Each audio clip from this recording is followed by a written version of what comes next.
Hey Philip, can Hey, you hey John. confirm that it's streaming already on LinkedIn and YouTube? Where can I find the links? You've shared them? I think if you go to our YouTube, Yep. yeah, and LinkedIn. Okay, YouTube.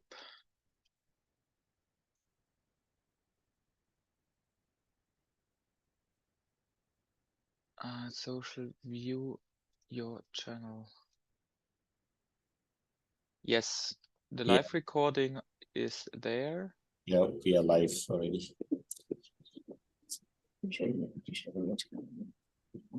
So YouTube works. I'm now checking LinkedIn.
Yes, good morning, good afternoon, good evening, depending on where you are, ladies and gentlemen, and our global audience. I am John Sadiki, and it is my immense pleasure to welcome you today to this extraordinary journey of transformation, inspiration, and empowerment. So you are part of the SINA's Maker event, where we're going to spend 12 hours with 12 SINA communities who are transforming challenges into opportunities across Africa. So before we dive into this remarkable journey, let me share a bit of my own story with SINA. 7 years ago, I joined this incredible community as a scholar, and my time as a scholar at SINA was transformative. It was here at the Social Innovation Academy that I discovered my potential, my passion, and my path. But the journey didn't stop there. I evolved with this environment, becoming a trainer and a co-founder of Lazima Nipate Academy, a SINA community in Kampala. And there I had the privilege of guiding and mentoring other scholars. And today I'm part of the communications team at SINA Global, sharing our stories and innovation and hope. As we embark on this virtual tour, we will witness firsthand the life-changing impact of the Social Innovation Academy on Africa's young people. Through our 12 communities, we'll see how challenges are transformed into opportunities for success.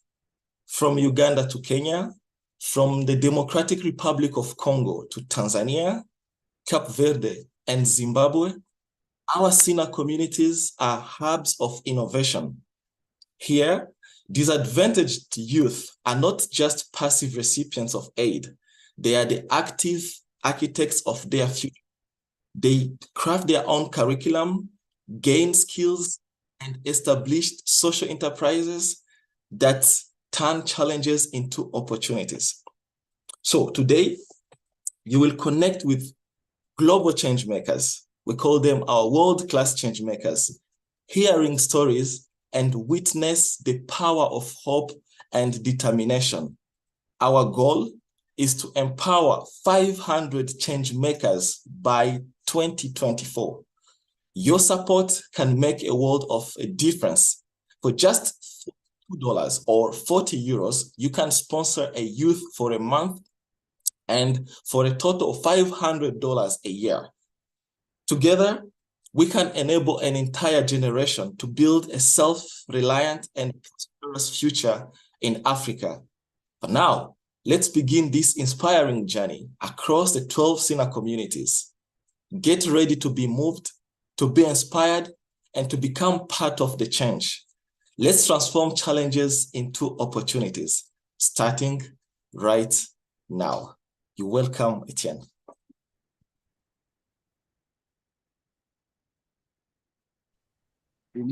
Hello, welcome. We're here at Jangu International in Uganda, in Mpigi, and I'm here also with Chizito, and he'll get started to introduce himself and the SINA community, Jangu International. Yes, hello everyone. My name is Chisito Aloysius Msansa. I am a trainer here, facilitator, but also I do advocate for trust, love, and harmony within the organization around. I'm here today to share with you my story, share with you the story of the whole cause that we are here tending to. And yeah, I'm happy that I'm standing here, and also I'm a testament of what has just been happening and the change that has happened. I just wanted to pause and ask a question to you. Imagine you were born and just there, your mother follows you and lives there at the street. Or imagine going a full day without eating anything. Just imagine you being born, okay, have something to eat, but you cannot attend school. Way back in 1980s, the Catholic missionaries came to Uganda, and they came purposely for their Catholic missionary work. But along the way, they were seeing children being dumped all over the streets of Uganda, in Kampala particularly. You can also imagine every day someone gives birth to a child and then they just decide to throw them at the streets. What would you do? Suppose this is your brother, this is your sister. What would you do? This is the situation that happened, that they could no longer do their Catholic missionary work. They decided to pick all these children and they took them in a specific center that's now called the Zambia Babies Home. It's really hurting to hear such stories, but it is very true because this is where actually I've come from.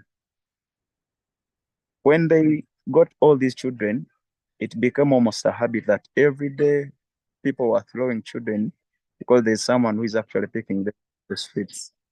So it became a habit in Uganda on the streets of Kampala. When the children grew, the home could not actually support them because the numbers were big and they could not accommodate them in Zambia. They decided to buy a big piece of land along Kampala-Masaka Highway. We call it Kankobe Orphanage Home. So they decided that whoever now reaches the age that goes to school, then gets shifted to Kankobe Orphanage Home.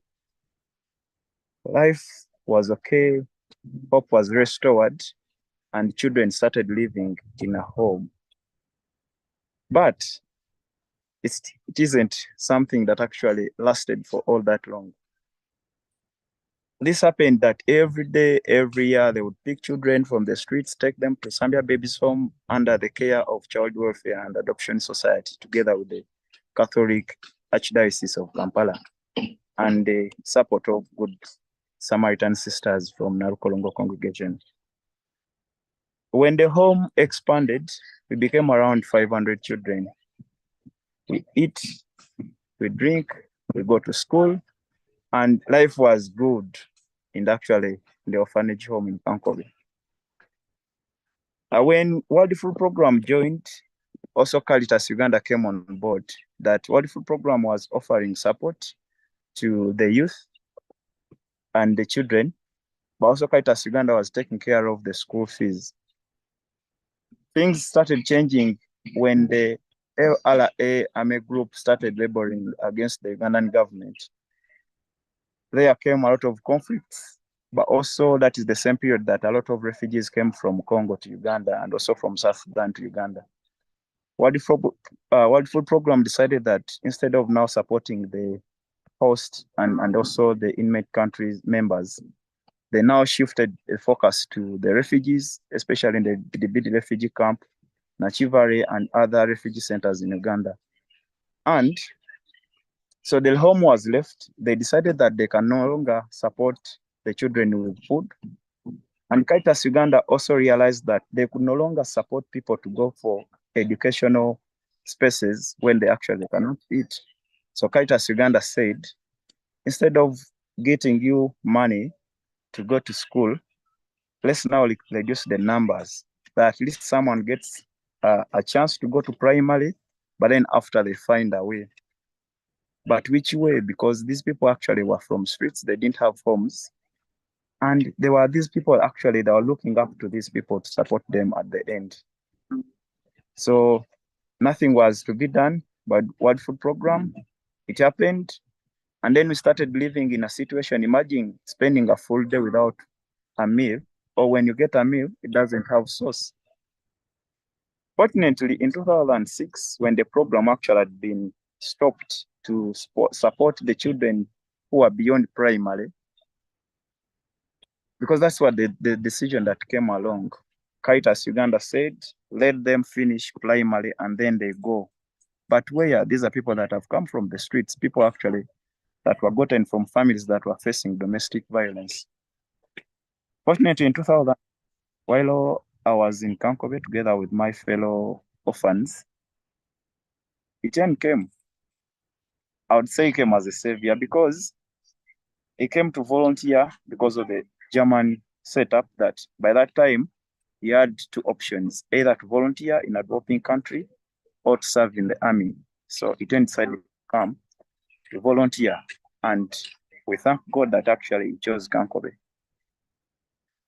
We played together, we built houses, and we loved the company together with Etienne and some other few volunteers. But I think also he fell in love with the country and with the children. They were playing. As I've told you, built houses in the tree and we really prayed and enjoyed. At the same time, the people actually was praying with, he heard when actually was about to go that they are not going to be there. And they were asking where would they go after school. One girl who was there came to him asking, she has been performing well and she doesn't have anywhere to go because she has been told to go back after P7. And these people had dreams, like big dreams. He went back to Germany in the same year, 2006. He got his family members and friends. He told them about the story. And fortunately, he started with a few. I think the first group had 12 students, those that started in 2007, senior one. Then spread them to different secondary schools because that time there was no organization. He was just working alone and he would just send the money to different schools. In 2009, the group was growing because whoever would finish primary would join the sponsorship program Jane started. And when he grew to that, he decided to open up Jangu in German, where now he could take care of them. It grew up to 6 years, and 6 years came. It also another story that happened that those that were in the sponsorship program, the sponsors, they were taking care of them. They had only committed 6 years. And then we had to sit again to devise how do we go forward. We had our brothers who had ever passed through Congo Manage Home. We sat together in a meeting. We are young, but then we said, let's start maybe income generating projects. Starting income generating projects at that age, we are not exposed to business. And you look at the situation here, things are not yet clear with how people start and how end things. So you would see that the businesses would just cease in a short period. We decided maybe to establish a technical school, but also would be forced to enter into a normal curriculum that has exposed us to know how to read and write, but also it is the same space where you go in a technical school, but you spend almost all your time in the first years in theoretical work and don't do any practical work. So we looked at all that situation, but also looking at the people that are just moving around the streets with their papers. They have graduated, they have all the soft skills they have, but they cannot be competitive in the market. But also they are doing things that have been thought of. So we appreciate the education system, but we say this is the same system that we need to, address. And we said, instead of entering into the formal system, let's establish just an open space that brings out our inner capacity to create things and solve problems creatively out of the society that we have. So he went back to Germany, and that is how actually he developed the idea together with friends, got in touch with Philip and other friends from Germany. And we started in 2014 here, after 2013, that meeting. And we started in a Shabe government house that we cleaned together. Right now it's been renovated. And the first facilitator training happened where we thought about recruiting the facilitators. This is also another process actually that exposed us to how are we going to address this issue, because we are seeing the biggest challenge, the education system. So the way we recruited the facilitators was not just based on the educational background, but was based on talent and character. We had mothers on the team, we have the comedians, farmers, so people who would just be in the space, those that have experienced life, because we're dealing with people that have not experienced parental love. We said, let's bring the mothers, the comedians, and all those people that would bring life. And we leave an open space that where one can express themselves. So that is how the process started. This is the first home. And this is what we do. We are an open space. We are a community of youth who believe in each other, who believe that the challenges that we have can still be solved within ourselves. For as long as we have the space, we have the tools, and then we can connect the societal problems. Thank you so much. I'll stop there and give it to Etienne to take you through from there. Thank you so much. Yeah, thank you so much, Chizito. It's been a pleasure to hear the story from your side. You've been there from the beginning from 2006 and even earlier in the orphanage home, and until today, where all this and it is growing. And that's what I want to introduce to you as well briefly. Again, I'm Etienne, and you have heard the story, and now I want to show you how the first community that we have created, called Jangu International, where SINA was born, SINA was created, SINA was developed, a lot of trial and error over a lot of time, what it is today and how it looks like, some of the enterprises that we have here, how the model works, and I'll take you through a small walk around and show you, and then we'll switch over later to other SINA communities around the world, or around Africa for now, and maybe one day around the world. So, and this is where we are. We are in MPG in Uganda, about 1 hour outside of Kampala, the capital of Uganda. And we're on top of a hill. You can see this is the entrance. And here's basically the community that has about 70 people that live here. It is residential. So people sleep here. People come from all over Uganda, even from outside countries, and stay here and go through the SINA framework to unleash their potentials and become change makers, as well as become or create the change they want to see in the world. Solving challenges, but not just any kind of challenge with any kind of solutions, but solutions that are becoming social enterprises that are able to solve problems in the community in a very sustainable and long-term way. And to give you an example of that, here we have the office of, for example, Totia platform in a building out of plastic bottles. So we can see the plastic bottles.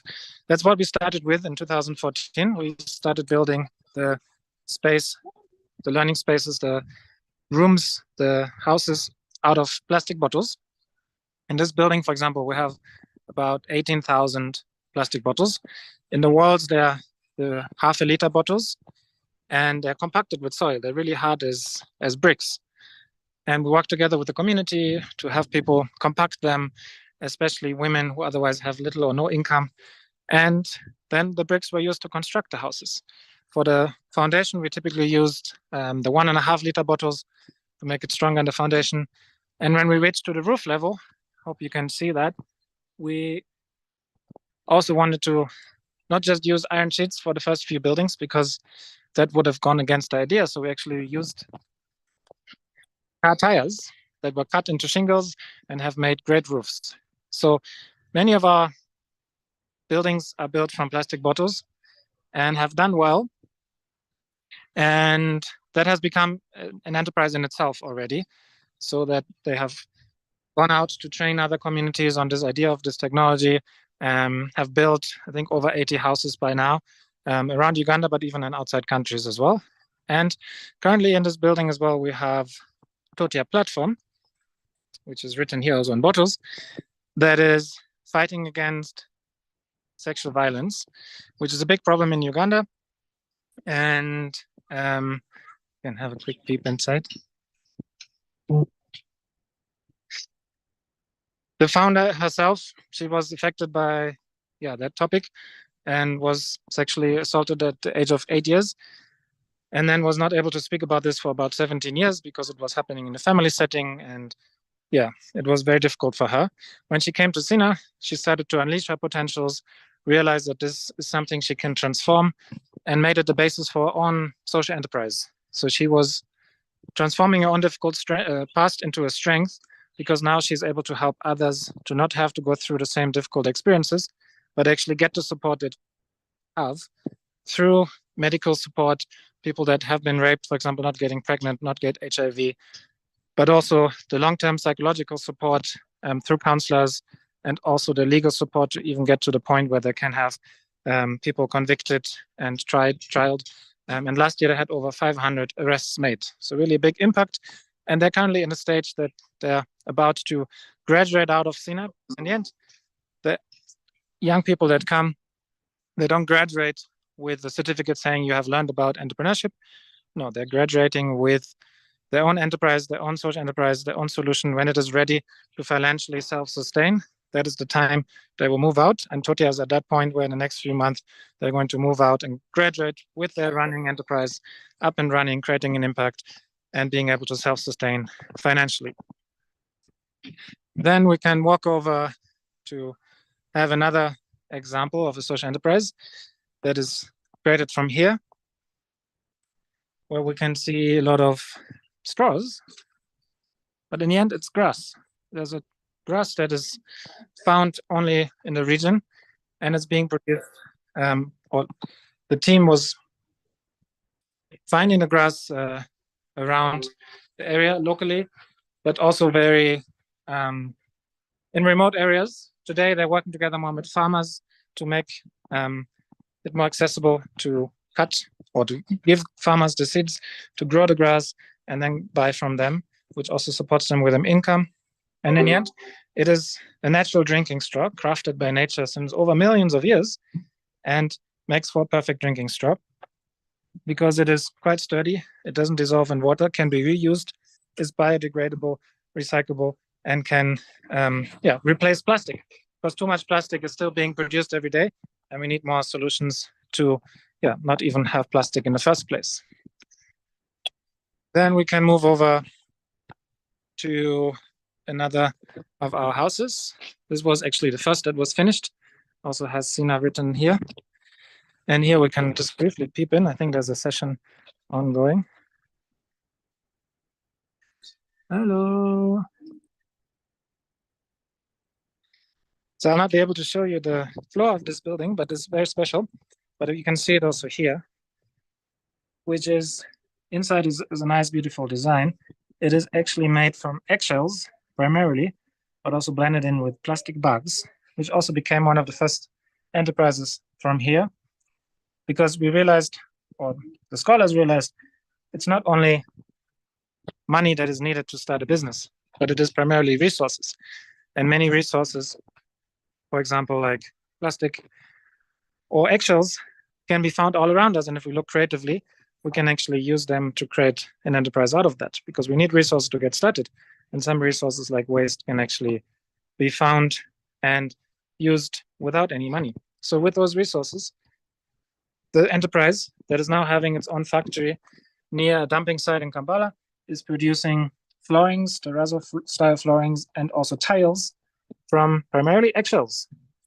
At its best, using available resources, eggshells is a wonderful material. It's crushed, cleaned, and then makes up for a nice flooring material. Then we can move forward.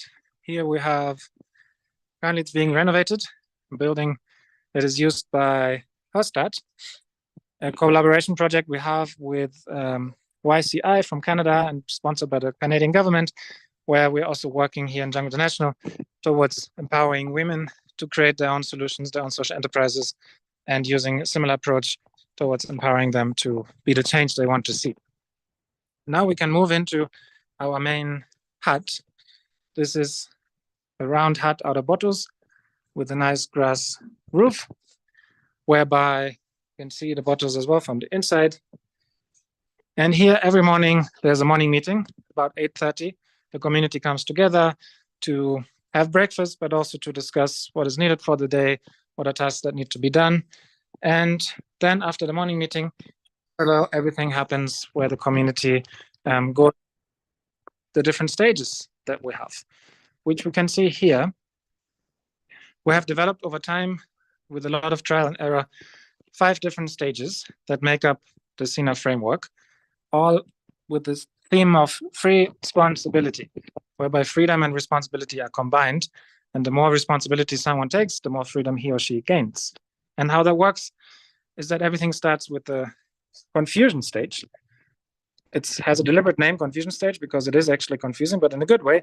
But we also called it after some time applied social innovation stage, where there's a lot of personal development. People come from difficult, marginalized, disadvantaged backgrounds and have limiting beliefs, have potentially given up on life. And the applied social innovation stage helps them to discover themselves, to overcome those limiting beliefs. Someone who might be having the thought in his mind, my life is already done, I'm poor, I'm a refugee, I will not achieve anything. That mindset will also lead to little being able to be developed in the future. So helping the person in the end overcome that, but also finding his or her purpose and finding out, why am I here on this planet? The story of the founder of Totia Platform, the working against sexual violence, for example. She used her own difficult story to find meaning in it. It was a very difficult experience, but today it has given her meaning because she can help others that have the similar experience to get the support they need. So in the end, her own suffering at least has a meaning, and that can be very powerful and can actually be a drive for social entrepreneurship that is stronger than anyone else. Many of our scholars can outcompete in terms of skills and experiences to connect with the target group, people with university degrees, with even PhDs, because they have lived the challenges, they have lived the experiences, and they know how they can find solutions.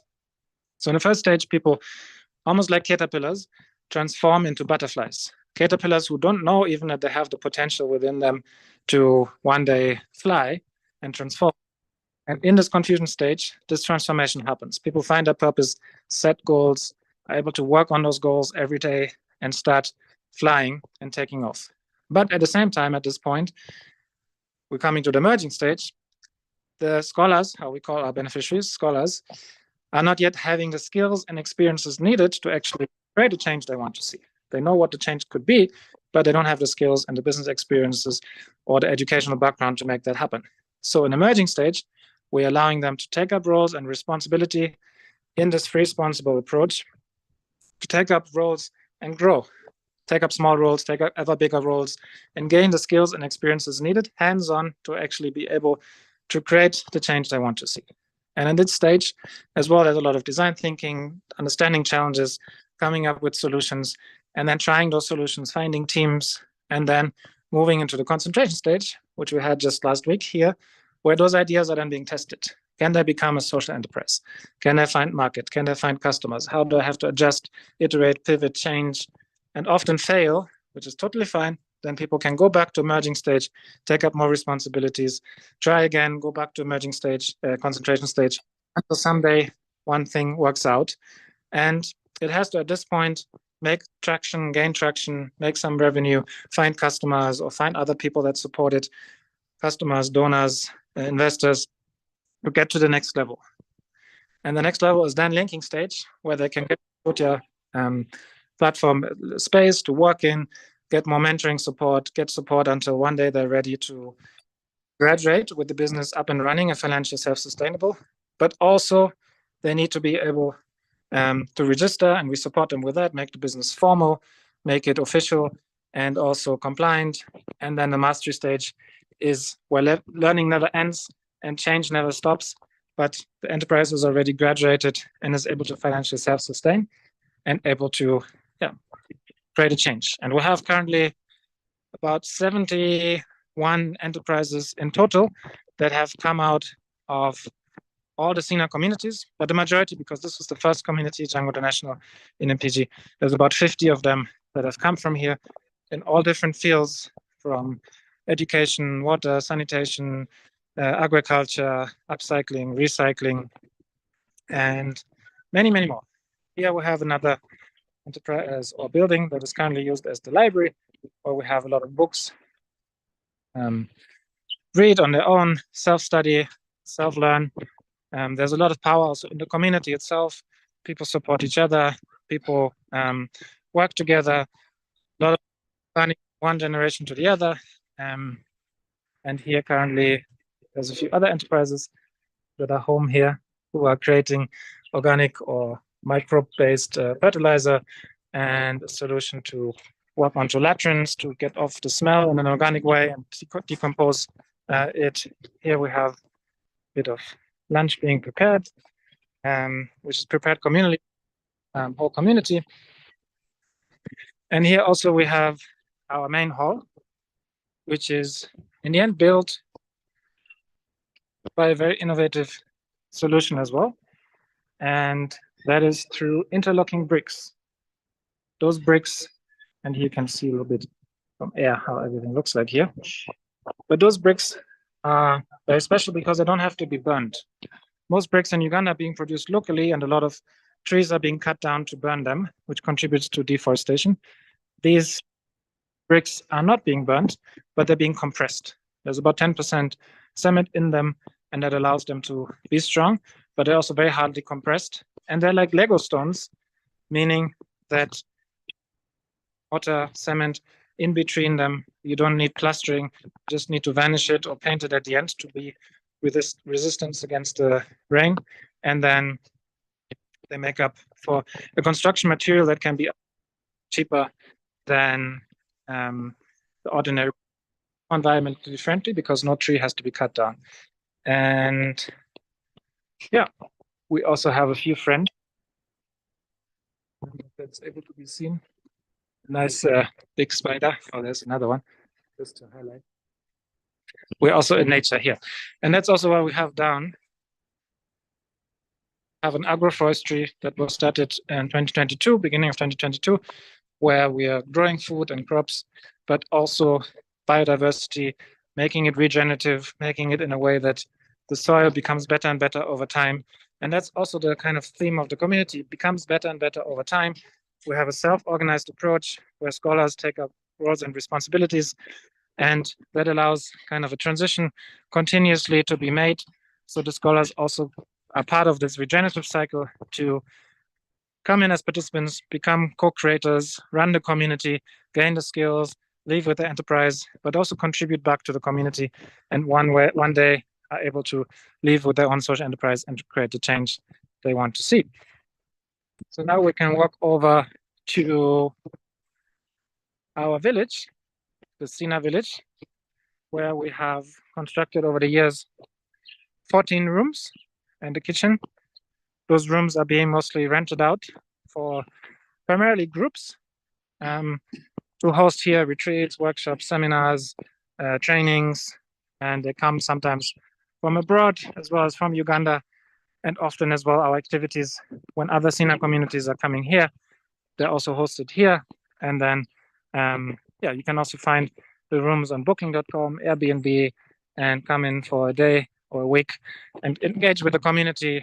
And yeah, the whole community itself also we have declared since a few years as the Social Innovation Museum, which is on TripAdvisor under the top 6 things to do in Kampala, even though we're outside of Kampala. And it allows us to have day guests, visitors coming for just a day, get a tour, get an experience, and yeah, contribute if they want. Here we have another enterprise, but also you see a lot of permaculture across the community that is being implemented with the scholars, by the scholars.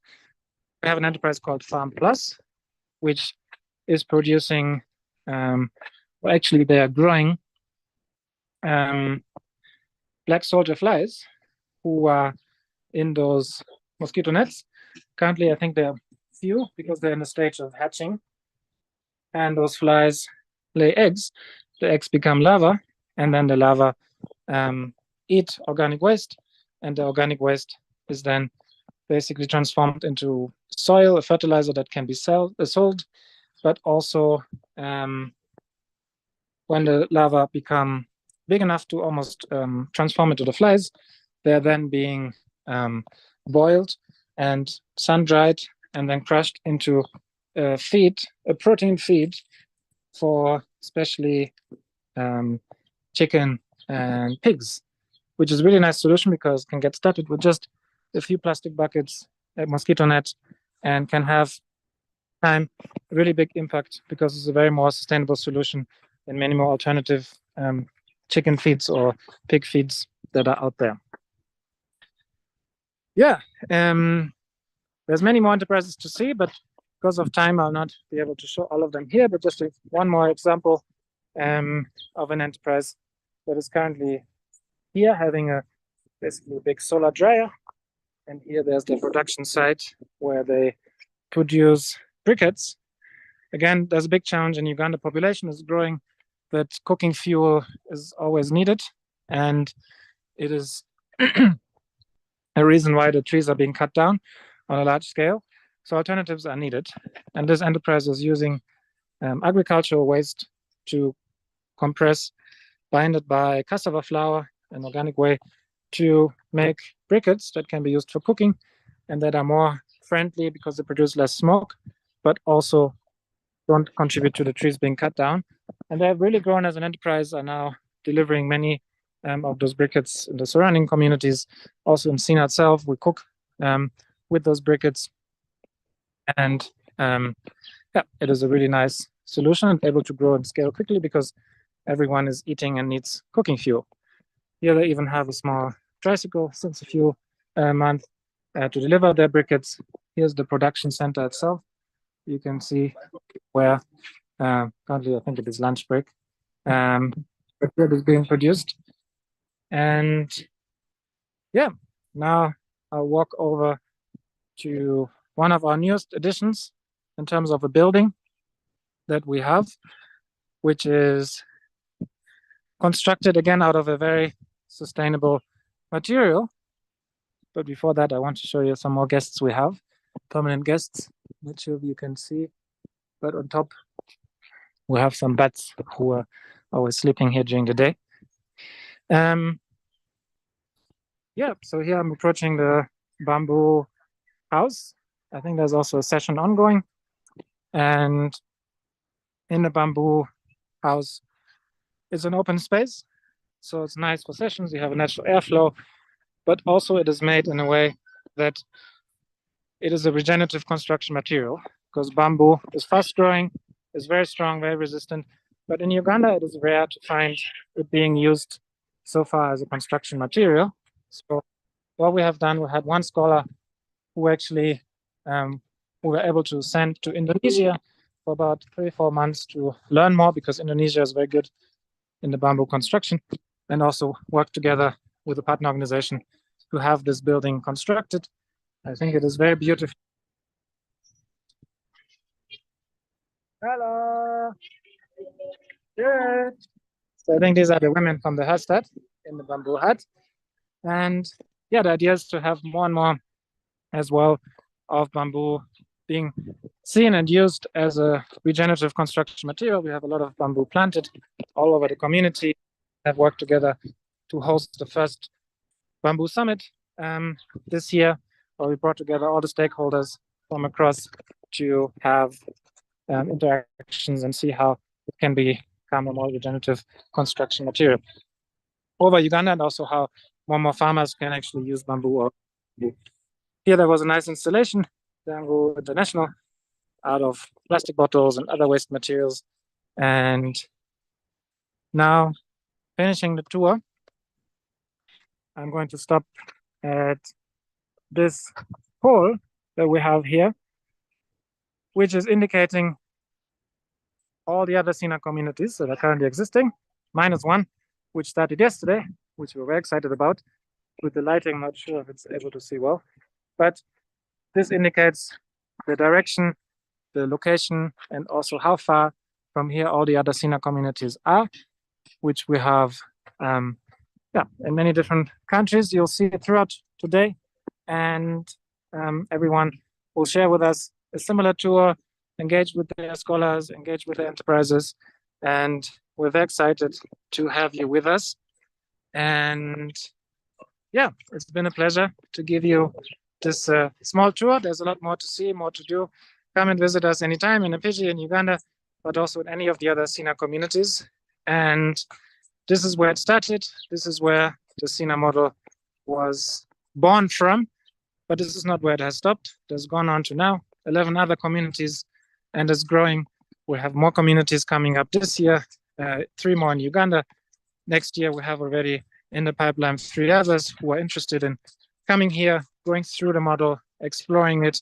We don't want to be the ones that go anywhere and tell people this is what you should do, but rather find people who are interested in exploring it, come out here, go through the model, and then get equipped with everything needed to replicate it, create their own local organization, locally registered, locally owned, like all the other 11 communities we have.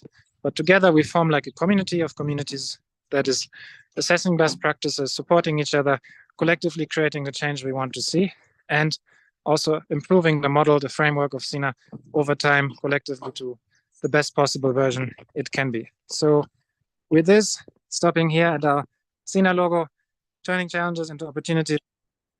Thank you for coming by in Mpigi in Uganda. And I give over to John. Thank you so much.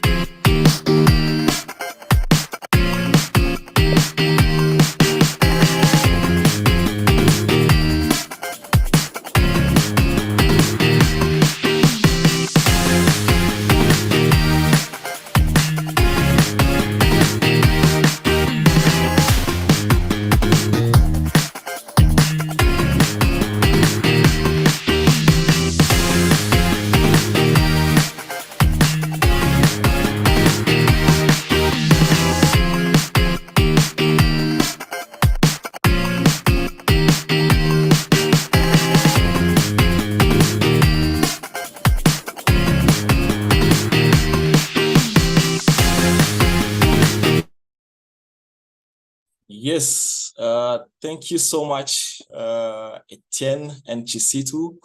What an incredible story of empowerment. Yeah, thanks for sharing your journey with us.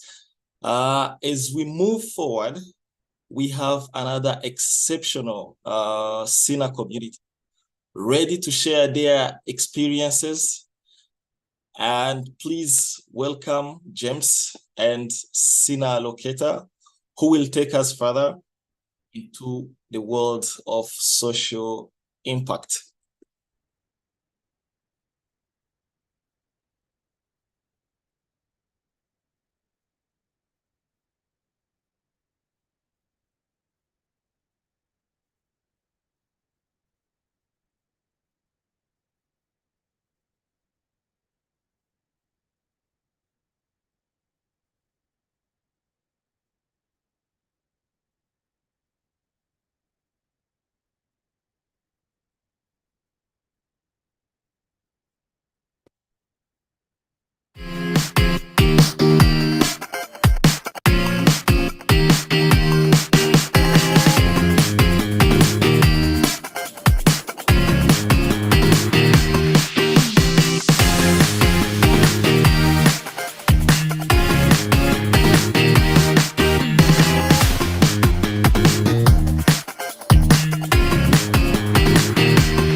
Hello. Yes. Yes, thank you, Mr. John. Thank you, Etienne, for taking us through that amazing journey of Jangu. Yes, my name is James Wanyira. Proud to be a Ugandan. I envision a world where everyone wakes up in the morning inspired to do work that they are genetically encoded for. And at the end of the day, they go back home with a sense of fulfillment, knowing they have made a positive mark on the world. That's my why. That's why I do what I do. And that's why I joined SINA. SINA has given me a unique opportunity to express my purpose. And one of the key roles I play in SINA Global is I'm a regenerative educator with a focus on two areas: individual purpose alignment, helping individuals discover their purpose and create meaningful work that connects to their purpose. The other aspect is training the trainer, changing the perspective, shifting the mindset of trainers away from a teacher-centered approach that you normally would see in the school system and more toward the learner-centered approach. And so that's the role I play here. But enough from me. That's not important compared to what I'm going to say.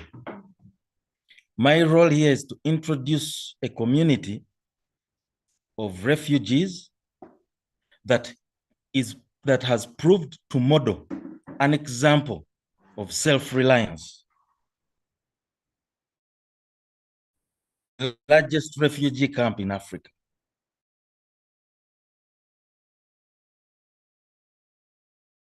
Let me say that again. The group who are modeling an example of self-reliance in the largest refugee camp. And that community is SINA Loketa, building on the creative capacities of marginalized youth in Bidi refugee settlement to develop their own social enterprises through entrepreneurship, skills training, life coaching, and mentorship, with 3 thematic areas of focus: livelihood, environment, peace and building through music and health. Ladies and gentlemen, allow me to introduce the co-founder of SINA Loketa, Mawa Zakaria, who is going to share his story, how he started the journey, and then he'll be connecting to the other entrepreneurs who have been part of it. So Mawa, I want to hand over to you from now. Okay. Can you share the live screen?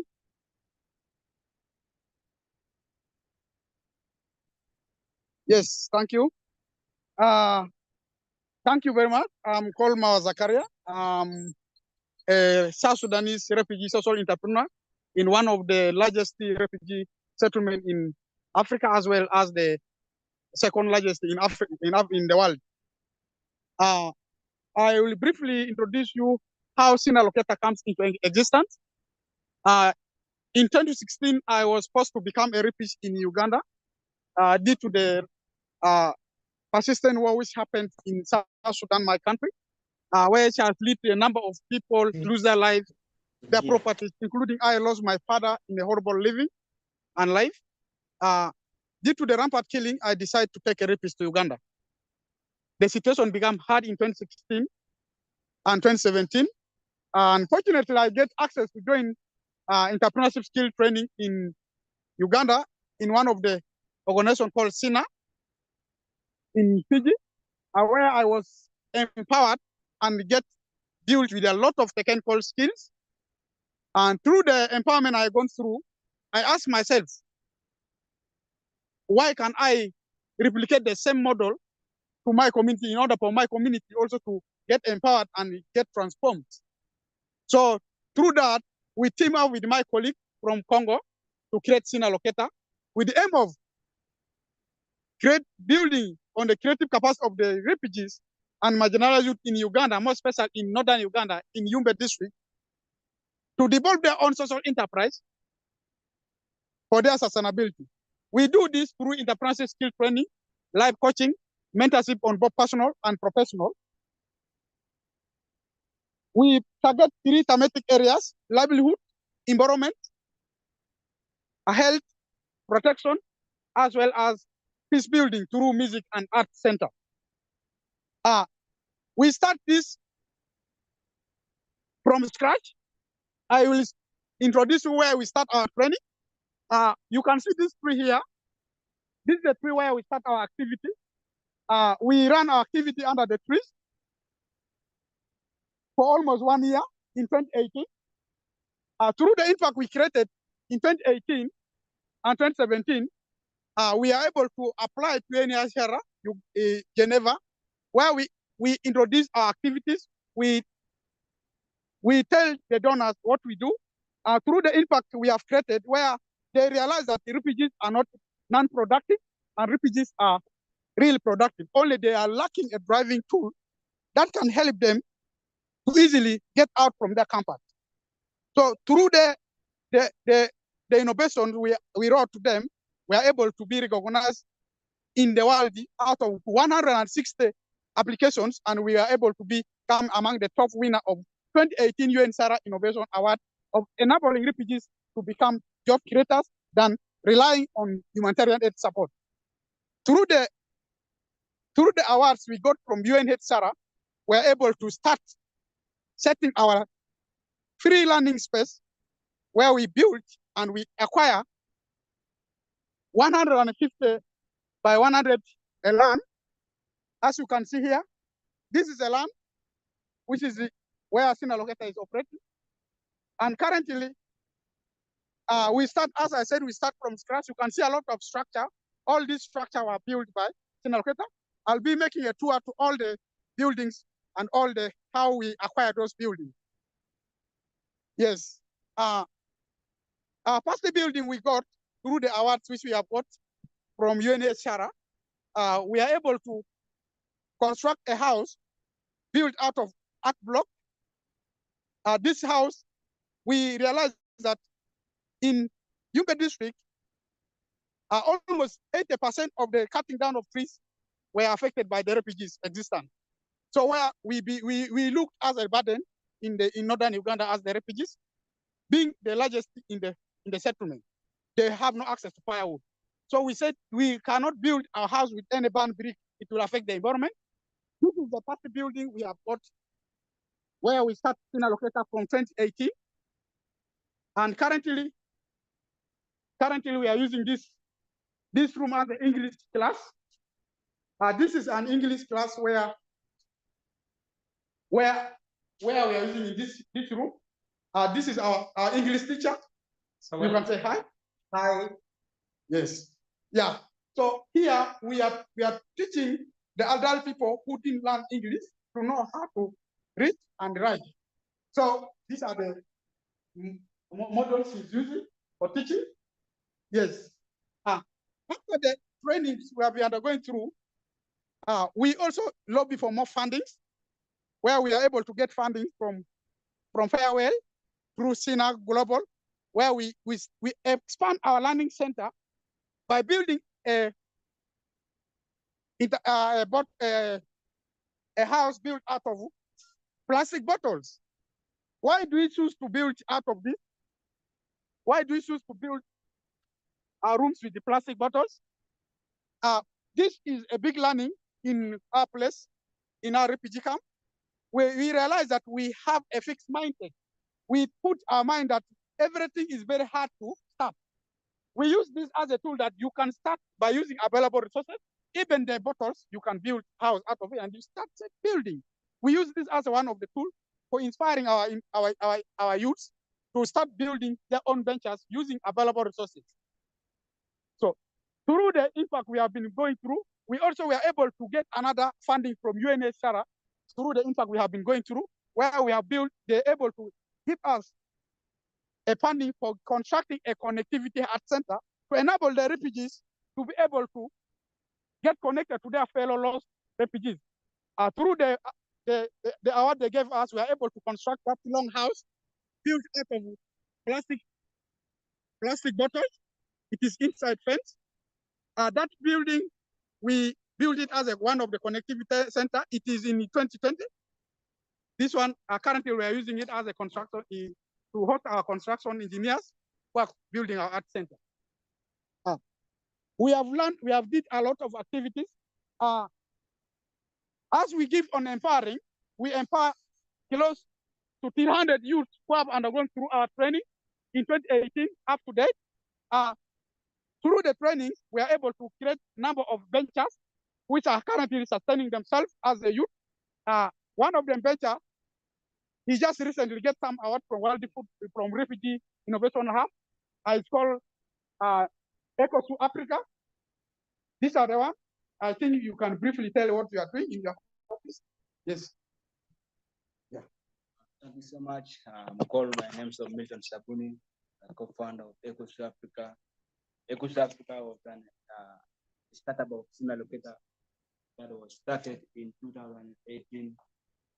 We were able to create a lot of opportunities for ourselves because of the training that we got from SINA Loketa. So right now I'm running a shoe making company that's making shoes for school going children, and also at the same time training women and marginalized youths in the community on how to make shoes, wallets, and belts in Bilibili Settlement Camp. At the same time, also earning living for myself. So this is his office. He's very comfortable. He's able to create his own job opportunity. I'm thinking of UNHCR to be giving him food every time. So this is his working space. We also, through this, it is not only him alone who has created an impact within SINA Loketa. We also have more enterprises. We have one of enterprise where I am here. It's called Loketa AgroFarm, which I'm going to briefly show you the photos. And then after that, I'll be taking you through the work and what we have gained within 2023, 2022. So this is an office where Loketa AgroFarm is. Here, these are the youths who decide to create for themselves a job opportunity after the food being reduced from UNHCR, where almost everyone is getting off from food items, food distribution. All the refugees are now become self-reliant. They've been receiving 12 kgs of food items every month, but due to COVID-19 and the daily conflict which is happening in the world, the food support to refugees has declined. So they decide to take a lead by creating Loketa Agrofarm, which engage refugees to practice agrofarming and value addition to available agricultural materials. These are their products. They process edible organic sesame oil and peanut oil, which are here. They are doing their production right now, as you can see here. My brother, you can say hi. Hi. Can you tell your name? What I do? Yeah, my name is Paco Zone. I'm processing cooking organic oil. Our group is called Loketa Agrofarm. Thank you. Great. Yes. These are the youth who undergone number of training within our center. I also briefly want to show you our peace building activity, where we use music as one of the tools to bring peace and unity among the youth. We are able to get some funding from one of our funders from USA, where they are able to construct for us a music lab, which enables these young children to express their talents through music. They learn a number of activities. They learn pianos, they learn guitars, and many others. As you can see, some of the youth are sitting around. This is our music. We take music as one of the tools for bringing peace among the youths. These are the youths. They are going through musical instrumental training, as you can see here.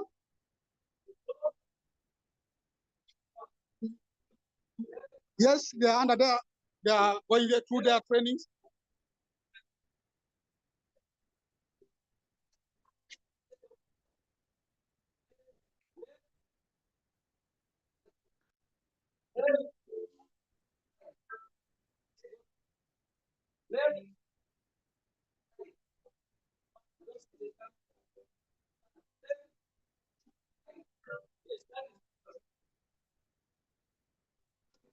Yes.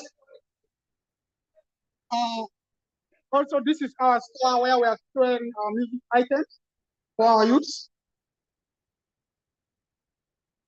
I hope you guys are seeing. Yes. These are they are learning here. SINA Loketa has 2 centers, and they have a number of activities in the 2 centers which we are going through. I'll be taking a walk with the achievement we have got through 2023 and 2022. We are able to get funding from one of the biggest organizations in USA called True.org. They observe our impact we are creating. We tell them we are lacking a free learning space where our youths can easily have access to express their talent as well as to develop their ventures. So through the impact, we tell them they are able to fund us with a big funding where they are building for us a big music and art center. As you can see here, this is the art center which is under construction. This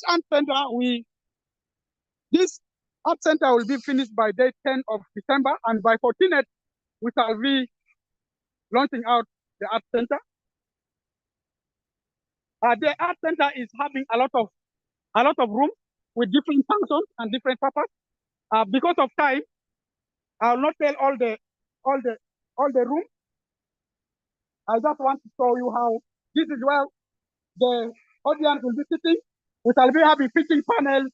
We shall be having performance of different activities in this art center.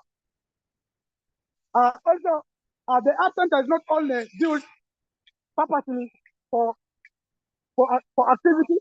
We also realize that there is a challenge of water within the settlement. The art center will be used as another tool for collecting water. This is the water. Once the water collected from the roof here, this is the roof, will be dropped into the water here, and we have 200,000 liters of oil which is going to be installed underground, and these 200 liters will be taken out. We shall be having outlet to the community where our community will be having access to free water within the settlements. I think I can tell you briefly about I can walk to where we are going to install the 200 liters of water to support the community. They have started constructing. This is our toilet, which is going to be. All these buildings were done out of art block, compressed art block. And why do we need compressed earth block? This compressed earth block, we take this as one of the tools to respond to the climate change. Burning bricks is harmful to the environment. So we decide to remove the soil from the ground and we compact them into bricks. Those bricks, it has a long-lasting durability. It will take over 100 years. Even this house will not get out, will not break. So this is why we are going to install our 200 liters of water, which will be supporting our community. This is you can see. This is where the tank is going to be installed, the 200 liters of the water tank. Once we install this, we have these pipes here. These are the pipes which is going to collect the water from the art center, from the building to the water tank. Once we collect the water, we shall also have an outlet that take all the water from the tank to the community.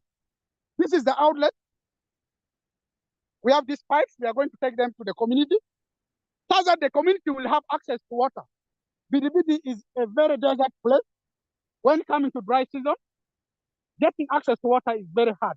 We believe that through this art center, we can transform number of refugees to have access to water, as well as the refugees youth will be having access to express their talent on music, as well as the entrepreneurs also will be building different ventures to support the community.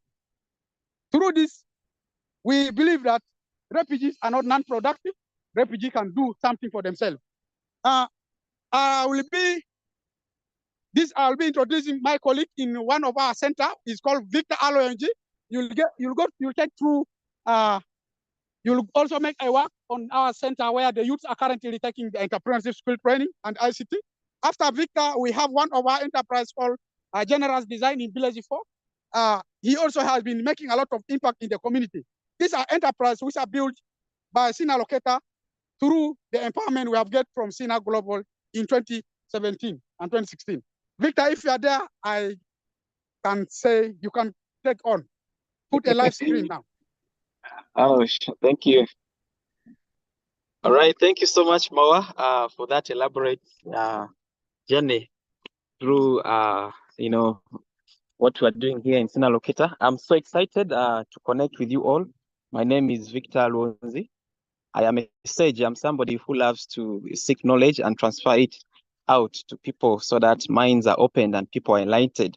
And I'm privileged to be a music teacher and the director of a music department here in SINA Loketa.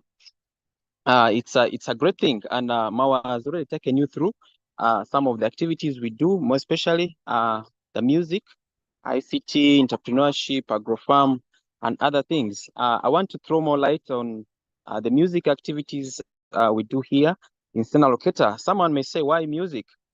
We do music because we have realized the potential music can do and things that music can actually do in someone's life, more especially in some of these 4 areas, one of which is values.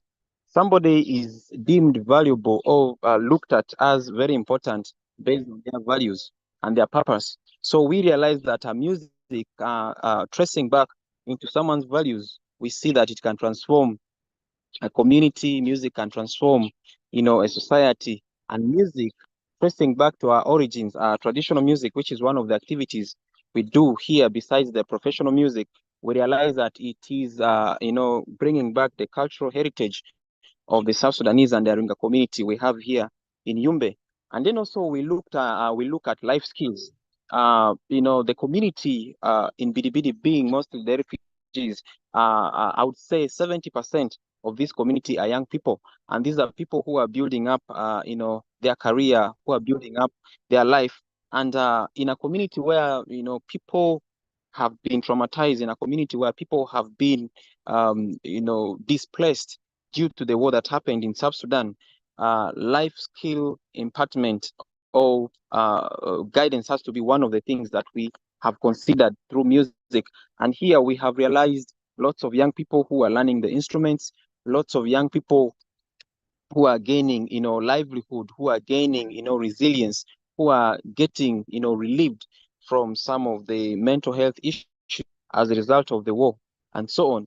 So we also look at music as something that will build a career for these young people. We have impacted over 357 young people through a music activity here in the camp, and among which we are privileged to have about 153 girls who have, being impacted, and 204 boys. So these are young men who have learned the skills, who have, started to do their own songs, and among which we also have, we have gotten 2 junior teachers who have learned the instruments, who have learned how to, play the guitar, who have learned how to play the piano, who have learned how to read music, and they have become junior teachers, in our program.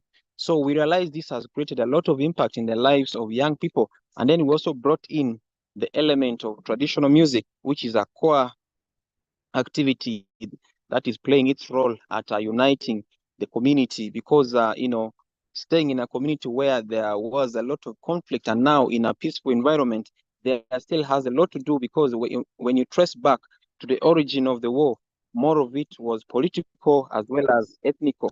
So different tribes fighting against each other and so on. So through the traditional music activities, we realize that different communities have been brought together to perform and to participate together. So that has really given us a meaning of a peace building activity here. So right now I am in one of our centers in Village 3, as Mao mentioned earlier on. We have 2 centers. I'm going to take you through what we do here.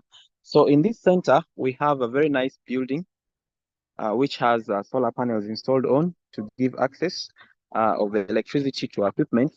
And formerly, this was where we were doing our music activity, but I'm glad Mao has already shown you through. In Village 6, we now shifted our instruments, and our music classes are happening there. So right here, we do our ICT classes. We have 2 rooms. This is the main auditorium. This is where the entrepreneurship class takes place, and also we have computers installed here for the ICT classes. And then right the other side is the main ICT room. So right now here, scholars from the entrepreneurship class are going through the ICT lessons. Hi, you can just say hi. Yes. Well, I'm right here with the ICT teacher, Moshin. Moshin, you can say hi and briefly take us through what you do here. Yes, I greet everyone in the team and who are already in the meeting. My name is called Alema Moshin. I am the ICT trainer. Here, basically, I train computer basics, going through introduction and the Microsoft packages involved in Microsoft Word, Excel, PowerPoint Publisher, and we also go through internet database is also along. After that, we go through repairing and maintenance. Since they have the basics to know and open, then they also need how to fix problems in case when it arises, along when they are using the computers. Because ever since when they come here, they have nothing knowledge about computer, but since they acquire the knowledge, then they can also go out and provide to the nearest communities and deploy the knowledge. So we have also given chance for the RWCs to have their trainings on the bursary basis, whereby the impact on all the ICT training packages. So I think one of the beneficiaries can say something few about what has been impacted on ICT. Okay. SINA Loketa has provided a free learning space for ICT that is concerning the office packages that impacted the community. Most importantly, it has reduced the illiteracy of the people concerning computer use. So with all these, the community is so much benefiting from the program, and it's so important, and we thank SINA Loketa so much for that. All right. So right now, the class that is ongoing is the entrepreneurship class, going through the ICT package, which will prepare them, in carrying research for different projects that they want to do. and also giving them skills for, report writing and preparing their presentations. Right here is the lead coordinator, Franco. You can take us through the journey of this new entrepreneurship class who are currently going through the ICT session. Yes, hi everyone. My name is Franco. I'm the leader for the trainers for this applied program in the entrepreneurship program. Right now we are at the fourth week. We have just finished the personal development. Now we are entering into professional development. That's why you see them here at the ICT. They are doing their building on their profession. So we have been from a session. Now we are coming now for the ICT. So it's basically going to go for 3 months. And in this cohort, we have 20 entrepreneurs for this time, and they are really passionate. They really want to come up with we can't wait to see their beautiful ideas that will come and also say a part of the SINA community. Yeah. So basically, this cohort is going to go for 3 months, and after which they will be coming up with the ideas and coming up with the projects and also working on other professionals. Yeah, that's what I can say. Right. Yeah. All right. Over here is the office. So someone would look at Bidibidi as a remote area, but where there's life, there's a living, and where there's a living, there's always something happening, and this is one of the things that is happening around. So the connectivity has given us, it has made us to work with our heads held high, because we have realized, a lot of people getting connected.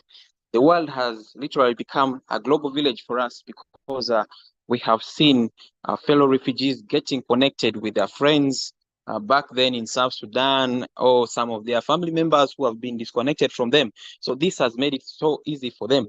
And then it has also helped lots of the community around here to, to do research, to carry out studies and so on, more especially during the COVID year from 2020 and 2021. Lots of our students have gained access to these computer services, to do home learning. And this really, impressed us a lot, and we realized we are doing a lot through this. I'm so happy being part of this journey, and I want to hand over to Mawa. Thank you so much. Yes, thank you. I'll be introducing you to one of our successful venture, which is now graduated out from SINA Loketa. They finished acceleration and they are now in linking, and is now already out. Welcome, Generous Design Africa. Lomro Emma, you can also take us through the tour of Generous Design Africa. Welcome, Lomro. Yes, thank you so much, Mawa. I'm called Lomore Emmanuel. I'm a South Sudanese by nationality and a refugee in Bidibidi refugee settlement. In 2016, when the war occurred in home country South Sudan, I flew to Uganda to receive a refuge and safety. So on our way to Uganda, we flew for almost like 4 days, coming from South Sudan up to Uganda. No food, no medication. So when we arrived here, we are hosted by another humanitarian organization. They gave us a domestic some of the plastic bottles and then basins for us to earn a living. So in Loduran, most of the people started now disposing the plastic waste anyhow in the environment, which has other people also burning them that can produce toxin to our body. So that's the pain that I've seen in our community. So in our journey of entrepreneurship, in 2000, I joined SINA Loketa in 2016, whereby they empower refugees to become social change makers. So in my journey of entrepreneurship, I took almost like 3 years discovering myself, who I am, my passion, my talent, and my strength. So in the journey of entrepreneurship, I was able to come up with a refugee-led organization called Generous Designs Africa.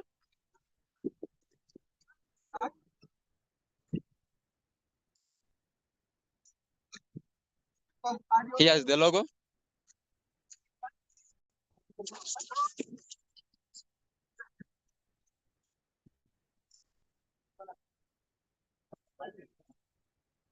That's our logo. the General Designs Africa. So this is our working space. This is a working space for General Designs Africa.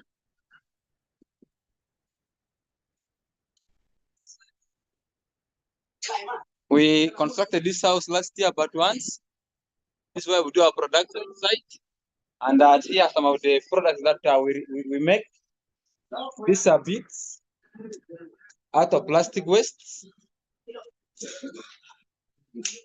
Then I'm coming now to the production site.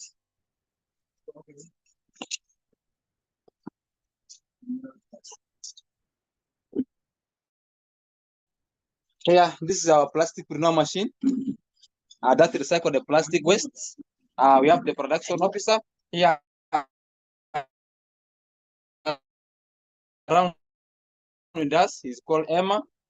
Ben, he does, and we have some of our products here.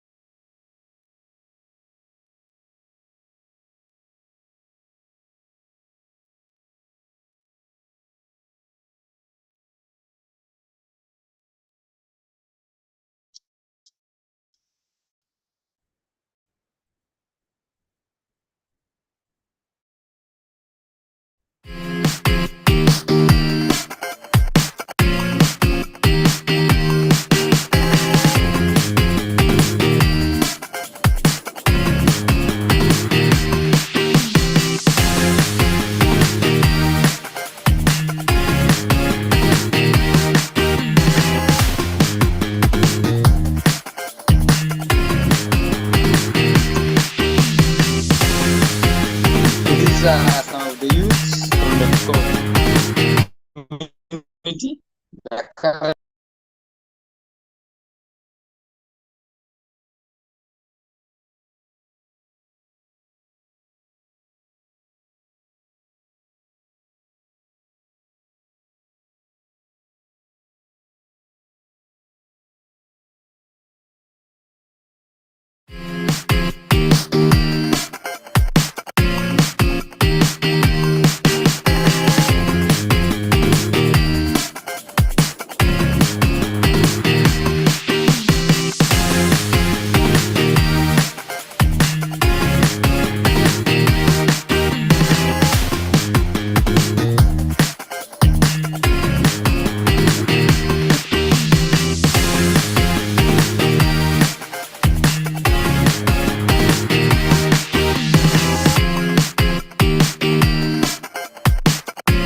Yes, hello.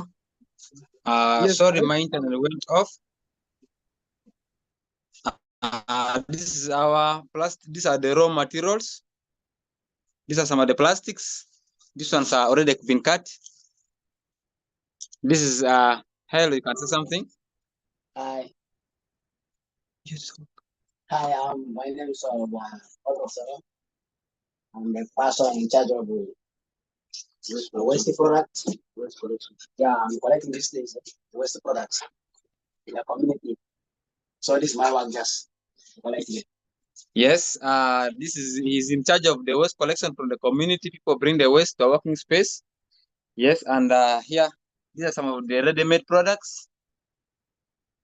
We have the clips mostly for them. They have my high market. We sell them locally, and then also to Kampala, Arua, Yumbe, Koboko, and these are also some of the cups. This is the guy who is cutting them. Hi. Yeah, I'm from Evans Forum. Actually, I'm the person in charge of cutting these sticks. Yeah, as you can see, they are now ready. Fine. Because minus cutting these things, you can't see them well. There are some things, let me say, yeah, they are attached together like this. Yeah, they need to be cut. So if you cut them, then you can see they can now appear nice. Yeah. They are now ready for use. Okay, thanks. Yes, so we are located in BDB refugee settlement. We are refugees. We have the potential to discover what we can do, so long as we have the resources. But when the resources are not there, we also use the available resources within our community to at least to make a change for ourselves. Yes, this is Emma. Is in charge of the production.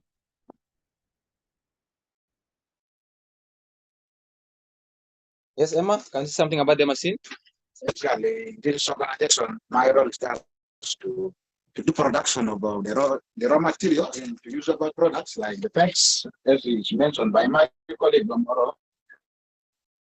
Solar machine require power, and here we use solar panel for connecting our machine, and our machine is really running well without any inconvenience with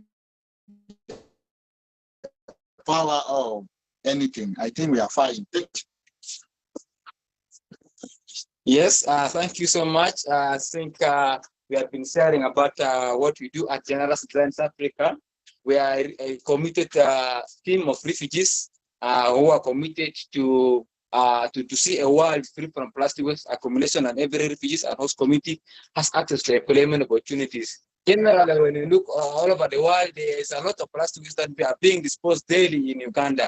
Imagine where does that one go to? And it ends up in natural landfills, in stagnant water, and other people also dispose them into the garden fields. And then sometimes when you grow your crop, it doesn't even deal well because of what poor disposal of this plastic. So we are fighting against plastic waste in our communities. Yes, thank you so much. Wow, thank you so much. Thank you, General Design. Before I close. We have our group of music and dance. These are the young teenage girls. They are trying to, they've been learning vocals, and they've been learning different skills in music, and they feel like to sing to the world. They want to sing what they have to you people. You can listen and see.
I was born to dance, to feel the music in Africa.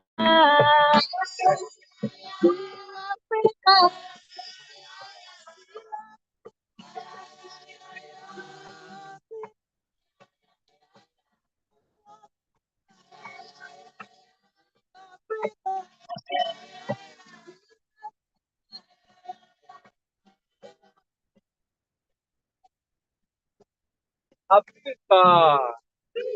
Hey, Africa. Yes, Africa. Yes, Africa. Yes. Yes. And oh, oh. Africa.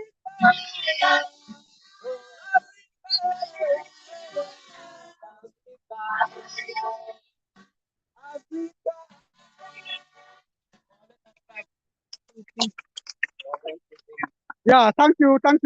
This is how we bring our youth from different communities. We don't only rely on entrepreneurs as the only tool for us to get out from our challenges. we are bringing all the young ones also to get involved in our activities. Based on the interest of the areas, most especially they love music so much. We said we are not going to neglect them. We have to bring them, and they also have to make use of the art center as we are also going through our entrepreneurship journey. So thank you so much. I can hand over back to John to take over to the next. Thank you. This is SINA Loketa. Great.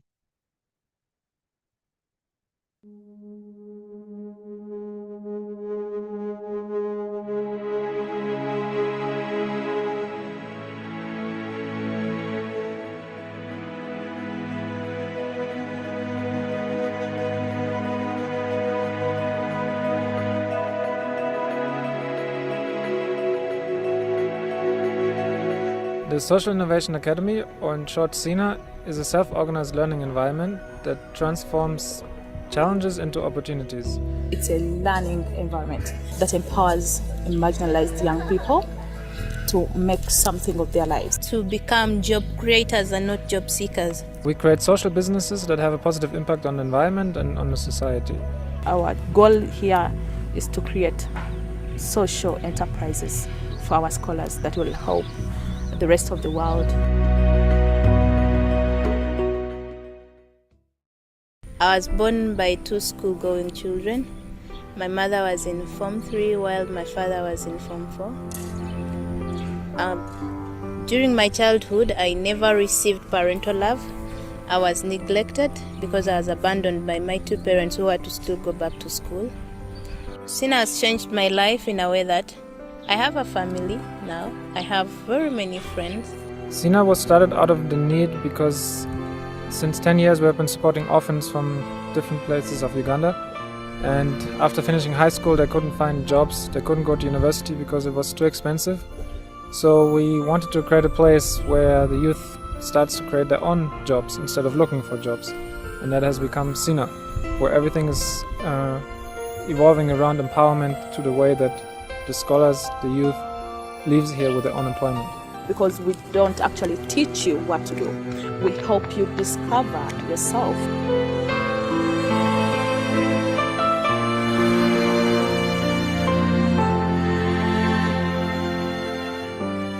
What I like about SINA is the unique environment. I really love the creativity and innovation that SINA has introduced in Uganda. The best thing I really love about SINA is that it creates a new you. This place transforms you into someone different. What I love the most is identifying people's passions and developing these passions. It helps you discover yourself. It is filled with responsibility, where people don't tell you what you're supposed to do. We don't have a boss. Then at SINA, where responsibility has been emphasized. If you look around, not very many places will you get where they are using your passion for you to develop a future out of. SINA is transforming their stories, often the tragic stories, into inspirational stories. Because by the time they leave SINA, they do so as empowered leaders that are having a strong vision. They know what they want to achieve in life and how to make it happen. We're having design thinking. In design thinking, we identify the problem, we dig deeper, and we find possible solutions. I decided to start a foundation, a women foundation called Geja Women Foundation, that is there to empower the woman and the girl child. Creating Us Without Shame, it's the project I'm working on at the Social Innovation Academy. We are providing emergency education via mobile, basically through an Android app, WhatsApp, SMS, and the calls. We've reached 6,000 users.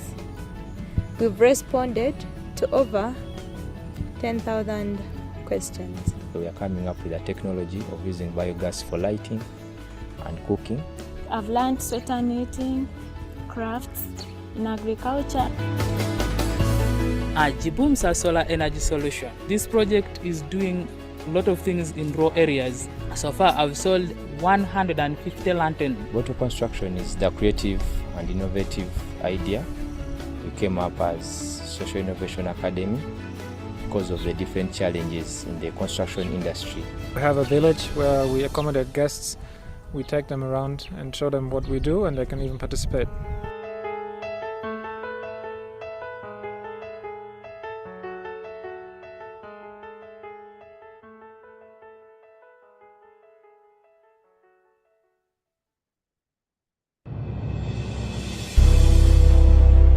SINA has changed my life in very many ways. I'm able to speak comfortably about social enterprises. I've learned to be so responsible. We learn from mistakes.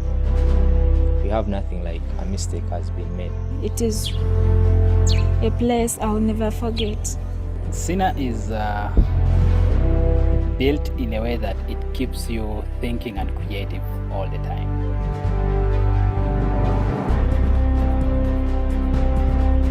The future plans for SINA is that it doesn't stop in Mpigi in Uganda, but that the model of SINA can be replicated or adopted in different places all around the world.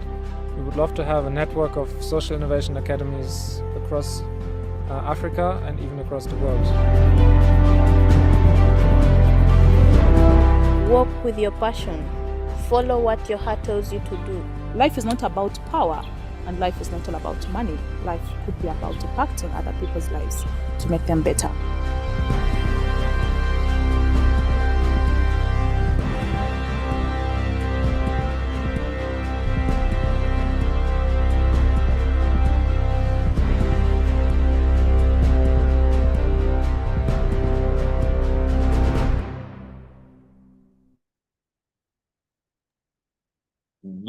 Yes, what an incredible tour from SINA Loketa.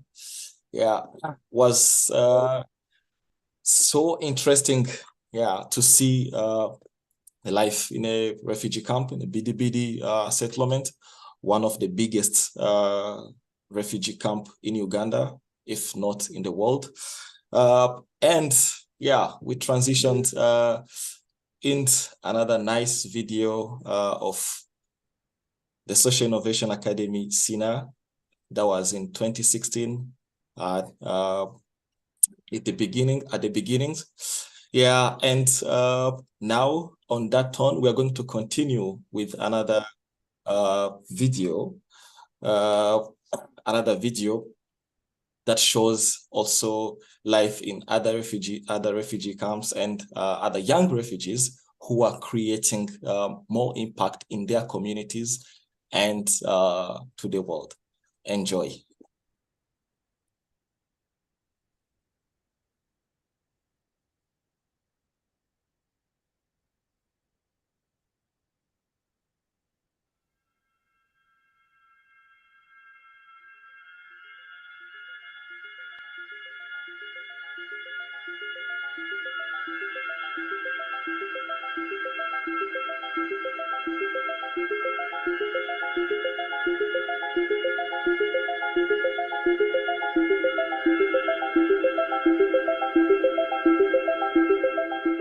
With over 1.4 million refugees, Uganda is under the top 5 refugee hosting nations in the world. About 80% of these refugees are women and children. Many of them lack their basic needs, food and education, which leaves especially the young women vulnerable for sexual exploitation. Access to sexual reproductive health is almost non-existent.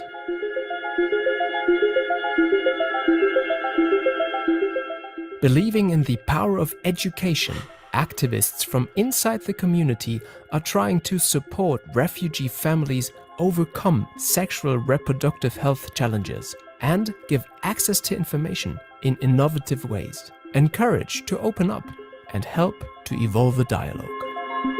These are their stories to be told.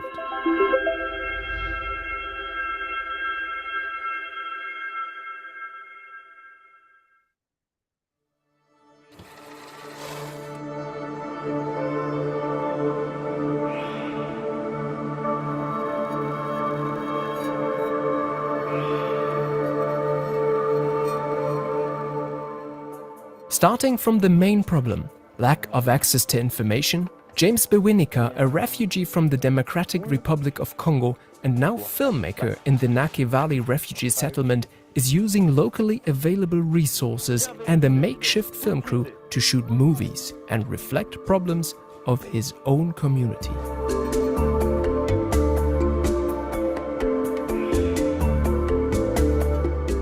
Today, it's about family planning. With volunteer actors from the local community, Bewinika wants to tell a story of 2 neighborhood families. One has 2 children, The other has 7, exploring the challenges emerging from different choices in family planning or the lack thereof.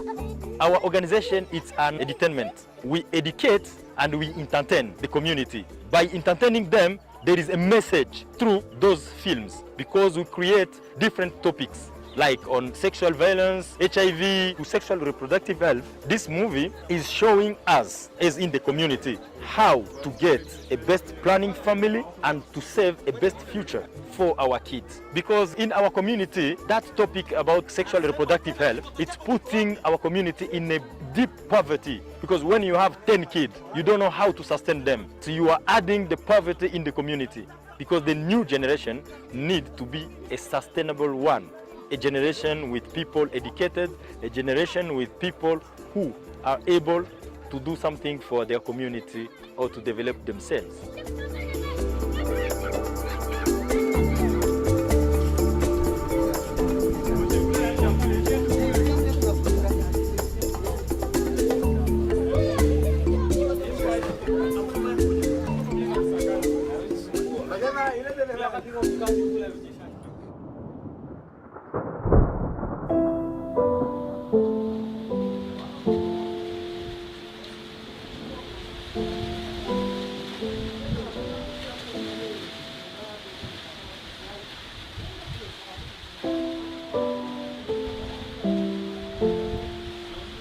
Those movies, they are topics by refugees, our own stories. Those topics are created by us and we play it to educate all the community about different stories.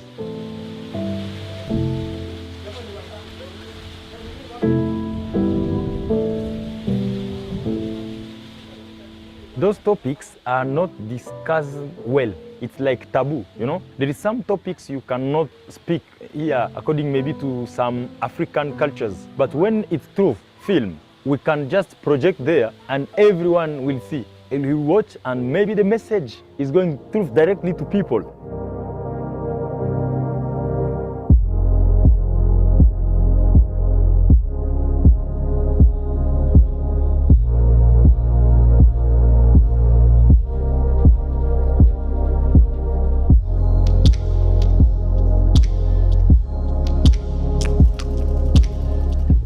For this message to reach the audience directly, he and his colleagues organize public viewings for his films, using a portable cinema. The crew moves from village to village in the Nake Valley camp, showing their films in public squares or churches, encouraging for dialogue and increasing awareness. Na mkishafuata filme yote mtakuwa nafuata. Tunacheza malugha mingi. Sasa tunamaliza filme kama kuko maswali unatupoza kazo mwisho wa filme. Ama kama kuko shauri ya kutupatia. Hapa mulicheza hivi, mungelifanya hivi. Unatuambia ili tukue tutengeneze tena za mzuri zaidi.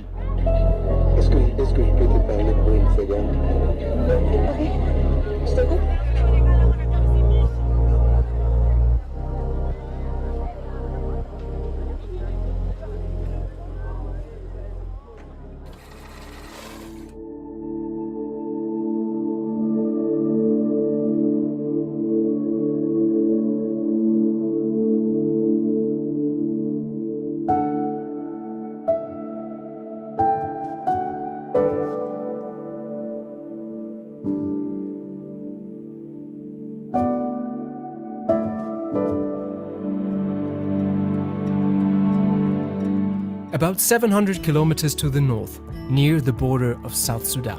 In Bidi Bidi, on the outskirts of the camp, a group of women gathered for learning to sew period pads for themselves. But their setting has a bit more than just a communal activity behind it. In the shadows of a tree, the women find quietness and enough privacy to talk about issues of sexual reproductive health.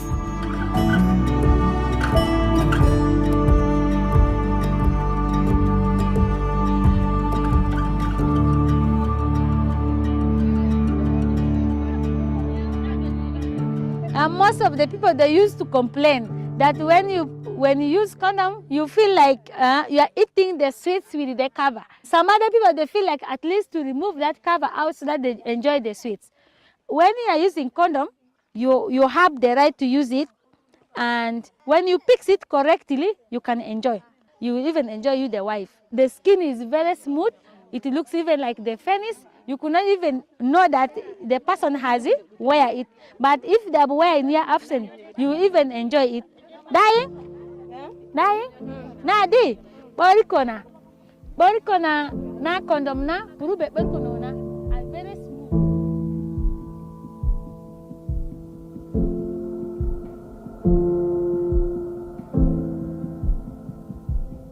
Janet and Samira are activists organizing these sessions for women and girls. Their concept of spreading useful knowledge on topics of sex, health, and family, combined with hands-on workshops, has made it into the community.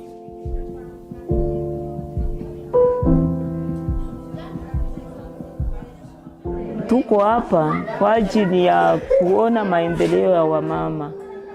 Wamama ni watu wenye wanakuwa na kazi nyingi nyumbani.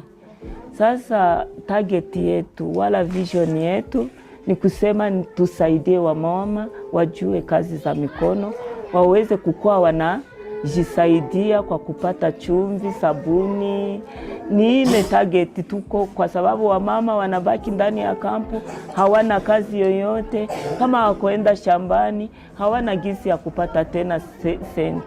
Ndio sasa hii program ikakuja, tuzunguke mu village yote, tusaidie wamama, tuwaonyeshe namna gani wanaweza kujiinua, kujipata en charge, kusema waweze kupata makuta ya kuweza kusaidia familia zao.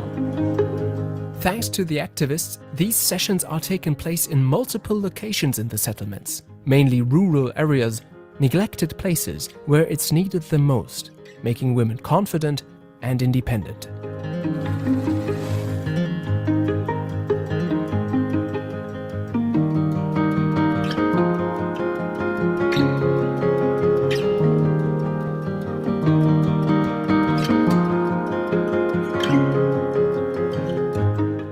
Somewhere else back in Naki Valley, another social entrepreneur is using amateur theater to help breaking the silence on sexual issues.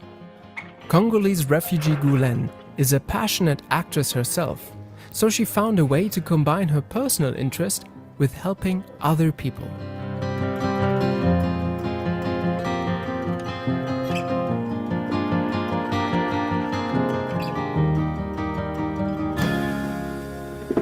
Theatre of the Oppressed is a peacemaking tool which deals with community and individuals' problems or challenges, I might call it. We come in this community, we identify any kind of a social problem. Currently, we are working on sexual and reproductive health, whereby we identified challenges within young girls, especially who are getting unwanted pregnancy, and they are doing unsafe abortion, whereby they die sometimes, or maybe they lose the babies, and also sexually transmitted infections. We create an interactive moment between the actors and the audience, whereby we first present the scene, where we show a moment of a conflict or a challenge which the community is facing. Then we invite the audience to give a solution. They become spect actors. They come on the stage, they give different solutions to improve the challenge or the problem. Then at the end, we make a one-on-ones, asking questions to see if this helped or not. If it helped, we go further by maybe referring people to some organizations which can help them, or if it is psychological problem, we try by giving counseling or life coaching.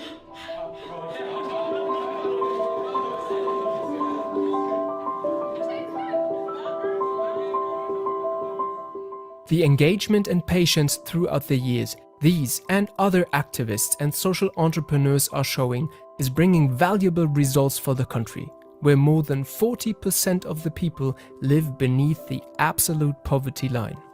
Around the year 2000, a Ugandan woman gave birth to 7 children on average. Today, 20 years later, the number has reduced to 5 children on average. whilst the world average sank by around 0.2, a huge improvement. Having the birth rate under control allows the country to accumulate wealth and develop society. It is symbolic that Uganda, openly welcoming refugees, is now benefiting from these people who are giving back to society by being a huge part of a change-making movement.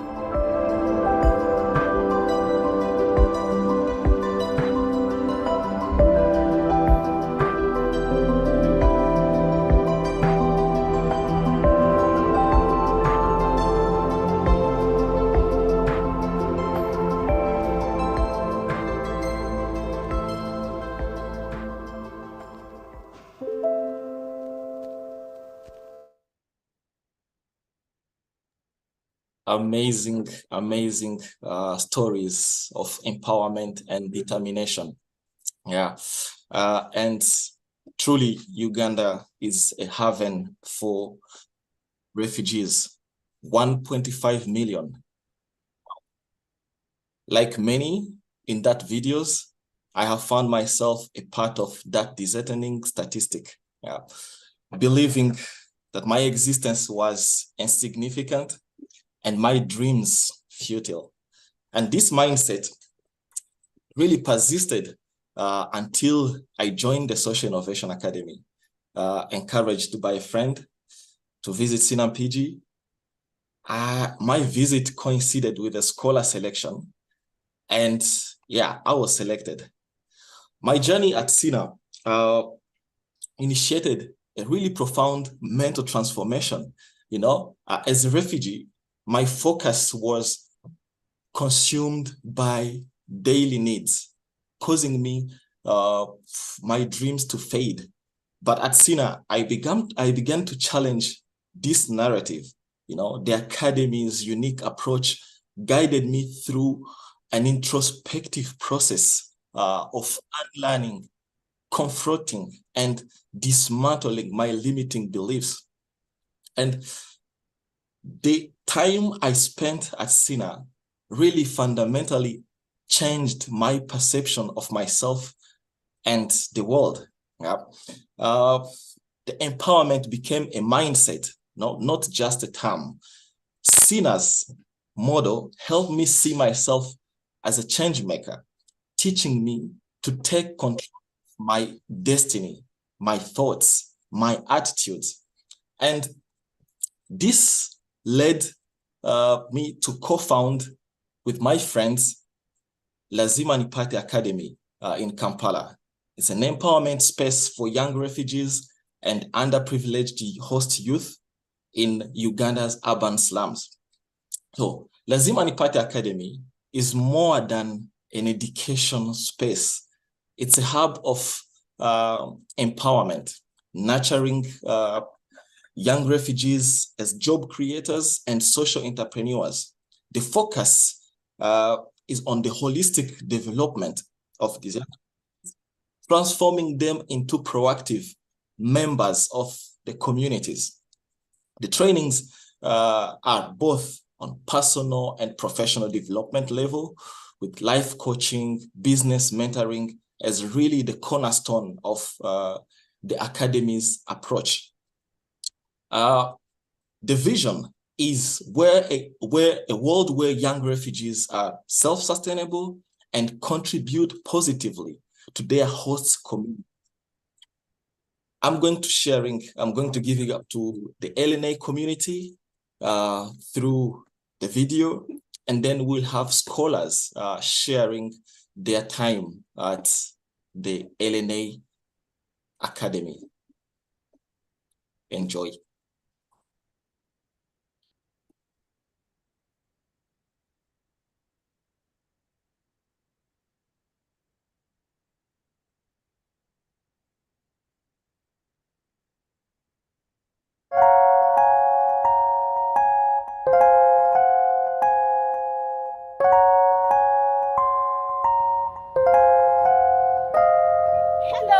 Good morning, bonjour, habari. Welcome to Lazima. Come with me.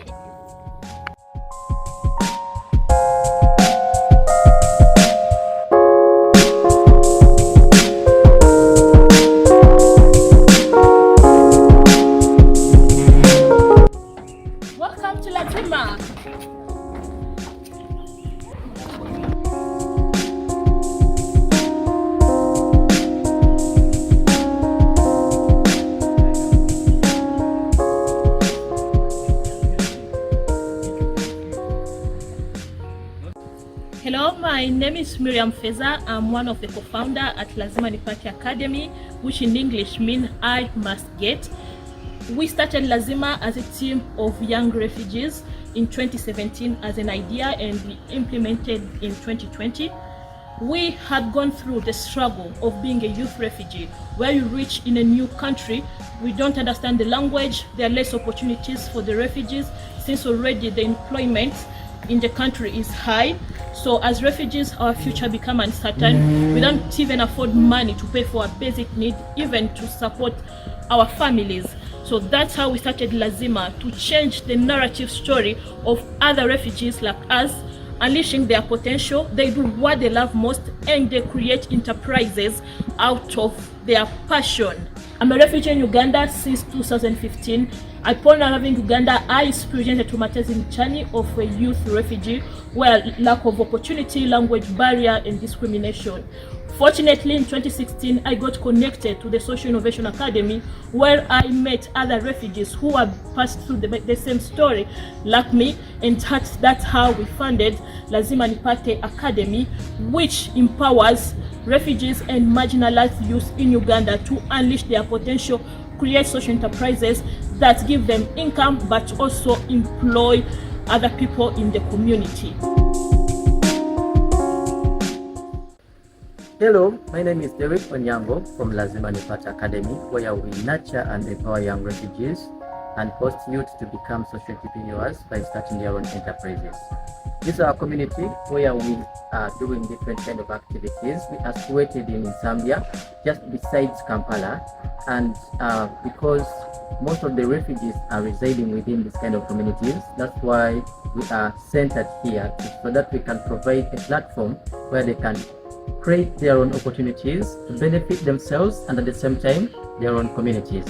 So I'm going to show you around so that also you can see what we are doing around and possibly explore with us, to also, if possible, to join us on the journey, and we can empower the world and transform the world together as one. So join us on the journey.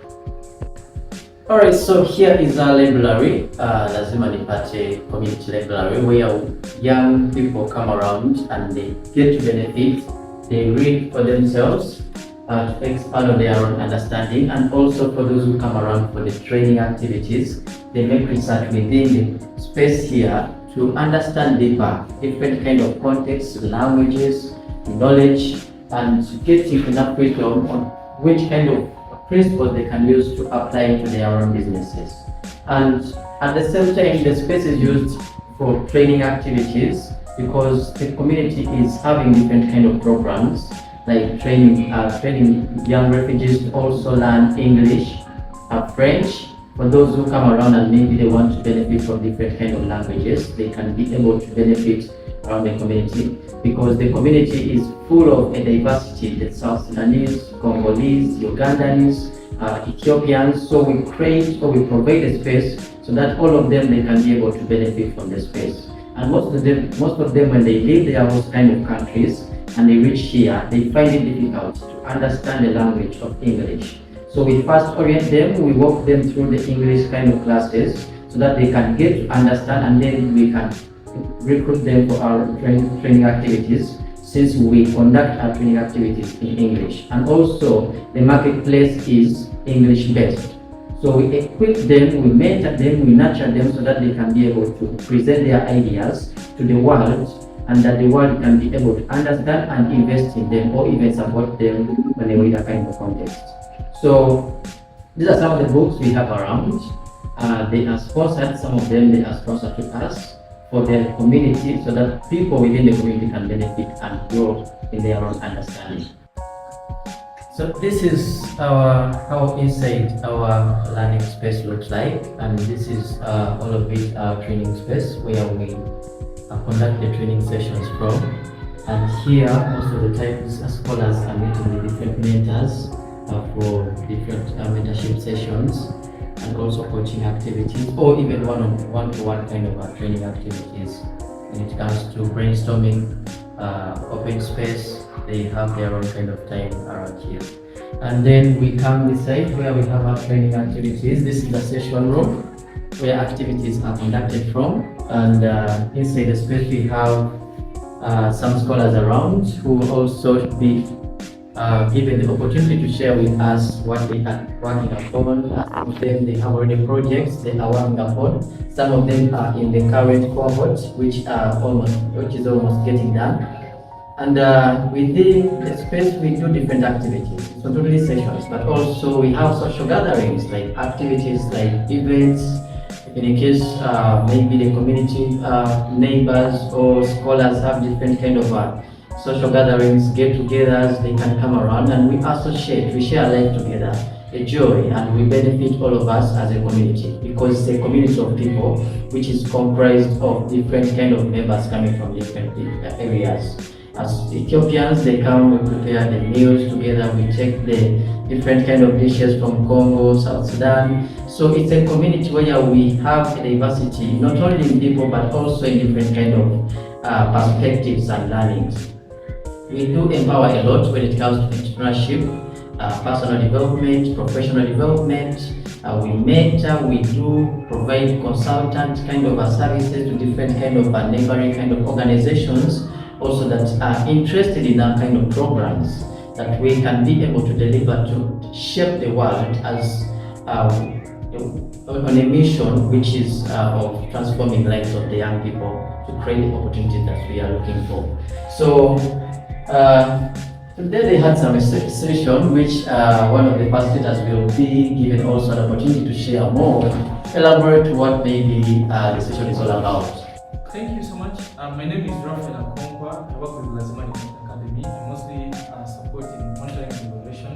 I'm also a trainer, a mentor, and today I facilitated a session about problem tree.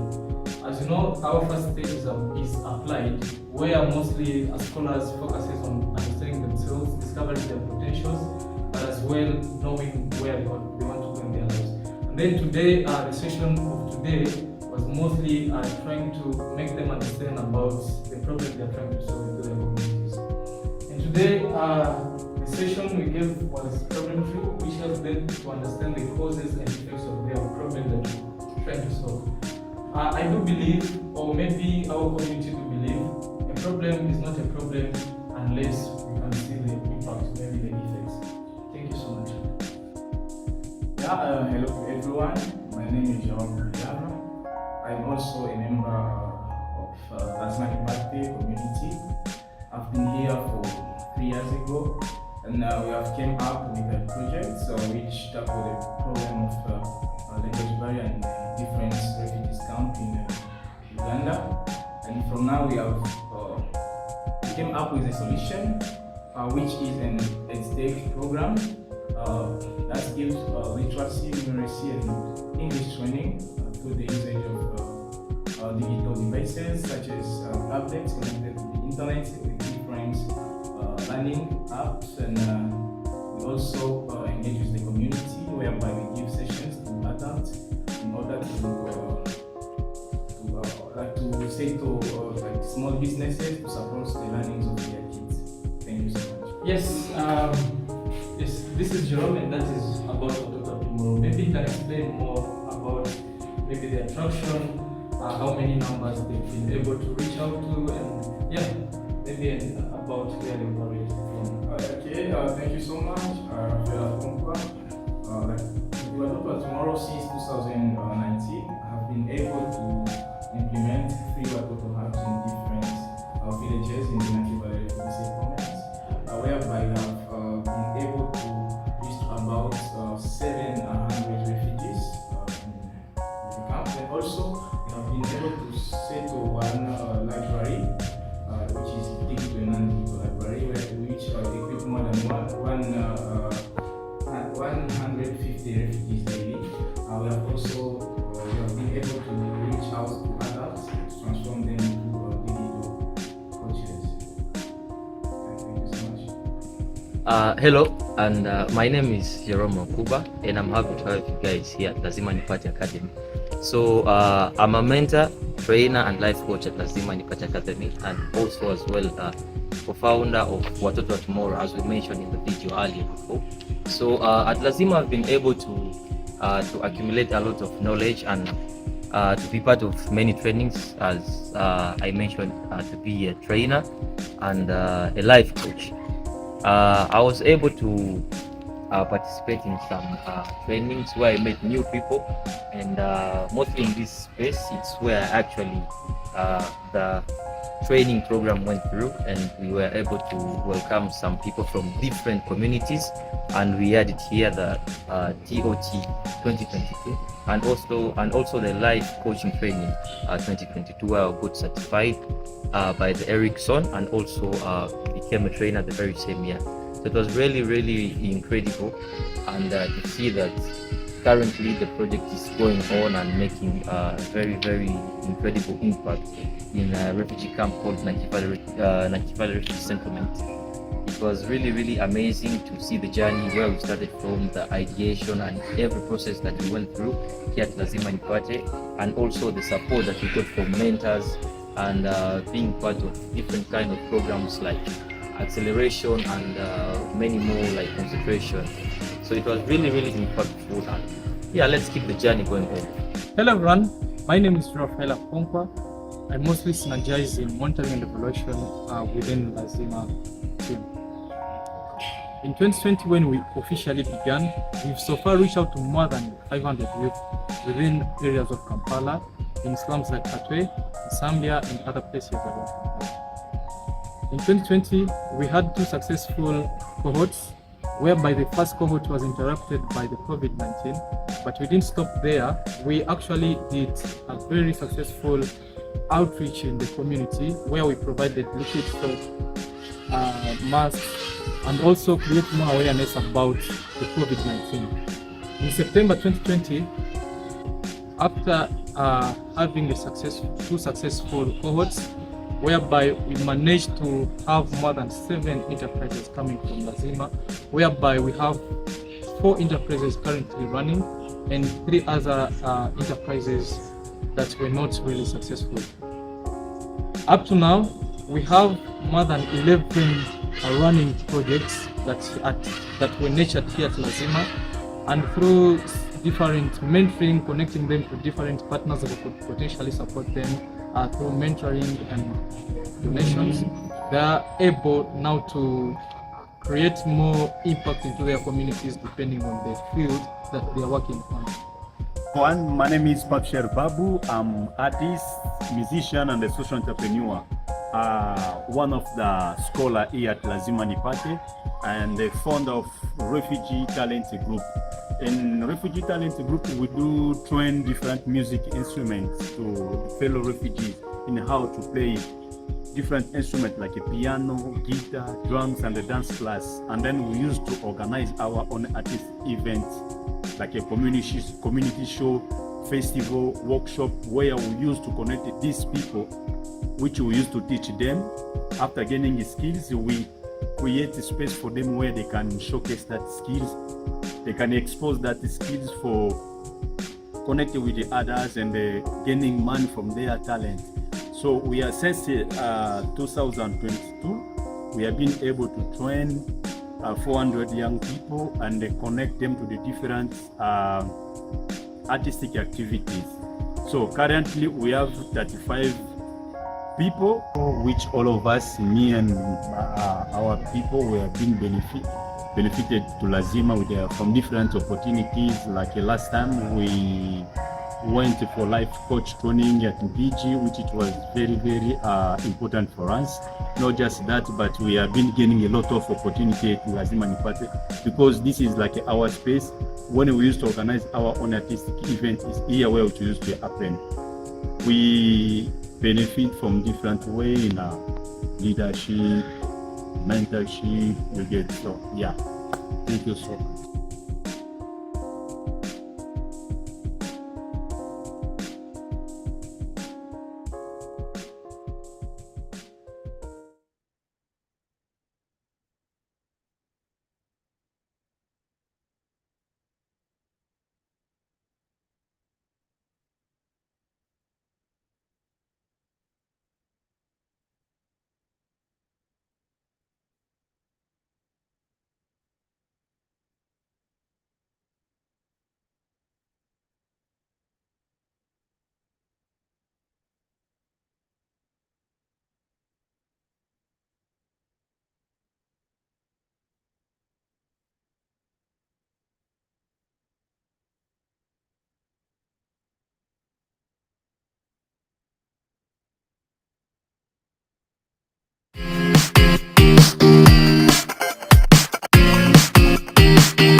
Hello, this is our community, Lazima Nipate. I will start sharing the video and then introduce you to my brother here, Papshe, that will be taking you through, will be talking about himself, but as well what he did. Yeah, thank you so much. Hi guys, please. Like we said, here in Lazima, we have a lot of project which is handling education, entertainment. So I'm going to entertain you in behalf of RTG. I'm going to do some freestyle. Just get this.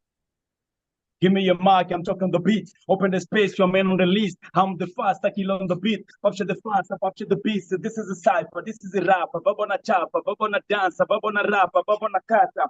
Isaki yuko Nipate, na changa muziki na dance. Nasema Swahili Lingala Kirega ya kwetu na changa na France. Ukichanga muziki na pombe na bangi manigo tapasha kupancha. Bring the vibe, feel in my eye, perpetual sniper, perpetual fighter. Tala nazobina nazoyema nazovase nazobuna lokola mwana mobile keba. Talking for life, I'm talking the truth. Life is hard, life is good. Keep your head and keep it to move. Never give up, forget the rules. I'm from the jungle, my hands are humble. I grew up on the city, inspired by music. I value my story, my text and my lyrics. Challenge the struggle. Brother, don't panic. Keep your head amori. Get you a soldier. Get you a wake.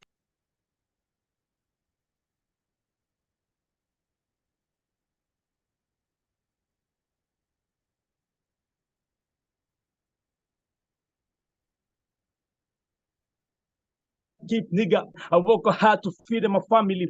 Never give up and represent my community. Music talent, I got ability. I'm talking the reality. Pop share, positive mentality. Check, this is LNA. RTG will represent. Boom. Oh, hello to everyone. My name is Jangu International, one of the LNA scholars. Now I want to share just a small inspiring story whereby I started the entrepreneur journey here at LNA, and from now I'm running an enterprise in the Native Valley refugee camp, which leverage technology through to refugee children aged 3 to 18 years old who are unable to access school due to the language barrier and quality education. We have so far reached more than different villages in the Native Valley refugees camp, and now I'm able to sustain my family and also myself while giving access to the children that are in need of being at school to reach their full potential, to reach at their level of dreams. And I'm so glad to be part of LNA community. I think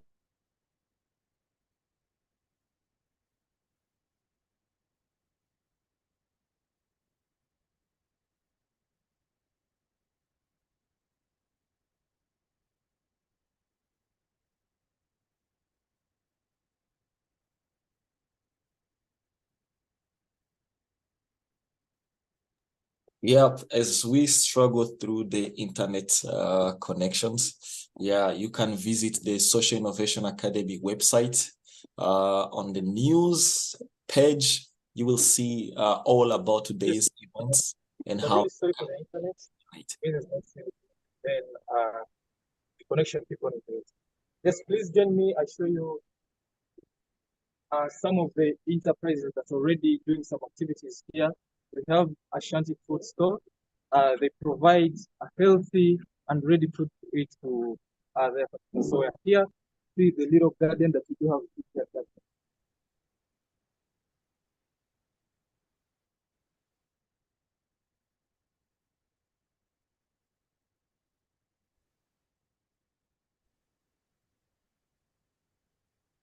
Yes, as you can see, this is the small garden that we do have here at for Ashanti Food Store. As you can see here, we have some small fruits that they grow. After growing them, and then they sell them to their customers. So they have an online app where you can actually visit and make your order to get your food delivered. Then about myself, I will talk about my personal project, which is called Poe Therapy. You know, Uganda is ranked among the top 6 countries in Africa in rates of depressive circumstances, with 30% of victims annually, according to the World Health Organization. Youth in their 20s are more vulnerable since they are more exposed to drug and anxiety attacks. Most of these youths come from different places, most especially foreigners, and also refugees from Congo, South Sudan, and so many other countries. Reaching in Uganda, have nothing to do, have no hope for the future, still having in mind that, yes, I saw my father being killed in Congo. How will life happen in Uganda? So what we do, we provide these youths a space, a non-judgmental space where they can socialize, learn suitable ways to cope up with all depressive circumstances. We mostly focus on the light depression, and then for those with severe depression, we direct them to mental health experts who can be able to actually take them further for more, for more care. Yes, this is Joshua Mirimo. Maybe you can stop. Yes, hello everyone. My name is Joshua Mirimo. I'm one of the Lazima Nipate partners. I came at Lazima since 2020, whereby I couldn't be able to express myself in English. Unfortunately, I couldn't give up because Lazima is a good community where people collaborate in any language. So I could focus myself in collaborating with other scholars, whereby I could now start speaking or expressing myself in English. During the program, I could start a business called Scale Up Animation.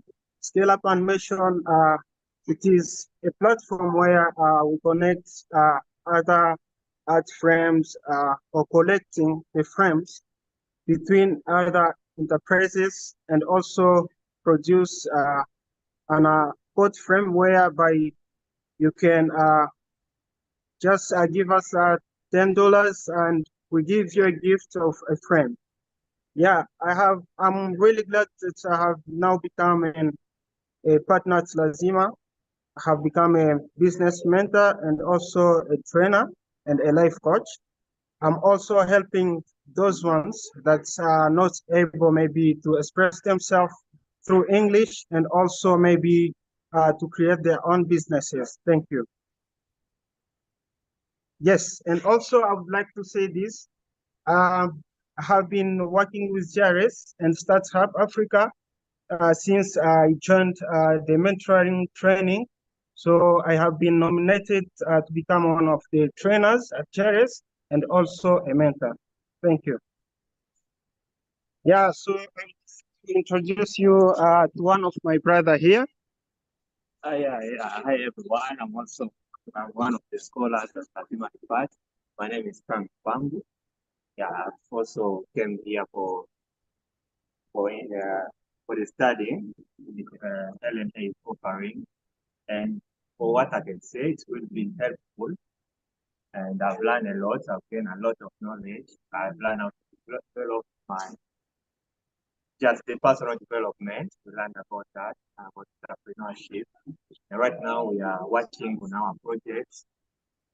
Like mine personally, I'm working on a delivering app, a delivering system. That's what I'm working on. We're still in development. They are still, our projects haven't launched yet, but we are still working on it. And hopefully it will launch very, very, very soon. Yeah, thank you. Okay, thank you. Thank you. I would like to give back to John.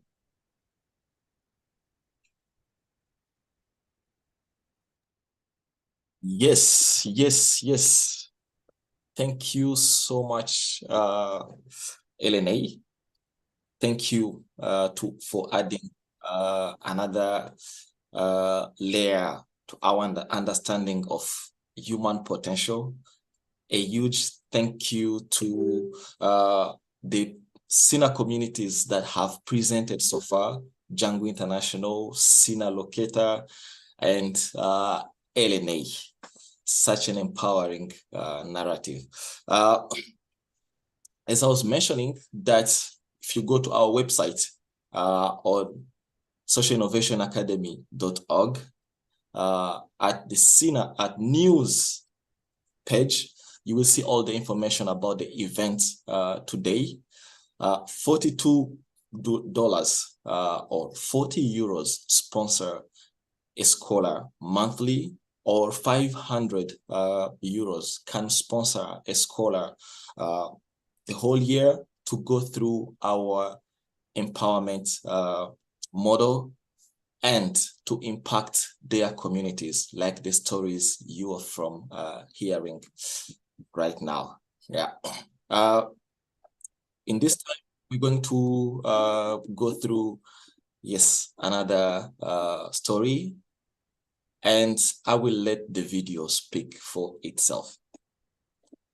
Enjoy.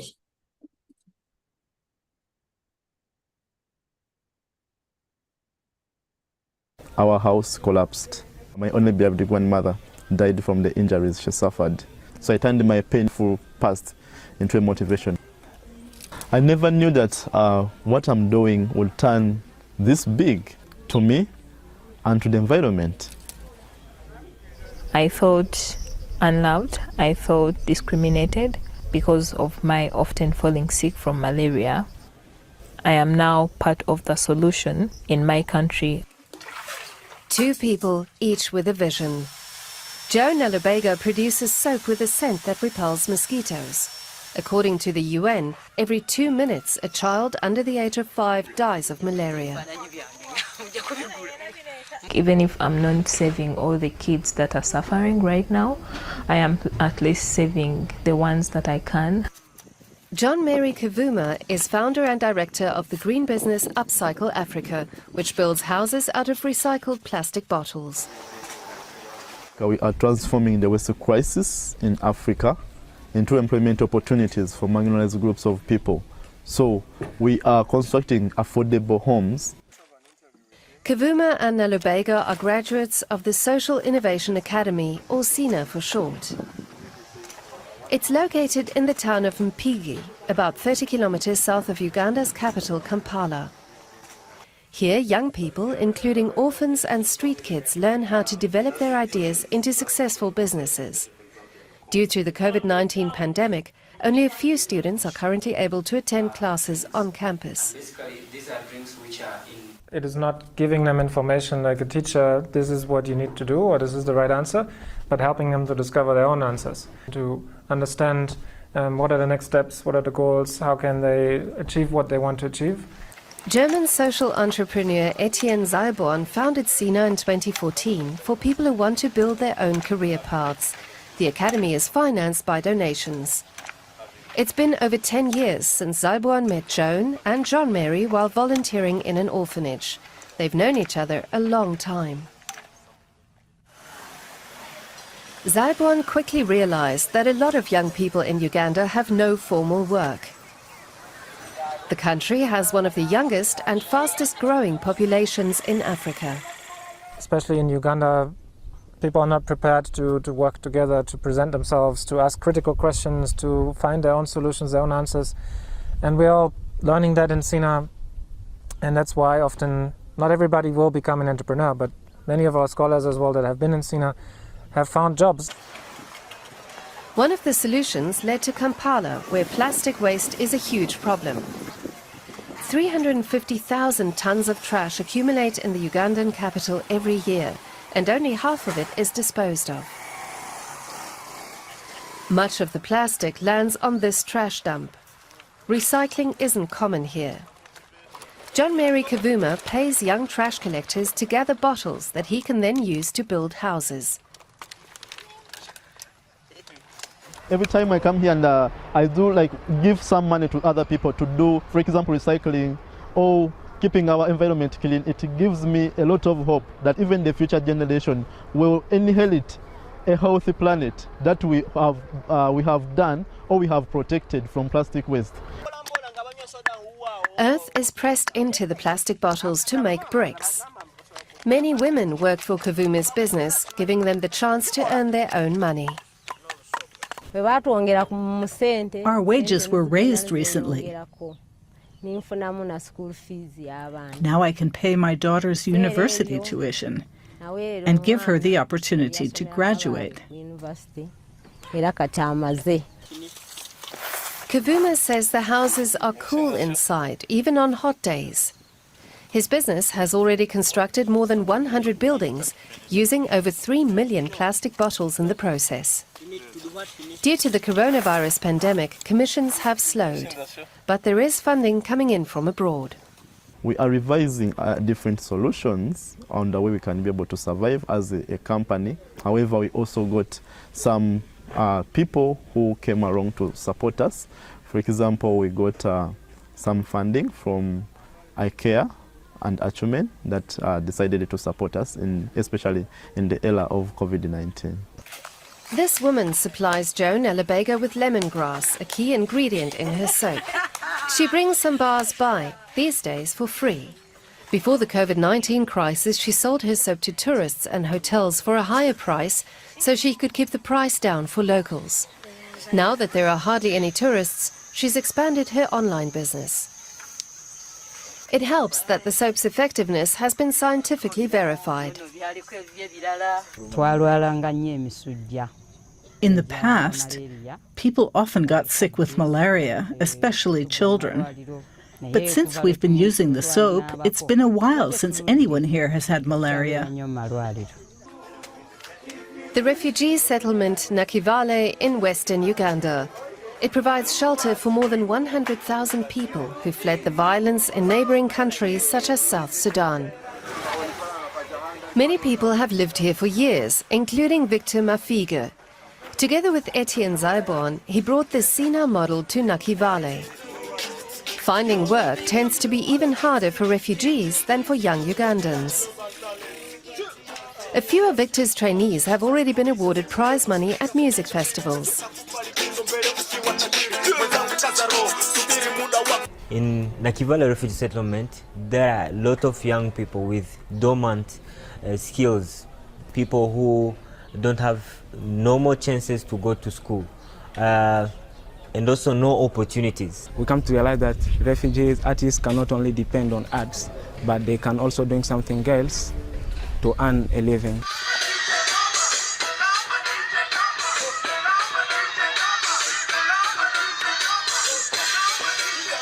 But there have also been setbacks. Because of COVID-19, a SINA branch in South Africa had to be put on hold. Nevertheless, Etienne Zaibon remains convinced that SINA will play a part in more success stories, like those of John Mary Kavuma and Joan Alabega. I have a vision to make my country a better place. I have a vision to make Africa, instead of running away from it, to make it a better place. If my grandmother happened to see me now, I know she will be proud of me.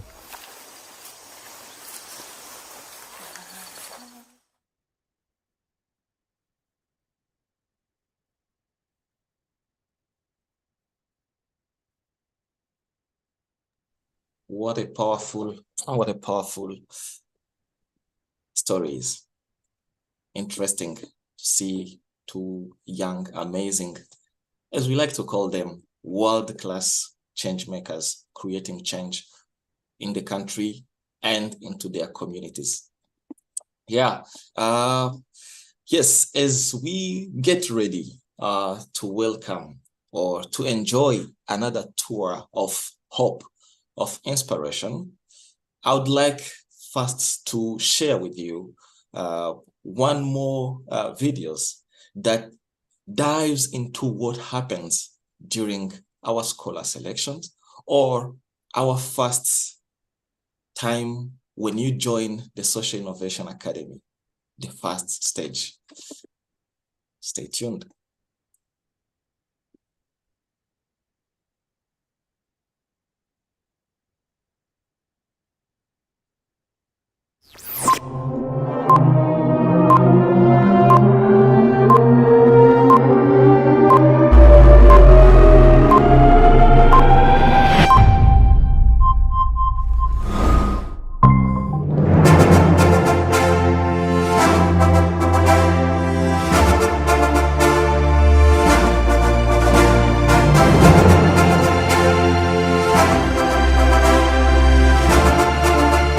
Informative, educative, entertaining, inspiring, interactive, challenging, intriguing. Welcome. It's SINA News Today.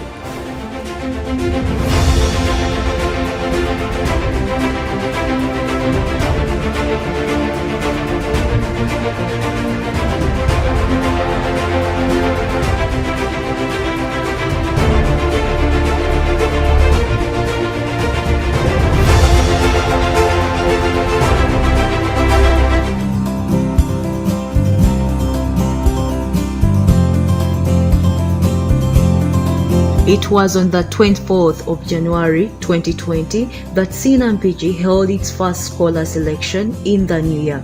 A number of individuals that applied came through for the interview. The day was filled with a number of funny activities. If you have ever stolen sugar when you were young.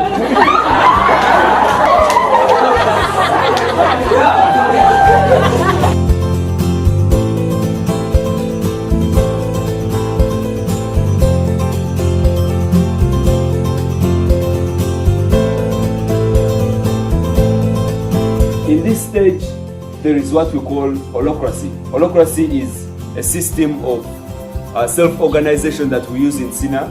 People have roles and responsibilities which you take on within the community.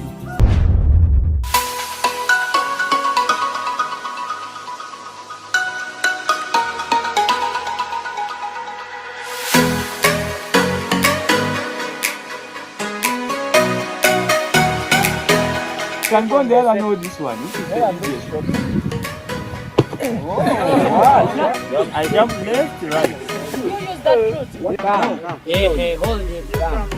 When you step where I'm going to step, I'll fall. You give your hand. Give your hand first. Where are you going to step? Wait. Okay. On the side you are, it's the side. Okay. 1, 2, 3. I'm going. Yes.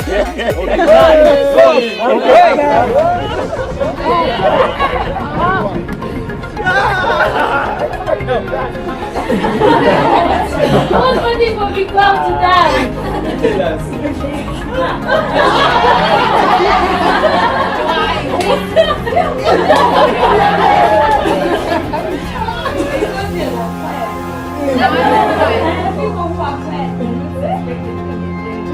And you didn't say anything else before that. So how?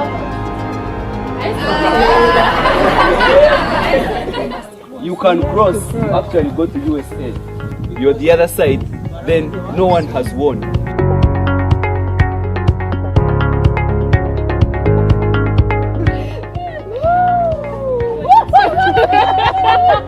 Are there any lessons you learned? Yes.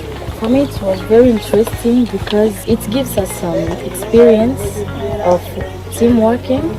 Through this game, I've learned again that we should keep in our mind that nothing is impossible. We can always reach success. At the end of it all, 13 scholars were selected for the applied program.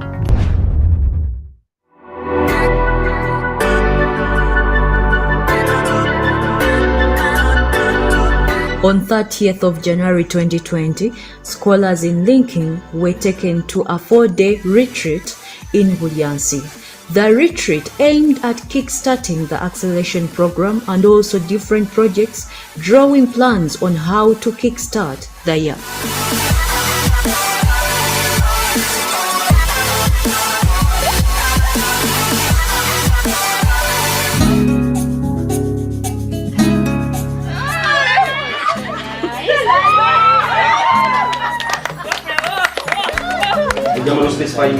Yes, boss. For your customer? People who buy our straws. Our customer segments. Our segments. And also what problem are they having? Our segments that they buy. And we can't just them.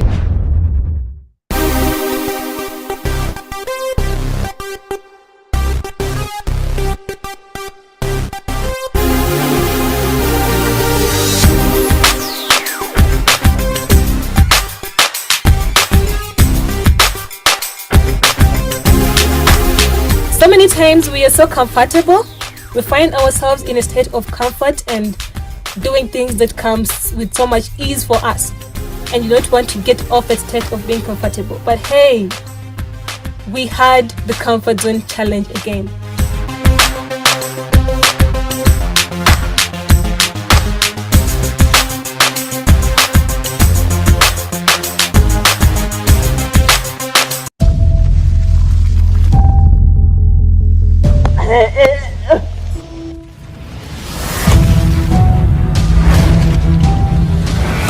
Just like it happens in every new scholars intake, this particular group was not an exception. They had a very thrilling experience with their comforts and challenges. And guess the difference? This time round, they didn't have most of the activities within SINA, like it usually happens. They had to do some of them out of SINA. No one is even saying that we are enjoying.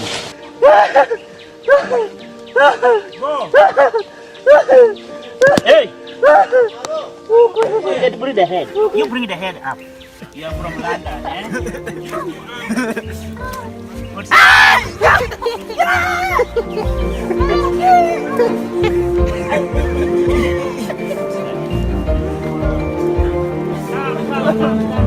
Guys, wait. Yes! Move! Move! Don't worry. You are in a new life.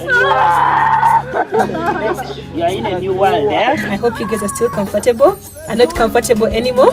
I just hope you're not comfortable and you're willing to take on any kind of challenge that comes your way, because you have traversed through challenges that maybe some of us haven't, but yes, you are still alive and kicking, so you can do so much more. Oh, yeah. Man, what I know you have 6 packs now. With all this said, we would like to give you a glimpse of the experiences of some of the scholars in Here They Go. I'm Paul Odomo Joel, one of the applied students at SINA. Having attended the Comfort Zone Challenge, I managed to learn a lot from the activity or the event that day. Right now, I can do anything and I come up with a solution. So doing such events can really transform your mind from that level of rigidity or thinking to be someone who cannot do anything, to someone who can think outside the box. My name is Baraka from GRC Scholar here at SINA Applied. I'm very excited to attend the comfort zone. I used to fear too much and I had the deep shame. So I didn't expect in life that I can do the things that I've done that day. So we passed through many things which built our mind and our personal growth. It was not only challenges, but also seeing opportunities, how to overcome problems. We must not give up.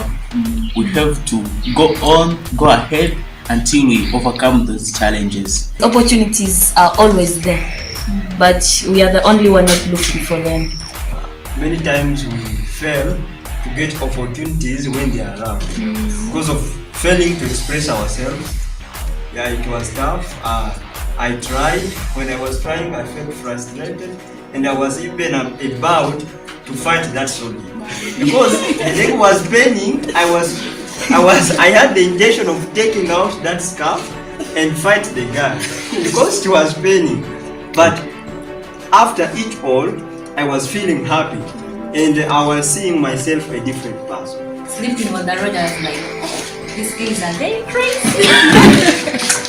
You know, I had a lot of fear. How can they see me doing this? But after doing it, I saw that anything can be done. So long as you believe in yourself. I identify that I'm a strong woman. I can overcome everything. So nothing can beat me.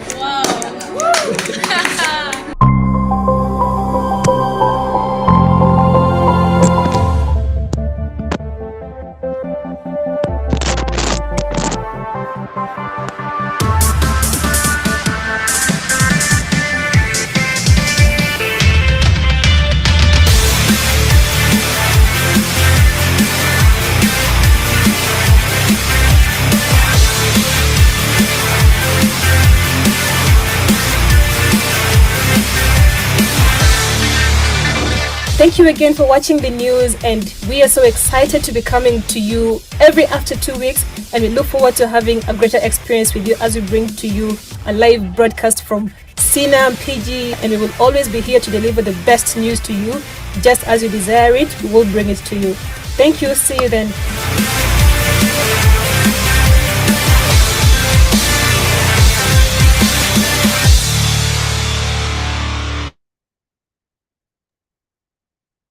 Interesting.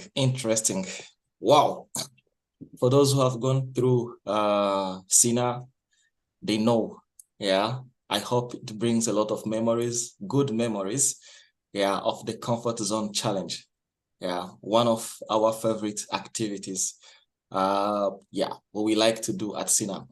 Yes, each story that you are going to hear today, yeah, it's a story of a champion. It's a story of determination and yeah, and our goal or our idea, our objective is to create more and more of those stories.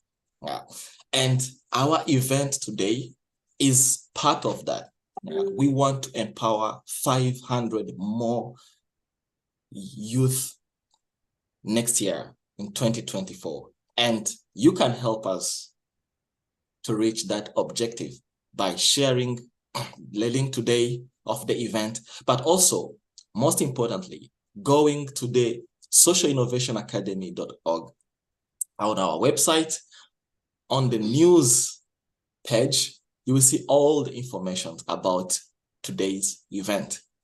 $42, 40 euros per month can help us create more stories, more impactful stories. Talking about stories, we're going to go to another tour of inspiration.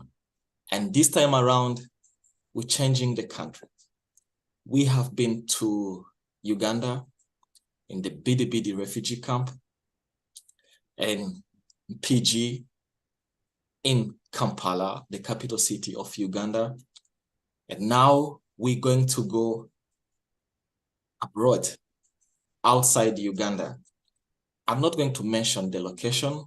I will let the next presenter, the next community, to share about itself. Welcome, Global Innovation Valley. The stage is yours.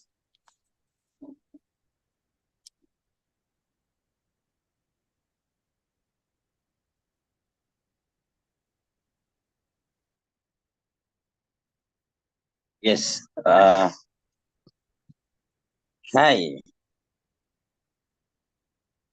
Okay.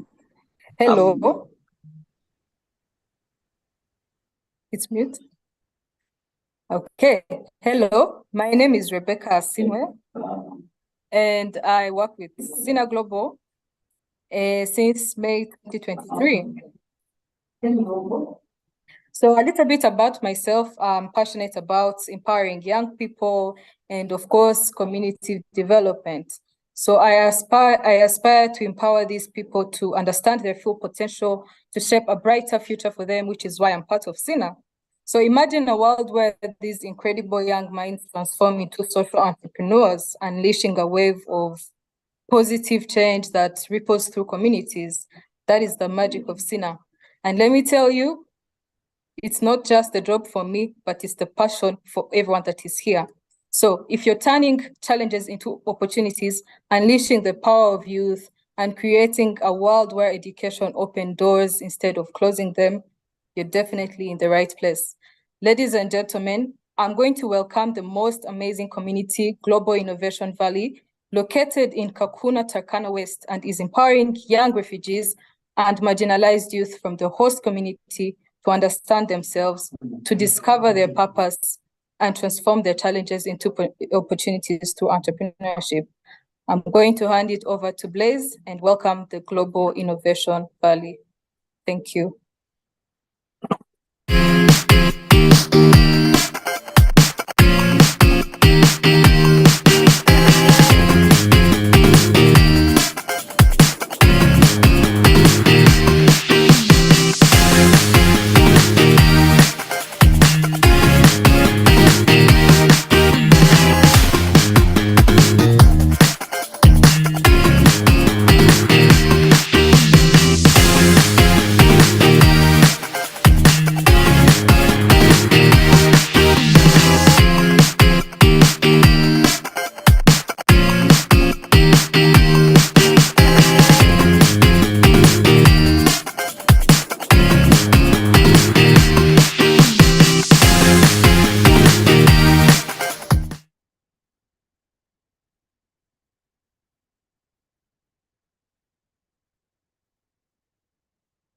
Yes, thank you so much. I'm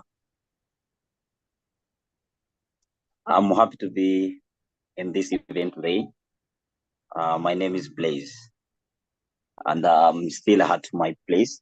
But I'm heading toward to our community. So, maybe let me start with my story, maybe to know who is Blaze and why he's in this event today. So, my name is Blaze Amani. Then our call Amani in English means peace. So the time I was born, so my parents, they were looking for peace. Then they decided once they get a child, they will just give them peace. Then I did not know why they give me peace. Then I asked them, why did you give me peace? They told me, it has been long, we are looking for peace, but now we have not even get it. The time I was a child, I found myself, my father, my families, they get refugees in Tanzania. That is years 1996, the time I was still young. Then they went back at home in my country. But that war, the peace that they were looking, is still lack until now. And today, I'm in the refugee camp. I become myself a refugee, even my parents at the old age, the peace that they were looking for long, they did not get it. And they found themselves as well, again, to be a refugee in Kenya. So my name is Blaise. The time I joined the refugee camp, my expectation was very high. I expect for a better life. I expect for a better future. Within the camp, I did not get it. So during being in the camp, I was traumatized and frustrated. I do not know what to do. Until that I get an opportunity for a friend who introduced me to SINA Innovation Academy. Good enough, I was just, I did not apply for it, but I was sent. I was sent to Uganda. Then I went and then learned and then been transformed. I create my purpose.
Yes. So I'm back.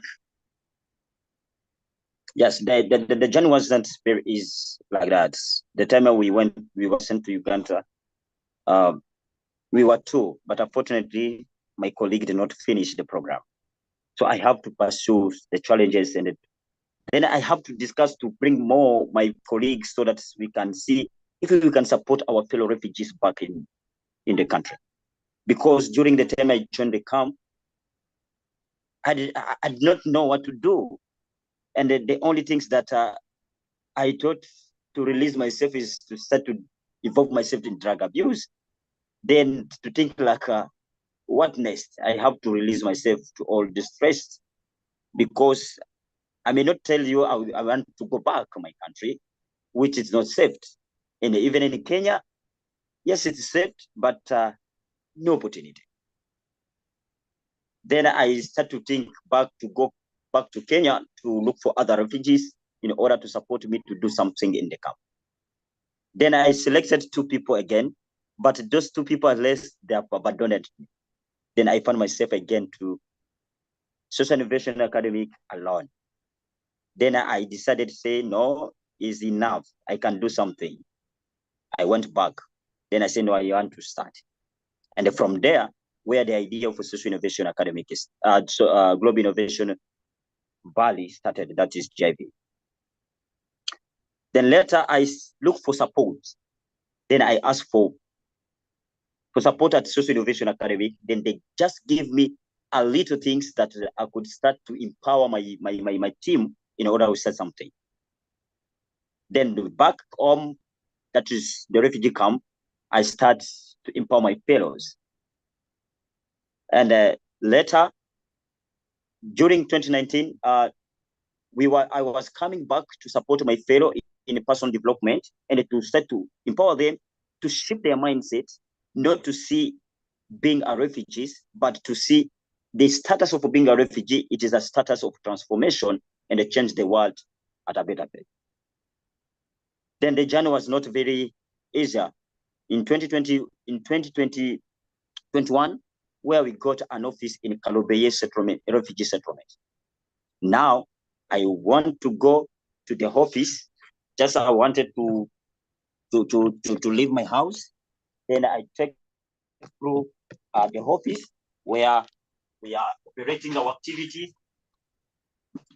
as I'm heading there. Yeah. So this is my house, being in the camp, but at least with the perseverance, we are trying to see if we can support each other and transform our challenges that we are going through in the refugee camp. Now, I wanted to introduce you. In Kenya, Kenya hosts more than 600 refugees, and then 42% of those refugees are living in Kakuma and the Kalobeye settlements.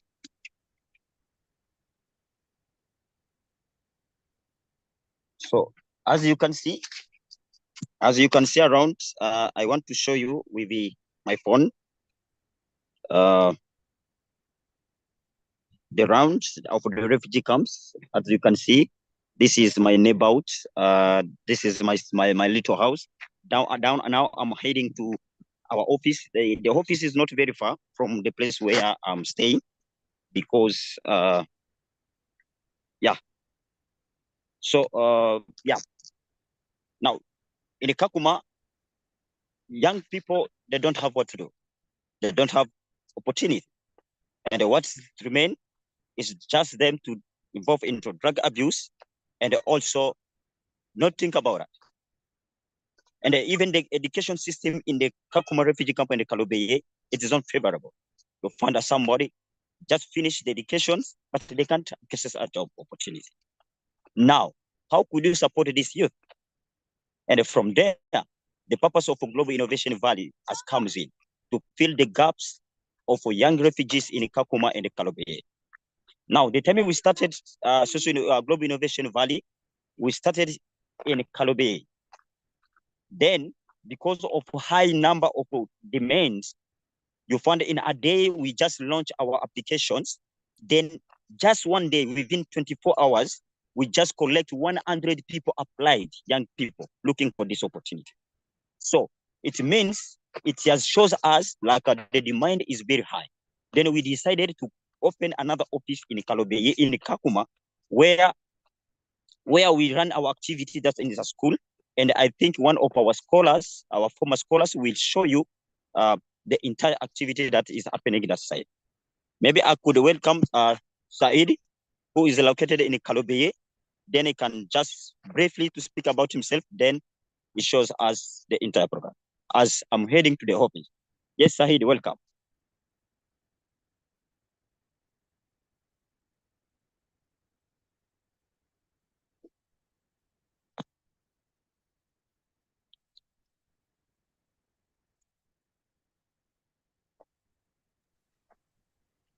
Good afternoon to you all.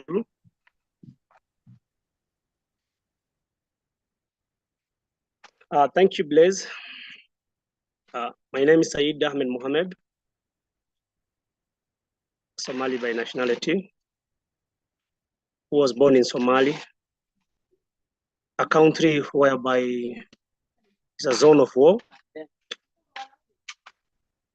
I flee from Somali in 2006, whereby I was a victim of education and my family couldn't afford to take me a formal education. So when I came to Kenya, in the Dadaab refugee camp, is another part of refugee. I was enrolled in a school whereby in my class, 150 students are learning or attending the class. If you don't come very early in the morning, it is very hard for you to sit the front seats. So you have to work hard to make sure that you wake up very early in the morning to find a space in order to listen and get to the content that the teacher is delivering. After within some years being in a primary education, I have finished my primary education in Hagadera, Unifty Primary School, whereby I was expecting after joining high school, life will be quite better. Staying in a refugee camp whereby you didn't come with your mother and father, it's very hard. You have to work so that you live, and you have to go to school so that at least change will come in the near future. Now joining in a secondary school was also a big challenging, whereby the whole camp, there was only 2 secondary schools. Imagine 12 primary school, after children finished their primary school, they joined secondary school, which is only 2 schools. Life again become worse than the way it was before. I ask myself that, am I not have a right to study? But I just say I have to continue. I found those whom we came together have started dropping out due to the space is limited. Enrollment was very few. If you don't get a good marks, you won't be able to be enrolled. Therefore, I finished my O levels in Hagadera Secondary School.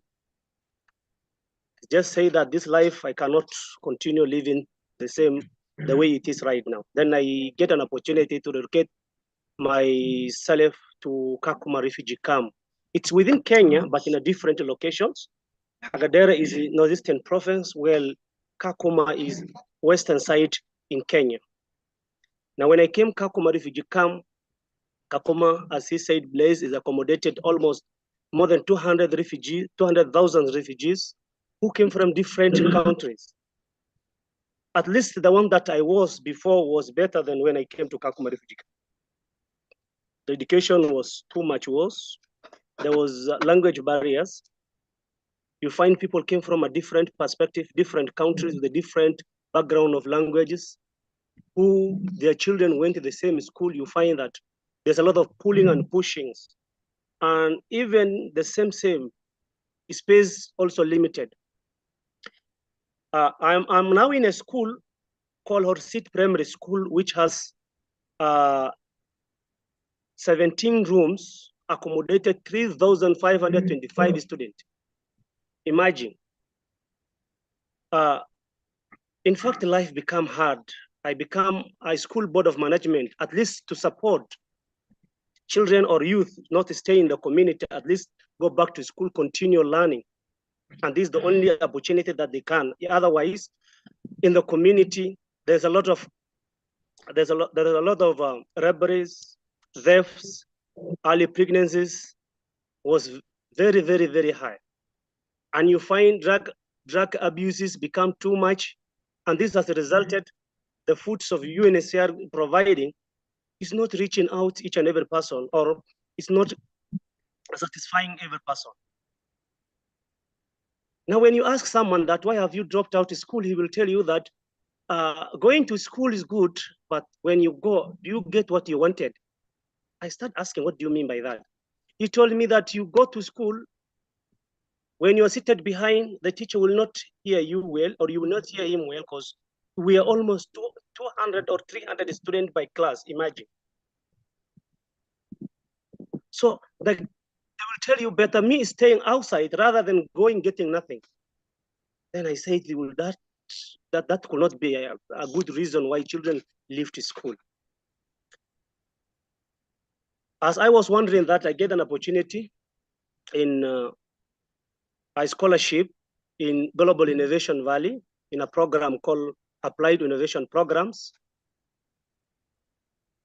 In GIV is where I discovered myself, that my purpose, my true purpose. Why am I in this world? What change am I coming up with in this world? Or who am I, and what am I going to do in this world? What legacy am I going to leave? Then through GIV, I discovered myself that, and I come up with a social enterprise called Alemra Integrated Academy. It is where we meant to help those who have language barriers, cannot able to go to school due to Kiswahili and English. Those are the two languages. And maybe background of the person, like my community Somali, whereby there's no Kiswahili or there's no Somali, there's no English language more communicated, it becomes very hard for them to enroll in a school. So you find that going them in school is like a kind of bullying. But coming up with the initiative, or coming up with the idea of applied Alemra Integrated Academy, it has really helped a number of the students, at least to improve their academic performance. And good enough, a success story, that one of my our student who integrated academy did his KCB, Kenyan national examination, and got 340 marks, which is remarkable, and that could allow them to attend scholarships to further their studies. As a GIV, as Blaise said, we have a center in Kakoma, and the center in Kakoma is where I am at the moment. Here behind me is a class whereby we take our classes. It's now locked, but as you can see, it is inside the school administration of the school. That is a blackboard whereby we offer our courses, our applied innovation programs. It is within a school system due to space. And applied JIV enrolled students that when the advertisement is checked out, you find a number of students applying. Youth, a number of youth applying. This gives you that the youth in the community, they're very eager. They need to study, to discover, to become young entrepreneurs. But you find that the space is limited. Compared to cohort 1 and cohort 2, cohort 3, there's a gap. Where we are at the moment, we are not using a center that belongs to Global Innovation Valley, but we are using a school system, a school infrastructure, at least to put in our classes within the school, at least youth in the community get the knowledge that they're looking for. So I really appreciate what GIV is doing, and I ask and appreciate Blaise to continue supporting the youth in the community. The number that we have reached so far is less than the number are demanding to be enrolled.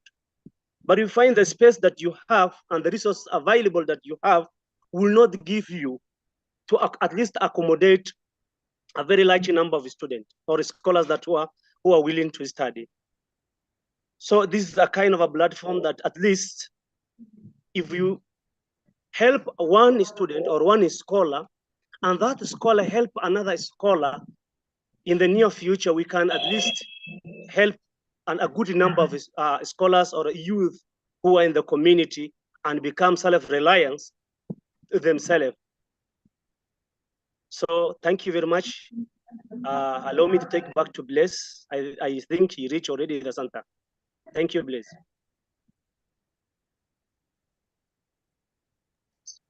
Thank you so much, Said.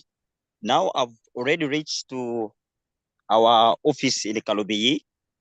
As you can see behind me, maybe I can just tune in the videos. It is okay. This is our office.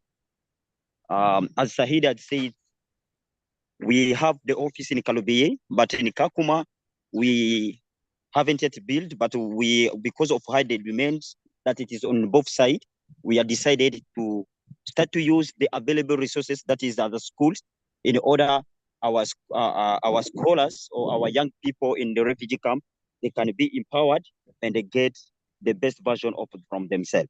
So this is our office. Then in this office where we use we use to both sides. In the time we have a gathering, for example, a boot camp, concentration boot camp, and emerging boot camp, because our program is divided into 3 pillars. That is the first one, the just come, that is applied, and in applied global innovation, we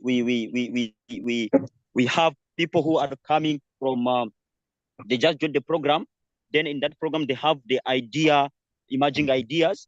Then after emerging idea, they have the concentrations where they come together at one place, people from Kalobeye and as well from Kakuma. They just come to this office for 5 days concentration boot camp.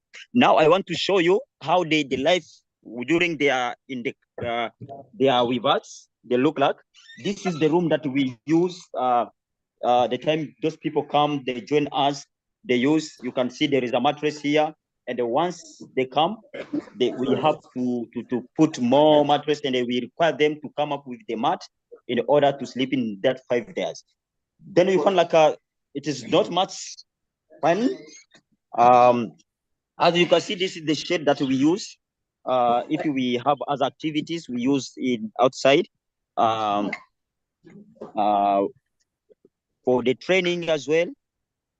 So this is the compound that currently we are operating, but we are not alone in this compound. We have other organizations that we are sharing the same compound, but this is our main office, let me say like that. So I want to, this is now we are entering in our office. Now I want to introduce Margaret, is one of our members. Then she can introduce themselves. Over to you, Margaret. Thank you.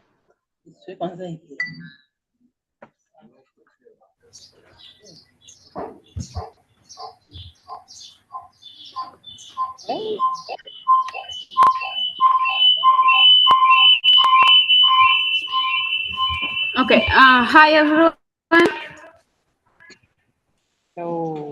So I'm called Margaret Imoli David.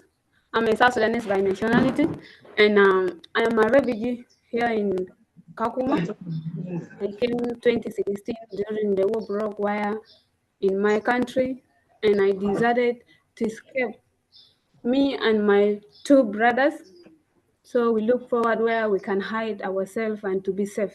So we decided to come in Kakuma, that is in Kalbaye, where we are being safe, where we are being taken good care of our refugees.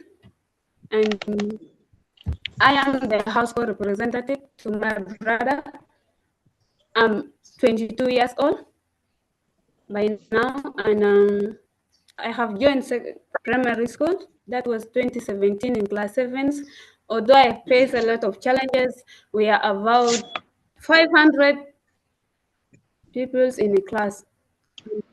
Really was very painful to me. I had to drop out from the school. I stay at home because I'm the only one. I act like my mother, I act like my father at home. No one is taking responsibility over us. I am the responsibility taker of my brothers and sisters who I have come with. And I decided to stay at home. Challenges start to occur. I started facing a lot of problems, whereby until I forced myself into peer groups. Then I decided to, at the end, I got a result of unwanted pregnancy, whereby no one is responsible for pregnancy. Again, to take that responsibility. And I stayed at home until I lost everything. Like I was seeing myself like I am nothing. But through the help of GIV, that is Global Innovation Valley, GIV has really empowered me. GIV has changed my life. GIV has, let me say, has really been more than a parent to me. So I was thinking that I can do anything. I can do. I am unable. But when I read GIV, I now see myself I'm better. I'm even see myself I can do what we're not planning to do. In fact, I was not able to speak in front of people, as you can see right now, but I can speak comfortable, so I'm not shy. So it's through by help of Javi. And Javi has really empowered many people, let me say, like young refugees and marginalized youth from the host community to become social ownership and to become self-reliable. And they have also empowered on social digital, which is needed today in everyone's lives, whereby you can see everywhere when you want to go. The first question they will ask you, do you know computer? In anything you want to do, you must first know computer. So JIV has taken note on that, where they train people, and also the teenage mother who are there in the community. They have dropped from the school, and they are nothing. They have seen themselves like they are nothing before others. So JIV empowered them, JIV support them.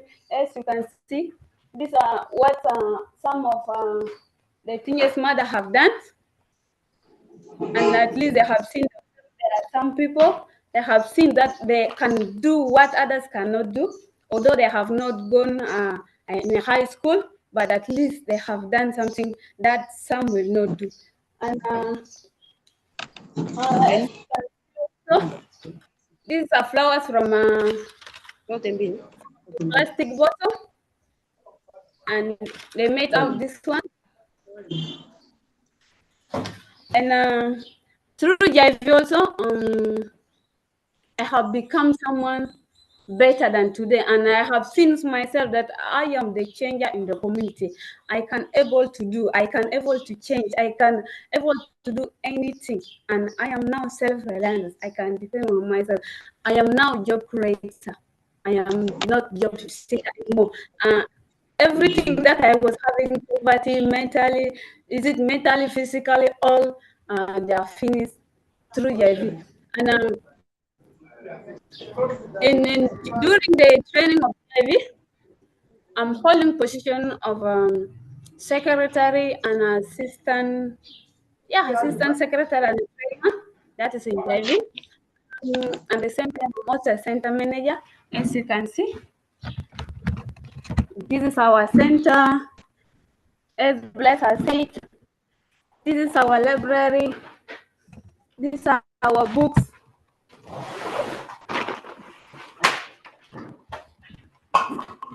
These are our books.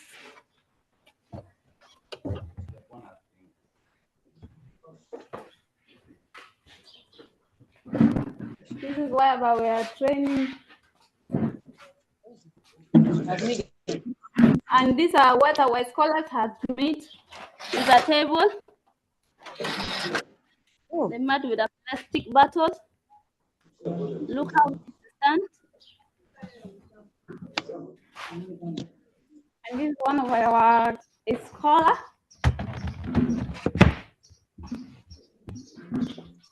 And I will be very grateful when JV continue with that spirit. And I came to realize that there are those in the community who are really very interested, who are really looking, who are searching for knowledge. They are searching on how to become job creator. There are those suffering in the community, but JV has not got much effort on how to accommodate all those people because of let me say like budget and because of learning center and learning materials. So people are in the community who are really very interesting. And in every cohort, JV has trained over 2,000 participants. Let me say 2,000 scholars. I mean, and in every year they do graduate 2 cohorts in every year. That is so good, and I'm really very grateful and very grateful that may God continue to bless and may God continue to bless them. And I will be also very grateful if you people can able to work with hand in hand with JV and also to see and how to maybe 1 or 2 scholars from JV that will promote, that will at least help them in another way where to work with them and how to help each other. Thank you. So blessed. Yes, thank you so much. Thank you so much, Margaret. And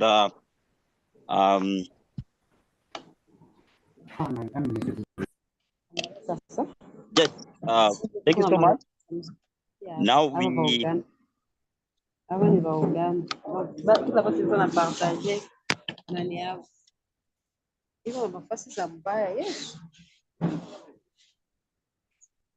yes. Now, since JV has started, we were able to reach out to more than 2,000 people who applied already. But in our selection, we were able to just to select 200 people who have been applied, 200 people who have been empowered. So you find like the need is still and the gap is still there in order these people to be empowered and to change their life.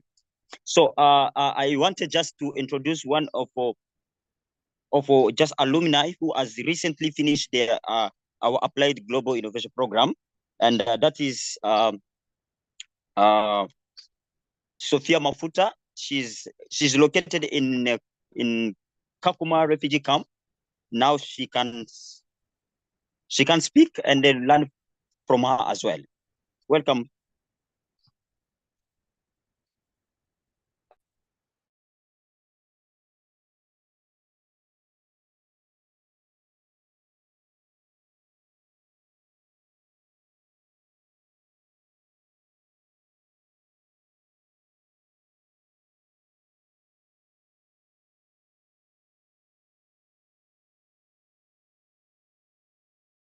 Yes, Sophia, you can unmute yourself.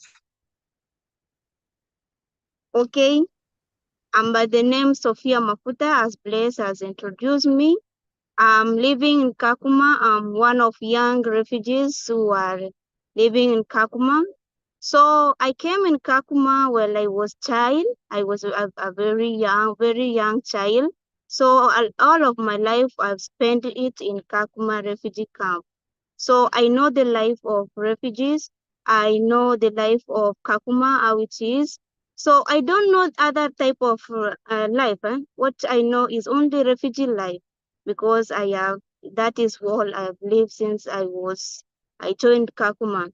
So the life in Kakuma is very hard, the life of struggling to manage the few things you have, the foods, water, and everything, because everything is very scarcity. It is very hard to find them.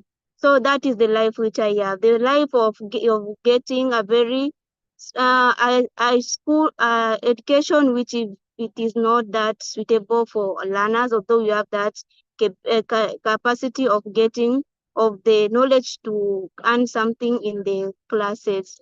So since I came here, I was a child. So I started my education here in Kakuma refugee camp in primary school.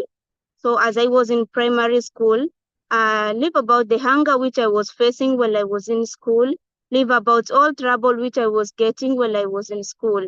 As I was in class 4, like I was 11 years, so I go through a very big trouble which I never share with anybody else, but I feel like to share with you today. I came in Kakuma with a single mother, so I'm living with a single mother. My dad died some years later there in Congo. So my mother was having her brother who was acting like our father by helping my mother to look for some for money to raise us, taking care of us at home, to buy us some clothes. So it happened one day when I was left at home with our young baby, and my uncle. Uncle called me in his home and tell me, Sophie, I need you to bring me water. As I take the water inside his room, suddenly he closed the room, and all of a sudden I feel that he take the water and pour it to me. He take sand and pour it to my eye. Then I struggle a lot to shout, maybe I can get help. So I was surprising, what is this uncle trying to do? So in that action, I found myself on the bed, and what he did to me, it remained a history to me. So I was raped, to say true, and after that action, it really hurt me, because I didn't even know what I did. Okay, I didn't never imagine of that that situation, but yeah, when I tried to tell my mom did not believe me, because believing my uncle so much, and he can't do that. So I struggle a lot to try telling him. When my mom was trying her a little best to find the truth, and my uncle started to threatening me that if I tell my mom the truth, he will take me in other place. He will also tell my mom like that he has ever found me with other boys playing that game. So I was threatened, and I decided to just zip my mouth. So I continued my education, primary education, but I wasn't that good again in school, because I had a lot of stress. So I did not even get better whatever teacher was saying. Though the education is not that good in Kakuma because of high population in schools, and teacher sometimes they can miss, but also my brain was not that good. I was emotionally torment. So I was not that good. So I decided only to continue, just to go. But when I reach in high school, I decided to let go all the stress and decide to continue with my education. And my uncle, though he was disturbing me, I say I will not tell anything true about the action which he did, and I continue the education. Wherever the stress will come to me, I will let it go from my brain.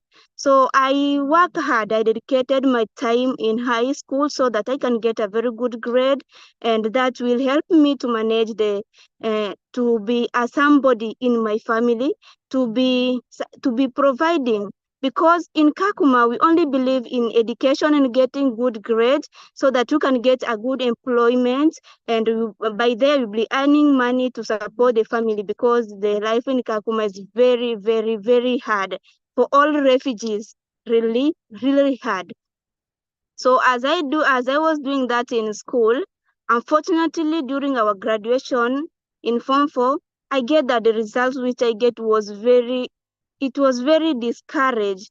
So from the stress of the results and seeing that I will not achieve whatever I was planning, because in my life I want to be a change maker, to be a person who has some impacts in the society and the family. But because of my bad grade, I lose everything, and the focus which I had, the dream which I had, I all deleted them. So the stress of the grade come there, and I also remember it also reminded me to think of the things which my uncle do to me. So I remain a very discouraged person, a very depressing, hopeless. So I see myself like a good for nothing. So I was created like to do anything, to be just a baggage in this world. So I didn't see any important thing in my life. So after that, after a long moment, like 3 months after finishing my education, is then where I met with GIV. I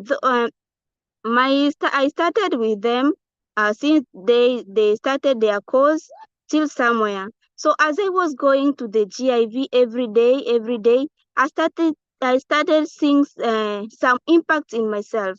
So the life in GIV, if I say the truth, it was a very good life, and I enjoyed it so much. Even living at home or during weekend time, I was missing the class, so I was expecting it. I was wanted it to be every day.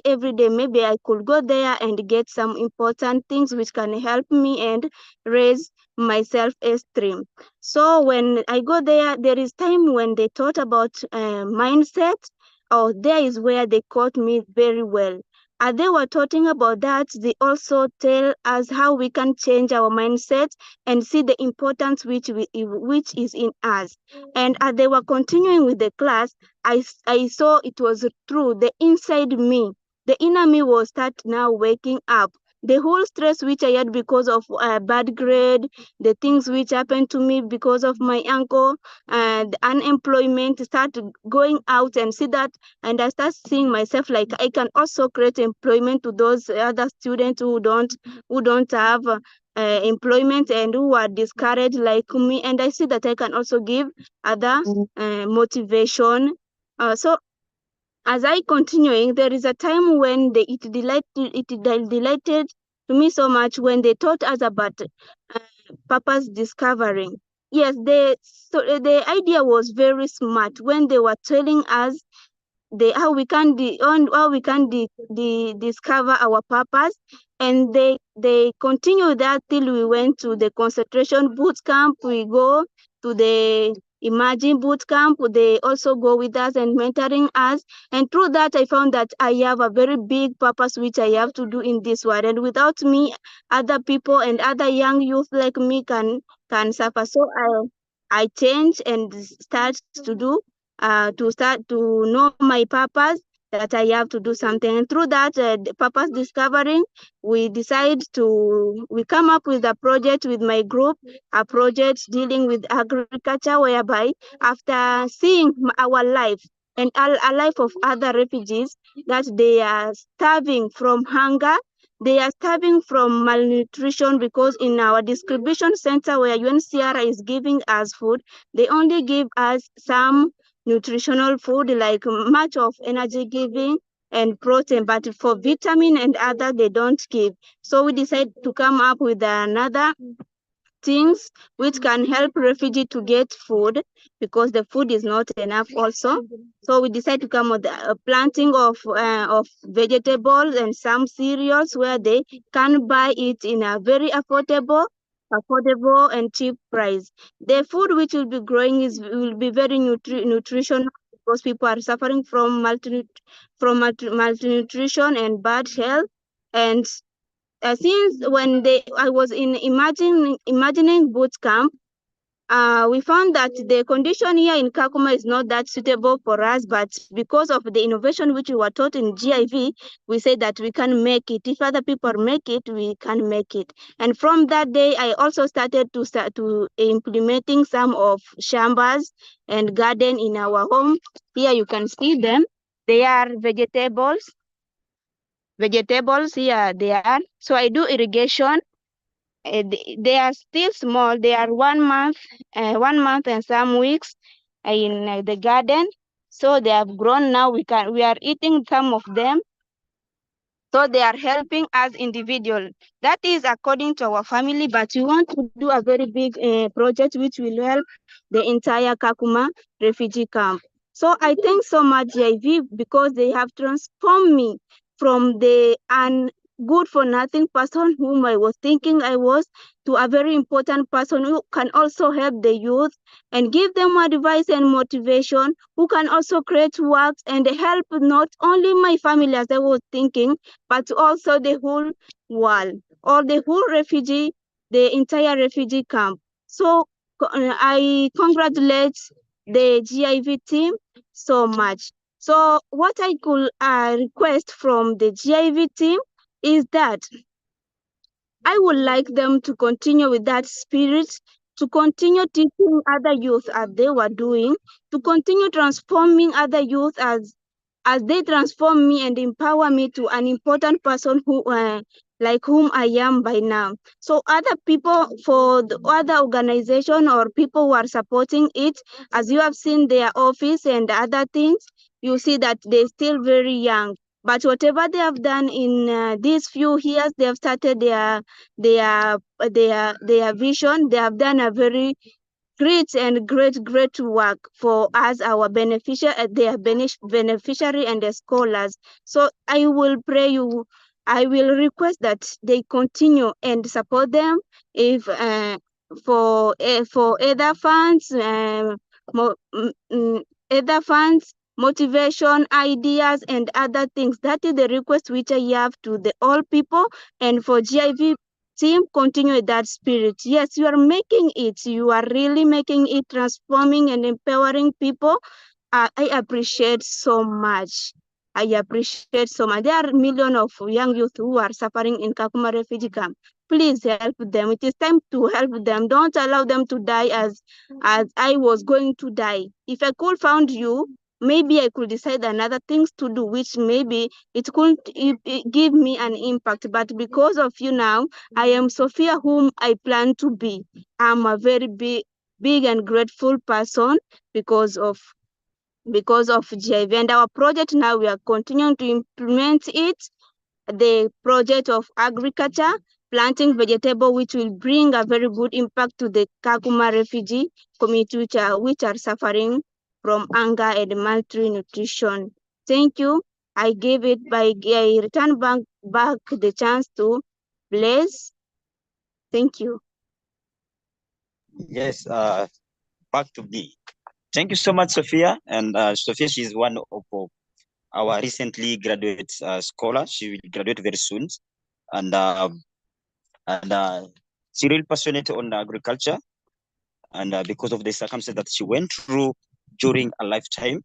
So you find at JIV, we have different people with different nationality, because once you visit Kakuma and the Kalobe refugee settlements, you find it is almost to visit half of sub-Saharan countries. So in the Kakuma refugee camp and the Kalobe, where JIV is located, we really force ourselves to empower them.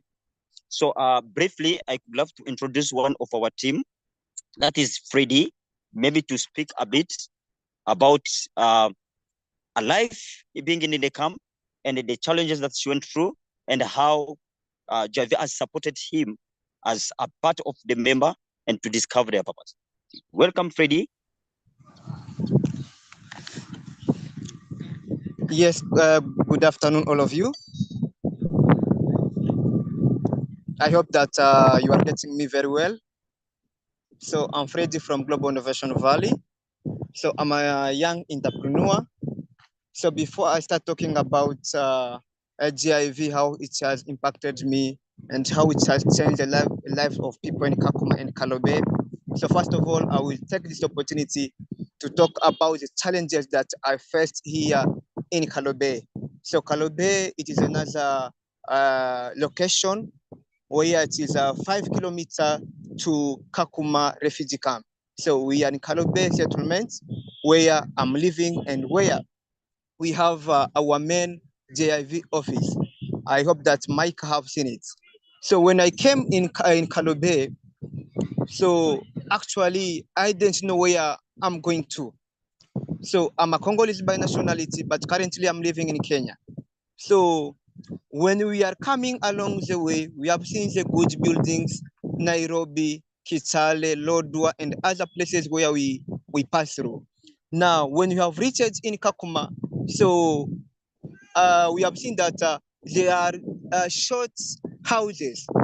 So now, just now starting crying. And I've seen that the sun was too much. Remember that we are living in a desert. So, and do not live over desert, how it looks like and how it is very hard.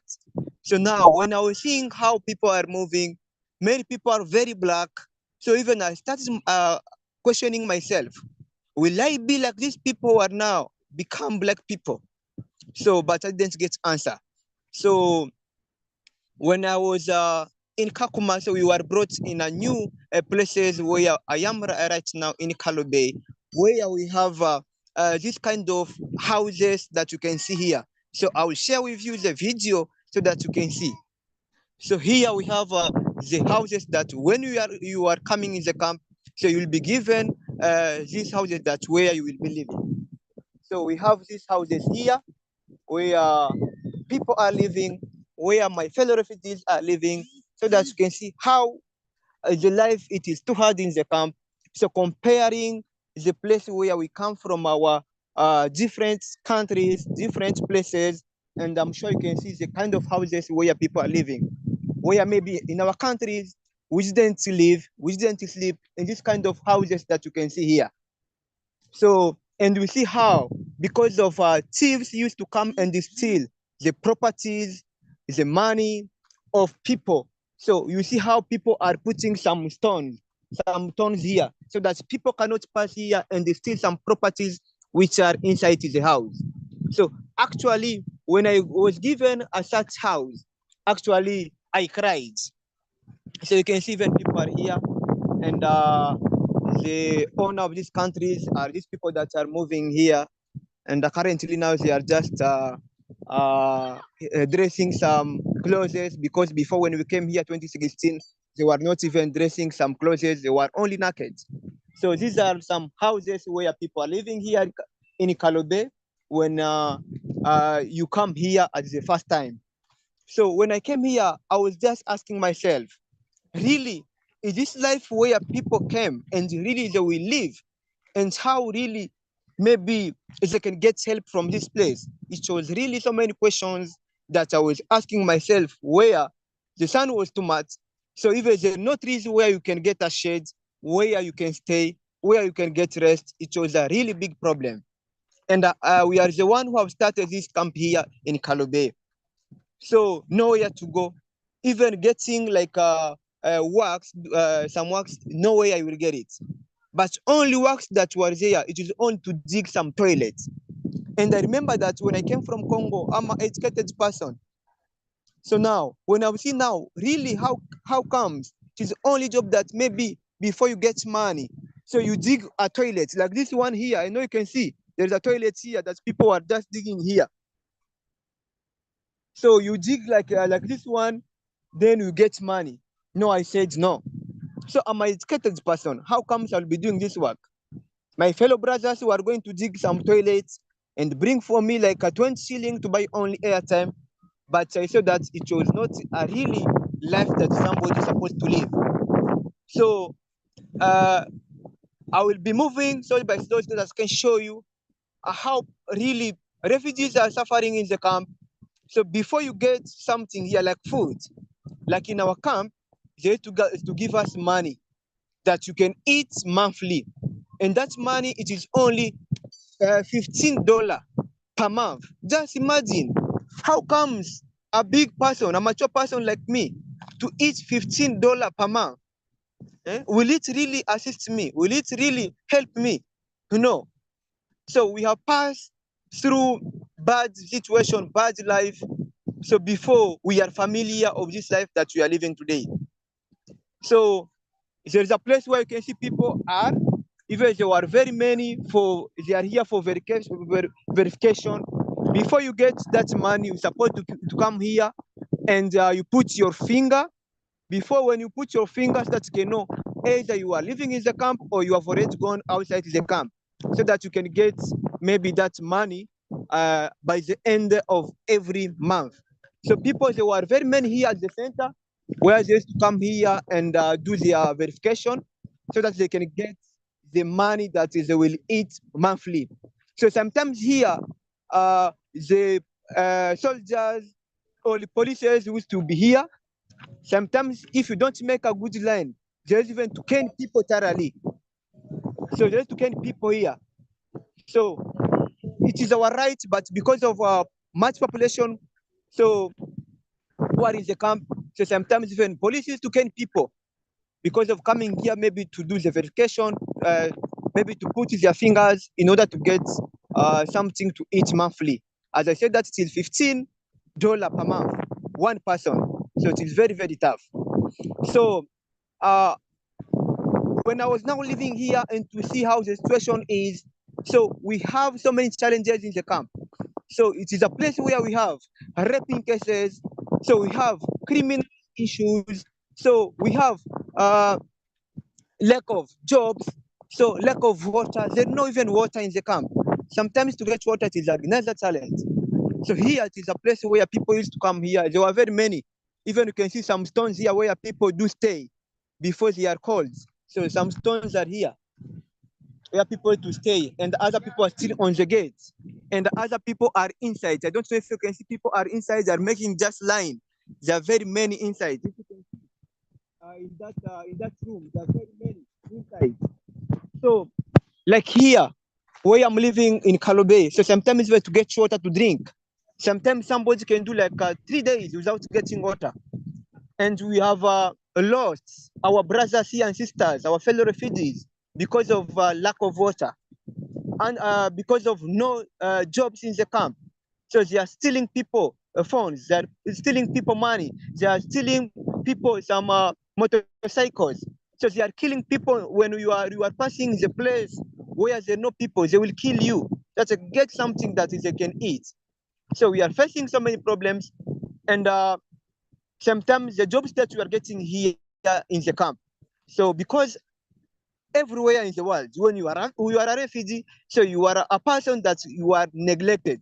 So you are like, you don't have a value. So you like you don't have any voice to say or to talk. So I went to a certain vocational center to learn English, because when I came in our country, DRC, I didn't know how to speak English very well, but I was understanding when somebody is speaking. So now when I got a job of being a teacher, so I've seen that the salary that I'm getting, if it's not a salary, it is they do call it it is a wages, because the amount or salary that maybe a refugee can get, it is very totally different with a Kenyan salary that you can get. So sometimes you can a refugee can get 5,000 Kenya shilling, but you can see a Kenyan can get like 8,000 or 100,000 monthly, and you are doing the same work. You are the same teacher, so you are the same community worker.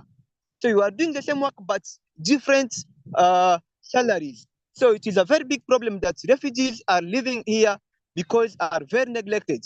Even though you came from your country, you are educated person, you have PhD, you have a diploma, you have completed your Form 4, but when you reach here in the camp, so you will be considered like you didn't go even to school. So when now I met with Mr. Blaze, so he told me, okay, you are a teacher, but are you comfortable with the life or how the nationals, the Kenyans, do handle refugees? Are you comfortable with that life? I said, no, I'm not really comfortable. I said, no, how comes now we can come together and you bring something that can help our fellow refugees? Because we are the one who are facing the problems, and I'm sure we are the one who can solve the challenges that are within the community or among our fellow refugees.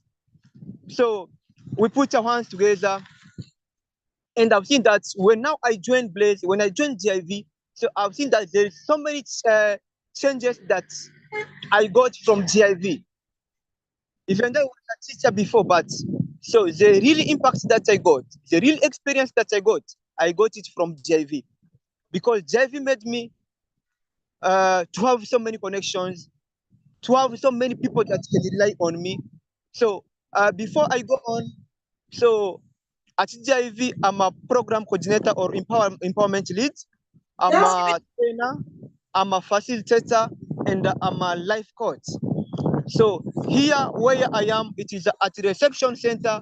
When a refugee comes from his home, from his country, so they used to put them from some here where I am, so they can stay here for so long, even like 1 year you can stay here. So here it is a reception center where refugees are living. So you can stay here for 1 year, then you will be taken out in the community. But here in this reception, so people are living in a bad life. Even you can see the houses which are there constructed, these tents which are here, and the sun it is too hot in the camp. So nowhere where they can get maybe a rest. So nowhere they can stay.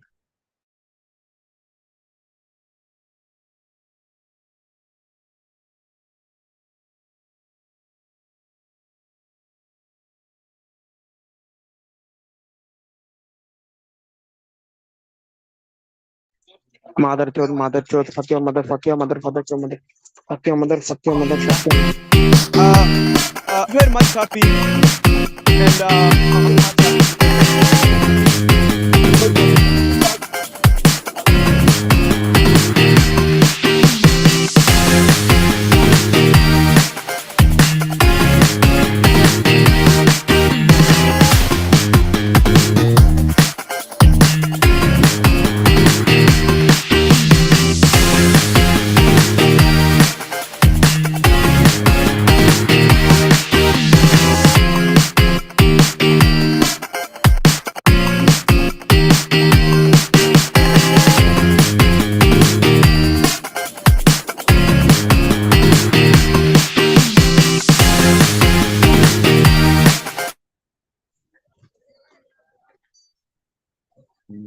Yes, I see we have connections issue in the Kalo Bay refugee camp. Yeah, what a roller coaster of emotions hearing this powerful story. Powerful stories. Yeah. Yeah, nigga.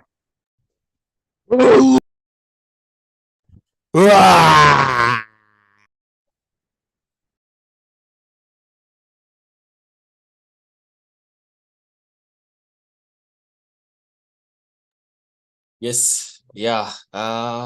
Sorry for technical challenges. I think yes, we are going to welcome another community, another tour.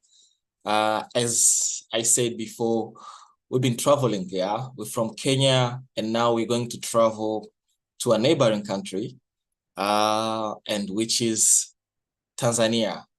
Yeah, and we're going to welcome Moses, yeah, to introduce Njombe Innovation Academy. You're welcome.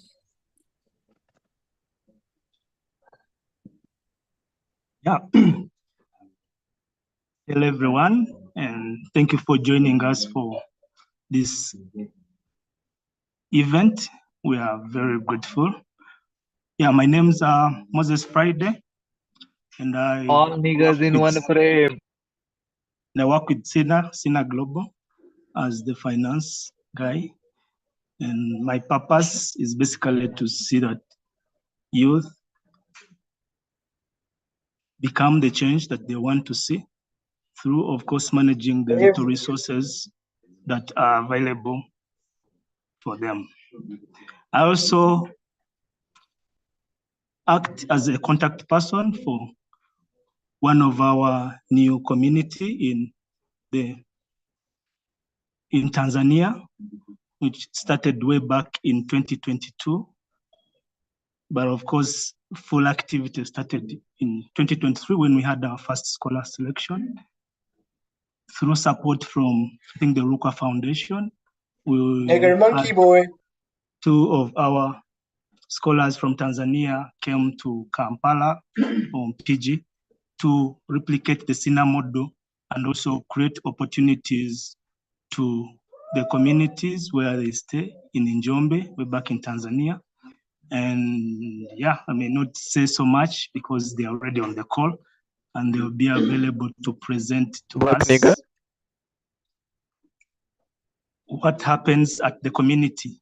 Please help me welcome Ibra to take us through a tour of our community in Njombe. Thank you very much.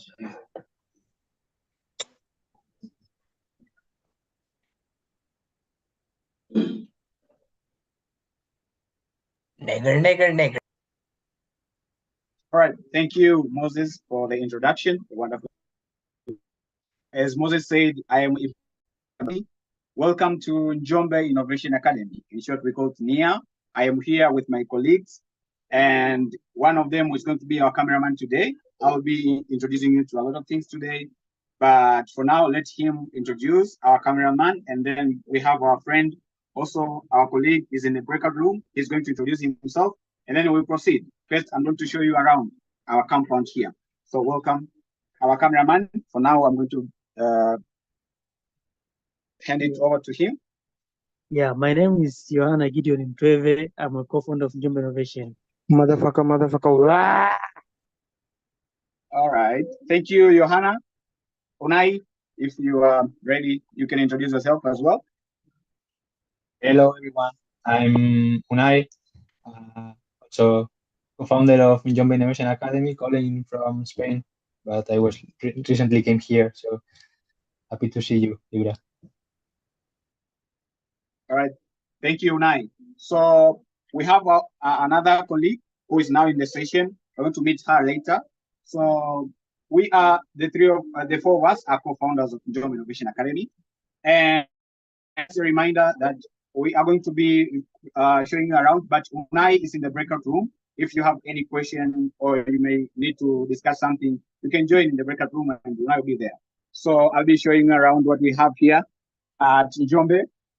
So first, we have rented this place for months. We have just started, it's just like a month since we started. We have a few scholars. Can you say hello? So this is a class that we have rented. This is a full house that we are using for different purposes. This is one of the classes, and though it's closed, we use it as an office temporarily because this is not our building. This is we have rented and we are collaborating with another organization. And we have another class here. And so that's all for the classes. This is the building that we are using. So it costs us like $50 per month.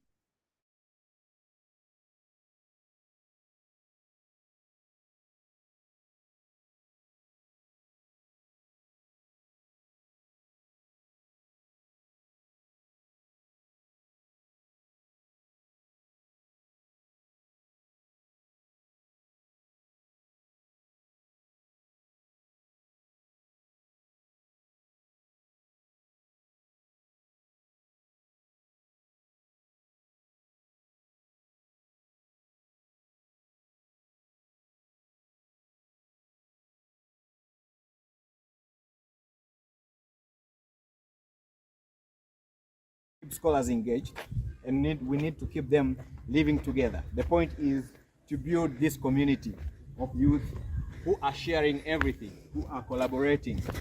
And so when we started in 2021, we thought that we need to bring that in Njombe, and that is because we saw that in Njombe there is this challenge of people not wanting to collaborate. And how do you make them collaborate? It's by making them live together.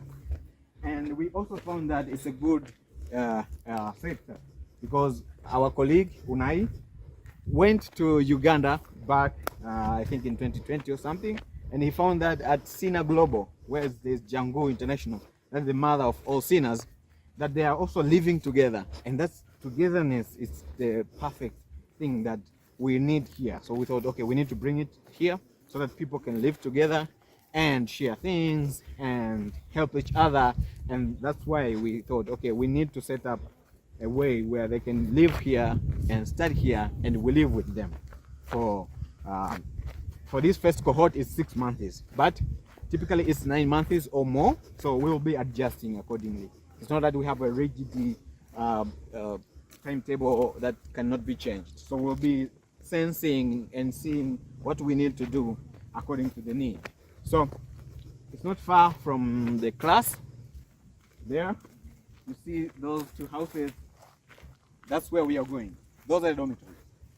So along the way, remember, Unai is in the breakout room. He's ready to answer any questions that you may have, or you need to discuss something. So also you're free to ask any question, the pop-up question that you may have when I am showing you around.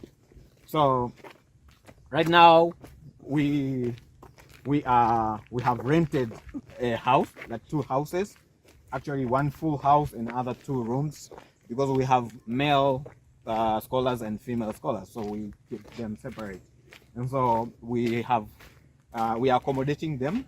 We have beds and mattresses and food for them, so they cook, they live together and cook and eat together. And that's the perfect thing that we planned since we started this thing. So we are getting there. It's a steep climb when we are coming back. You'll see us breathing heavily because it's a kind of a steep climb.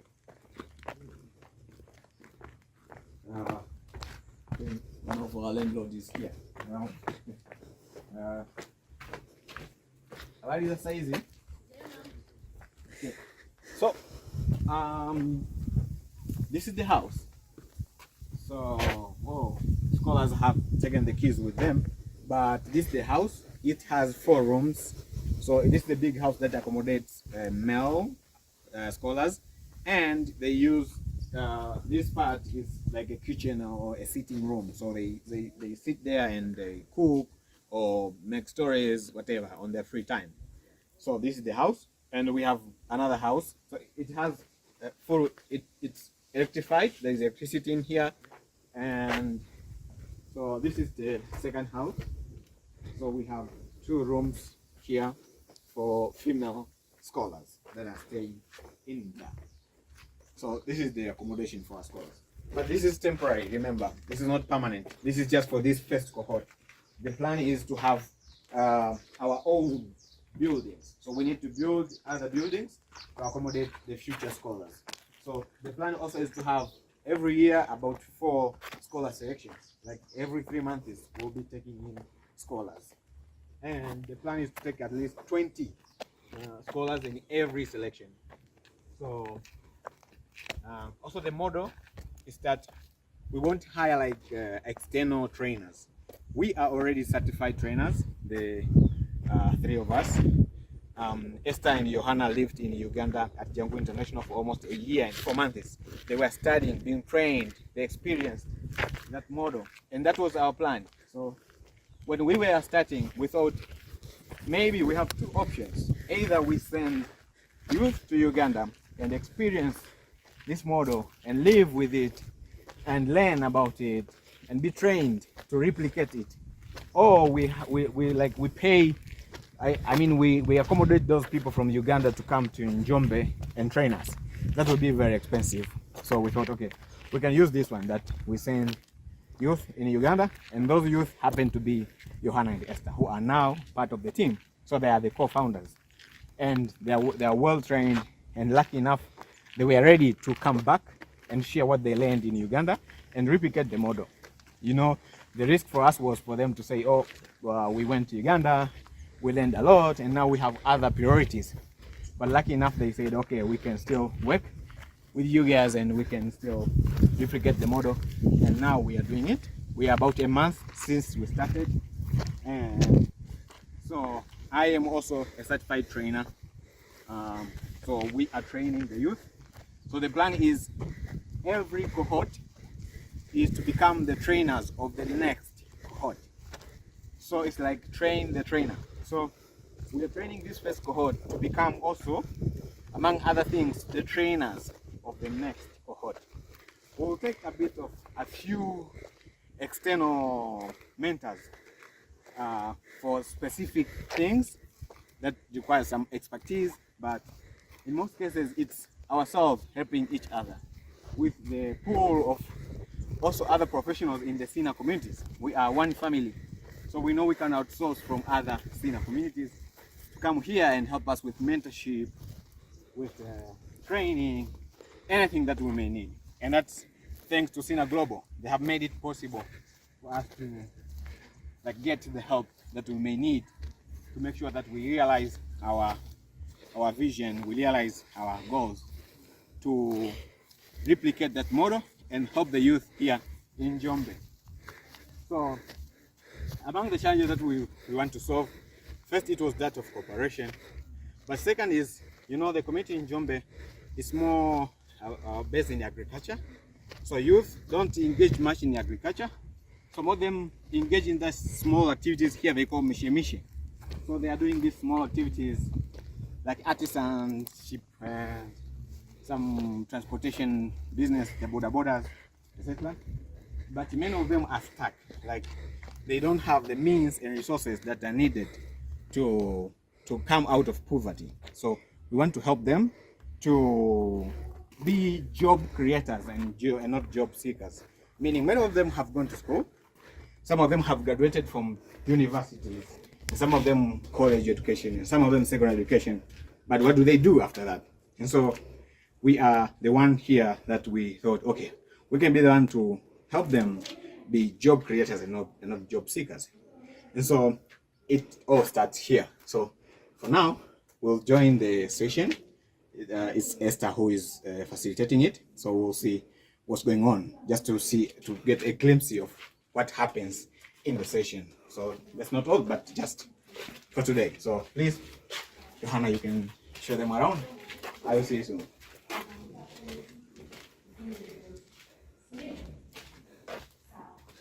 Basi 1 mpaka 3. Naombeni mmoja wote waje hapa, 2 nikae hapo, 3 nikae hapo.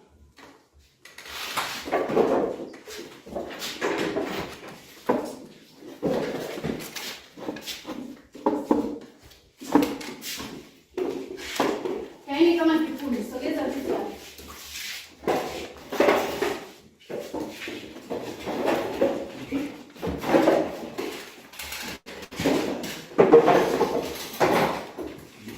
Mimi najua ni kundi lipi. Kaeni kama kikundi, sogeni. Mimi nakaa katikati. Kwa hiyo swali ni moja, ni kama unaandika nini mnaelewa kuhusu ufahamu. Hicho kwamba mtu akikwambia ufahamu unaelewa nini wewe, sawa? Kila mtu hakikisha anasema anaelewa nini kuhusu ufahamu kwenye Kiingereza, sawa? Na tuanze. Katano.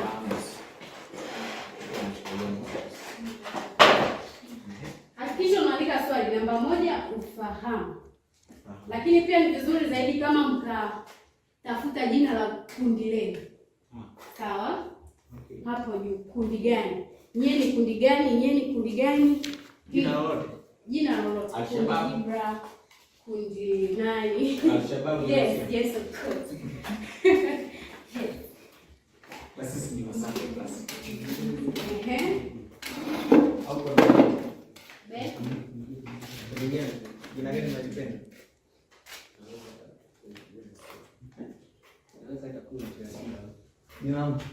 Jina nani mpende? Watu wanasikiliza sisi. Sorry.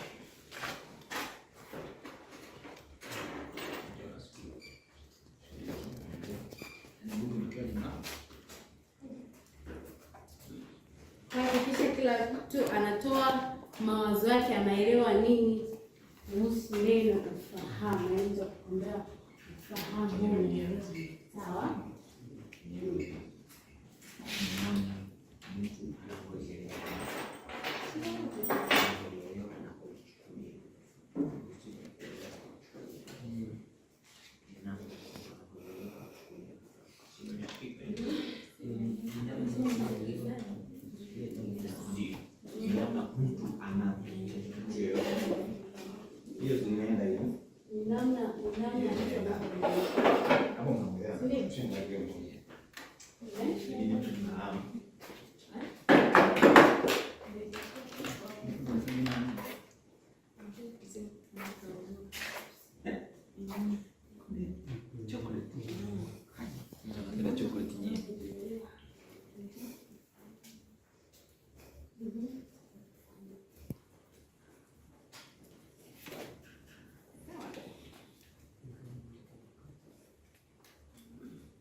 Ufahamu, mnaelewa nini kuhusu neno ufahamu?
Okay, sawa. Pia unaweza kutengeneza sentensi moja kwamba labda ufahamu ni hivyo, sentensi ambayo mnataka kutengeneza, tengenezeni nini mnaelewa kuhusu ufahamu.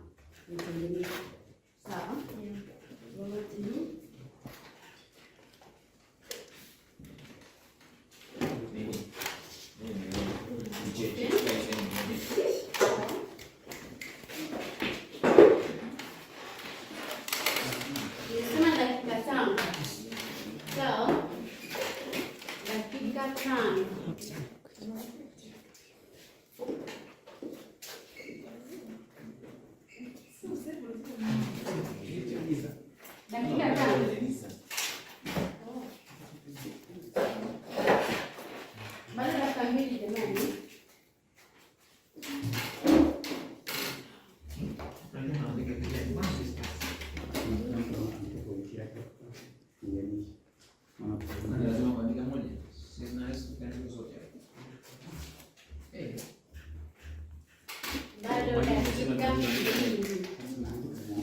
Bado dakika mbili jamani.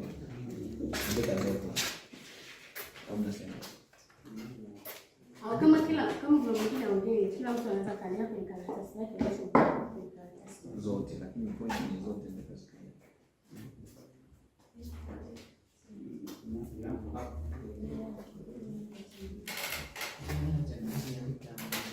Dakika moja imebaki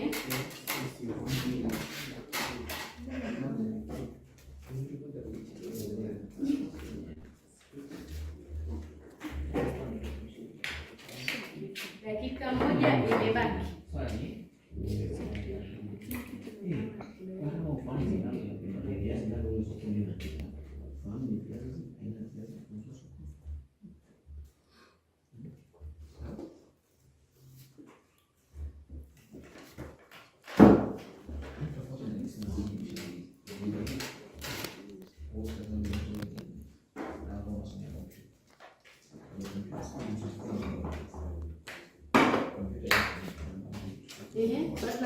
Bado sekunde jamani.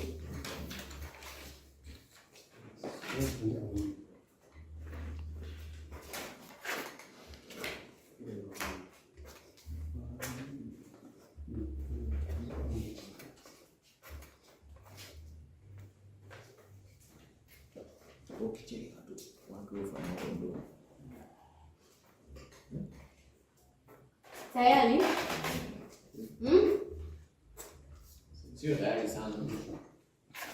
Tayari bado sekunde chache. Bado sekunde chache. Unacho tayari wameshamaliza. Tunasubiri kundi la Gladi hapo. Tayari?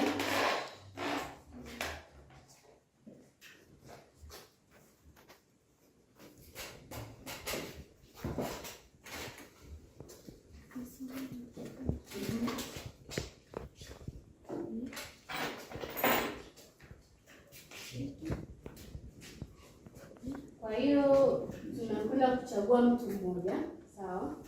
Huku namalizia kuandika gari. Katika kundi lenu ambaye ataenda kusema kundi lenu linaitwaje, sawa?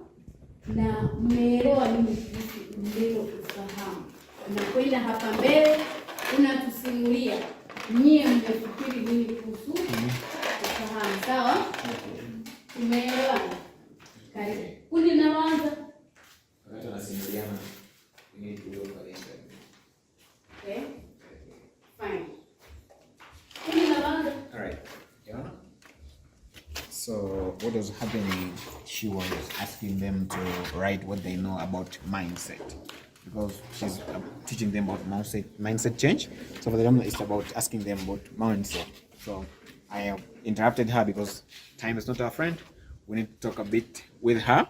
So we are going at the house where they're staying, so that we can sit there and talk a bit about her experience with this model that we are trying to impart to our colleague, to our scholars.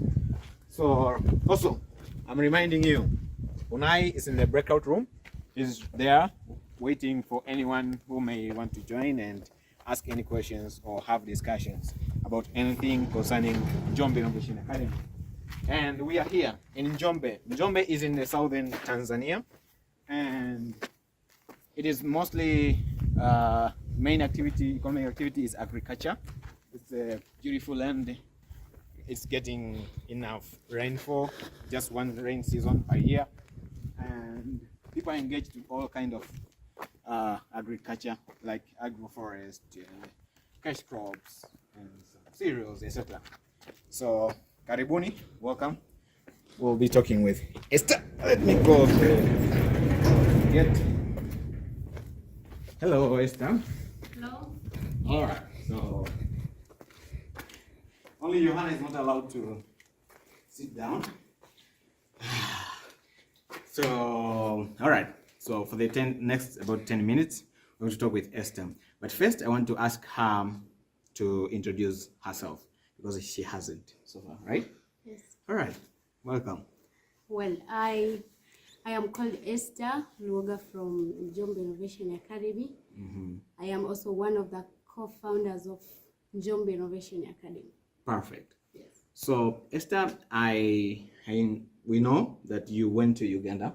That was in 2022, and you came back in 2023 together with Johanna, and you lived there with this community at Jangu International.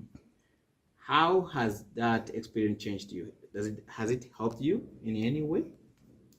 Oh yes, Okay. I am happy to say that well, I have gone there for some good time, and have lived there in that community, Jangu International.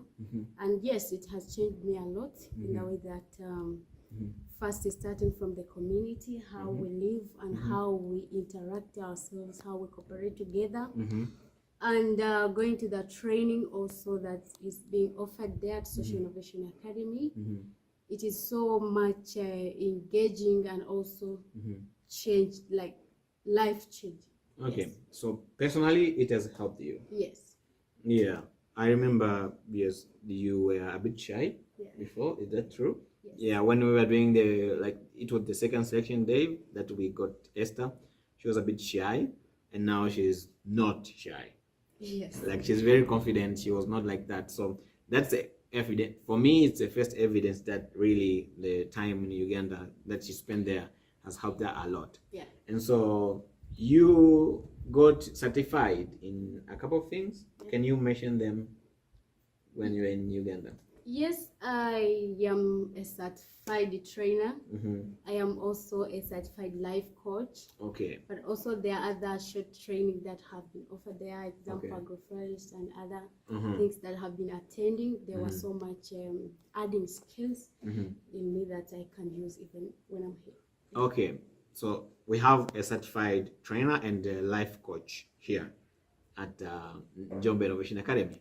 So, do you think this model that you learned at Jangu International with this mother of all sinners, do you think it will help youth in Njombe the way you said?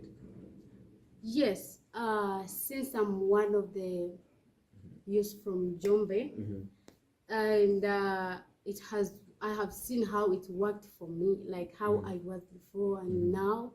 So I'm pretty sure that it will work also for other youth in Njombe because yes, doing things that I never expected even to do, like doing things by myself, not anyone to tell me that do this, do this. Like being self-confident, being proactive. Yes, so rather Okay. I do things by myself. Most importantly is living my life purpose. Yes. So now you know your life purpose. Yes. Oh. And I'm happy that I'm doing things that I love. Okay. Yes. So Well, I may ask the audience to guess, if you can, what is the life purpose of Esther? We haven't asked her to say it, but now she knows that she's living with the with the purpose. She's not just going by the day. Yes. That's great. Yeah. So now we have started. We are about a month since we started. Yeah. How things are going so far? I know. By the way, Esther is in charge of the curriculum that what we are teaching the scholars, training them, etc. So she is here. Also, she interacts with them a lot. So she is the perfect person to say about it. How are things so far for this 1 month that we have been doing this?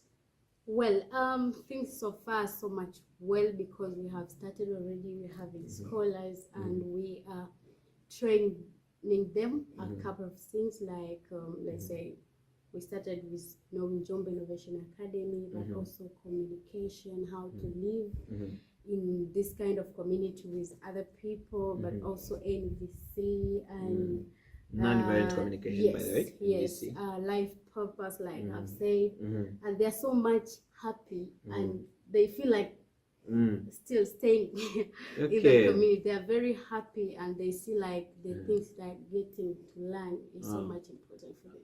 All right. Yeah. I think that one of the things that we started in Njombe Innovation Academy, it was to build a place where youth can come and happily like work together, live together, and share things and be happy in a community. And if that is happening, that is perfect. So, can you advise someone to join, SINA? I mean, the Jangu International for the replication of the model as well in other places? Oh yes, I advise everyone to join Jangu International, which is a place that is so much better, Okay. especially for this kind of life. No matter where you come from, what is your background, but there you can do things that you didn't even expect to do in your life. To discover your potential and do things accordingly. Like you cannot think if I can do this, but there you can do and it can impact a lot of people. Okay. So for someone who doesn't understand, this is just an understanding question. Yeah. They may say, okay, maybe Njombe Innovation Academy is another vocational training center. How is Njombe Innovation Academy different from other vocational training centers? Or let me say, how is Jangu International different from other vocational training centers? That the model that we are copying, the way that we are teaching the scholars, how is it different? Well, the difference is very big in a way that one like the biggest thing is we don't teach people, but we do train people to do things by themselves. So we don't be there, write notes and make people cram. Rather, they use their potential to do differences in the world, like to solve challenges around the community. Someone can see this challenge and come up with a solution. So it is so much better and yeah. Okay, so what is Esther is saying is Here, we don't train people or teach people like they do in typical schools.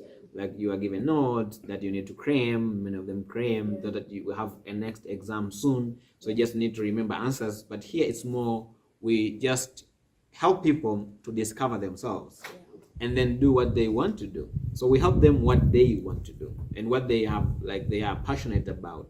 And that way that's how we empower youth. And we are looking forward to empowering the first cohort. And so thank you for everything. Let's get back to the class. We need to talk to at least one scholar and get their view on how far things are going on their side. So, Asante Esther. All right, so we're going to walk back to the class. But remember, Unai is in the breakout room. He's waiting. He's there. Probably now with some people talking about Njombe Innovation Academy, answering some questions. So you can also pop in there and talk with him. Oh, it's good. Woo. Esther will close it for me. So, as we said, Esther and Johanna lived in Uganda for a year and 4 months almost. And so they perfectly know about this model, and they are taking the lead now to replicate it here in Njombe.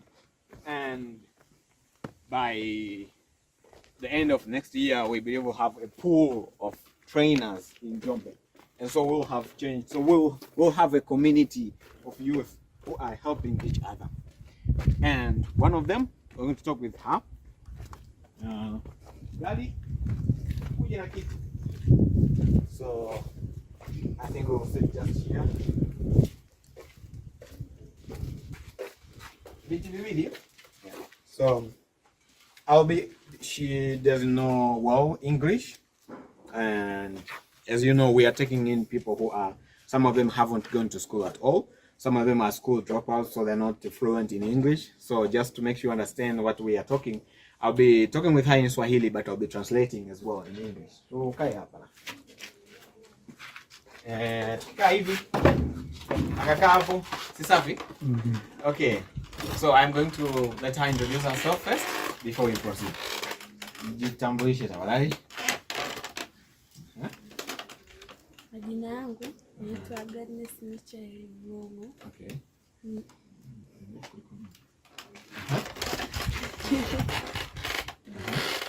Na miaka 18. Okay. Ni mzaliwa wa Tanzania. Okay. Elimu yako?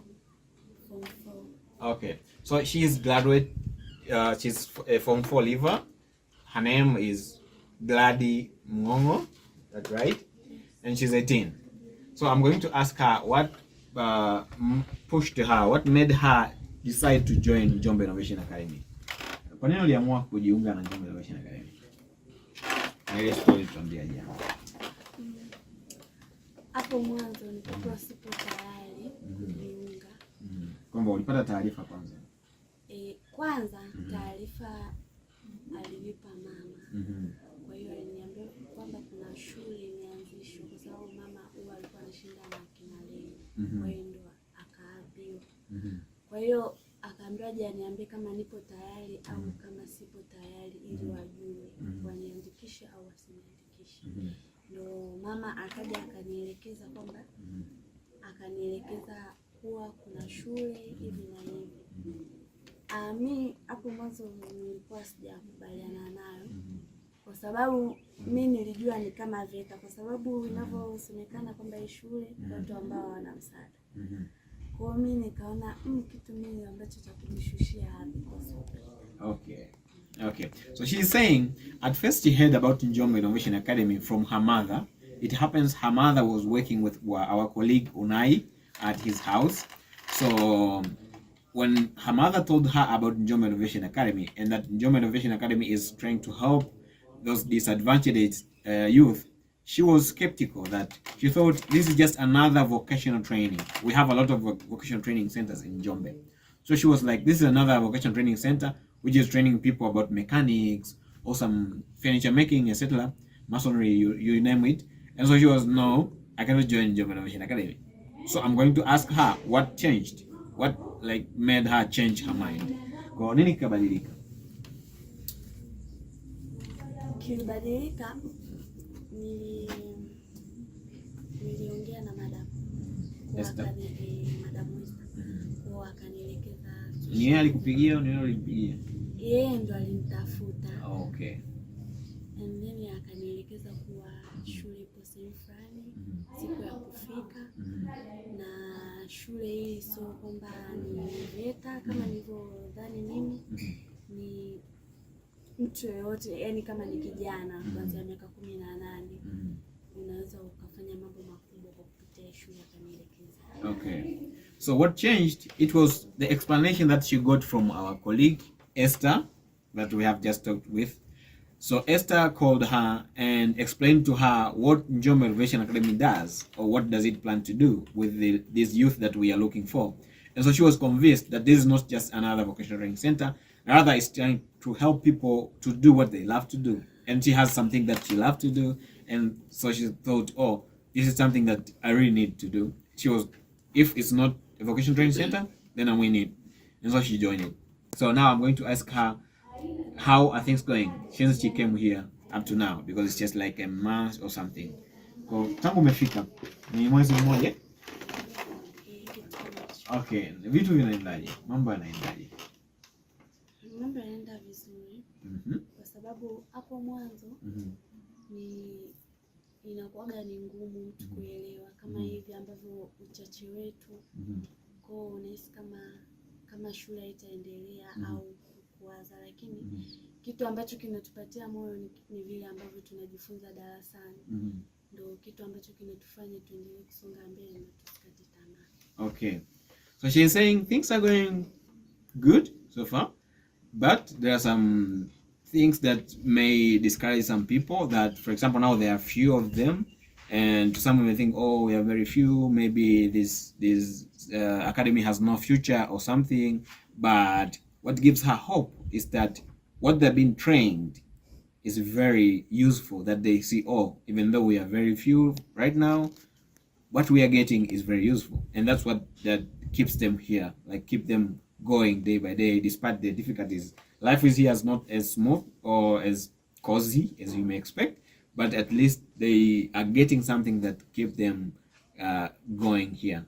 So that is perfect. So I'm going also to ask her what she has learned so far, a few things, if there are any. Umejifunza nini ambao unaweza kutuambia vichache tangu umefika kwa huu mwezi mmoja? Toka nimefika ambao unakumbuka chochote? Toka nimefika tumejifunza ni vitu vingi. Okay. Kwa ni vingi ambavyo kwa sababu mimi nina malengo yote nimeshika. So Okay. kwamba ni kimoja au viwili. Nitaeleza jinsi ambavyo tumejifunza. Katika maisha tunayoishi, kuna watu wanapenda sana kufanya shughuli mbalimbali kama business, biashara, pamoja na agriculture, kulima na vitu vingine. Kwa hiyo kitu ambacho nimejifunza mimi napenda sana biashara, pia napenda kilimo. Katika biashara kitu nilichojifunza ni kwamba ni vile unavyoishi na watu na jinsi ya kuandaa hiyo biashara yako, namna gani ambavyo utapata kufanya hiyo biashara ili uweze kupata kipato. Okay. Kwa jinsi ambavyo nimejifunza ni kwamba kuna vitu ambavyo unatakiwa ujue katika ili kusaidia katika biashara yako, kama namna ya kuongea na mtu na ufanye research nini wanapenda watu wako na nini kitu ambacho hawapendi. Okay. Okay, so she's saying she has learned a lot, and one important point she has said, because she is having like goals, she remembers everything that she has been told. And she has given one example about business. They have learned a bit about business. How do you start a business? And that you don't just start by opening your shop or etc. You start by doing a research. So that is one of the important things that she has learned. And how do you live with the community around your business? So that's one thing that she has learned about. So because of time, we won't talk much, but I'm also to ask her if she can advise anyone else to join Njombe Innovation Academy, and if so, why? Kwa hiyo mwalielewa swali? Kama akitokea mtu mwingine, either ni mzazi au ni kijana mwenzio anauliza hey, huku mnafanya nini? Nani anaweza kujiunga? Unaweza kumshauri au kumshawishi ajiunge, na kama ndio, kwa nini? Ndio, naweza nikamshauri kwa sababu kwa mtu ambaye haelewi hatuwezi kama tunacheza au yani ni vile ambavyo anaona kama ni kupoteza muda. Kwa hiyo anakutana na watu kabisa wananiambia unapoteza muda kwa sababu chuo chenyewe hakijulikani, watu wachache. Kwa hiyo mimi kwa kijana au mzazi ambaye ana kijana yupo nyumbani, napenda kumwelekeza au napenda kumshauri kuwa kujifunza ni muhimu sana, na asipende kumwacha mtoto wake ambaye ana miaka 18 nyumbani. Kwa hichi chuo ni yani ni kizuri jamani. Okay. Okay. So she's saying she's meeting some people who are discouraging her, like telling her like, oh, this academy is a small academy right now, you are very few, so it has no future, so maybe you're in the wrong place. But she knows in her heart, based on what they have been trained, based on how she has experienced so far, that this is the perfect place for anyone who wants to change their lives. So she is definitely going to advise anyone else to join. So we have about 5 minutes remaining, so we are going to wrap this up. Thank you. Remember, Unai is in the breakout room. If you have any questions, you can pop in so far and ask him anything that you want to ask. Thank you. Asante Gladi. So we can go and meet other scholars now and say thank you for being with us for this almost 40 plus minutes. So I'm going to interrupt the class here, but that's okay. Samani, Yamani. So can we come and say hello and goodbye? Yes. All right. So we are going to stand here and just a quick note. Thank you for being with us for this whole time. And so I'm hereby asking you guys to help, like, support us what we are doing. If you believe in what we are doing, you can be one of us by supporting us. You can also like join us in any way that you like. You can donate. Just visit the links that are being shared throughout the day, and you do the donations. But I'm not the right person to say it. These are our scholars for now, so they can say themselves what they want to tell you. So please, karibuni. Watu wanatazama. So karibuni. You want to say something? Yes. Okay, what is that?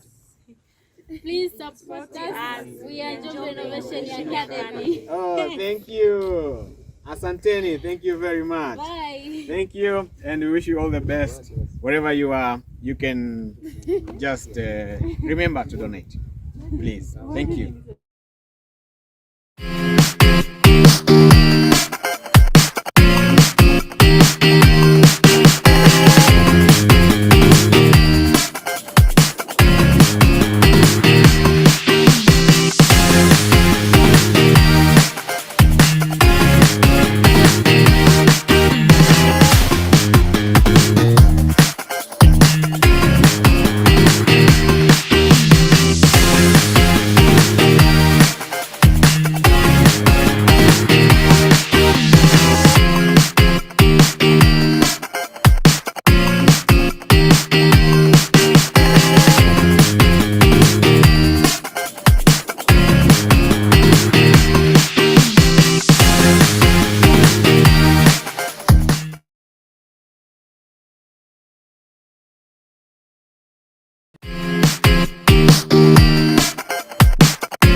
Yes. Wow. That was amazing from Njombe Innovation Academy in Tanzania. Yes, as we continue to hearing empowering stories, remember, today, our goal, we want to sponsor 500 scholars for 2024. Go to our website, thesocialinnovationacademy.org. At the news page, you will get all the details about today's event. 40 euros, $42 per month to sponsor a scholar. The next tour we're going to have, I told you guys we are traveling. Yeah. We were in Tanzania. Now we are going to Zimbabwe, where we're going to hear another powerful journey. And we welcome Yanika to introduce Transformation Innovation Hub. You're welcome.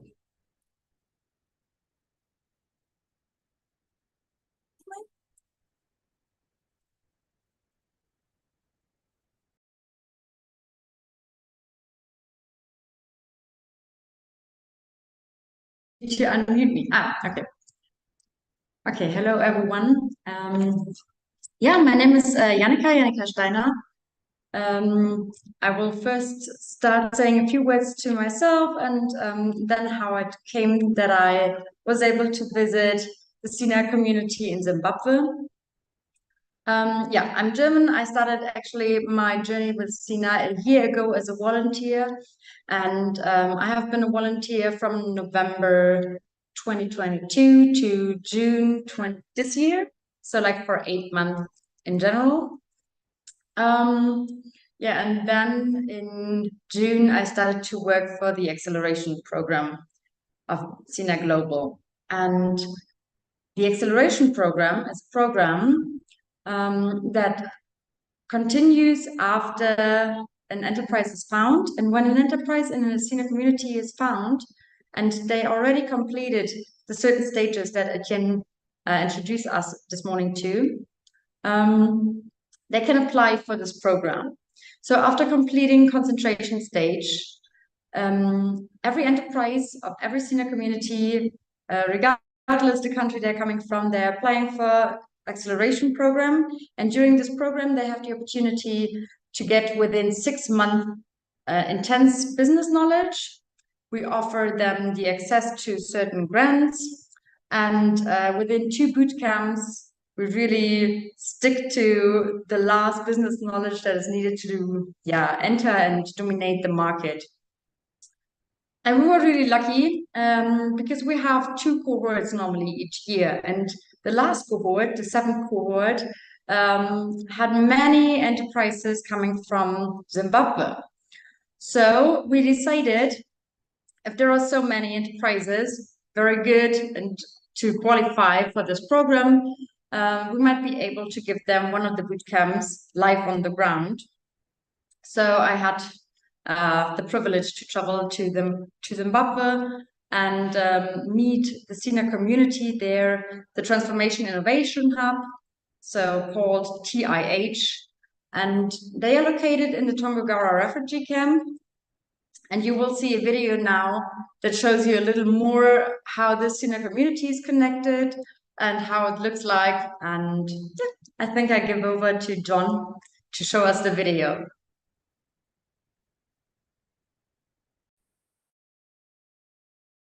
Well, a youth-driven organization based at Tongogara refugee camp has constructed a house using plastic bottles as a way to prove that waste can be turned into something innovative if utilized sustainably. A 23-year-old young man, Evoda Gzimana, has become a celebrated figure around the Tongogara refugee camp after successfully mobilized fellow youths in the camp to collect empty plastic bottles and constructing a house which now stands as a symbol of innovation and creativity. When I talk of waste, they look at just a bin being there, and then after piling up, they go and burn. But for us, we want to make these people understand that waste is not just waste until you waste it. So we want to make them understand that with waste, you can create more opportunities that will make you go far. Now leading a group of 51 members under the banner Transformation Innovation Hub, Evod is confident they have a role to play in the fulfillment of the country's Vision 2030 agenda. And our vision is we want not only to focus here in the camp, but we also want to contribute to the economy of the country. Congo Gara Refugee Camp Administrator Mr. Joan Mhlanga described the development as part and parcel of government's youth empowerment agenda in the camp. We want to make sure that we avoid, having youth adopting negative coping mechanisms. So this innovation is actually a shot in the arm for the youth in the camp, and it speaks to the overall objective of our programming. As can be seen behind me, waste is indeed not waste until you waste it. This is an example of an innovation where waste has been turned into something. Chamuka Charakupa, ZBC News, Congo Gara.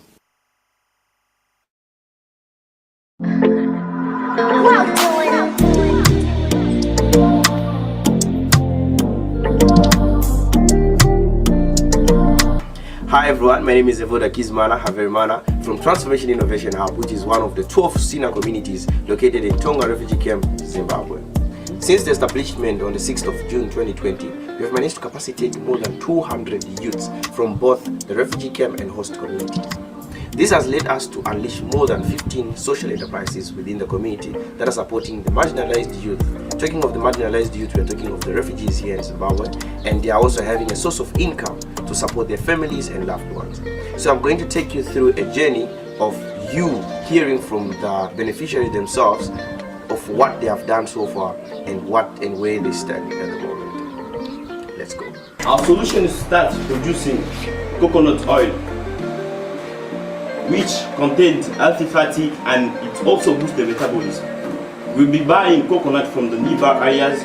We will crack them, extract the coconut meat, grind them, fry them to produce the coconut oil.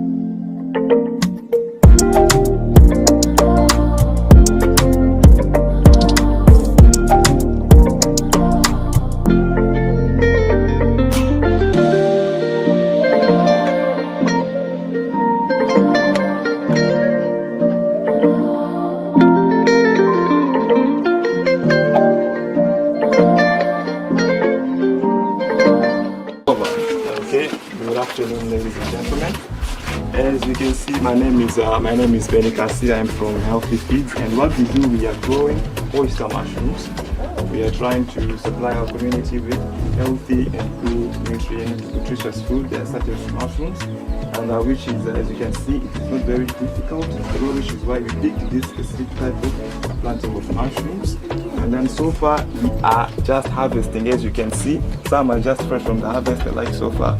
As you can see the packages, and then just as a way of not making sure we lose stuff, because we are also using method of drying the mushrooms as well as selling them when they're fresh. The rest are still in our base right there. And so far we have supplied our local communities. We've managed just to sell a few because we've just harvested like yesterday. So we managed to sell just a few yesterday, meaning to say that there is a demand for this type of product here in TRC. Questions? What are the nutrients in oyster mushrooms? We have vitamin A, vitamin D specifically. I didn't know that. Now you. That's amazing. Very important vitamins. Yeah. And that was Healthy Feeds.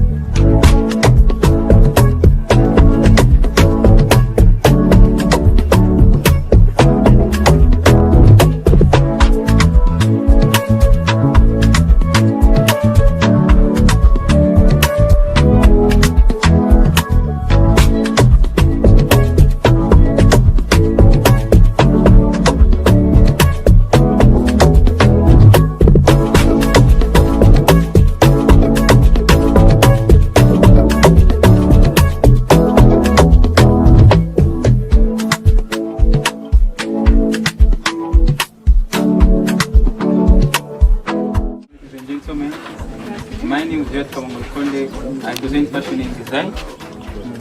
I'm a project manager and also a software designer. As for fashion and design, we are adding value to waste, whereby we collect vodka ties, skins, and transforming them into fashion products like this one. Through our activities, we are mitigating the disease outbreak, reducing hair and waste pollution, and also creating a sustainable environmental tourism. That's great. Yeah, with partnership with big organizations like Sierra, SINA, TGH, and also CIH. Those organizations help us to support our project, and because of them we are going forward, and we've managed to produce 120 pair of sandals, and we've already sold them. We've generated $480, and as for the meantime, we produced 30 pair of sandals. Sold 30. Wow, that's great. And as for fashion, we are in need of different types of materials like shoe sewing machines and other types of materials, leather types, and also accessories. And also create our own store so that we can be able to store our animal skins. Yes. I love that. I see you are wearing your own products, right? Yeah. That's great. Yeah, that's cool. Wow, amazing.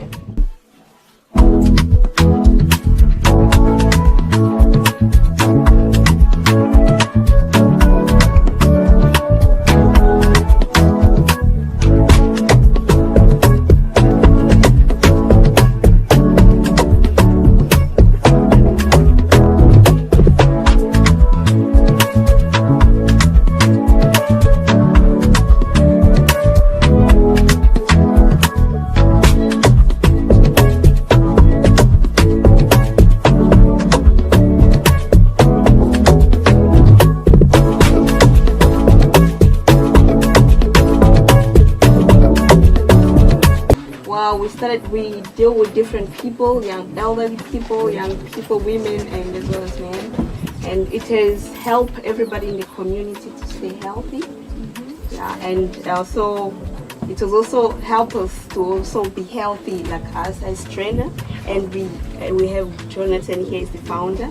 Yeah, and we do our monthly payment, $3. We go for $3, and yeah, I don't have much to say, and it's enjoyable to the community. How many members do you have? Well, we started with 233 people, so 888 subscribe. Wow, that's great. That's awesome. And where do you do it? Where's we do it here. Here. But the hall is a little bit small. Yeah, so we have a challenge of the wall with the space is a little bit small. And where did you learn yoga? Well, I would say I grew with it. Oh. It's real. I was born with it. And then she is very flexible, and she can do all the poses, and then so so we are planning having a building that can we can have a huge amount of people. So now we are having a great challenge because of they are increasing each and every day, because everyone in the community wants to embrace the fitness challenge. And then we are thinking one day, if we have found, why not build a huge gym in our community. That's a great idea. I love it. Thank you. And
Oh, That's important. That's good. Yeah, good afternoon. My name is Gideon from State Balance. I'm the production manager, and here we're producing mosquito repellent candles, which repels all kinds of mosquitoes and insects, and it also gives a floral scent. Smells good. Yeah, it actually has a floral scent and helps sleep all night full. Oh. And we have managed and we have managed to cover at least 5 communities outside TRC, whereby we have managed to cover due to the high rates of mosquitoes in the season which are kind of hot. And we also managed to cover at least 3 clinics, local clinics. And due to the high demand of candles, we are also facing a challenge whereby we are having a limited production, because we have one machine which is producing at a capacity of 88, and it needs to give it time to keep it drying and kind of stuff. And I think that's all. And what are the main ingredients? We're producing them with organic essentials. Essential oils. Yes. Smells very good. Smell wonderful.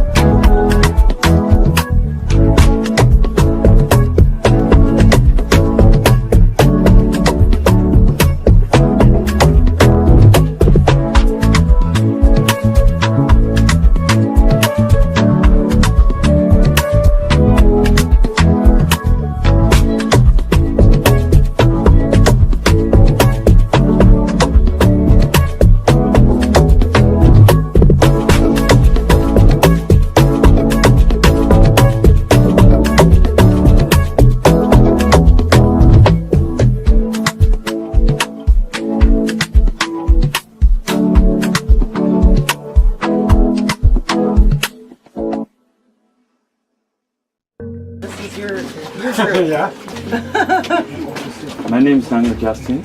I'm from the Golden Sound. As someone of us can agree with me that home is where music is, the same applies to our refugee camp. Here in the camp, youth have tried to venture themselves in music, and most of them are passionate in knowing better about music. So in this case, Golden Sound provides opportunity and platform for those people who are passionate in music to find their way so that they can accomplish their dream in music. So in a process, we get assisted by the UNHCR, whereby we have donated these instruments to carry out our activities. And the activities that are being taken place is tuition, meaning a school of music, and also hiring of the musical instrument. That's what we do to earn a revenue as the youth. Do you guys play? Yes. Can you play a song for us?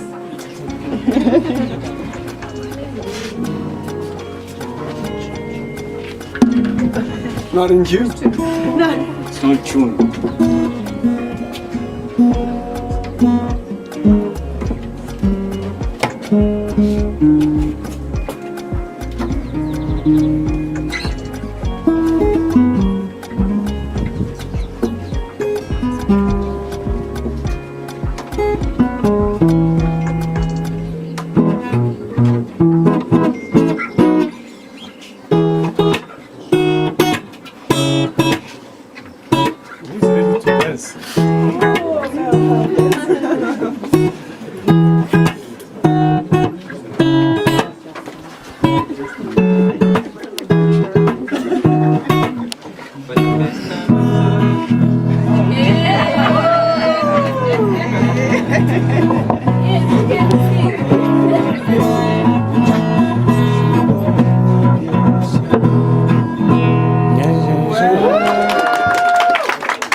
That was Golden Sound, and next we have health. Yes, we produce peanut butter on a large scale. This is done by mixing groundnut, iodized salt, and canola oil. which is also rich in nutrients such as vitamin E, magnesium, and iron.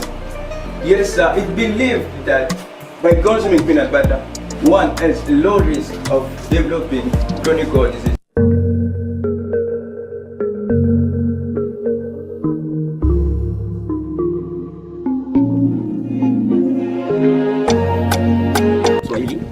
That it means miracles. So by the pool of miracles. Yes. Yeah. Majabu is an agriculture-based organization. You are at this pool, as you can see. This is the pool that we had started with early in 2022. It came due to the support of Childline, because we were supported by Childline to come up with this pool. And then they supported not only with coming up with a pool, but also giving us fingerlings, so that at least we come up with fish, particularly tilapia, because that's the most demanded fish here in the camp and the surrounding areas.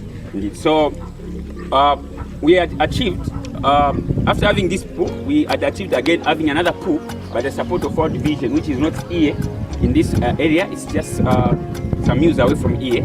So, they supported us with a pool, a fish pond, and also fingerlings and some other stuff like feeds to feed the fish indeed. So there's another pool that we have there. That's uncompleted pool. So there are challenges that we're facing, because as you can see, it's uncompleted because of lack of plastics, also water. You see the tank which is there is too small to supply water, both in this and that. So as we see, so we have challenges of the tank, also the plastics, so that at least we complete that fish pond. Also, we have also challenges of feeds, because the pool, I mean the fish pond, which is that size, is bigger than these two. That one is 9 by 60 meters, if my memory serves me well. This one is 9 by 12 meters, and the other one is the same as this one. So the fees the fees that we are having currently cannot really accommodate this and that one. So is that one as well. So in this regard, those are challenges that we're facing as Majabu. So with me here, I've got my two. We are 5 in fact in our team. Nevertheless, today we are only 3 because others departed for immigration in Harare.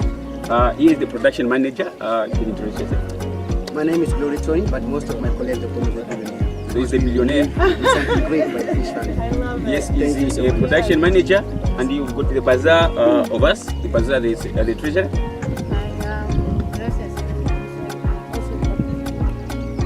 Harvested fish.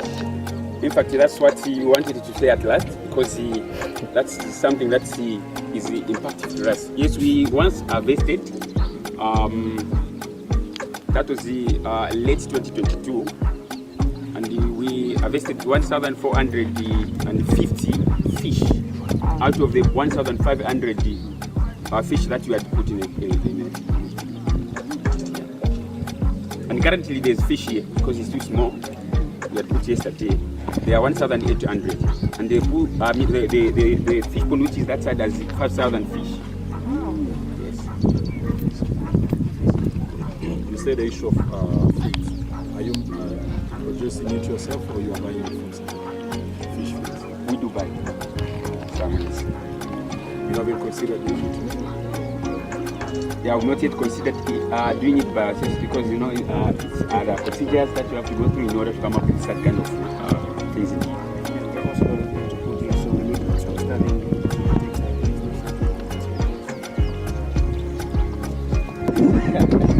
This was our last project, and unless you have any questions, you let us ask. Thank you very much. Thank you.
part of the solution as Bio Brigades, we come up with an innovative idea to bring a solution which play a role of alternative to traditional fuel, which is the cutting down of trees and the depend on charcoals. If people are depending on charcoals and cutting down of trees, simple means that it is contributing to deforestation.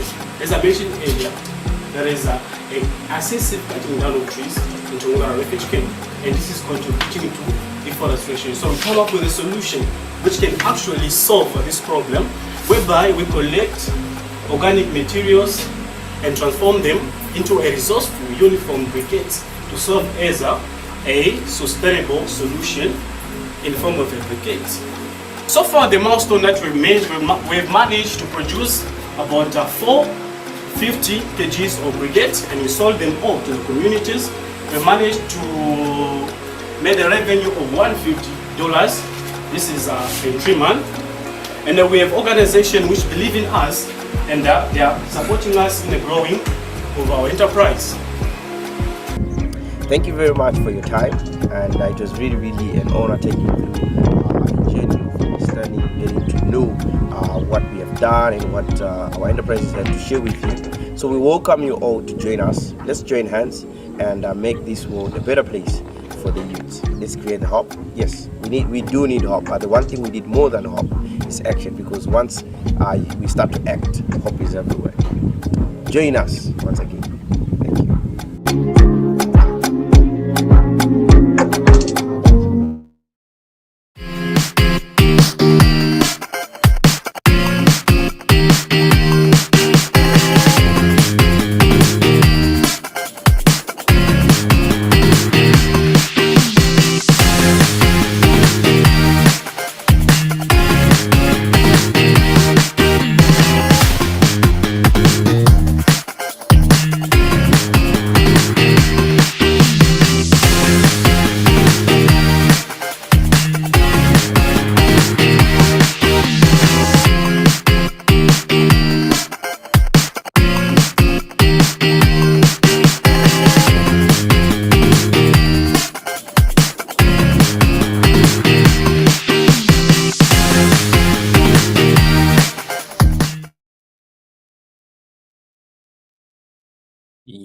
Yes. Wow. Thank you so much, everyone from TIH for that amazing showcase of your impactful solutions that you are creating in the Tongogara refugee settlement. Yeah. Ladies and gentlemen, what you are seeing here, it's the power of young people taking over their destiny. Yeah, deciding to transform their lives and into a meaningful, positive impact in their communities. Yes, yeah, I've told you today a story after story after story, and it's not just any story; it's impactful stories. Yeah, that has been happening in our SINA communities, and hopefully after the event, yeah, you will be empowered, you will be motivated to create change in your community. Remember, the goal of the event today, we want to empower 500 scholars, 500 young people, 500 young people from disadvantaged background in 2024. And you can help us achieve that goal.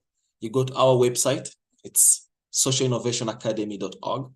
You go to the news page, and there you will see all the details about today's event.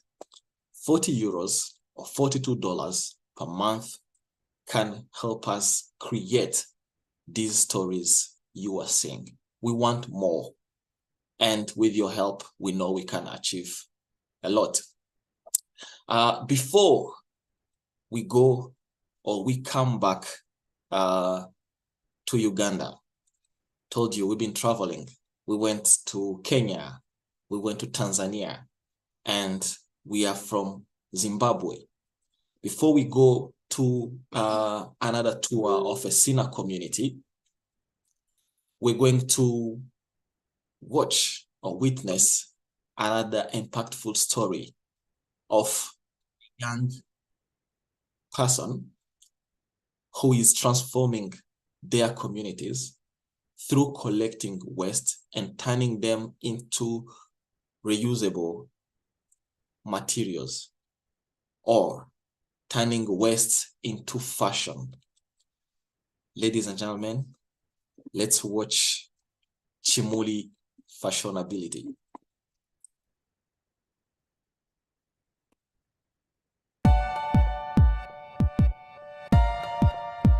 Welcome to African Voices. I'm Maritopo, coming to you from the Erica A-Style Studios in Nairobi, Kenya.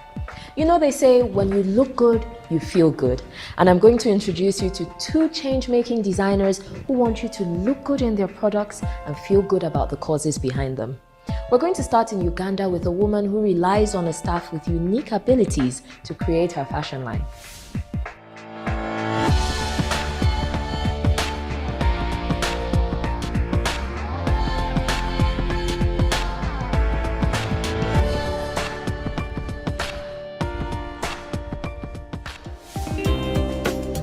Africa is a continent which welcomes everyone.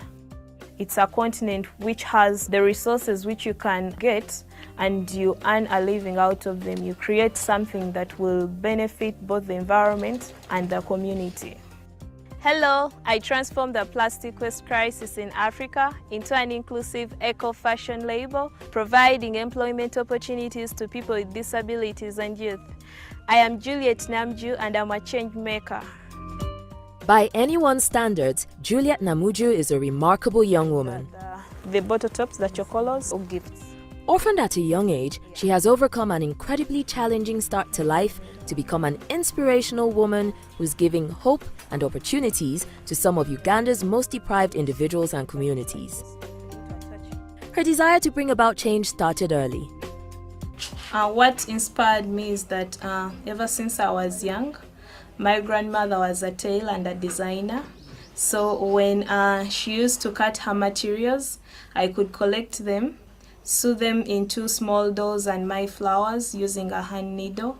And as a child, this changed my mindset towards waste, and I started to see the value in protecting the environment. Even when I finished high school, she didn't have enough money for me to join the university, but I was so passionate about fashion, I decided to do a short course in fashion and design such that I can promote my skill and even I can also empower other people through the fashion skills.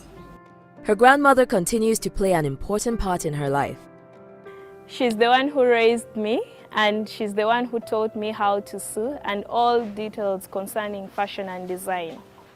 Hello.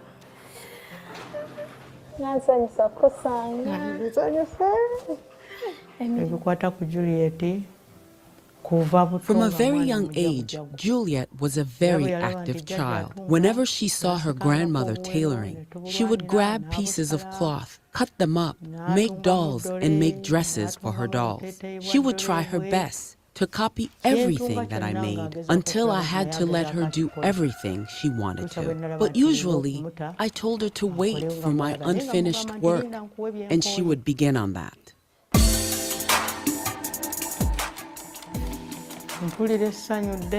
I feel great joy because I always told her not to cut my clothes, not to take any of my things, but she always insisted. But I am so joyful that she has been practicing and grown up with the craft. She brings me clothes that are nicely done, and that makes me hopeful that she will carry on with the craft. In her formative years, a lack of money meant Juliet had to drop out of school, and she found herself at the Social Innovation Academy, where she studied fashion. Eventually starting her own label, Chimuli Fashionability. It specializes in turning waste into designer garments. We are in Chitezi, Kampala, where we collect our plastic waste from. As you're seeing, this is polythene, empty milk packs, sacks. The waste is being littered everywhere. You find paper like it's not sorted at all. So we are going to sort out this waste and then take it to where We wash it, clean it, and then deliver it to persons with disabilities to turn it into upcycled garments and accessories.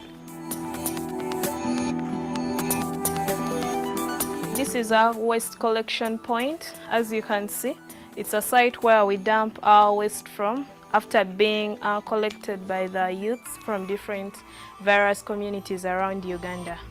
Right now, after the waste is being sorted, we are washing the waste, drying it, and after we shall deliver it to people with disabilities to turn it into upcycled garments and accessories. A quick change of outfit and Juliet is ready to show us around the production site. Oh wow, welcome to Chimli Fashionability production site. These are some of the products that we make out of our plastic materials. For example, this is a wallet being made out of a cement bag, and this is a makeup kit. It's durable, waterproof, unique, eco-friendly, sustainable, and it's being made out of a sugar sack and an African fabric on top. Many of the staff in the workshop are disabled.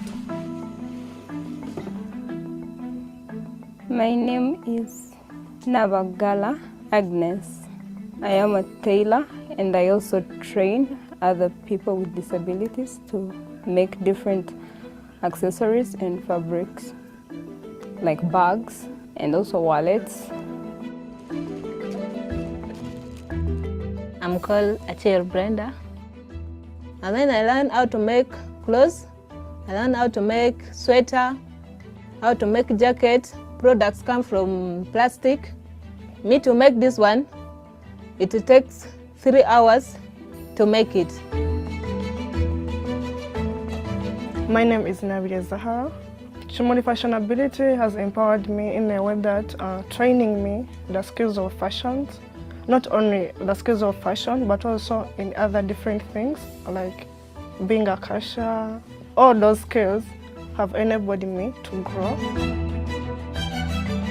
Many of the items created here end up in shops in Uganda. Juliet is a regular visitor and supplier.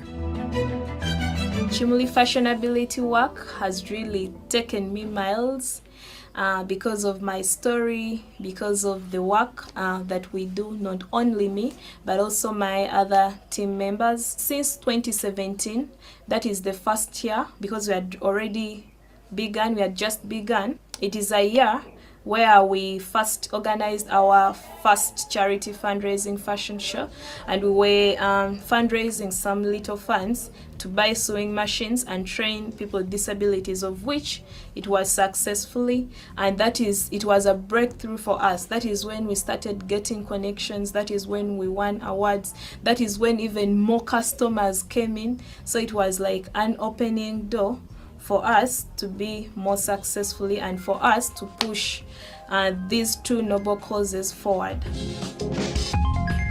But far from resting on her laurels, Juliet is keen to push on and grow the brand. After the break, she's back at the academy where she honed her skills, and she also has a fashion show to put on.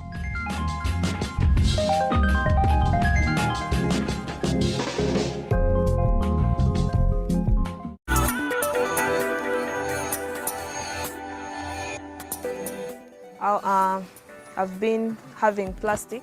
Still a young woman, Juliet Namuju is already an established figure on the Ugandan fashion scene. Her dedication to sustainability, as well as her determination to help others less fortunate than herself, has won her many plaudits. Our raincoat jackets, the ones that you're seeing, last year they were being exhibited in New York for the Global Goals Week, where we raised more awareness on the way people see waste, and also changing people's perception on the way they see disability. Both of Juliet's parents died while she was still young, and she left school before ending up here, the Social Innovation Academy. Its founder remembers the shy young girl he first encountered. Yeah, I remember meeting Juliet in 2016. She joined us as a very, I would say, shy and a little bit timid girl that went through training to unleash her potentials, to overcome limiting beliefs. She started to set her own goals, where she wants to be in life, and she realized that there's a lot of challenges around her that she can combine to create a solution that is finding waste materials to create as fashion, and in the end employ as well disabled people to make the fashion. So we went through a lot of design thinking processes to understand what are the challenges, how can we find solutions together. And in the end, once it clicked that she was clear what she wants to do in life, she really started to be a strong personality, finding ways to create solutions, and in the end established Jimuli Fashionability as a social enterprise, which has now a lot of impact in the communities, but even customers around the world. We are now designing the garments for the charity fundraising fashion show, which is coming on board. And this is one of the jackets, but it's nice. Even with a fashion show to prepare for, Juliet still finds time to work with young children, teaching them about the importance of sustainability and waste management. Hello. Hello. How are you? I'm called Juliet Namju. The reason why Jimuli Fashionability is sensitizing the kids about the proper use of waste management, it's because ever since I was young, I could collect small bottles, Tetra packs, plastic waste, and the cut-offs that my grandma used to throw at the dustbin. I could make small garments, flowers for my dresses, because she could not afford buying me at least a doll that I could play with. So she didn't have money at all. So I found this, that I could also train the young kids about the proper use of waste management, that we couldn't only sensitize them how they can properly handle the waste, but also they can use this plastic waste. For example, this Tetra pack, they make pencil bags for themselves. To raise funds as well as the profile of the brand, Juliet holds fashion shows. We are very, very happy. We expect a lot of guests. We are expecting to see people with disabilities showcasing the garments they make from plastic waste. That is the sugar sacks, cement bags, polythene bags, rice sacks, and many more. And we are also expecting the plus size models, because people think that it's only these tall models, tiny models who are supposed to walk on a runway. Expect a lot, that we can bring that inclusion into people and change people's perception on the way they see disability and plastic waste in Africa.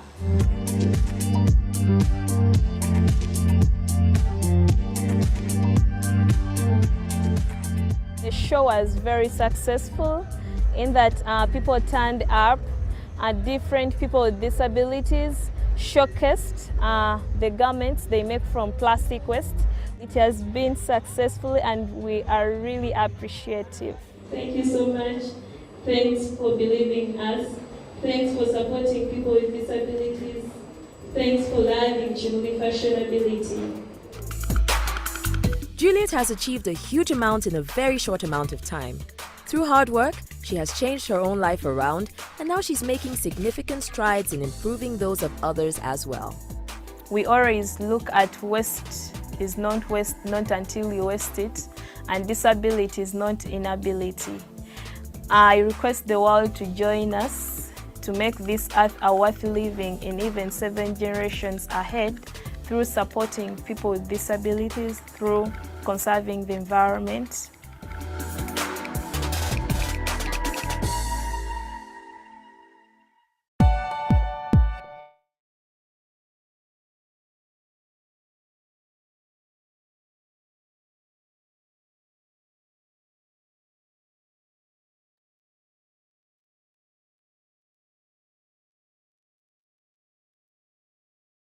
Yes, yeah. Welcome back from another powerful story of turning waste into wealth. Yes, as promised, our next tour, as we come back from Zimbabwe to Uganda, I introduce Arise Youth Foundation, and I will let Rebecca, the floor is yours. You're welcome.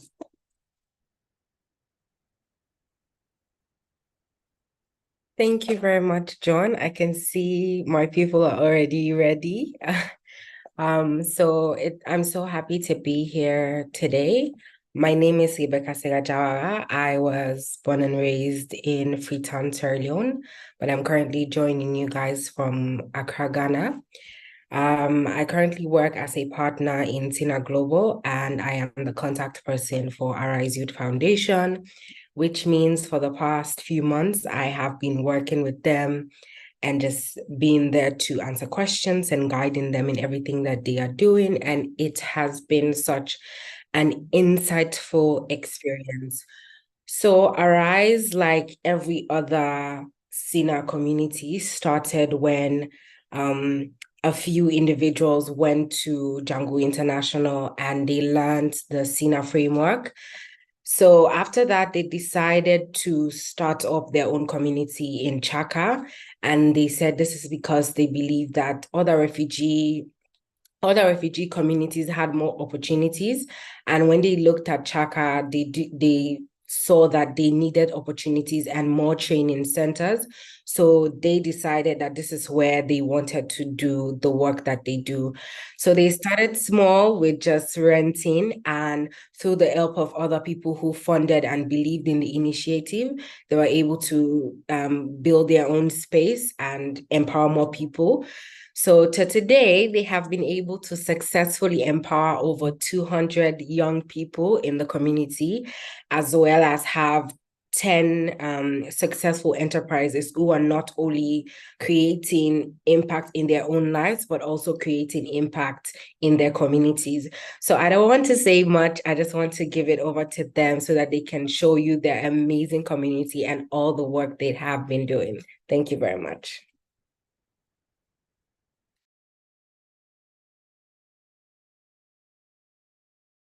Wait.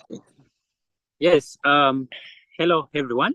I'm by the name Samuel, one of the Arise Youth Foundation co-founder and director as well. So today we are so excited to bring you live to Chaka, one of the amazing and beautiful SINA community that is operating here in Chaka 2 refugee settlement in Chegegwa district, Western Uganda. So as for today, we are really excited, and as me, I'm looking forward to take you through the experience that Arise Youth Foundation has to offer. So I am inviting each and every one of you, please to stay tuned as we see this beautiful yet amazing SINA community, Arise Youth Foundation. So my cameraman is going to community.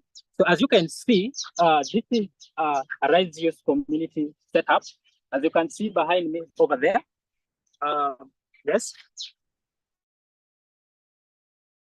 So as you can see, the buildings are over here. Maybe you can please come closer.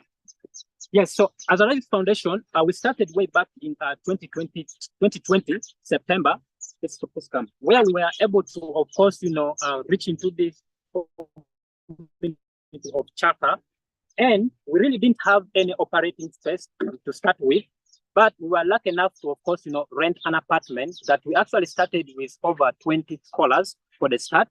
But interestingly, the program was welcome, and of course, the team was dedicated and so passionate about the program until in 2022, when we were able to, of course, acquire a space. As you can see, we were able to acquire a larger space of around 3 acres of land, of which, through the support also still from the SINA Global, we were able to, of course, set up these offices. Please, you can come, please. We were able to set up these offices. So until now, our program has really been going on very well until this very day. So I just want to take you through, like this building, as you are seeing right behind me here.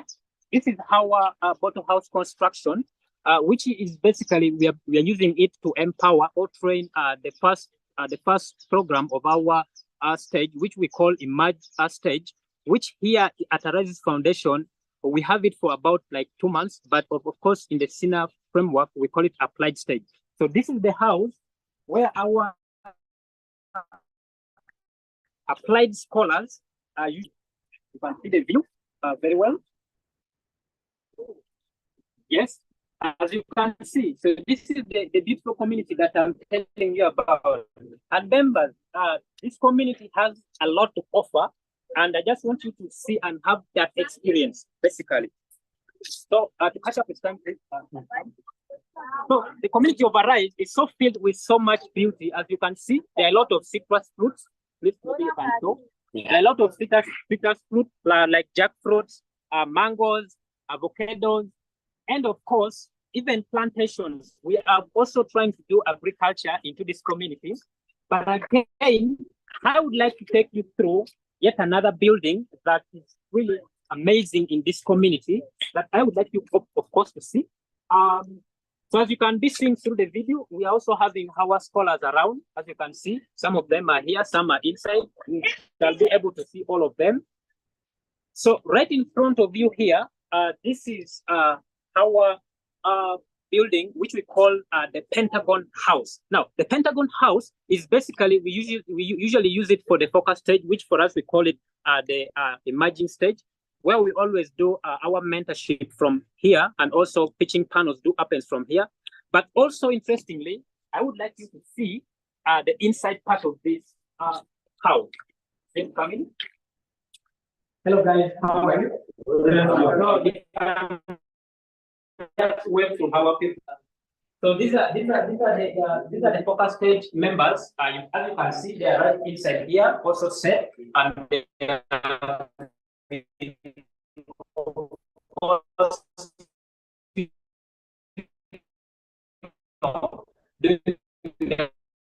see this forum. As you can see, also installed in. So usually, ability, of course, to read books and of course pick from their choices, where we always do pitching and presentation. You're seeing the setup of this room. Yes. Like I said in the beginning, it is as beautiful as it is when it comes to Arise this foundation. Yes, cameraman. So again, I would like to, of course, take you through another experience that we are yet to see. So you can maybe turn the camera this side. So like I was saying, this community is big, the land is big, and as a Rises Foundation, we are trying our best, of course, to practice agriculture, because we have come to realize that there's scarcity of food, and that's why we are really so much, of course, investing also into agriculture. So these plantations are being done by some of the projects also that are interested in solving the food insecurity that has come up. And later on, you guys are going to have also a share of an information about this project from them themselves. So please come again. Yeah, so still at Arise, I'm still taking you through within our community. Like I said, the land is big. You know, the land is big. Just know the land is big. It's so welcoming. A lot of plantations, and the weather here is cool. So right over here, as you're going to see, this is the kitchen where maybe you can come closer. Yes, from beside this building, I'm going to again show you another structure that is right behind me. Although it's a little bit far because of the the space is quite big. So down there, as you're seeing, the two buildings. So this building being used by us partners of Arises Foundation, as well as the scholars, because we are operating within this settlement, and we have over 12,000. In Chapter 2 refugees, they don't come nearby, but of course they come from the different other zones, which are not so close to foundation. So because of this, with the space that we have been able to acquire, we usually give to settle down, to take you as we are heading forward. And then right over here, as you can still see, these are basically still the plantations like I've told you before. As you can see, this site, it is tomatoes that has been planted by scholars they themselves. I want to again remind you that as Arise, we are looking forward, of course, to share the piece of our land to the scholars who really wishes to make a difference when it comes to agriculture. So from there, I would now like to take you through, as being the co-founder and one of the directors of Arise. That is not what I do, but I am, which for us we all know it is called the applied stage. Now, what happens when it comes to our emerged training is that we usually have a 2-month program where we organize scholar selections. We invite each and every youth within the community, the refugees, and as well as the host community youth. Interestingly, they come here to learn about personal development trainings, where, of course, through the support from the different trainers and, of course, one-on-ones, we are able to instill in them knowledge that they deserve. And so, as I'm taking you, I would like to introduce to you some of them. They would like to share with you their experience.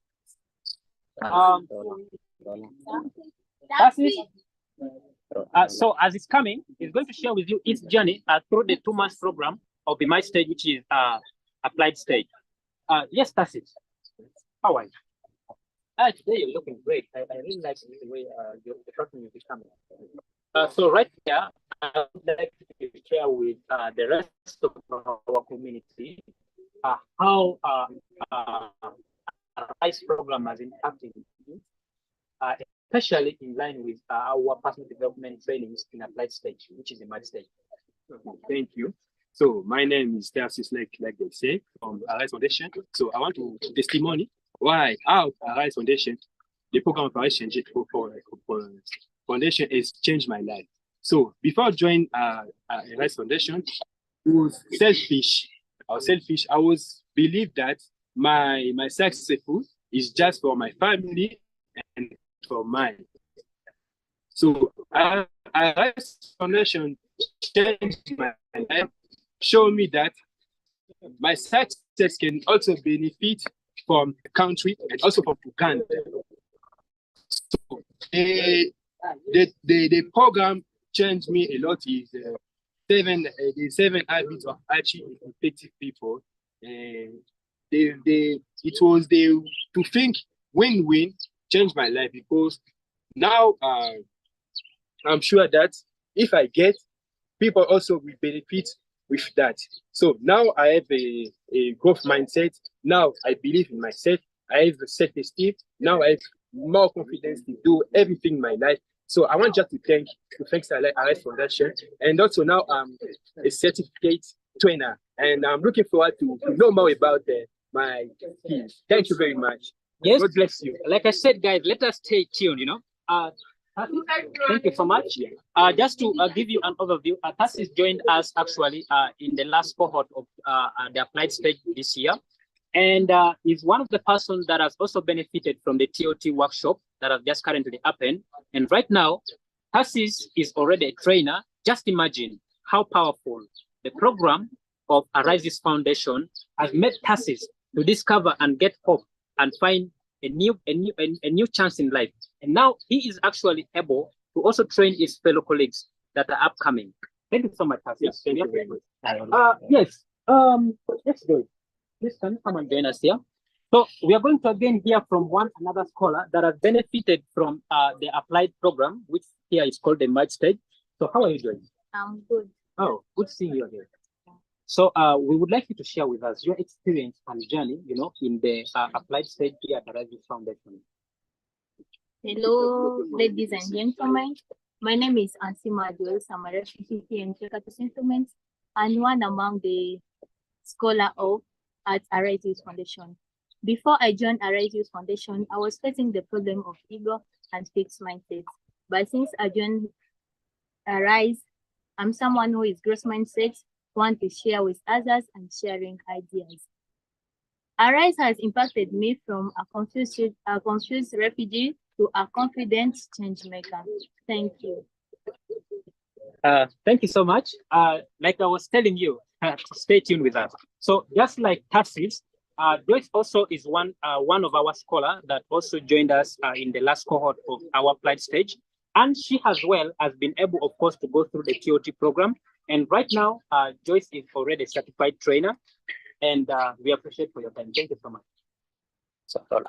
Yes, so like I was telling you, we are still going to be giving you more surprises. You know, Arise is one community that is in 50 years to come. We are looking forward to see that all the youth within Chaka have benefited from our program. Not just benefiting, but of course also they have come up with social enterprises that will be able to, of course, create impacts within their community. So again, we are going to hear from one of our partners, and that is Gray, one of the leading of the stage. So Gray, you're welcome. Thank you. Ladies and gentlemen, good evening from your time. My name is Gray Babula, and okay, for now I'm a partner at Arise, but I'm a scholar and always a scholar at Arise. So joined Arise in 2020 when I was still 17, a confused young. I've discovered myself. I gain confidence and gain skills, also impact my fellow youth in the community. So I've discovered that I have a passion into learning and sharing knowledge. So for now, I'm a partner at Arise, and I'm holding a role of focus stage or emerging stage in according to the framework. And what happens in focus stage? So we make sure that we empower the youth coming from applied to actually ideate and find problems in the community and actually find solutions that will work and create money for both them and in the community. So focus stage has been running successfully, but the resources availed by Arise. So as you can see in this building, we have internet that supports us to learn properly and do research to make sure that we understand the problems that we are solving and ideate more using the internet. We also have a space that is helping us to prototype and using available resources that we have, such that we can come up with solutions to problems that we are identifying in our community. So, so far, we have been able to empower youth, and they have been able to come up with projects. Last week, we have been having an incubating bootcamp, an ideation bootcamp, of which we have been able to come up with many ideas, but only few are going to present to us to tell us what problems they have identified in the community and solutions that they have been able to come up with. So here, going to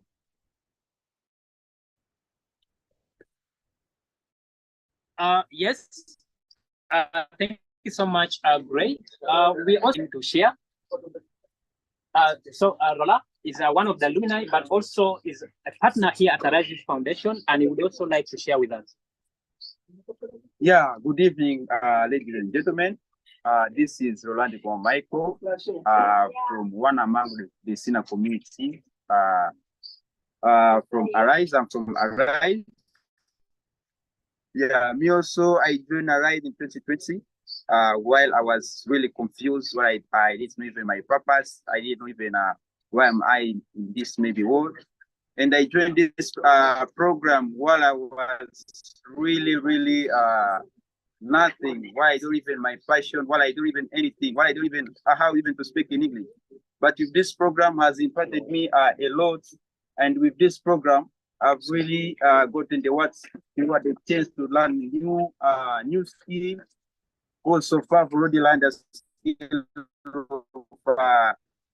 of coaching. So far, so read the skill of mentoring, and so far I can say just I'm now really proud of the person that I am now. Because I was nothing but being that I'm that person that's value and I'm really proud about something really great for me. So I'm giving the heartfelt thanks to each and every one who have really raised me by not even forgetting my old trainers, and also not forgetting even SINA community, because you are really supporting us and really appreciate your support. Because you know that with your support, that's why we are now here. With your support, that's why we are now improving our lives. Thank you so much, and we are really so much thankful. Yes, thank you so much, Arola. Thank you. Yes. So again, we still want you to be tuned with us. So like we said, we are going back again to focus stage lead link. That is great to help us understand what kind of projects as Arise created. Thank you. So going back from where we have been, from where we have stopped from, like I'll say that we have been able to ideate and bring in some innovative ideas that some have been part of the SINA acceleration and have graduated. Some are really doing great work and making money. So I'm going to be taking us our first presenter, who is doing amazing work. And this is a youth that has been here at Arise for now almost 1 year so far. And he's going to be taking us through what they do in their projects. You're most welcome. So, thank you, everyone. My name is Noe Fijalana from Arise Youth Foundation, a SINA community. So, first of all, I thank Arise Youth Foundation for they have impacted my life from a confused refugee to a confident change maker, ready to tackle the challenges my community is facing. I'm one of the refugees in Uganda and mainly in Chaka. Uganda has over 1.5 million refugees living in 11 refugee settlements. And if you will see according to conducted on Health Search Africa, as of June 2023, and admitted of having latrines. So refugees into polythene bags, which are then thrown into bushes and water bodies, thus impacting negatively to their lives. So I'm working on a project called Safe Plus, which is trying to tackle this issue. And by tackling this issue, we've come up with an idea of which we make recycled plastic portable toilets, whereby this toilet is made in the way that the waste is separated from urine and they're all treated, and then they're taken back to the garden to be reused as manure. So we believe by doing this, we shall have greatly impacted their lives and supported their health. So by doing this, due to the need and the financial support, we kickstarted with producing recycled latrine slabs, which we are doing currently. And by now, how we do this? We do them from recycled plastic waste. And these are one of the plastic waste that we collected. As you can see, these are recycled plastic waste.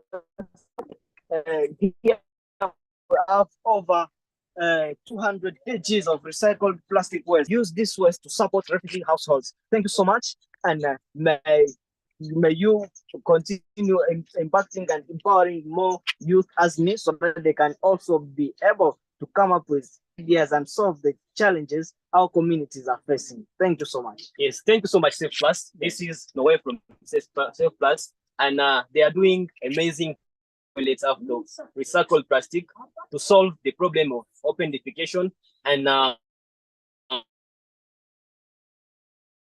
in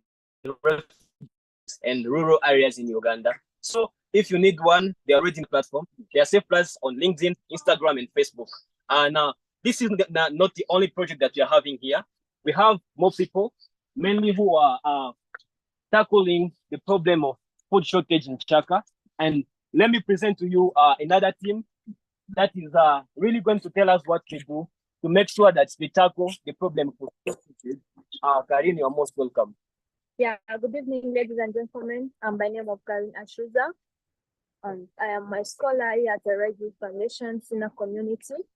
And I have thanked Arise a lot because he have made me a lot and shaped me a lot about what I can fight against zero hunger in our community. As you see, I am here. Do you aware that here in Chaka, percentage of people are facing the problem of shortage of food here in our community of Chaka.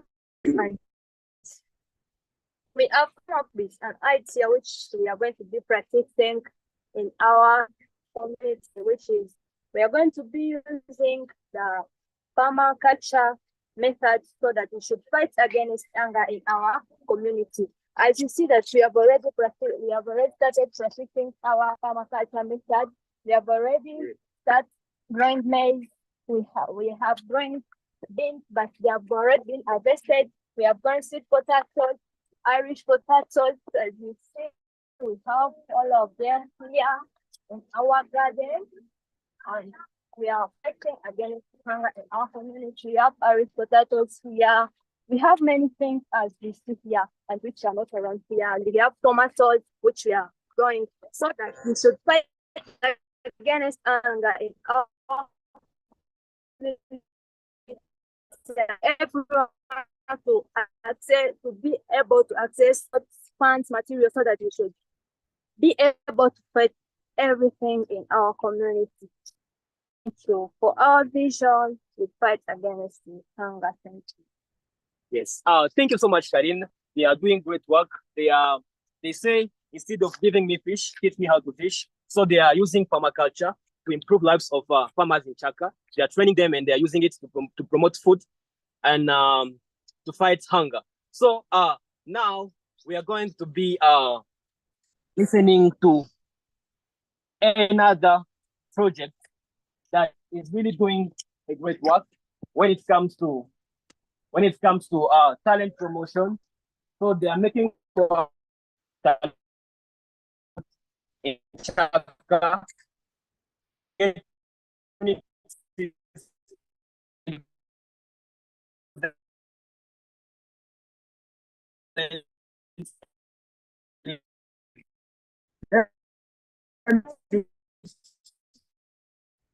Christopher Kazadi to you. Yeah. I'm ready for this new opportunity given to us, so that you can know what is going on in our community. Sure, facing to big challenge and big our community, Chaka, where I'm living. And the producer. But the problem of facing youth in my community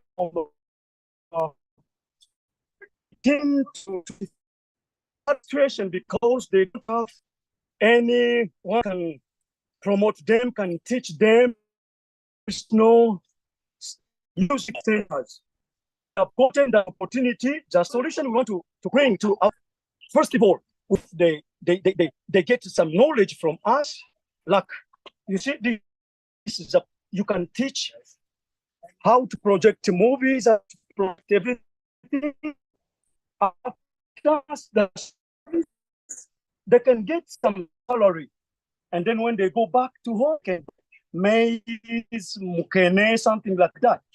And then for being just short and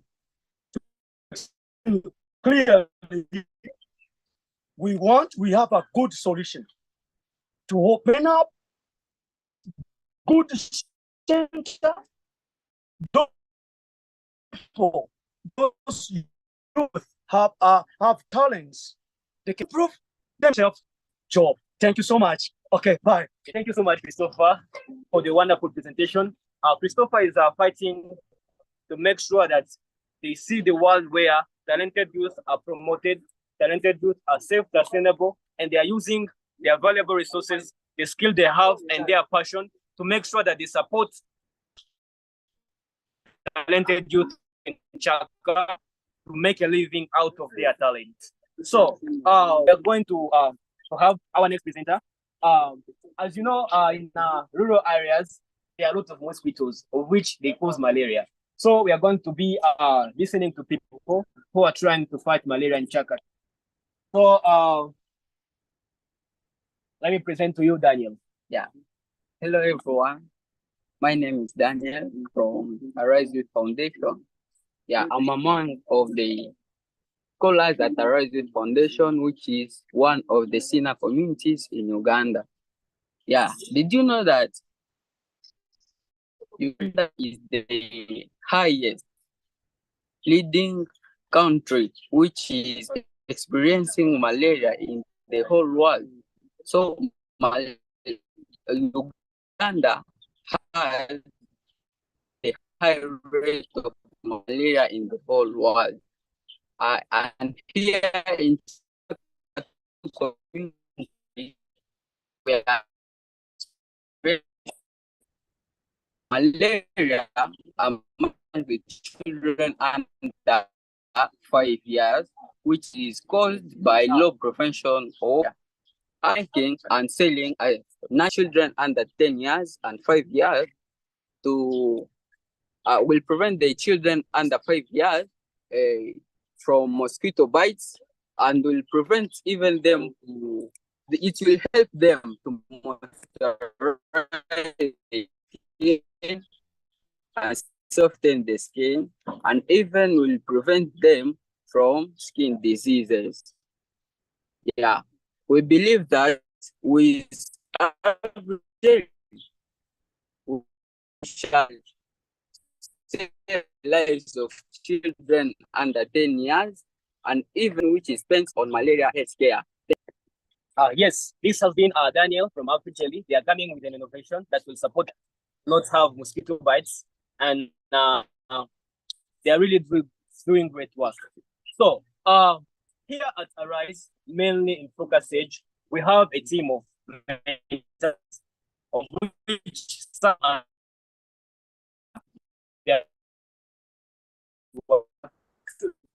now really working together, make sure that get in terms of knowledge, in terms of experience, and in terms of our plans, 5 projects in the SINA Acceleration Bootcamp, of which will help them scale and measure their impact to take them to the forward to achieving this, and to really see these people come up with $1 million enterprises that will support them, their families, and the whole community. And we are dedicated to do this. So let me give this back to Samuel Odongo, who is going to giving us some speech. Yes, it is me, Samuel, once again, right in your screen. Thank you so much, Ray, for the wonderful, of course, insight that you've actually shared together with the entire community. So I'm a very passionate young man, and of course, very energetic, and I'm really so passionate about what you, especially comes, of course, the empowerment of youth, majorly. So we have just taken Chaka 2 community, so an opportunity to represent the SINA network, here, right here in Chaka. So as we're going to almost come to the closure of this, I would like to share with you how this work has really impacted also this community. Ever since we actually came to this community here in Chaka,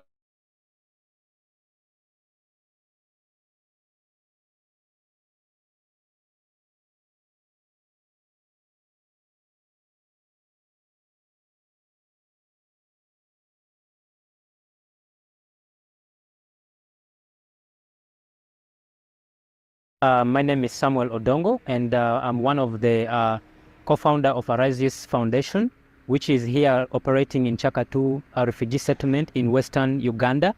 Yes, so Arise Youth Foundation, what we are doing is that we are empowering both marginalized refugee youth and host community youth, first to discover their purpose in life and to turn their social challenges into social enterprises through creations of projects. So as Arise Youth Foundation, we believe that through empowering these people, it will enable them to break the limiting belief which they have to come up with solutions to address the problems that they're actually facing in the different communities that they're coming from.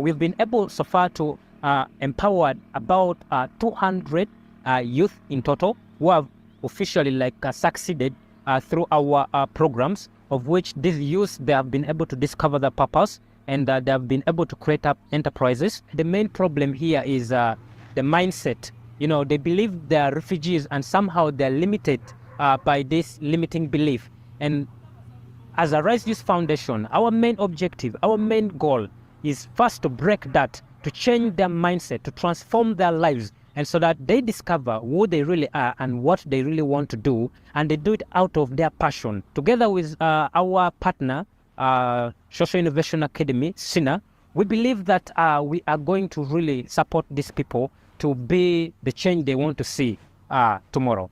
So at Rise Youth Foundation, the skills that we are offering basically is that number one, it is personal development training skills, which support these people in discovering what their purpose in life is. And they go through sessions that help them to transform their mindset, and they grow personally as a person of that personal growth. And then the other skill is, of course, we are also mainly doing what we call professional development trainings, where in professional development trainings we address particularly the entrepreneurship part of it, where we together with the mentors, we work with these scholars to identify some of the pressing problems and challenges they are facing within their communities. And together through mentorship, we support them to scale, we support them to ideate and grow big. My name is Noe, a scholar at Rise Youth Foundation. Rise Youth Foundation has been help in my life. I've learned how to overcome limiting beliefs. I've learned how to step out from my comfort zone. I've learned goal settings and achieving them. I'm now able to talk before people. I'm now able to train other youth like me because of Rise Youth Foundation. It has really impacted my life, and I thank Rise Youth Foundation for everything they are doing. I'm now able to turn my challenges into opportunities. Thank you so much. Mavemba Bazishulamite. I'm a refugee. I'm one of the scholars here at Rise Youth Foundation. Really, it has really helped me, and it has really changed me. I know how to overcome my problem and to use the problem I have in life to take it as opportunity, and also to help others. So I know how now to set goals and how to come up with that goal and to follow it up, to be committed, and at the end of the day, to come it true. So for now, we are working on the project of plastic. So I hope with time it is also going to be true, to come true, how we are just planning it.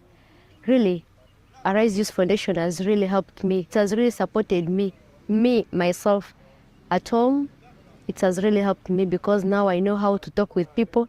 I know how to use the power of positive no, then how to overcome my limiting belief, how to come out of my comfort zone, to come up, to be challenging, to be also out. As I'm a girl, girls are minimized. But for now, I can come out and I speak for myself. I'll be a person, I'm no longer we're having that thing on mind, I'm a refugee. No, I see myself as someone who can also do something for others and also really change this world.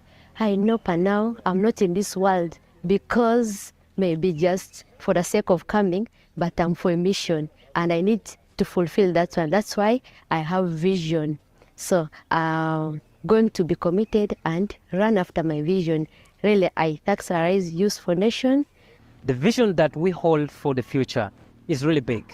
It is big that we believe we see ourselves in over 50 years to come.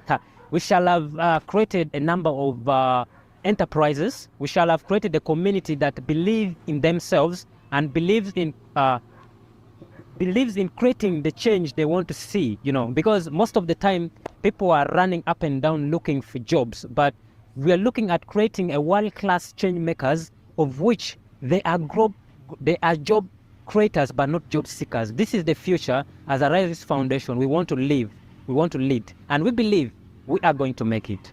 Yeah. The most pressing challenges we are facing here at Arise Youth Foundation currently, so we are lacking women, so there is a lack of gender equality, and I would really want to increase more girls to come also and attend into our programs and also benefit from it and see ways to create solutions that could potentially also support other women in their community.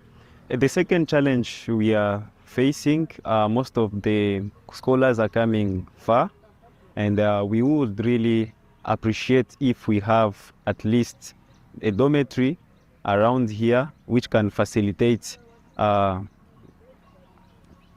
scholars to learn from this place, to be around, to engage more with the mentors and to address their problems very well. Lastly, we are facing the lack of gadgets here at Arise Youth Foundation, whereby scholars, they find it hard to connect with the outside world, and they are not really taught how to use the ICT technologies. As you know, of course, they need also to familiarize themselves with what is going on in the world and to get updated and to use them to their own advantage. So we would really highly appreciate if we get internet around, because we don't have it, and this will facilitate the learnings of the scholars here at Arise Youth Foundation. Thank you so much. I thank you, SINA. I thank you, SINA. I thank you, SINA. I thank you, SINA. I thank you, Arise. I thank you, Arise. I thank you, SINA. I thank you, SINA, for those opportunities.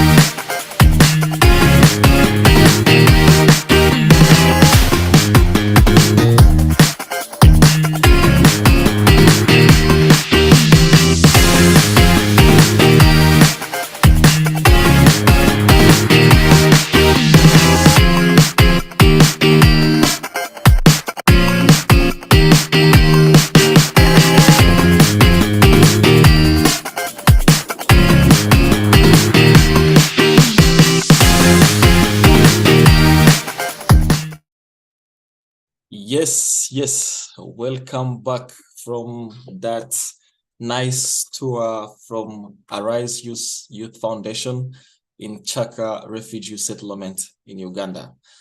Wow, that was interesting. That was so powerful. But we are not going to rest. Yes, before we travel again to another country, I would like to remind the people who have just joined our live event today that today we are here. It's 12 hours for 12 communities. Yeah. And you will be hearing the whole day empowering stories from SINA communities, from different young people who are part of these SINA communities, how they are transforming their communities, how they are turning challenges into opportunities. Yeah, it's another wonderful time. Yes, as promised, that we are going to travel to the island, the beautiful island of Zanzibar. And I will let Mary take us there, introduce Ubunifu. And I hope the Ubunifu team is ready to show us the work they're doing and to hear the impactful stories from Zanzibar. You're welcome, Mary. Hello, everyone. My name is Mary Apolot, originally from Uganda, and I am happy to be introducing an interesting community today. I work with SINA, and I believe in what most people would refer to as the purpose in creating or enabling young people to create self-sustainable communities. And currently, I am fulfilling that through SINA Global by supporting and enabling enterprises to be able to go through the acceleration program where they can be able to scale and grow their impact. And I believe especially that if we are able to empower young people to grow their enterprises, an enterprise at a time is one way through which we can be able to empower and transform communities. In Zanzibar, some people refer to it as the island of spices. Others refer to it or a particular place as the Stone Town. When you visit Zanzibar, one of the words that you would need to keep at the tip of your mouth is asante, which means thank you. Today, I would like to introduce a community in Zanzibar, which was created by two young, energetic people, Saida and Fadil, from whom I met last year when I visited Zanzibar to conduct a scholar selection activity. This community is called Ubunifu, which is a Swahili word that means creativity. A round of applause for Ubunifu community by Saida and Fadil. So Saida and Fadil, karibu sana, you're welcome.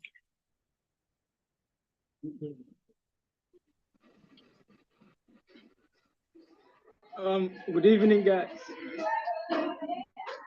My name is Fadil, together with Saida Malik. Losing a friend with shared dreams, hope, is one of the worst things that can happen to someone. This is a true story that I lost a friend of mine. His name was Abdul in my educational journey.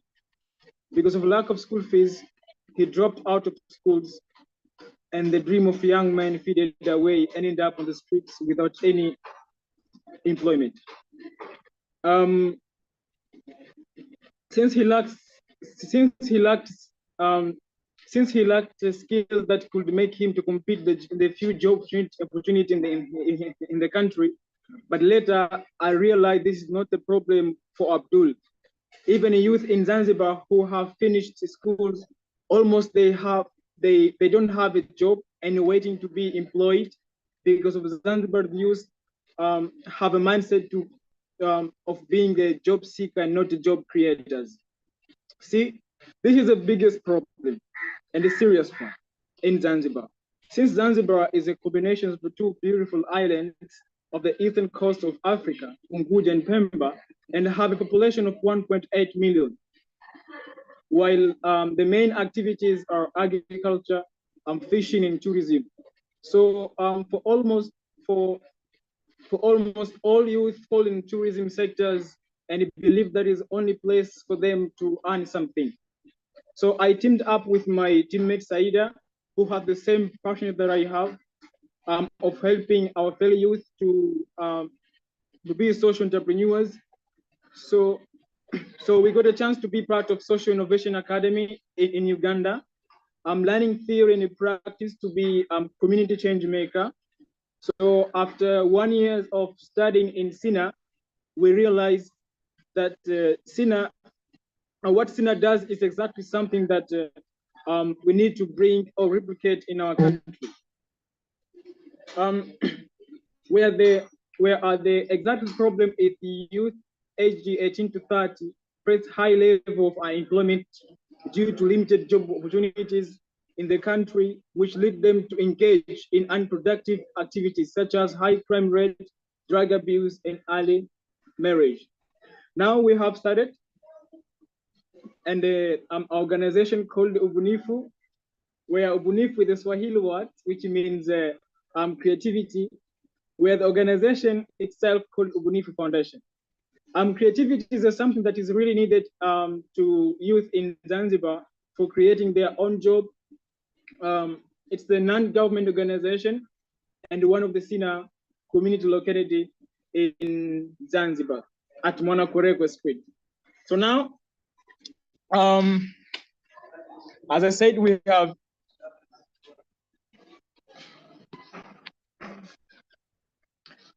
are just getting started. And this is our student. This is one of our English teacher here. My name is Omar, and I'm here for teaching English. Thank you. And this is our scholars. Would you like to say anything? Hello. My name is Rashid. I'm from Zanzibar. Now I'm a member of the student of this center. I'm happy to see you. Hello.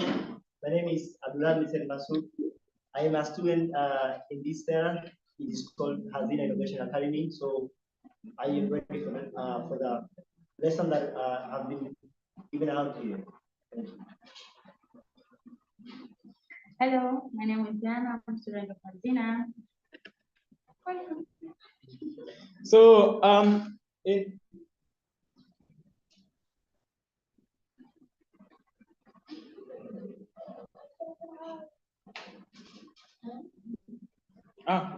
so who would you like to give the people information about the Ubunifu Foundation? This center. Yes, you can start. All right.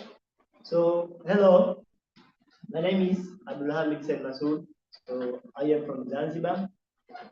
I am dependent because I still live with my parents, but I am on the way to be independent.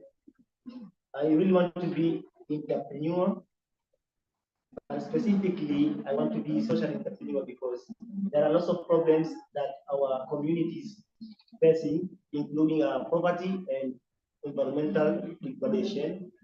So I've come in SINA to join here because it is a college which teaches the young people to discover themselves and supporting them in one way or another way.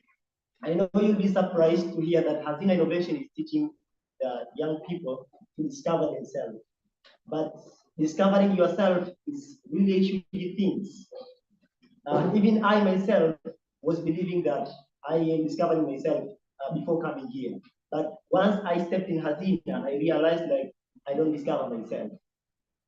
And there are so many people who are believing that the young people, once they go to the college or school and getting good grades or good certificates, they think like they have discovered themselves, which is not true. I have sat down with many scholars from the different universities or colleges, which now they are still bringing the ideas of being employed by the government or other companies. So this shows clearly like they still don't discover themselves. And the bad thing is when the opportunities are offered, when they go to apply these opportunities, once they miss the opportunities, they are going back to their homes and they start blaming their parents, like, why did you send me to the college? So, and he promised me like, after graduating to the college, I will get my own career or my own job. But look, now I have nothing to do. So instead of blaming themselves, they are starting to blame their parents. So this shows clearly that they don't discover themselves, because if they discover themselves, they wouldn't want to be forced to become what they don't want. They will do what they want to become. Thank you for listening to me. So would you like to speak anything? Would you like to speak anything? Okay, actually, okay. I'm Rashid. My name is Rashid. I'm from Zanzibar. I've joined here at SINA Innovation Academy. I've studied many things since I've joined here. The first time I was not knowing how to discover myself and to face the problem, to know how to solve the problems. But now I thank my teacher for helping me in one way or another way. Now I know how to solve the problems, and there are so many steps that you can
as an organization itself,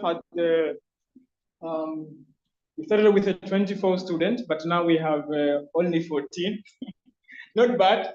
So we have, at the organization, we have 5 rooms. This is the first room.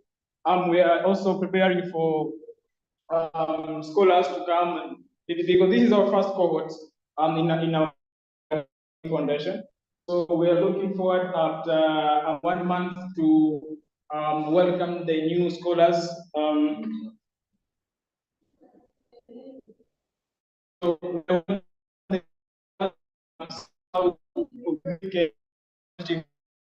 Community.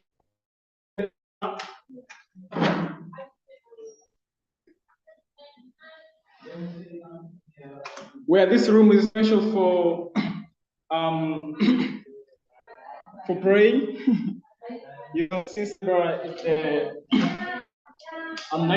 people are Muslim, and this is also another classes of SINA. This is also, we are preparing to bring more youth to study the computer, but now we are looking forward. And we have also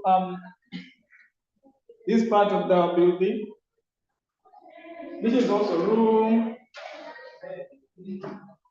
This is also another room. We are looking forward to see this room being prepared for our scholars. And this is the kitchen, guys.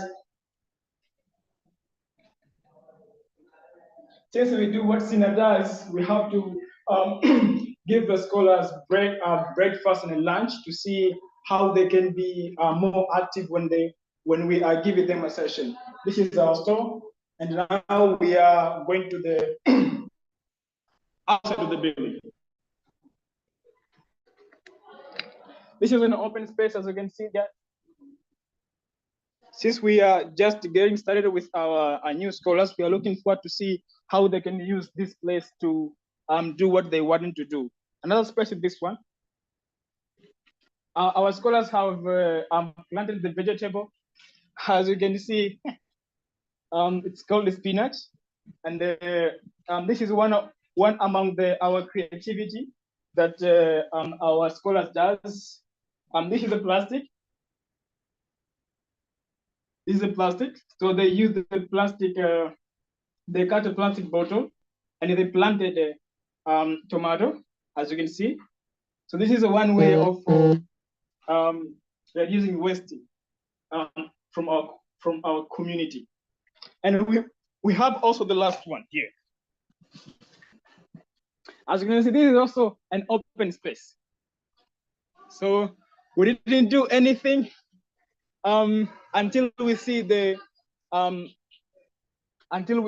how our scholars can do something and utilize this space. We have in short, we have big enough space to see how scholars can do something different.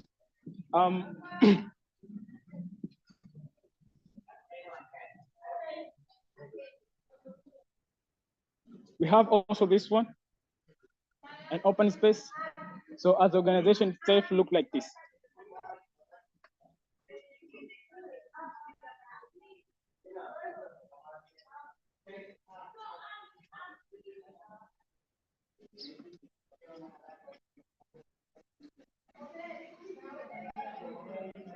So back to my teammate Saida.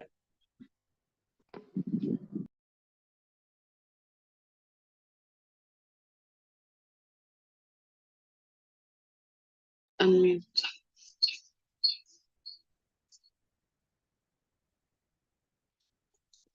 So my name is Saida, as Fadil mentioned, and I'm also the co-founder of Ubunifu Foundation. But I've noticed like some of the scholars been mentioning SINA, which is was our first name when we were in Uganda, Jangu International, which is the home of SINA, when we are starting to ideate what we want to do. And so the names that came first on our mind is SINA, which is treasure. And because we believe all the youths are treasure, especially we know that youths, they're unique and everyone can use the uniqueness that they have to bring out important things and that could benefit them. So let me share my story a little bit, how I started until I get a chance to go to join in SINA. So I'm 31 years old, and I sometimes consider myself as mother, though I don't have a child that I gave birth. But then, since I'm the one who take care of my sisters, and I live in a community. If you have a girls and boys, it's better to take care of boys than girls, because girls, they will grow up, and after grow up, they can get married, have their kids, and then they can take care of the children while their husband is taking care of them. To me, in my head, that was affecting me a lot, and I was trying to find what I could do that could inspire myself, but also being a very good role model to my families, especially like many of them, they are girls. So to be a good role model to them, also help them, but also not just my families, but like the whole Zanzibar in general. Because women, if they want to do things, then they have to consult so many people in their communities, also in their families, and they have to check if they see that thing is not good for them. They will also tell you that will not work. To me, that didn't work. I tried to do so many things. I did tourism, which is also people, they see tourism is one of the things that it's not kind of thing that women can do it. But through tourism is where I got a chance to understand myself, but also to get a chance to join on the program that gave me a chance to join at SINA in Jangu International. So I remember when we were doing the scholar selection, there was more boys than girls that they were there. And then I was asking myself why, again, like still we have that, whenever there's opportunities, there's more boys than girls there. So I said myself, like, let me do my best, and when I get this, I'll be one of the role model who will break the barriers. Like, also, if you want to travel, you are not married, you have to consult your parent first. But to me, I went to do that interview and not consulting anyone's at home. And I just said, let me do it. And if I will get it, then I will let them know. And so I did it. And thanks, like, I got a chance to join. So when I was there, I was having my idea on my head, like I want to do things that could help more women. It's like youth in general, but mostly it's women, because they are the one that we are mostly like behind. So we went through different kind of training, mostly the first stage, which is about personal development, where they helped me a lot to understand my inner me, which is, it's very hard in Zanzibar, because we go to school and study, and then after we finish studying, we have those people that we know, like, maybe I want to be a doctor, maybe I want to be a nurse, maybe I want to be this and that. And if you are women, if you drop from the school, the merit is there waiting for you. So I met my teammate, who's Fadil, and then we go through the replication journey, thanks to SINA Social Innovation Academy and Twikia Foundation, who sponsored us to go all through 1 year training that impacted us on our life. But also, we didn't just see it, it is only for us. We also saw it's very important if we bring it back to our community and then impact so many people that are there, especially like you saw in scholars that we are having.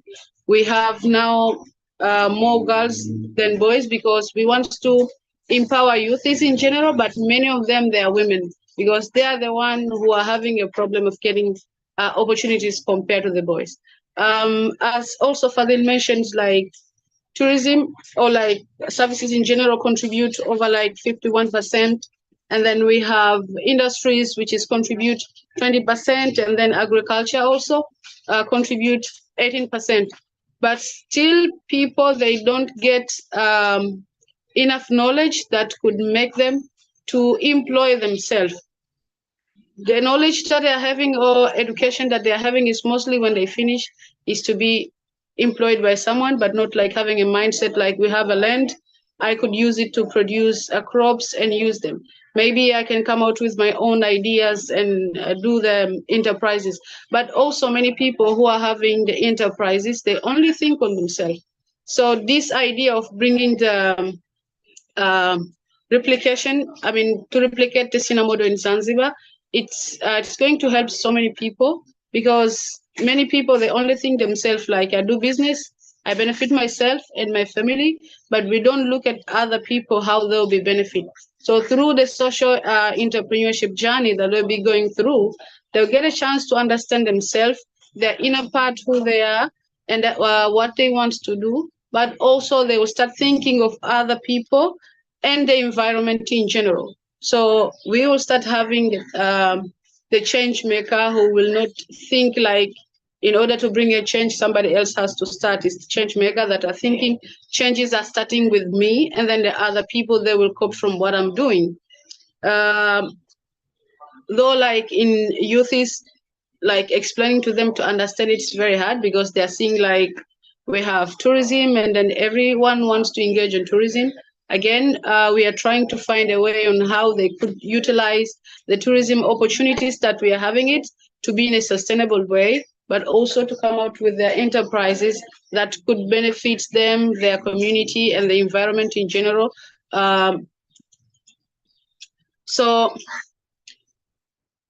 after we finished SINA at Jangu International in 2023, May. So we came back here, starting to explain to the government, like we want to replicate the SINA model. We want to start the social entrepreneurship academy. It was very hard for them to understand us, what we mean, and also like trying to make a picture, like people, how could people be able to come out with their own enterprise?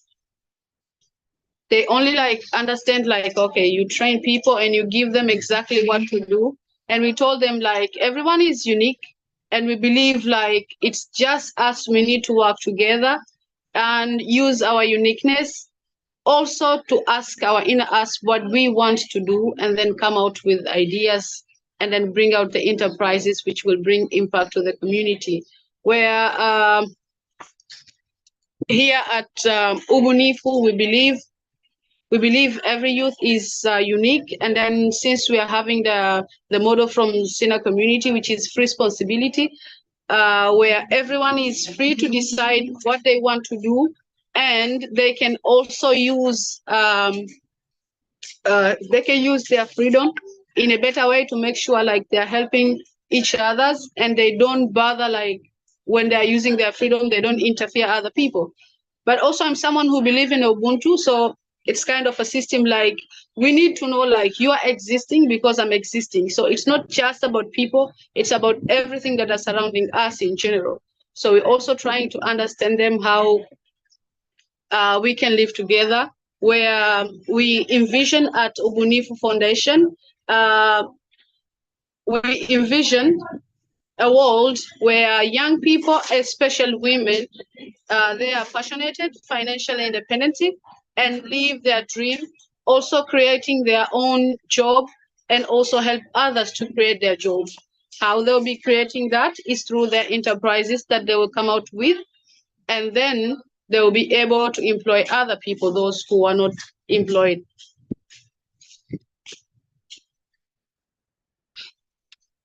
So I will hand it back to Fadil.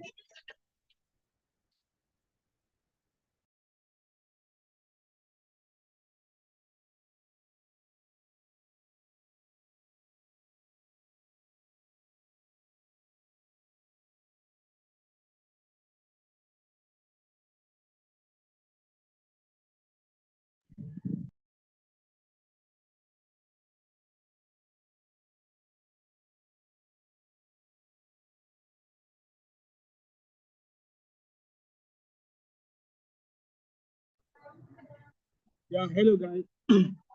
Yes, as Saida said, we are just getting started, and as I explained before, we have 14 scholars. Since Saida is more passionate about the women's, empowering women, so we have so many women than boys. but we are looking forward also to make it equal on the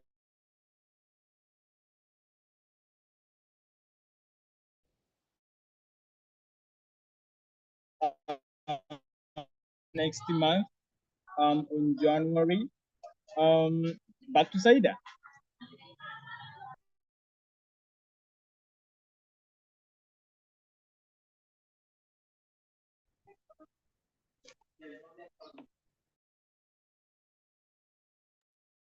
So Fadil has been mentioning about gender equality. Yeah, I'm also someone who believes in gender equality, especially on equity. So the reason why we have more women is because like they are the one like mostly they're behind, and then we want to have to empower more them than before that people still have been taking them. So we don't just take only women, we take both of them. And like the first time having scholar, it was very hard. And we wanted to have 20 scholars. And then we ended up with 15 scholars that they went through scholar selection. And those one are the one that we said this one we can work together with. So now we have 14 scholars, where we see at the end of 2024, we are going to have 100 scholars that we will also have 15 enterprise that will come out from those scholars. So we believe working together with them, they can come out with their comfort zone, fight their comfort zone, and be able to come out with their social enterprise that will help them. Thank you.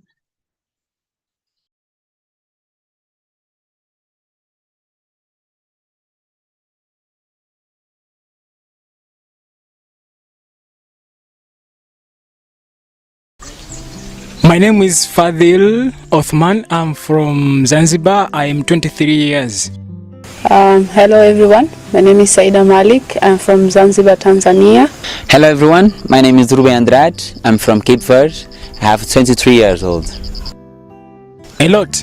I've learned a lot since I'm here in Uganda, especially these things of social business, how to discover myself, how to live with people with different mindset, how to change your limiting belief, and how to bring impact from your community. Since I came here, I felt I developed in a personal way a lot, and most especially in self-confidence, like the willingness and the skills to present myself and present my ideas, and dealing with different people with different habits and character in the group. That means teamwork and conflict resolution among those different people with different habits. We've been going through personal and professional development training, and those helped me in different kind of way. We also had mentoring, training of trainer, life coaching. So all of them, they are the best. The name of a project is called the SINA Innovation Academy, and we are supporting youth to become a social entrepreneur by solving problems from their communities. Well, when we came here, we didn't have like any idea that we have a project, and then so we start from the scratch, the replication journey. We came with an idea to replicate the SINA model back to Zanzibar, and now it's moving very well. We start from the scratch, looking for the problem, doing the customer discovery, getting solution, and all the value propositions. So now we are on the way to go back and start implementing it, and then experience the reality and learn from the experience. Yeah, our project since from the beginning was more based in like our own assumption, what we know about youth in Cape Verde, and after that we got in touch with a number of youth in Cape Verde through survey to get to the true what really happened in Cape Verde. And after that, we start develop solution based in the problem that our youth in Cape Verde are facing, and developing more and more idea by brainstorming, me and my teammate. And yes, so far our projects developed so much, and yeah, looking forward for the implementation. It helped me a lot, because the mentoring is all about supporting others, giving them a guide, supporting them for everything, making sure that they are come up with their own ways to solve problems, to clear their goals and to achieve their dreams. To know different kind of way how to handle the project, how to work with people in the project, and how to communicate with people and how to do marketing and all the stuff. Yeah, for the mentoring, we had our mentor that was David Monday, and I really appreciate his work because he has been with us for all the process of our project, and guiding us like with a powerful question and powerful task that enabled us to challenge ourselves first and find out true information that can help our project, and not just based in assumption what we know about, but find the true information about youth in Cape Verde. SINA, it is a place where you get experience from different places around the world, because you are here, you see different peoples from different countries, and you are all living together as a family. Well, I will say it's a life transformation place where the way how you come, you will go with different way, which is in the positive way. SINA is an environment that enables us to foster our creativity and also to come out our comfort zone and develop ourselves like step by step. I remember the best day for me, it's all about comfort zone challenge, because we came here with our own mindset that we believe what we used to believe since when we were young. And so the best day was for me challenging myself to do something that I've never done before. Well, since I'm an adventure lover, all the day is the best day to me. My best day here in SINA, let me describe it as a best week. It was a week of concentration boot camp where we had a full week training to develop our project and shift it for other level. And it was really so challenging for me. And at the end, with the day of the pitch, I got to know that all the effort that we put in our project was paid by winning the second space of the prize of the concentration pitch. And that was achievement for me, a big achievement for me. Now I can speak to you. Now I can also communicate to other people. I can solve problems because problems are everywhere. Now I understand more and I can describe myself. I know the purpose why I'm here, the purpose why I exist, and what I want to do. Or that nowadays I'm able to talk and to participate in a full conversation in English. That was a big challenge that I came with. Now I knew how to running the organization, because I didn't know anything about organization issues, but now I really bit know where the project right now is. It's the greatest achievement, because we know in the project there's ups and downs, and there's the time like you give up, you say this I cannot do it anymore. But then people who are around here, the way how we live in a community, it gives us hope to continue pushing on and on. Yeah, that's my greatest achievement. The ability that now I have to talk in public, to share my idea, to open up and to make people understand what I'm trying to say. Yeah. From a scale of 1 to 10, I can say 10, maybe 10.5, because I came here with nothing, but now I have something, and I'm going to create anything in the world. It's impacted me on different kind of way. On myself and on the enterprise way. So it's like mostly understand myself and the reason why I'm doing what I want to do, because most of people we do what we are doing, but it's not like really what we really wish to do and want to do. Okay, so far SINA has been impacting me more in a way of having the view of businessman, like understanding the business concept, and also be able to share your idea that can catch people's attention and make people interesting to feel interesting to cope up with you and network with you and solve the problem in the community. For the whole world, because SINA has been expanded to the different countries, Congo, Zimbabwe, even here some part of Uganda, and I will recommend to my friends, my brothers and sisters, SINA is the best place for you to discover yourself. I would recommend to friends, to whoever wish to improve personally and professional, and whoever wants to understand their purpose, fight their comfort zone. So I will recommend them and tell them if they want to transform, then SINA is the best place. I would recommend SINA, yes, for a friend, and what I can tell them to challenge themselves and open up as much as possible.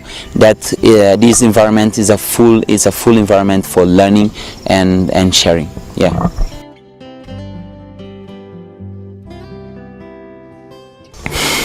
By supporting my fellow youth to discover themselves and they come up with their own ideas through social enterprises and solve problems from their community, and give them mentoring and coaching and other support that they need from me and my teammates as a SINA Innovation Academy. Well, with the model that SINA has, which we call it self-organization model, because most of people we use to have the structure where there is the leader who tells you, you do this, do that, take this, put it here and do this. But on the self-organization it's different, like we distribute authorities within ourselves and everyone is there to learn. So I will take it back on my community and introduce it so that everyone could practice the skills and the talent that they have and get the place to show them and use them. That is a goal of our project, that when we are back, we shall be empowering youth to also fighting unemployment by creating their own enterprise and sustain themselves. And for us, for me and my teammate, we shall be supporting them like with mentoring, coaching, and all the tools that we have been learning through this process, and by supporting them to develop their own idea and create a better community in Cape Verde and solve all the problem, or maybe the major number of the problem they can solve in Cape Verde. All right. What an impactful journey from Fazil and Saida in Zanzibar. Wow. Yeah, we have traveled a lot. Yeah, we started in Uganda, we went to Kenya, we went to Tanzania, and we went to Zimbabwe, came back to Uganda. We've traveled. We're from Zanzibar. All of those places, you've been hearing the stories of young people who have decided to take their future in their own hands and create impact to transform their communities, to solve challenges in their communities. Wow, wow, impressive. We have not done yet. We are halfway, actually, our event. And for those who have joined us today, it's 12 hours, 12 SINA communities. And by talking about 12 SINA communities, in the previous video, you saw Rubem. Rubem, today we celebrate our 12th SINA community, which is located in Cape Verde. They started yesterday, and they will have time to share with us what they are working on. And at this moment, at this time, we come back to Uganda. We are going to visit the Ramanja refugee settlement, where we see the power or the potential or the determination, resilience of young refugees tackling challenges in the Ramanja refugee settlement. But before I hand over to Micah to introduce YINNOH, Youth Innovation Hub, I will share this video from YINNOH, and Micah, you can take over after the video, and then we'll introduce YINNOH to give us a tour on what they're doing in details. Enjoy.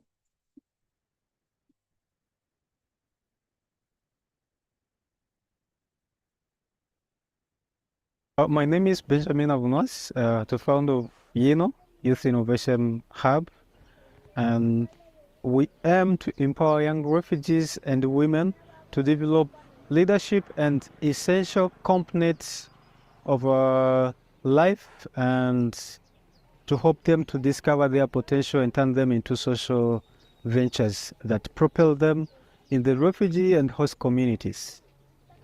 So far, we've been able to empower up to 245 young refugees and women who have stood up to start their own businesses, and some have created businesses for others, and some others have joined the businesses for others. So the challenge is to create jobs for themselves and create for others. With YINNOH, we have the potential to transform the community, transform the lives of refugees who have been victims of aid. Because previously, refugees have been taken as a burden to the economy, to the struggling economy in Uganda. But when we come with this initiative of training, empowering them to discover who they are and start their own ventures, it's giving them the chance to own their own life. They no longer rely on the external aid and be seen as a burden, but now they are being seen as a product. They are being seen as a beneficial to the country. Yeah, YINNOH is located in the refugee camp called Ramanja in the southwestern Uganda. This is a refugee camp that is currently hosting over 92,000 refugees without job opportunities, without an income generating. Yeah, we believe that entrepreneurship has the potential to transform this refugee camp into a safe place for refugees to feel home and own it. They no longer feel as refugees, but they start feeling as people with value, as people who are contributing to the country. The very important skills that we are training to our scholars that allows them to become change makers is leadership skills. For us, we believe that a leader is not someone who is appointed, but someone who is able to stand and solve a challenge for the community. So we're giving them the leadership skills and problem-solving skills to be able to see a problem into an opportunity. Yeah, the impact of our education on the lives of people, one, is to rebuild their personality, because they came home from their own countries. Some of them were maybe grew up in good families. Some of them had good jobs. Some of them were not really as marginalized as they are in the camp. But when they come in the camp, there is that mindset that comes to them that we are refugees and that is all. But our education system is helping them to shift that mindset from seeing themselves as refugees, but seeing themselves as leaders, and people can regenerate. People can still create change for themselves and transform the situations of the continent, of the world, and the places where they are staying. I'm called Sandra Simire. I can say that I'm just a small entrepreneurship, but now I have the women-led organization, what I'm running in my community here in Rwamanja Refugee Settlement. You know, when you are just a single parent, it is too hard to you to see how you can educate, you can provide food, education for your child. There is no money, there is no food, there is no way she can take care for their children. Don't know that we was putting together, I have trying to consult as a women, 7 women, we put the idea together. Then we are starting with counseling through GBV because we are doing prevention. Then on that, when we have collected the ideas, they said that if we get, at least we get that small money to start even like a small business. We have found when we don't have any donors, we don't have enough money, but as 7 women who are putting our effort together, we have started our, contribute 5,000 by 5,000 quickly to see how we can support those mothers. But now I have 40 women, who they are single mothers, who just we are trying to support in that such way. Yeah, and there I have also 20 child mothers, who they are doing saving, and the 5 of them, they decided to go back to school. They have shown me how I can look the solution, how I can look the problem, and how I can bring the solution. It is what I have earning here at YINNOH. He have given me ability to work. I cannot solve some problem, just it was because of what I have learned here at YINNOH. I'm Nores Bamongo Shada. I am working on the welfare projects, wellness-focused women. I'm 18 years old. Yeah, I came up with this project after facing some different things in the community, by myself, by the people in the community. So I came up with the project of making course because I had that knowledge long time ago, but I didn't know how to use it. But by the time YINNOH came and taught us how to develop projects, how to develop things like skills you have. So I came up with the idea, why can't I make this and train people in the community about what I know? And maybe I'm going to earn something from that. So I came up with the project of making handcraft. I've been doing it to support people in the community. Most people are widows. Women which are jobless, women which are their own they are responsible by themselves. Like you can find a girl is underage, but she doesn't have nothing to do. So I support her with that knowledge of handcraft so that she can maybe help herself in the future. The skills I got from from YINNOH, really promoted me. I was there with some hand skills, but I didn't know how to use them. But please, the YINNOH entrepreneur project, they taught me how to make a business in the skills you have. And the skills I have got something like helping other people and how to make what I know. I earn from them, they also earn from me. They earn the skills, sometimes I do earn also other skills from them, and I earn some little money. YINNOH for us it has transformed our lives. For us, we have gained knowledge and skills so that we can go in our villages and where we come from so that we can do other things that we can profit us. After studying at YINNOH, I identified the problem of lack of enough food in our community. So now I'm practicing vegetable growing, which I can manage as a person, as a youth. Thank you very much for these grateful things that you are offering. Keep that spirit, and you can transform the whole community at large. Thank you, thank you. Yeah, the vision I have for the future of the YINNOH community is refugees themselves have called it as a ground opportunity, and the vision we have currently is to grow it into a self-sustained ground opportunities for refugees and hopeless people to come discover and build livelihood opportunities that benefit themselves and benefit the community as well. The most needs and where we could invest, whatever investment we can get, is one, to strengthen our infrastructure, because we have over 60 students, over 60 scholars, but we are only using one classroom. So some are coming in shift, which is not really good with the kind of resources we have, but also the timing also matters to deliver impactful solutions. So one, infrastructure. Secondly, the running costs, because the trainers need some upkeep, and of course also to make their life very well. Upkeep, learning materials and training materials. Most of our scholars as well come from a very far distance. So if we get any support, we can provide transportation means to our scholars, maybe a pick and drop support, so that they will still continuously accessing the program and benefit from it. The third will be to strengthen the income generating, because we want at least to have a sustainable organization, and if we can strengthen our own income generating streams, it will provide us 25%, 30% of revenue, and which can contribute to sustain the community.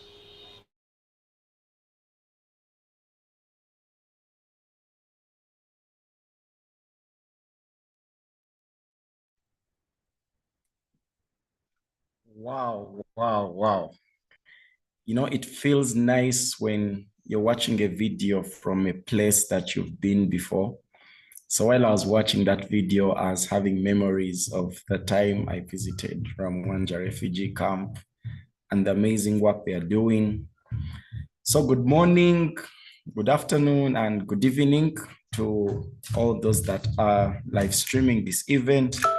Thank you very much for creating that time to be with us here and to be inspired and to listen to what the young people across Africa are doing through the SINA model. My name is Micah Nkalubo. Most people know me as Micah of God, the community builder. I'm very passionate about anything to do with empowering people to build communities. And I'm grateful for this opportunity to introduce Youth Innovation Hub. One of the things I can say about this community, having known the founders physically and visited them on ground, it's one of the most committed teams I have seen. I remember when they were telling me the story of how they started out when they were prototyping their services to see their relevance in the community. Imagine staying in a one-room house, but then during the day using that house to do trainings to empower youths, and then during the night you're sleeping in that house. So for me, like, I was humbled by that beginning, and then after they moved to another place and another place. So seeing them having a small piece of land that they have been able to acquire, and they're having big dreams and big visions, and they're now empowering many young men and many young women. It's really inspiring. So thank you very much, Benjamin, Michael, and the team that you're working with on ground. So one other thing I can say about Youth Innovation Hub, they really have a heart for helping women, to see them come out of that stigma, that poverty, that bondage. So many things happen to women, especially in such communities. So I just want to say thank you for committing time to empower the women, and also, of course, to empower the marginalized youths as a whole. So welcome, Youth Innovation Hub, and I would like to invite Benjamin to carry us on and tell us more about Youth Innovation Hub and the great work you are doing there.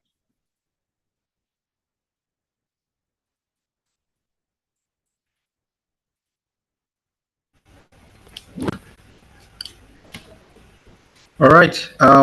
Thank you so much, everyone. Thank you, Micah. Thank you, everyone who has participated to this live event. And it's a big pleasure for us to host all the visitors who are part of us, who have come here to listen to us and see what we are creating. Moving forward, I wouldn't want to introduce myself first. Why? Because we are in Uganda, time is rushing, and women still have some limitation from their families whereby their husband have not allowed them to return back late. Before we continue, I will want to invite one of my colleagues, Lucky Buhemba, who is working in empowering women, to tell us more about the women, but also then to speak about YINNOH and themselves. So, Lucky, I give you the chance.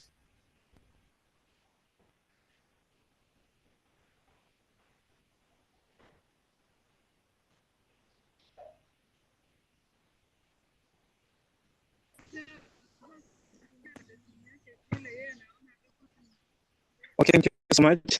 Thank you, Ben, for this opportunity. Let me say good afternoon, good morning, good evening, everyone. My name is Nipate by the name. Actual entrepreneur committed to create solutions, also inspiring change by empowering refugee communities and also supporting youth women in a very difficult situation. Yes, so actually, I'm working as a supportive team member. I'm also a product of SINA since 2019, but I'm currently sharing knowledge and to support different SINA community refugee settlements, capacities, and also to push the to reach the goal. So I'm currently standing as the result of LIFTIHA, which is the women program that is aiming at supporting women in the refugee community, in Rwamwanja refugee community, to build capacities and also to unleash their potential. So in Rwamwanja, it has been really, actually, the 3 weeks that I've spent in Rwamwanja, experienced a lot, and also learn a lot from women. Coming to the reality that I didn't know what to come up with initiative, but after hearing from women the problems and the challenges that they are in the community, I come to discover the power that pushes, together with the community to come up with this magnificent opportunity of women in. So LIFTIHA, we started in November, this November, whereby we launched the program by supporting 15 women refugees. And within the 15 women refugees, the purpose was supporting them with business development skills and entrepreneurship, so as women can be able to come up with business ideas and that will supporting them to build resilience and also to support families. And at YINNOH, we managed to empower 15 women, and these 15 women were all able to come up with 15 businesses that were supported with mentors and coaches to support these ideas to be ready for investment. And ours, it's not only supporting these women with the skills, but the purpose is to support these women with the skills so as they can be able to run their businesses and also to invest in their businesses with a little interest rate that will also support the organization, because sustainable and also create more impact to other women in the refugee settlement. Yes, we're having women around here because the way they are enjoying the place, every day they make sure they come at the place to learn and also to use internet of their businesses and even to look for the partner they cannot progress and of their businesses. So without it going far, I'm going to give the opportunity to the women also to share a little bit about how youth innovation is supporting them and how this women empowerment program have been an answer for their needs according to the challenges that they are facing in their community. So they are going to speak in their local language, which is Swahili, because we make sure that our curriculum is easy for everyone to understand. That's why the curriculum that's even an educated woman or girl to learn and understand of business. So they are going to present in their local language. And if you will, or you want me to, to interpret, I can easily do it for the clear understanding. Thank you so much. So here we have Madam. She will just present herself and to share on how this women empowerment program have impacted her life in the life of her family. Jina langu ni Francine. My name is Francine. Francine Biamungu. Naishi hapa kwa Mwanja. In Rwamwanja. Base camp ya kwanza. Base camp 1. Ndio. Sasa ninashukuru sana. I really thanks YINNOH kwa kutuletea hii initiative, for bringing this initiative ya kututoa sisi wa mama, kututoa chini na kutuweka yulu, of lifting us up, we women who are living in Mungu awabariki sana kabisa, sababu may God really bless YINNOH.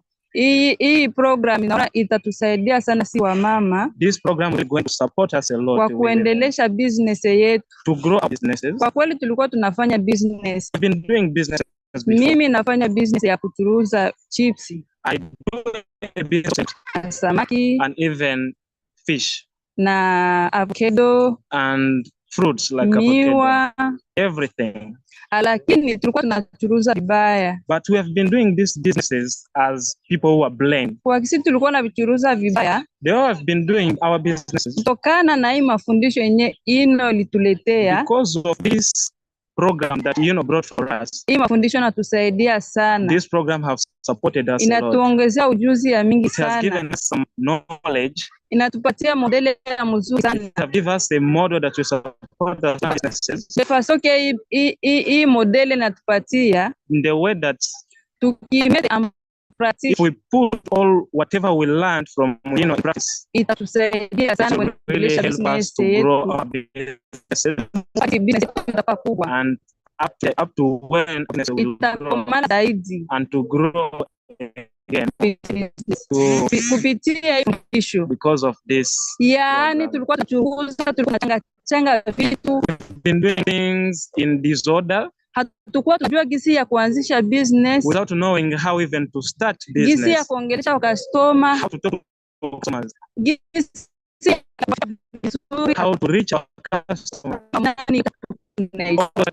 Lakini mwalimu wetu alitufundisha, akatuonesha vizuri sana very well and understood gisi tunapaswa jiendelesha kibusiness, on how and continue na tuko na confidence for now have confidence ya kusema tutafanya business vizuri, that we are going to do business very na well. Nyuma hata sita mwaka moja, and after a year of 6 months tutakuwa tunakomala kibusiness, we shall be growing. Kwa kweli tunafurahia sana YINNOH we really kwa initiative yote tunafanya, all the initiative that na hii activities zote yenyewe kunafanya pa pamoja.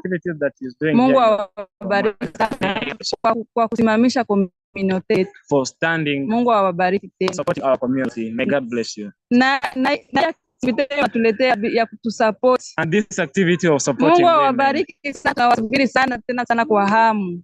My God really bless you. Na tukamtusaidie kibusiness, sababu yetu kidogo sana kupitia ile capital yenyu, na si itatusaidia tena. We've been doing businesses with us, but through that we provide for us, ndio it will going to support us. Simama vizuri sana, this will support us to stand.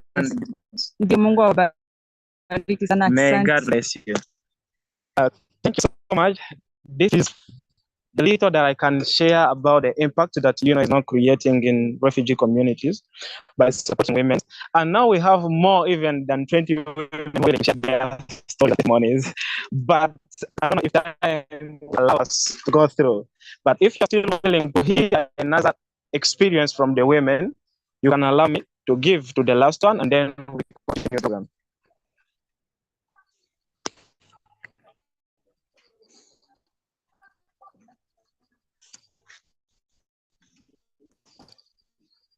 Yes, Mama. Mambo. Hello. Mimi ni Tisabe Vestina. My name is Tisabe Vestina. Mimi kwa base camp ya 4. I'm from base camp 4. Na kabisa nilifuata hii masomo, ilinifikisha fasi. I was also part of this program and it has really supported me a lot. Hatukuwa najua kama mtu anayejuruza anaweka fasi. We didn't know if someone can come up with a business and be able to save. lakini masomo kabisa itukisha fasi wenye tunajua kama tunazijiwekea. But this program has supported us to understand how we can run our and to be able to save. Masomo kabisa tulishukuru This program have supported us. This program have unleashed our potentials and we can know things that we never knew before. Leo hii kabisa na mie minazichuruza, minajua kama hii masomo kwenye nifikisha, nilisoma kajua kama minaziweka na minazijilipa na minabakia na zingine za kuchuruza kabisa. Hii masomo minabashukuru sana. Me today I'm now thanking this opportunity because now today I'm now able to start a business, to run my business, to grow it and even to save for the benefit of my family. Ewa, Mungu awabariki, muongeze kufundisha na wengine wenye hawakujua. And I may call you to not stop from here. You can continue and grow this impact in other places for more women to benefit. Mungu awabariki sana. May God bless you. Thank you so much for this wonderful opportunity. I think, Ben, you can now hand over for someone else to take us for another step. Thank you. Yes, that's just was a sample of what we are doing at YINNOH. And remember, there are still a lot of good stories. I haven't given my story. My colleagues have not given their stories, and we're still reserving this for you. So before we finish, something has just popped here in our inbox. Just as I said, women do not have that freedom to move at night, and already night in Rwanda. But Agnes said, YINNOH empowered me to turn adversity into opportunities. As a refugee businesswoman, their support has been transformative through skill building programs and access to resources. I have built a thriving business that is helping me to pay school fees for my children and feed them. With this, no man can ever take advantage of me anymore. YINNOH doesn't just change lives, it creates resilience, empowered leaders. I'm grateful for the invaluable impacts they have had on my journey. Thank you, Agnes. I wish I was there, but unfortunately, I would wish that you received my message. As we move forward, you must already ask yourself questions. Does it only target women or something different? But yet to give you a story, but I will invite my colleague Michael to introduce a little more about more other programs, very interesting programs that we are doing at YINNOH in empowering the community. So Michael.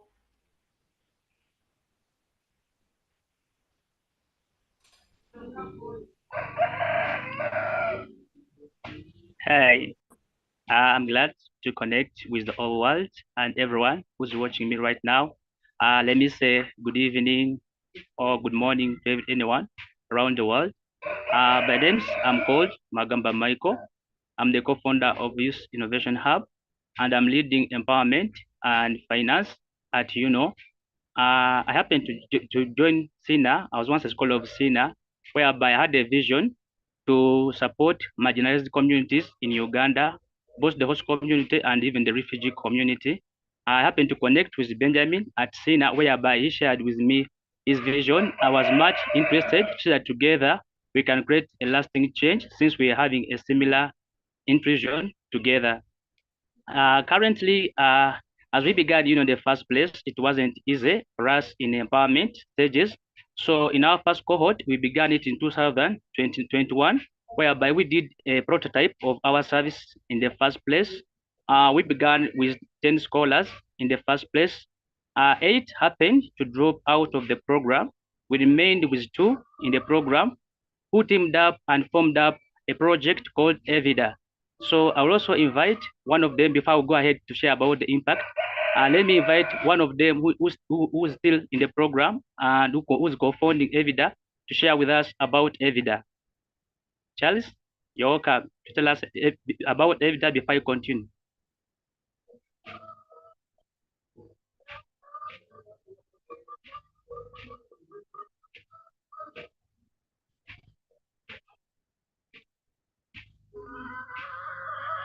Is there Charles Kashindi?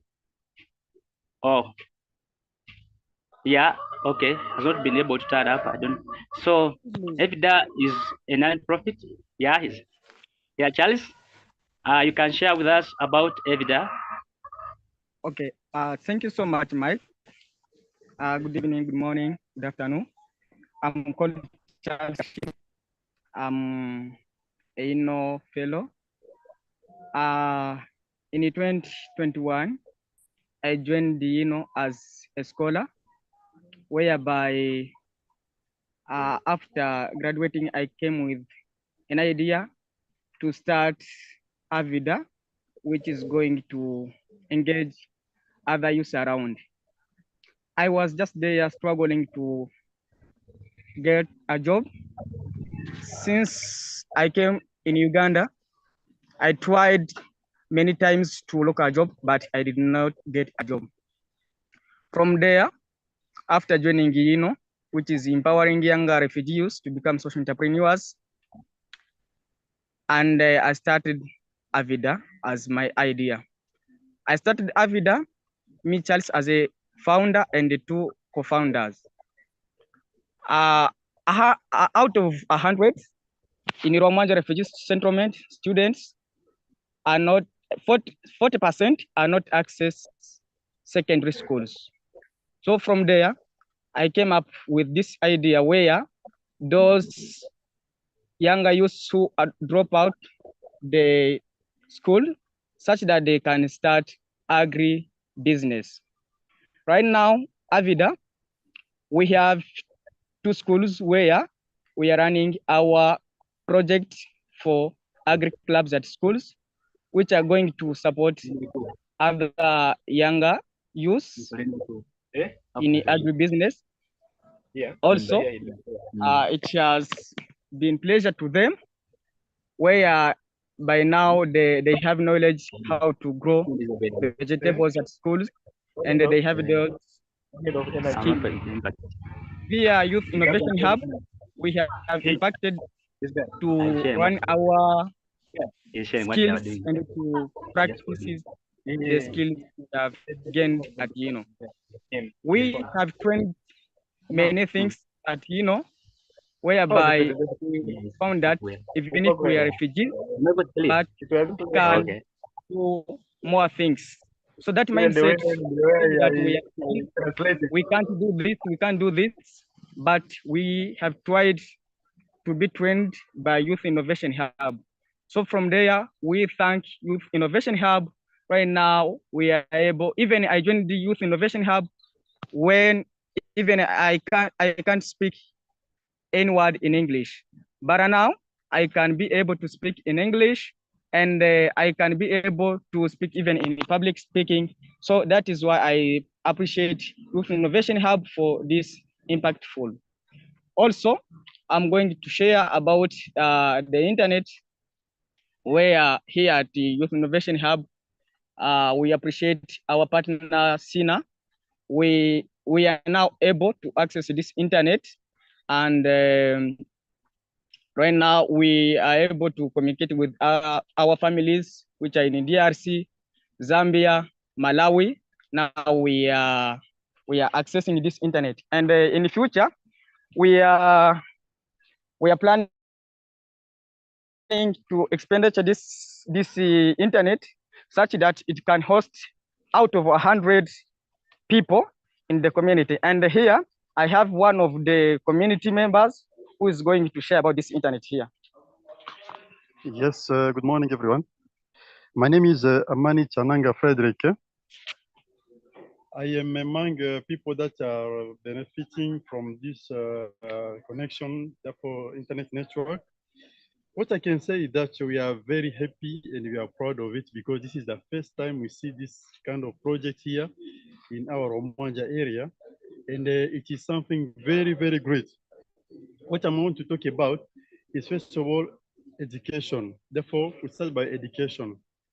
This network is helping us, and especially me, in education, because from it, we are doing the research, we are doing discovering some other courses and knowledge from online because we are feeling free to enter in different websites, and really it is helpful so much.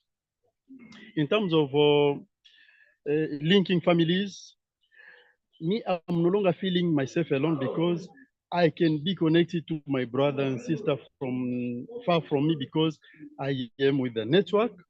I can talk with them through the WhatsApp, through this kind of all the WhatsApp, Facebook, and I'm feeling really I'm no longer alone. It's also helpful in the sense of I've been saying education and the psychosocial support. You can find that youth here are no longer feeling themselves at home, feeling shy, feeling homeless, feeling like they are alone. They are coming here. They can go through videos freely. They can find themselves really occupied. Therefore, it helps them to, in psychosocial support, it helps them to not feel like depressed. Therefore, it is something very important. I can again say about this connection that we have a little challenge, and that I want to express here. It is the power, because this power electricity is going every time, and when there's no power, there's no network. But if you can give us a generator or something else that can help us to be connected, because for me, I've been waiting for the power. This is 2 hours, and really it is something that is challenging us. But this network is very, very, very important. It's helping people together because we are finding ourselves, we are many here, and even we couldn't meet again, we couldn't get another center where we can meet like this one. But this is it's helping us together and to feel like we are really happy. I congratulate these people, and I hope we shall do more than more. Thank you. Okay, so Charles have just hold on a little bit. He's doing something. So I'm going just to support him in taking over the rest of the activities.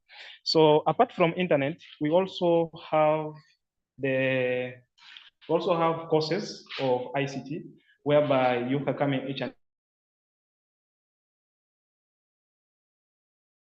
every evening to come and learn computer. It's very, you can also interact maybe with the teacher to represent and to tell us more and what motivated even him to come up with this initiative. Oh, good evening. My name is Joshua Chuma. I'm an ICT trainer. I train at YINNOH. We have so far started in ICT training. This is our 2 weeks so far. We have 15 learners, both males and females. As you can see, the class they are attending and they are very active. We are learning weekly program from Monday to Saturday, starting by 6 p.m. up to 8 p.m. Starting level, we are still giving introduction lesson based on Microsoft Windows, Microsoft Word, Excel, and Internet.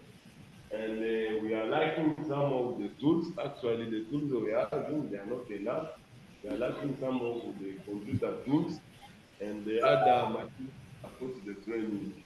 So we do give thanks to YINNOH for the initiative to push youth, even if they are getting entrepreneurship skills, but still they need some technical skills to assist them to market their skills as they are going back in the community and to promote their talents. In the future, we want also to start English classes to add on the skills because they are facing some of the challenges. Others they know French, Swahili. As we are going to be pushing them with ICT training, we shall be also adding them some languages. Thank you very much. Wow. Yeah. Okay. Thank So you. that's just a glimpse of more other programs that is happening around digital education in order to create a community where youth are empowered and youth are ready to come up with different innovation that will benefit us, our youth, and even to develop their communities. Yeah, so this is the hall that we have at YINNOH, and this is the only hall that we are having currently, whereby we do run our daily activities. And with this wall, This hall is very small, actually, to accommodate 30 or 40 people. So that's why sometimes we used to face challenges when it's come to different programs that we do run here at YINNOH. So we do run our program in different times so as people can have the opportunity to learn in a way that everyone can feel that is comfortable and they are safe. But we are praying in the future, if possible, we are praying to get more resources so as we can at least have a hall that will support us to be accommodating maybe over 100 people, so as many people can be benefiting from our activities. So this is our office. So our hall has some few 3 rooms that we are using currently. So this is our office, let me call it a laboratory, whereby we do use it for different projects at YINNOH that are dealing in manufacturing, like soap making and other projects that are focusing in manufacturing products. So apart from this, we also have a new house. Actually, at YINNOH we call it house because the way you will see it, you will just give it a name according to you. But for us, we always call it house because it's a real house, you can see. So now we are using it as a kitchen. And this is a community kitchen, whereby at YINNOH, because we have this culture whereby we live as people are living in one family. This is the kitchen. This is the house that we are using as a kitchen. So we normally prepare food for the community. If people are here using internet, sometimes we share food together, lunch, and even breakfast. Yeah, so this is the house, but we are also trying all our best to see how in the future we are going to renew it and make it beautiful. Yeah, so we also have a very big land because we wanted to create this place not only to belong to YINNOH people, but we wanted to create this place for the community. And that's why our target was to make sure that we have at least a very big land that will enabling or supporting us to serve a very big number of people in the community. So the land is very big, and we have many different ideas and projects that we want to implement in this land in the future. As you can see, here we have our garden, whereby this garden has been planted by the community, and the community are the one in charge to take care of the garden. So after the harvest, we share. After the harvest, we share the let me say the benefits that we got from the garden together with the community members who are taking care of the gardens. So it's a very big land. You can see it. And in the future, we want to build different even accommodation to the scholars, because we want now to start, let me say, we want even to start growing our impacts to bring more people from the local community. And some of them are living very far. And even the refugees who are living far away from YINNOH, we want to build even accommodation so as we can be able to accommodate them when they come to learn entrepreneurship. So this is the land. It's very big. And I'm even feared to pass in this bush because, anything can happen. Yeah, so maybe you can see it. It's very big and huge. It's very big and huge.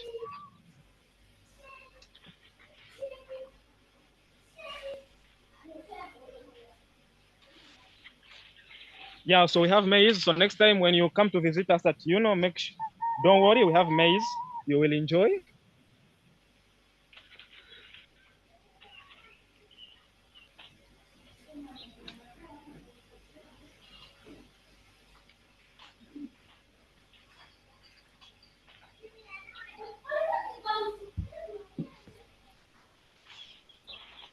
Yeah, so and here we also have some projects that we are currently taking over, and we are projecting how we are going to build it. So this one, it's just like we want to start having how do they call it, push pond, yeah, push pond for fish, yeah, in the future. So that's what we are projecting in the future, to have a fish pond here at YINNOH, so as we can be able to start producing our own fish. Yeah, so thank you so much. The rest, maybe Michael will going to take over. So I'm giving the opportunity to Michael to also take over, or Ben.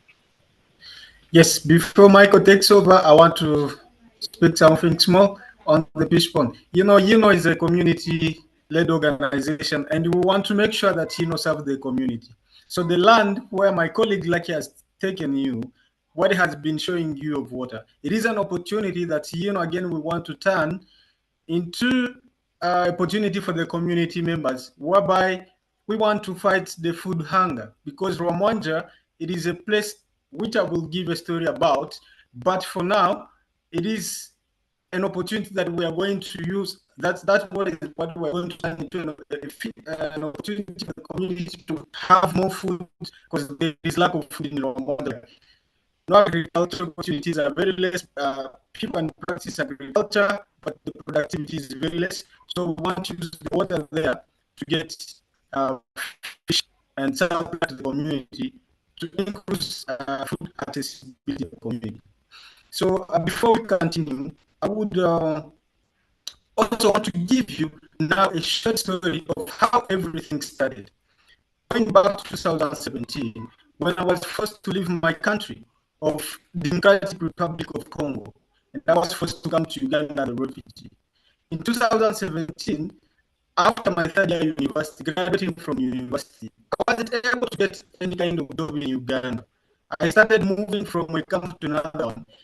My first camp being like Kivali refugee camp, where I was first hosted. I traveled from Rwamwanja, Chaka, and other more refugee camps in Uganda. But I never got an opportunity for a job of livelihood. And that is how I got to connect with SINA in 2018. I applied for a scholarship and started my work at Social Innovation Academy in SINA, where I was able to uplift my potentials, unfolding all the talent that was being hidden. And I became competitive to many organizations, including Danish Refugee Council, whereby they wanted to get me, and because I was already potential, and my potentials were already seen, everyone wanted to get me. But I never wanted that. I said, hey, if I become potential, so means I could give back to the struggling community of refugees and marginalized local people in Uganda. I turned back. In front of Rwamwanja was very, very, very forgotten refugee camps among Uganda. So it's a short story about Rwamwanja. Rwamwanja is 14 hours drive from Kampala. So imagine from Kampala to the camp, you drive for 14 hours. No one will have that chance to access things in Kampala. No one will have chance to access things in towns. It's a camp that has been forgotten by many humanitarian organizations. So youth have really very less access to opportunities, including women who have been struggling about sexual abuse and sexual harassment, because they exchange sex for goods. That is how YINNOH came in. We said we have to start by Rwamwanja.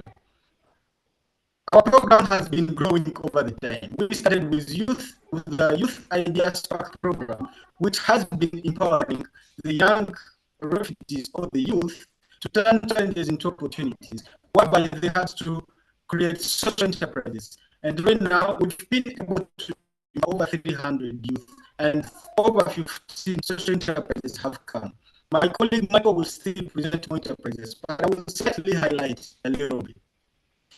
After seeing the success of the youth, women showed a very huge interest, but also after witnessing the challenge they've been facing of lack of access to livelihood, no financial possibility to support their families and send their children to school.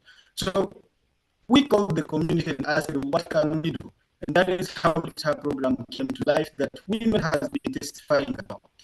But making all this did not just happen in one day. We struggled, we suffered a lot. In 2021, we started the journey of implementing YINNOH.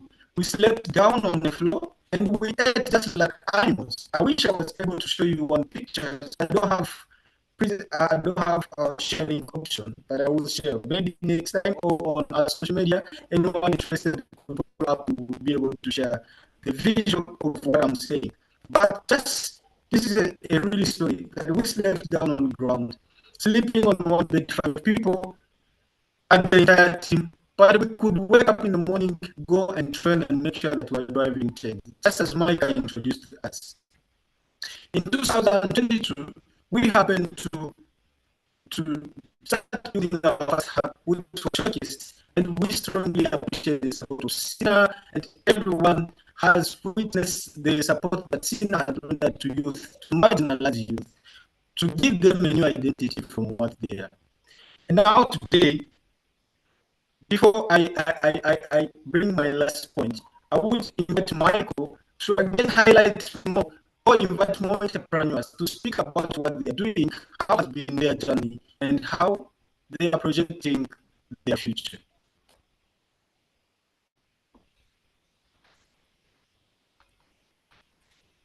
Thank you so much, Ben. Yeah, I loved even the presentation in the first place. I was so much surprised.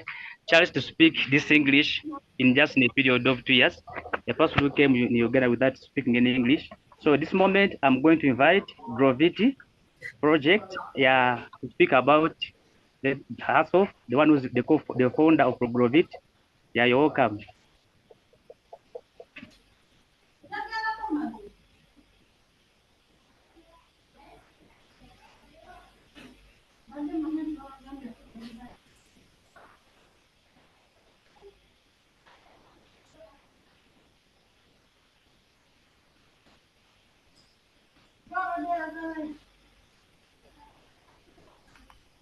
Jambo. Kwa majina wananiita Jolie Rustina. The name is Jolie Rustina. Niko founder wa Grovite. She is a founder of Grovite. Na hiyo idea nilipata kupatana na gizi nilisoma kwa YINNOH Entrepreneurship. And I got this idea thanks to Youth Innovation Hub YINNOH. Sasa ilitufundisha gizi ya entrepreneurship. After they have taught us about entrepreneurship. Na ile nilijifunza vya mingi juu tulipata kaza mingi za watoto wa kukufa. And I have started this because we had many cases of kids dying every day. Juu ya malali ya malnutrition na ilipata kwanza kwangu mie peke. They died of malnutrition and myself, my kid died. Ndio ilinipatia hiyo idea kufanya ile nani ya Grovite na iko na rai saa hii. This is why I got this idea of creating this venture called Grovite. Na hiyo bunga imeuziwa sana, watu wanaipenda. Grovite produces flour which is admirable by people in Rwanda refugee settlement. Na kufatana na gizi niko naigabula kuma household, niko naona watu biko wanaipenda na inasaidia kukomalisha watoto na hakuna tena sana kwa watu wenikuwa na hiyo magonjwa ya malnutrition, ba mingi biko wanaanza pata afya ya mzuri. According to how I sell to the households, and since I have started selling, I am trying to reduce on the death of kids, of babies in Rwanda refugee settlement. Na ninashukuru sana juu ni vya mingi vya kusema, lakini nashukuru sana YINNOH juu imetufundisha sana na itupatia akili juu kuangalia kisa kuna probleme zenye zinatupesa shewa refugee hapa Rwanda. I have many things to speak, but I am just speaking in brief by thanking YINNOH, because thanks to YINNOH, I am trying to support the kids in Rwanda refugee settlement and to build my future thanks to Youth Innovation Hub. Asante sana. Mungu abariki sana. Thank you very much and God bless YINNOH. Go forward. Na basapoti baendelee na msapoti juu ameleta kitu kia maana sana na batu wanaanza kuya ba mingi hata wanamuke sagizi shie tulikuwa tunakosa makazi hapa sasa nishakuwa na kazi juu nishakuwa na nani yangu kampuni yangu inatengeneza bunga na ile inanisaidia kupiganisha njala Murwamanja. Asante. What I am requesting is that YINNOH should be supported so that it might help many youths in Rwamanja and see how people will sustain themselves in their everyday life. Thank you very much.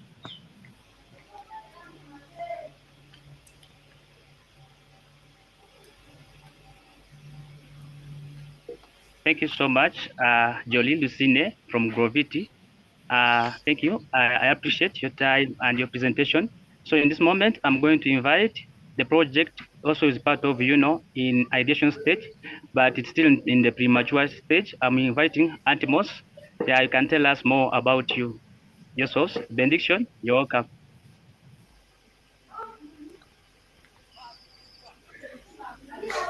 Yeah, thank you so much once again. My name is Benediction Buira Victorious.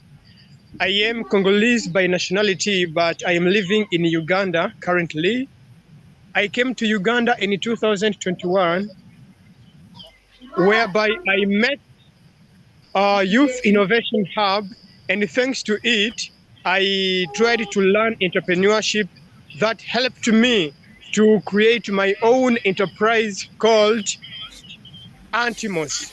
We provide natural organic mosquito repellent to provide the mosquito bites and reduce malaria to zero in the Rwamanja refugee settlement.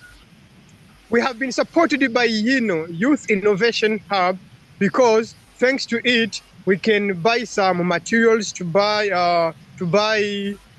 some product so that to make our mosquito repellent. And currently we are able to support the Rwamanja refugee settlement by reducing malaria to zero. Thanks to YINNOH, we have been able to participate on the competition of Social Impact Award worldwide, especially in Uganda. And we made it. Thanks to YINNOH, we made it. Apart from that, we are always pushing ahead with the Youth Innovation Hub because we are reflecting the future.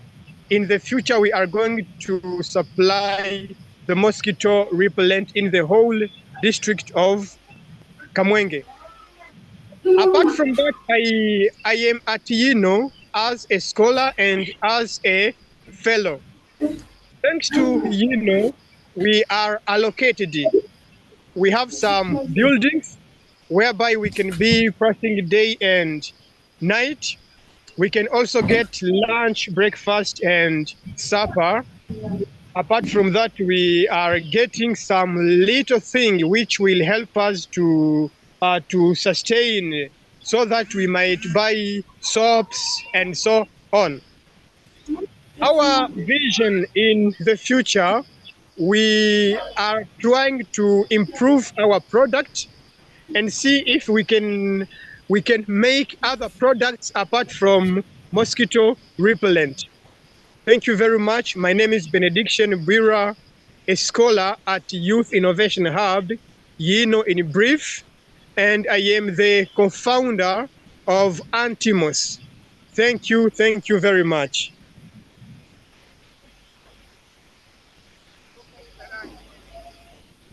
Yeah. Thank you so much, Benediction, for sharing. Yeah, I love so much younger youth.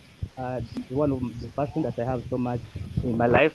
I desire seeing that there is a great change in the lives of younger youths in the refugees camp. As I told in the first place, that I joined, with a mission to transform vulnerable community, both for refugees and youths in the host community who are vulnerable. But yeah, currently we have been also able to support many refugees in the period of 2 years, and even the current status, we have been able to empower 300 refugees in our program of Spark Idea, the youth program. So we have 3 stages that we are currently learning at YINNOH. The first stage is called Green Heart, focuses so much on training younger youths skills in personal development to discover themselves, their passion, their life purpose, and even some basics with entrepreneurship skills, whereby they're able to start up businesses for themselves. In the first stage, most of the younger youths have been able to start up businesses. Around 150 in the community who went through the first stage in the period of 2 years have begun up businesses in the community, and even 25 happened to emerge to Explorer, whereby they've come up with 6 enterprises and teamed up with each other. So the first enterprise is called Antmos. Charles has presented it. It is focusing so much on providing organic mosquito repellent in the refugee settlement. And also another project is called Eco Waste. They deal in recycling plastic waste and making bags for carrying items, purchasing items in the refugee camp. And also we have Antpest that is still in the early stage. They focus so much on producing mosquito. They did so much in producing grain. They did so much in producing grain repellent that prevents pest from entering into the grains. And also we have Eco Fertilizer. One of the team members not been able to turn up. He traveled to Kampala today. So for them, they're dealing in producing organic fertilizer in the settlement. And also we have other projects within us. It is called Atpeta. For them, they're focusing so much on producing filters in the settlement that support to filter water in the settlement. So today we happen to have a few of them because due to time and could take a long period, all of them present.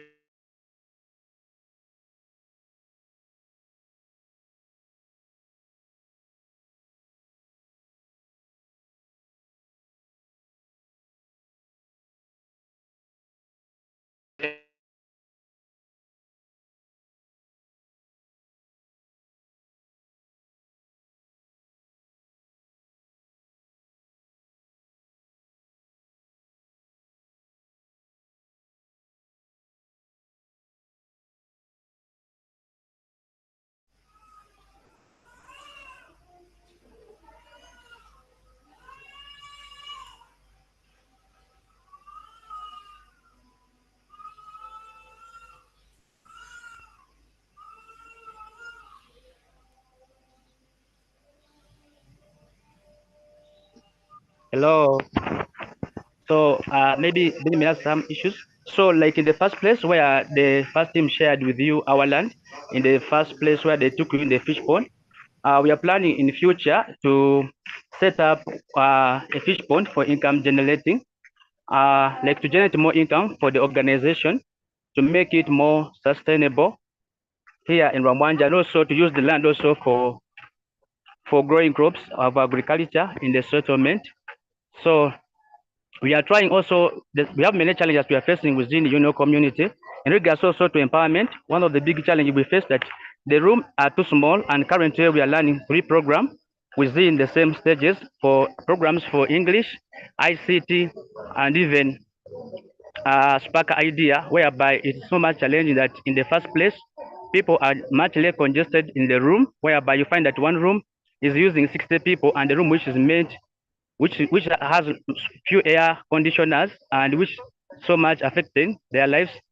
So we would like also to scale up like to space, like here behind there is a vacant space here behind me, whereby we are planning to build here a structure in the future in case we get some partners and supporters, so that we can build a good structure that we shall be using to empower more youths and even have more space whereby other youths will use the space for learning digital skills, and even the dancers. And sometimes every evening dancers come here in the community where some of them don't have that space to dance. They dance from outside which is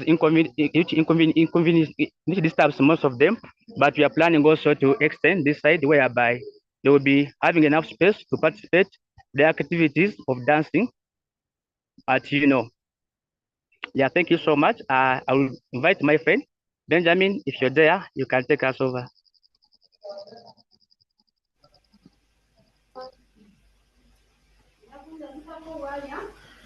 Yes, that was a little from my colleague Magama Michael, and he has given his story, how we started together and how far we've gone until now. He has highlighted on a few challenges, but I want to remind one. If I didn't have electricity right now, I wasn't able to turn for this meeting, and you couldn't see me. But unfortunately, at the center right now, there is no electricity. You've seen the light, but that's just being innovative, as we've been trained at SINA to become more creative. So we are using lights, but which are not sufficient for charging phones, charging computers, and allowing us to take up all this initiative. So you've seen that so many scholars have presented, but you couldn't see their products. Why? Because the places are very dark, and it's already like in Uganda. But we wish for visit. I mean, anyone who would love to visit our community would be able to see the impactful products that our scholars have been presenting. Nevertheless, as you can see, has a lot of people. It's a community of people, and we make sure that is well secure. I don't know if my colleague Michael can still show. Is in a good location where we are neighboring with police, neighboring with UNHCR, neighboring with a big organization, which is AFSI Foundation, and we are well located. So make sure that we have enough security for our people. And yeah, as you can see, people can spend so many times at and that is why we're making this call to everyone who is a part of us. I mean, to join us and support us to continue creating change together. If you want to support one scholar through us, feel free to go to the SINA website and look at how to sponsor a scholar, which is also the link in the chat, and we will appreciate to receive each and everyone's support. As we move forward, I couldn't forget to speak about some of our colleagues who haven't been able to make it to come here, and that includes Nuriat and DM, who haven't been able to turn up, but they had something interesting to present, though my colleague have tried to cover, and due to many challenges on the ground. But we actually appreciate each and everyone who has been part of us, and we look forward to continue working together.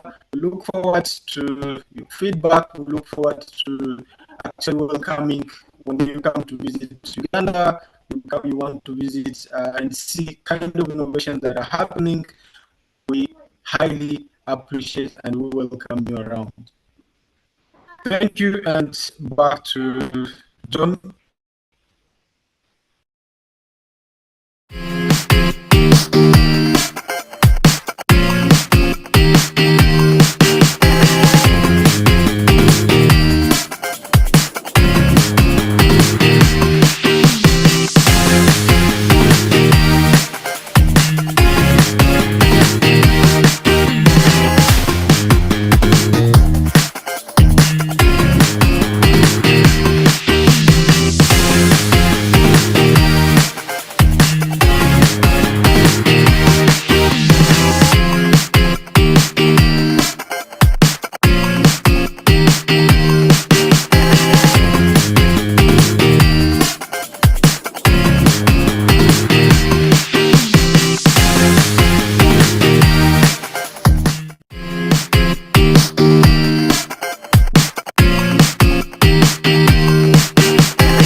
Welcome back again from that inspiring tour in Rwamwanja refugee settlement. Yep, you've witnessed what YINNOH is doing in Rwamwanja refugee settlement, the impact, the project. Wow, it's so amazing. Yeah, I was really moved at the project that supports the diversity, yeah, in your project. Whereas from the previous SINA communities, we see a lot of presence of young people creating change in their communities, and a little bit of contrast in YINNOH. We see a focus, an emphasis on empowering women, taking over their own destiny. That's amazing, amazing. Hey, what a day, what a day. Today is 12 hours, 12 communities, and we have traveled, haven't we? Yeah, we started from Uganda, we went to Kenya, we went to Tanzania, we went to Zanzibar, we traveled to Zimbabwe, we came back to Uganda. Now we are going to travel again. And we're going to visit projects, the SINA communities in one of the biggest countries in Africa. Welcome, Congo Innovation Academy, represented by Baraka Daniel.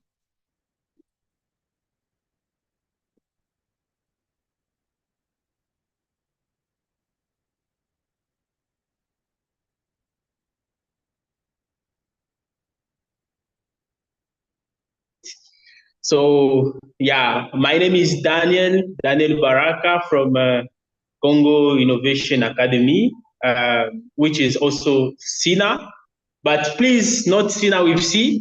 I would like to just show you how our SINA is written, like this. So this is Congo Innovation Academy, SINA with C.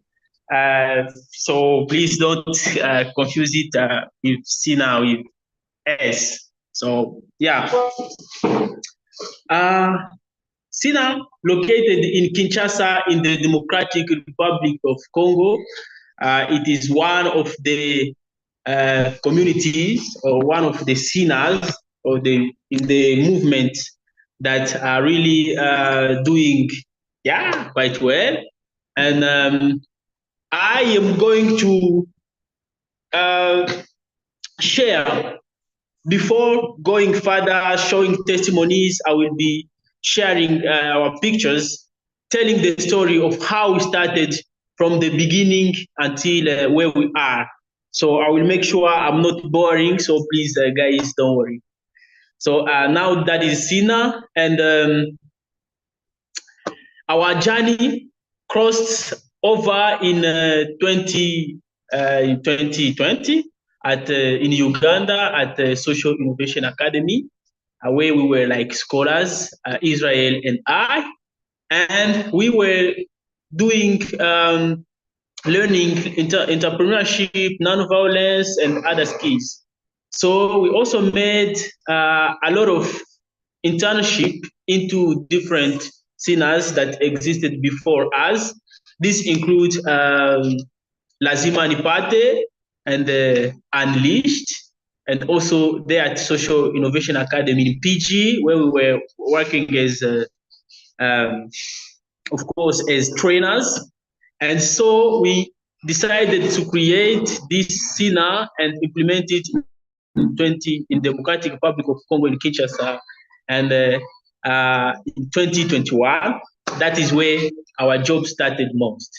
Our first and foremost training, which was in one of the organizations that partnered with us, because we started without no office at all. We were staying in someone's house.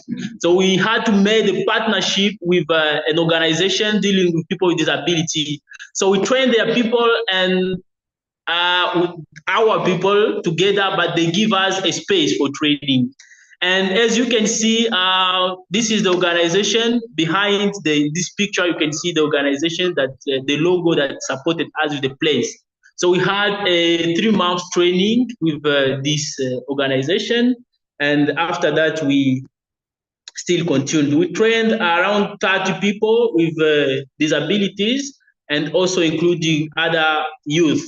So we were lucky to get some funds from an organization called Abilis Foundation that is still in 2021, and to empower 35 artisans with disabilities in the Democratic Republic of Congo, so that they can improve their businesses and also increase the impact, of course, and the revenue. So a lot of youth were trained and developed ideas, and some improved their businesses. They improved their business models, and they became good entrepreneurs, and now they're generating profit. So those are pictures showing how we performed in 2021. And one of our biggest achievements in 2021, we got funds from the United States Embassy, where we trained 30 women in leadership, personal development, and entrepreneurship. Those women you can see in the picture, they were trained in September, from September, of course, in social entrepreneurship. And we got the opportunity to provide them funds, because each one got $500 that we got generously from the US Embassy. And so we had to go to take them through a lot of challenges, including comfort zone challenges, so that they can shift their mindset and become successful entrepreneurs with building perseverance and also hope for the future. So that was a short story about our 2021, how we performed. And now let's welcome 2023. 2022. Great. So our 2022 started with the SINA Summit, the Social Innovation Summit in Uganda, where we were invited by SINA to participate in the summit that supports all the SINA communities, come together, share ideas, best practices on how they can improve. And after this, we were able to secure a partnership with the Equity Bank in 2023 to train a lot of entrepreneurs, including our entrepreneurs and outside of SINA, how to manage funds, how to manage finance, like how to save money, how they can utilize money for investment, how they can look for investment. And this was really, really a successful project. So some of our scholars have been able to achieve success, whereby others have been able to travel around Africa, including in Kenya, including in Uganda, and other many countries, even outside of Africa, like in Dubai and other, for conferences, because of the skills we have been able to provide them. And you will hear some of them in testimonies. So going through boot camp with some of the mentors that Social Innovation Academy in Uganda supported us. As you can see in this picture, there is Geoffrey, Mike, those coming from Uganda to Kinshasa to support us running the boot camp. And we were really committed. We were committed to training more and more people and making sure they are improving and they are creating businesses.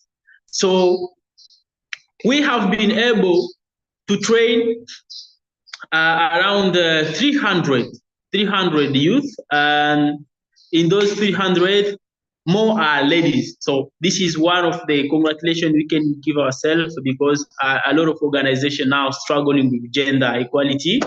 But Also, for us, it's somehow gender, maybe inequality because girls are more than men. But since we are now trying to empower ladies, I think it is really, really fine. So you can see some beautiful pictures showing their certificates and also some also going into pitching. So now let's step into our 2023. Now this year. Of course, still this year started with one of the important step of shifting the place. We have been in Kinshasa, in the central town of Kinshasa, but we always want to work in rural people since rural people are experiencing hardship, including jobs and many problems. And also, people with disabilities living in the rural areas have a lot of problems regarding the mobility. That is why we came in one of the commune of Kinshasa, the most rural commune of Kinshasa called Maluku, so that we can be able to support these youth and get skills and create. So this was one of the important steps we took because we also acquired a land here in Maluku where I will get the opportunity to talk more about it. So now the SINA location is in Maluku that I will show you just after this small story. And you can see that we have been able to collect a lot of people from Maluku, and now our center is so much welcoming and friendly to people. People can come in and out looking for advice, contributing food, and so people love us so much. So our team members have been going through a lot of opportunities, working with SINA, with C, and SINA with S. I hope you get it. SINA with C, Congo Innovation Academy, and SINA with S, Social Innovation Academy, like our mother. This picture, you can see it is my picture attending the Mandela Washington Fellowship in the United States. So after accomplishing tremendous accomplishment in the community, I was honored to be selected by the US government to participate in the Mandela Washington Fellowship in the United States, where we went through leadership course, social entrepreneurship, networking, and a lot of other skill and a lot of other skills, of course, and opportunities. And we also continued, and many of our team have been recognized with the work we are doing here in DRC, whereby some got the opportunity to attend the World Forum of Economic Development in Senegal and in other countries. So one of the important also for this 2023 is that we attended the Social Innovation Summit that happened here in Kinshasa, organized by Agromwinda. And this was really, really interesting since we had the opportunity to meet a lot of business men in Kenya, around the world, who came here in Kinshasa, and we were honored to participate. As you can see our stand there, and we have been selling a lot of things from not only Congo Innovation Academy, but for all the SINA movement, since we are these 12 communities. There are a lot of products there, like mosquito repellent and other products that we have been selling in the Social Innovation Summit here in Kinshasa, the Democratic Republic of Congo. And we still went through training, empowering youth, because Kinshasa is behind. Kinshasa is behind regarding to other countries or other capital with a lot of rate of with a lot of big rate of unemployment. We still train people and propose them a lot of opportunities for businesses. And now we have been able to acquire a 3 acres land here in Maluku, where we are planning to, yes, this land, as you can see in the picture, where we are planning to build our SENTA. There will be dorms, dormitories, and other recreative places like football and other music centers, where we can attract youth to come and learn, change their mindset, and also contribute to the economic development of the country.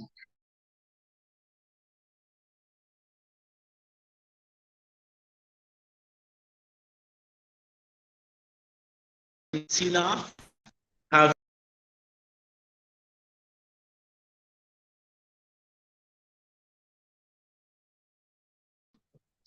I will take you through just a very short tour, showing you our office here in Maluku and making some small shoot like film of how our community is being developed. This is our office, a new location. Of course, we are renting here in Maluku.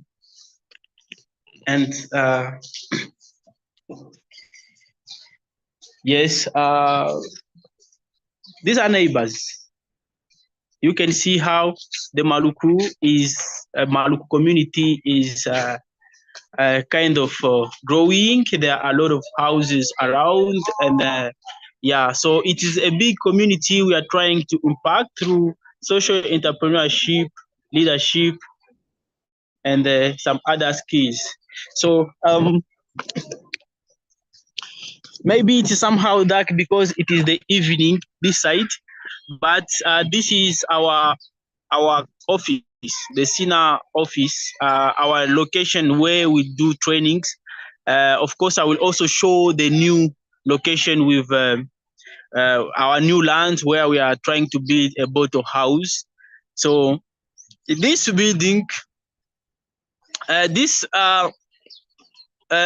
office has rooms because we receive a lot of visitors coming from the central town to come here for learning and for networking, and some can stay here where we can share a lot of skills, and also we can share knowledge, and we can share also food, because I don't forget the power of food to unite us as one big community. Yes. Now I will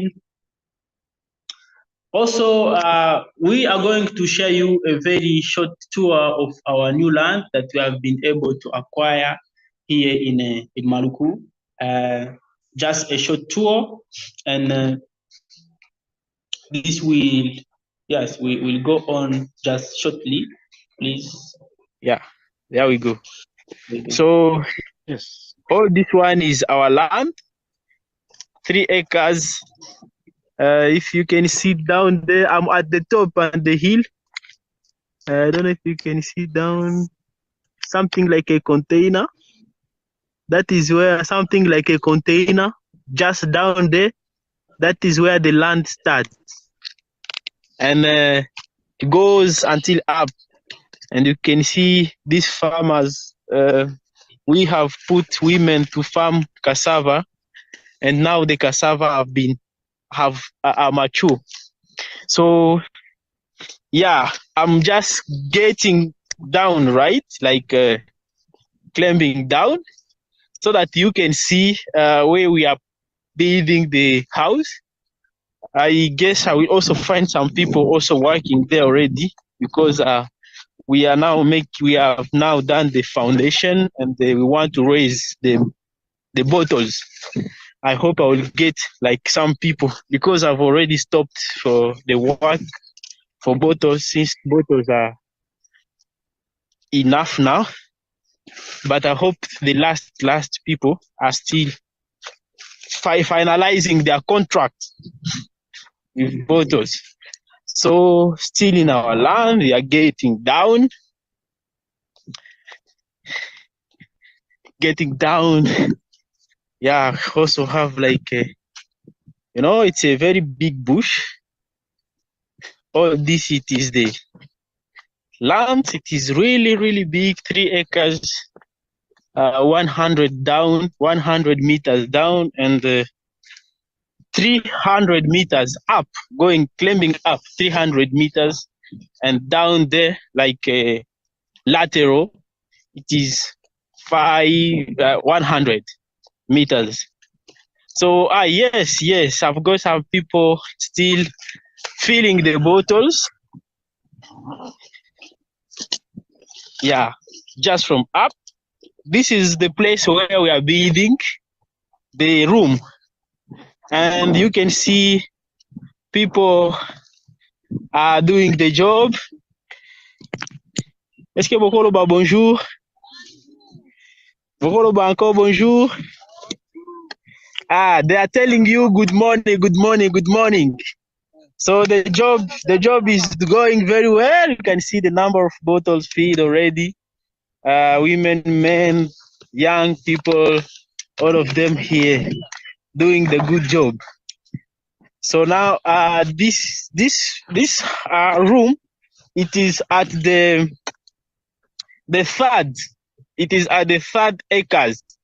If you see down there, there are 2 acres, and we have started at the 3rd acres because the 2 first acres we have another plan of buildings that will be there.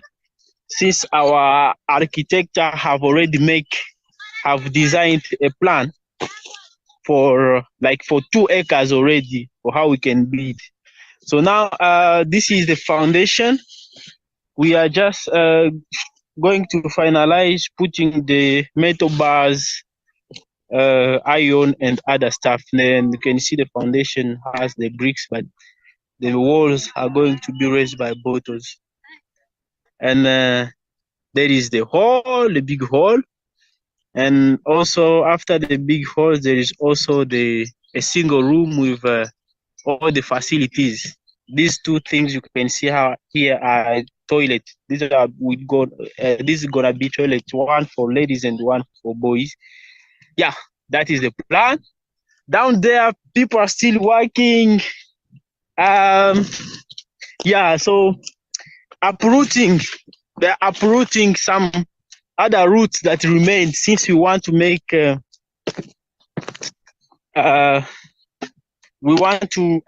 make agriculture. We have the plan to farm in the future. And now this land, so we are the first people to exploit it. It had a lot of trees. So after cutting them down, we have decided to uproot all the trees so that it can be easy for us to farm, even with tractors. And I don't know if you can be able to see, or I can be able to zoom. I don't know, can't be able to zoom, but yeah. They are there down. You can also see the container. Yes. So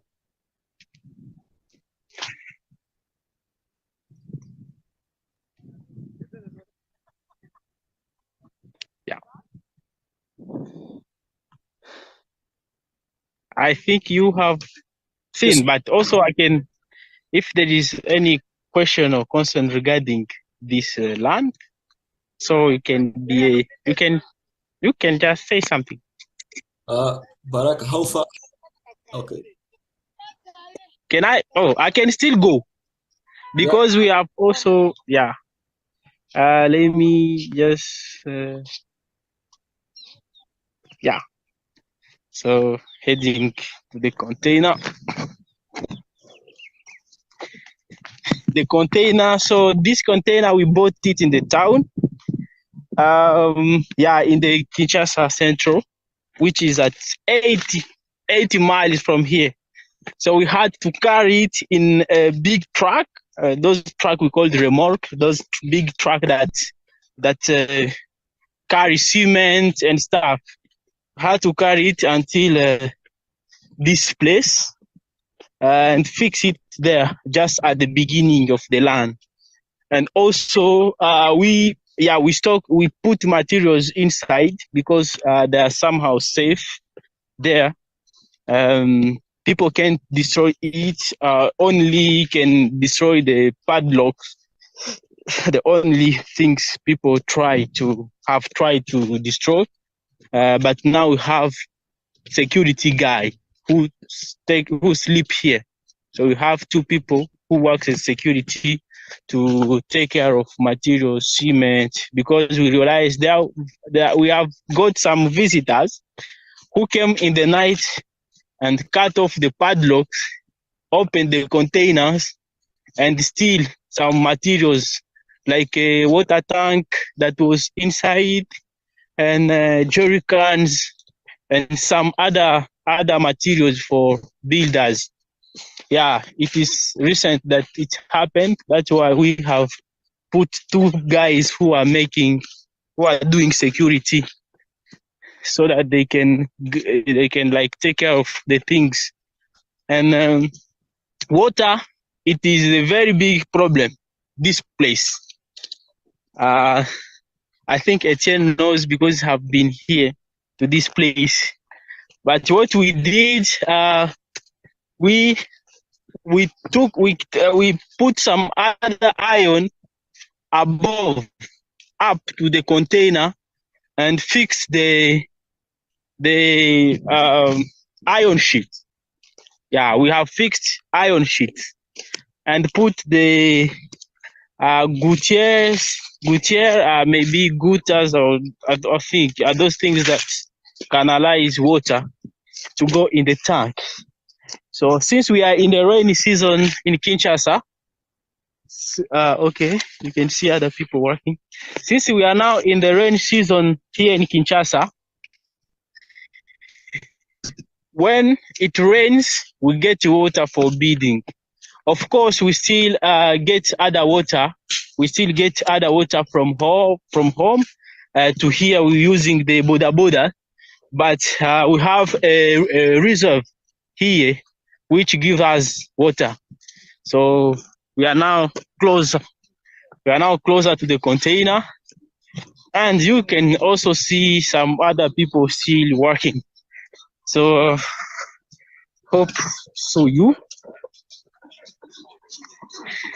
Yeah, there we are. Now you can see how we have done. This is the container. Inside you have cement and other materials. You can see inside there is cement. We have also put like these windows so that people can actually sleep, can have a very nice night. They can also breathe. So you can open like this, and yeah, you can see outside. So we have also other stuff like yeah, cement are there, some other cement for weight for the some materials, and yeah, all the people you can see they are workers because we are giving employment and giving jobs. So this is the system we have done. We put iron sheet and try to put gutters, and you can see this. You can see this tank. It is a tank of 1,000 liters, and I don't know if you can be able to see very well that it is around in the middle. It was full, but people have used this, workers have used this water, and now it is in the middle. So with only one rain, we can be able to get around, 1,000 liters, which is 40 jerry cans of 25 liters, 25 liters. This is the container, and this is the main road. It is not built, but it is our road that goes straight until home. Yeah, it's big.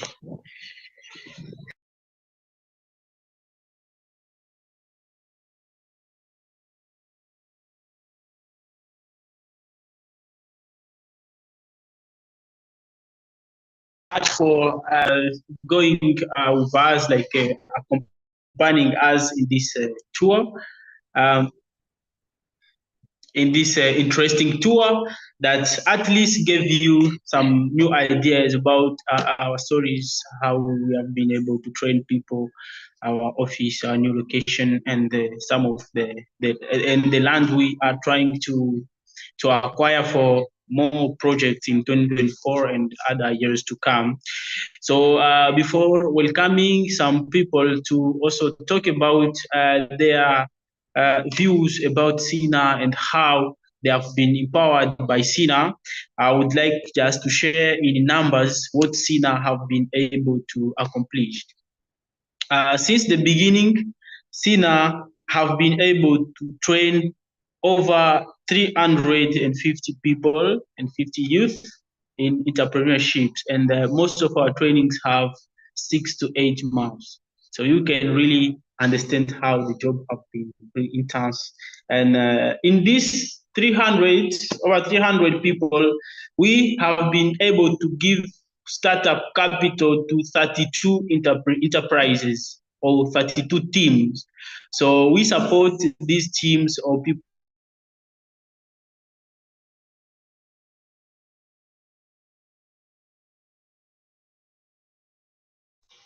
successful have the startup capital that we give.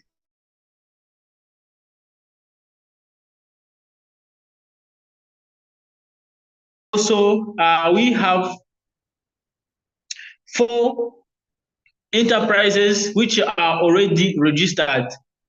So it means that they are running, they are getting profit, and they are registered at the government, like formalized as enterprises, paying tax and making business.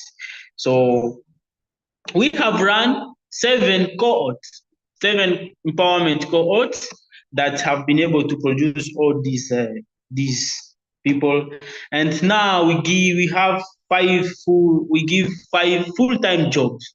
This includes our team management here at SINA, and 3 part-time jobs. These are people we employ and get salaries, and now we are also have given more than 100 jobs to daily workers. This includes people working as a mechanical, people working like builders and other people who work daily for a contract of maybe 1 month, but it is not a past time or a long time. There are over 100 that we have been able to employ here in Maluku and around Kinshasa. So here I am with one of our scholars who have been able to perform here in Maluku, and he is going to tell us who he is and how he have found SINA. So he is not an English guy. Since in DRC we always speak French. He is going to speak in French, and me, I will translate. Donc, vous allez vous présenter et parler de vous en français. Moi, je vais traduire en anglais. Ok. Bonjour et bonsoir, selon votre temps en tout cas. Good morning or good evening according to your timing. Je suis Boto David. My name is Boto David. Je suis de Maluku. Je suis membre de la communauté. I am from Maluku and the member of the SINA community. Alors, j'ai connu SINA à travers un de mes amis sur les réseaux sociaux. I knew about SINA through one of my friends on social media. Qui m'avait invité de venir prendre part à une réunion que SINA organisait ici à Maluku. Who invited me to attend a meeting that SINA organized in Maluku. Je dirais que c'était la première réunion de SINA à Maluku. I think it was the first meeting of SINA here in Maluku. Depuis lors, je participe presque à toutes les activités que SINA organise ici à Maluku. Since then, I attend almost all the programs that SINA organize here in Maluku. Alors, je dirais que depuis que SINA est ici, l'impact est énorme. I can say that since SINA is here, the impact is big. SINA a apporté quelque chose de plus dans notre communauté en tout cas. in SINA have made some great things, some important things here. Vous savez, sur le plan général, nous sommes dans une commune urbaine. In the general side, we are in a commune which is urban and also rural. Où il y a des problèmes d'emploi. La majorité des jeunes sont sans emploi. Whereby the biggest number of youth are unemployed. Alors, SINA a donné les emplois aux jeunes ici à Maluku, ce qui est une très bonne chose pour le développement de Maluku. So SINA have given jobs to many of youth here in Maluku, which is very important in the development. SINA offre des emplois ici à Maluku. Les emplois et aussi SINA forme les jeunes de Maluku. So SINA gives jobs to youth in Maluku and also SINA trains youth in Maluku. Des formations sur l'entrepreneuriat, le développement personnel, le leadership, tout ce dont nous avons besoin pour faire en sorte que notre commune aille de l'avant. The trainings in leadership, social entrepreneurship, personal development are all we need so that we can move forward. Sur le plan personnel, in the personal side, j'ai bénéficié de beaucoup de SINA. I have benefited from many things from SINA. Les choses que j'ai appris ici sont d'une valeur importante pour moi. What I've learned are really important for me. Déjà, sur la formation de l'entrepreneuriat social, ce que SINA a organisé ici.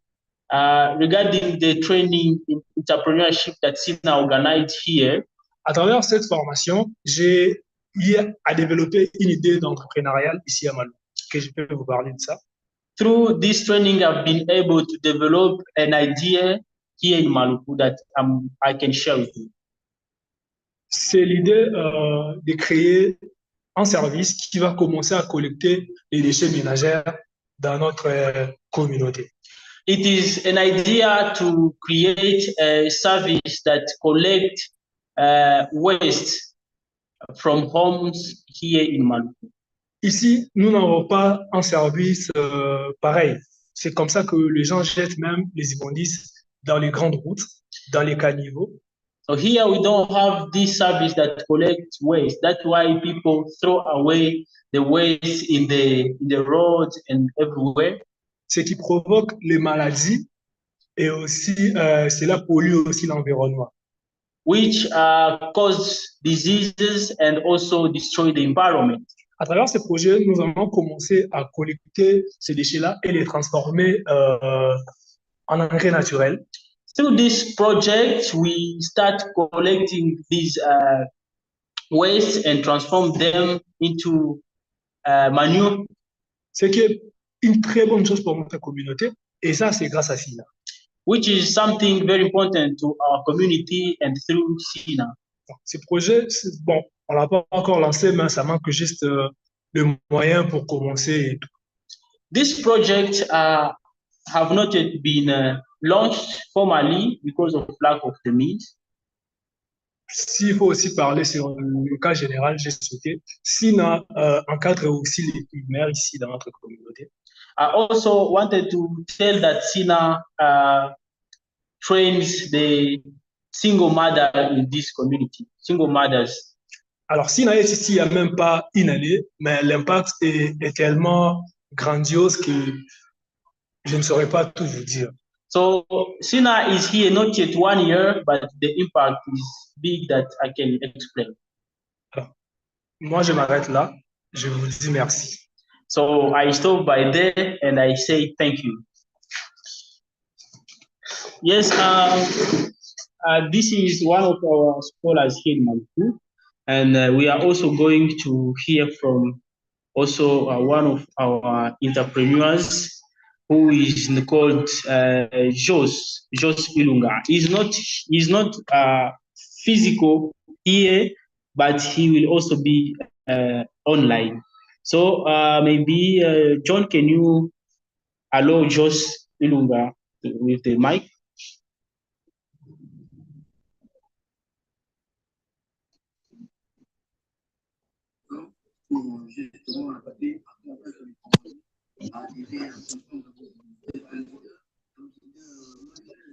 Hello. Good evening. Can you hear me, please? Yes, we can hear you, but we can see. Hello. Good evening, everyone. So I don't know if you can hear me. Just make a sign if you can hear me, so that I can be sure that what I'm talking, you can hear it. We can hear you, but we cannot see you. Yeah, it's just.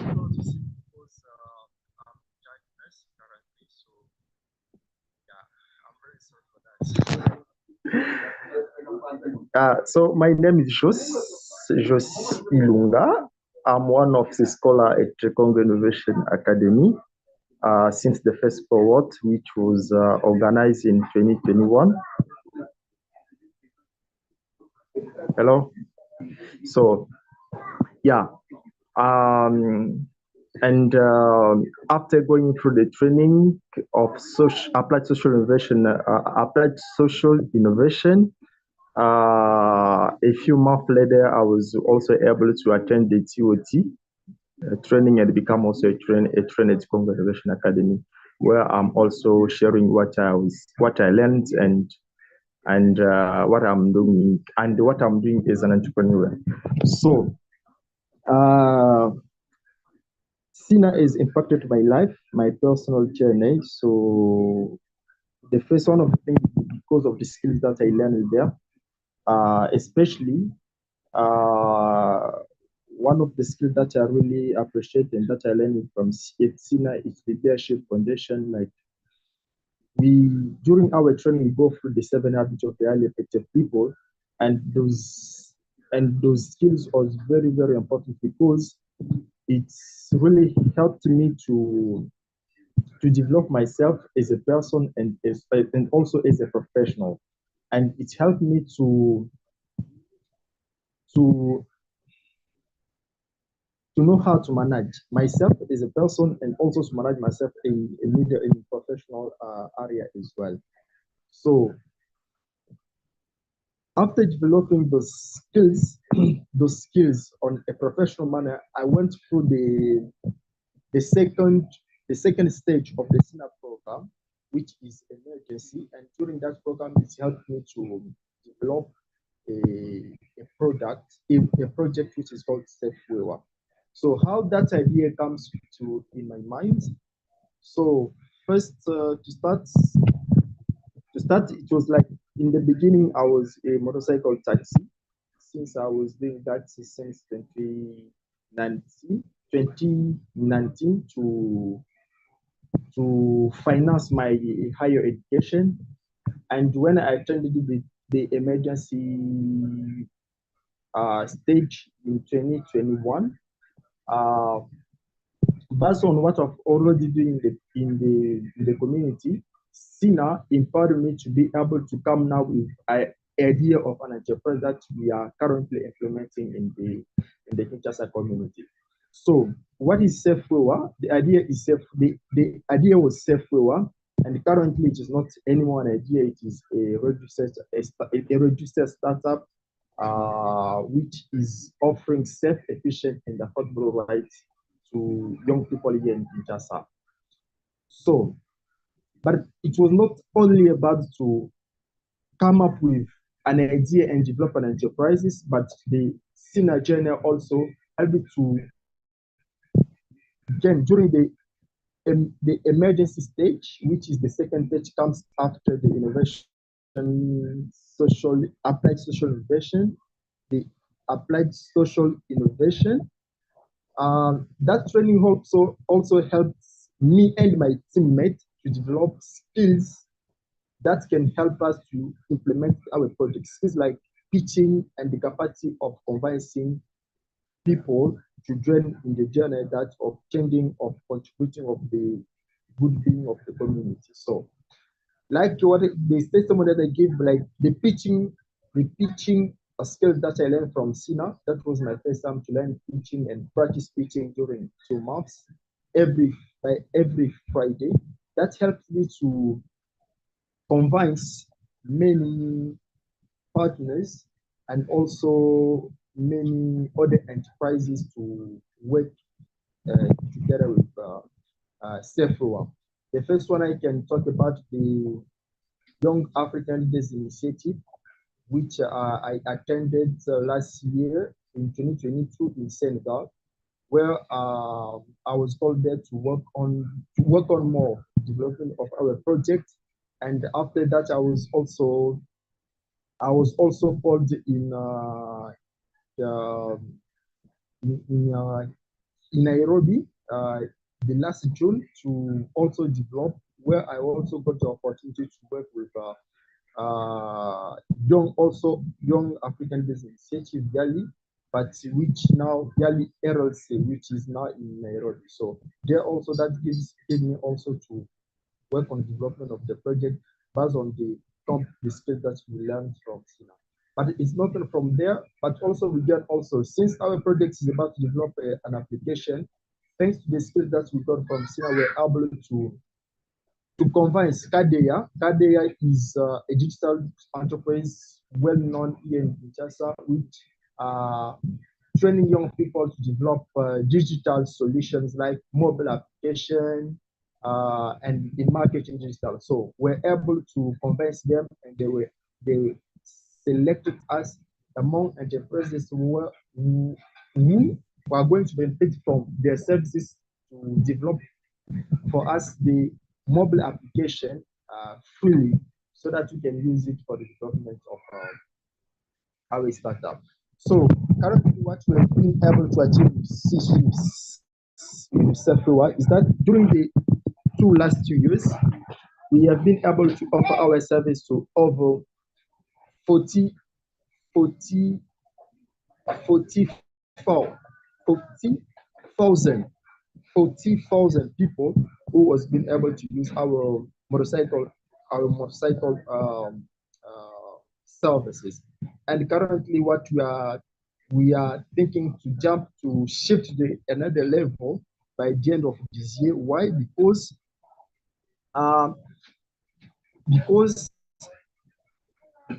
we have been able to get some partnership opportunities with other organizations. Last year, I just come to tell you that last year we've been able to be in Dakar to work with Senegal, with Young African Initiative. But now, currently, the opportunity is changed. We are not going to go anymore to Dakar, but we are going to be in our country, working on the development of our startup. But the Young African Initiative is going to fund Sephora with money to be able to spread its impact. Yeah. So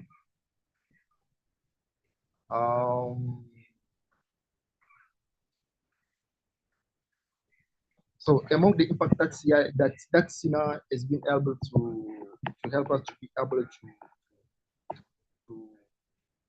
to have been able to achieve, it's more about not only developing the project but also getting partnership. Because in talking about partnership, even currently we are working with the National Commission for Red Prevention, which is a government agency, which objective is to reduce the rate of fraud accidents in Kinshasa. And those all organizations, even the social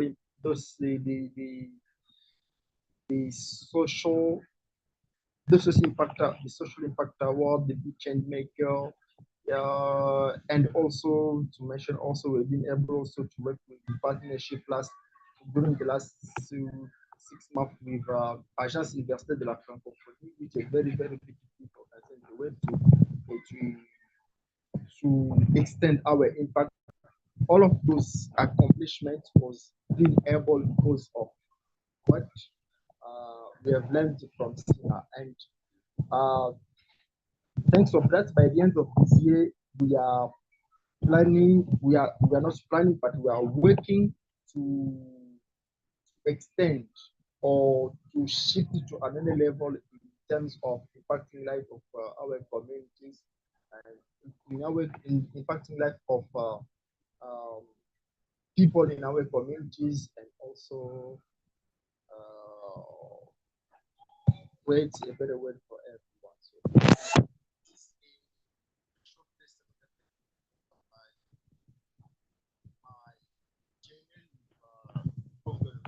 So, so thank you.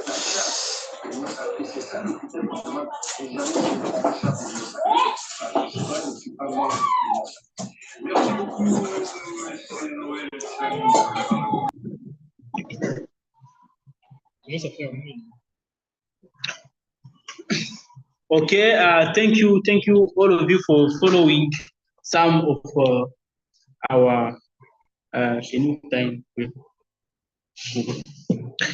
for following some of the testimonies. Unfortunately, it coincides that four of our entrepreneurs who were planning to also speak what they have been able to achieve because of SINA are sick. All of them are sick at one time. I don't know how it coincide like that, but it happened like that. And yes, so those are the two people that have been able to give. So we are not only supporting our entrepreneurs start enterprises, we are also supporting them grow into profit, networking, and impact. So that's why you have seen some of them have already gone very, very far. And we still have the plans for the future, and we still need a lot of things to make our ideas and our dreams come true.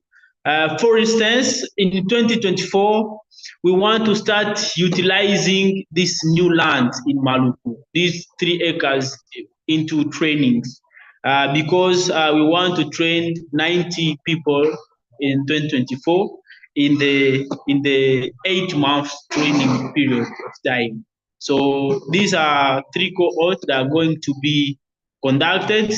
Of course, we start one cohort. After 3 months, we start another cohort, while those other cohorts are still continuing. And after 3 months, we start another cohort, while those other cohorts are still going. And in 1 year, we train many people. So we want to train to empower 90 people in 2024. These 90 people, they are going to go through an 8 interns training program, whereby they can, which is ultimately 1 year, train marathon, but 1 year when we put some other pauses and boot camps. So it is like 1 year training program. So we need some things to make this dream come true, because we are going to make it in our new land, and these people need to stay there and need to be staying in dormitories of SINA. So water have been challenging for us, to even when we are building, and also workers are drinking water. As I showed you in my previous tour, how we have used a strategy to get water from rain, but still it is not enough for building and also for drinking and for watering some of the things. So we get water from far, and we are planning to make a well, to build a well that is going to produce for us water here, so that we can be able to provide to our scholars and also to provide to the crops we are farming. And also we want to build a dormitory in this land, whereby we can have 6 rooms or 6 to 8 rooms that can be able to accommodate at least 30 people. If we can put some scholars, like 4 scholars in 1 room, we can be able to accommodate at least 30 people in this dormitory in 2024. And also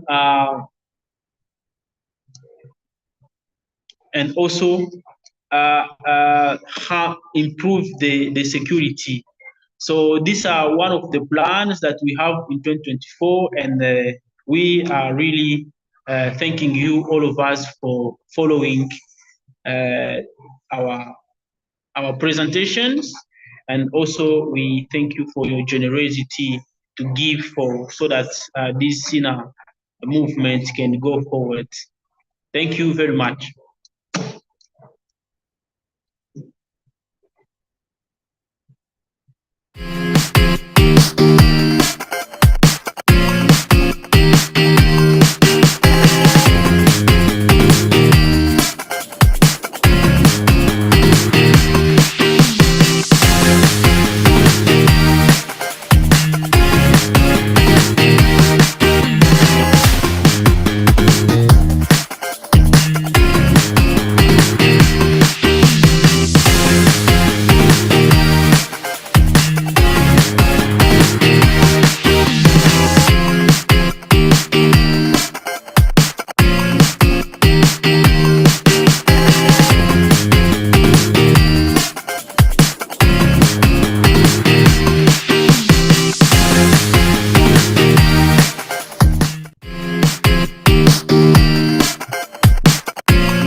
Yes.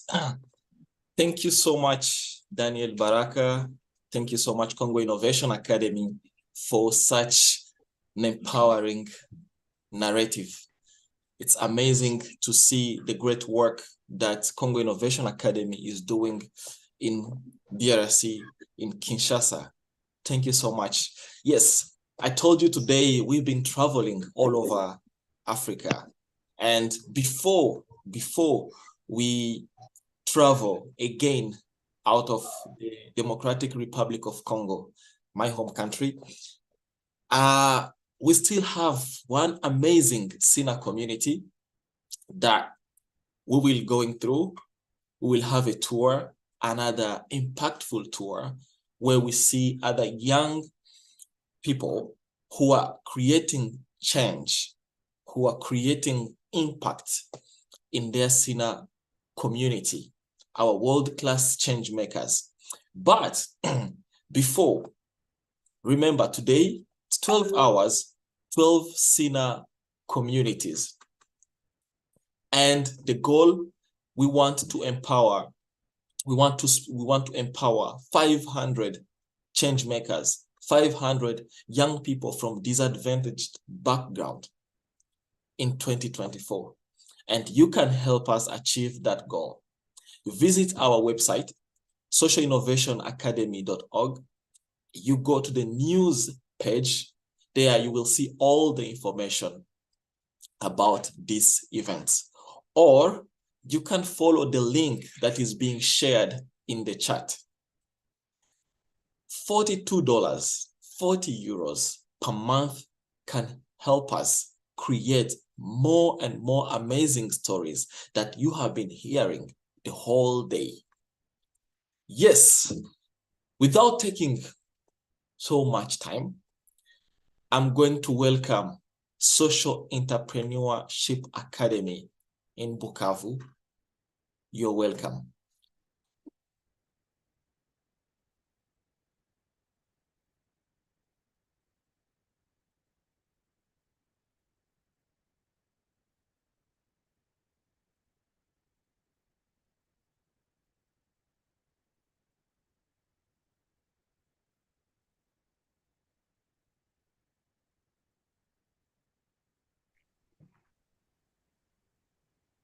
So, hello everyone. I guess you can hear me. Yes, we can hear.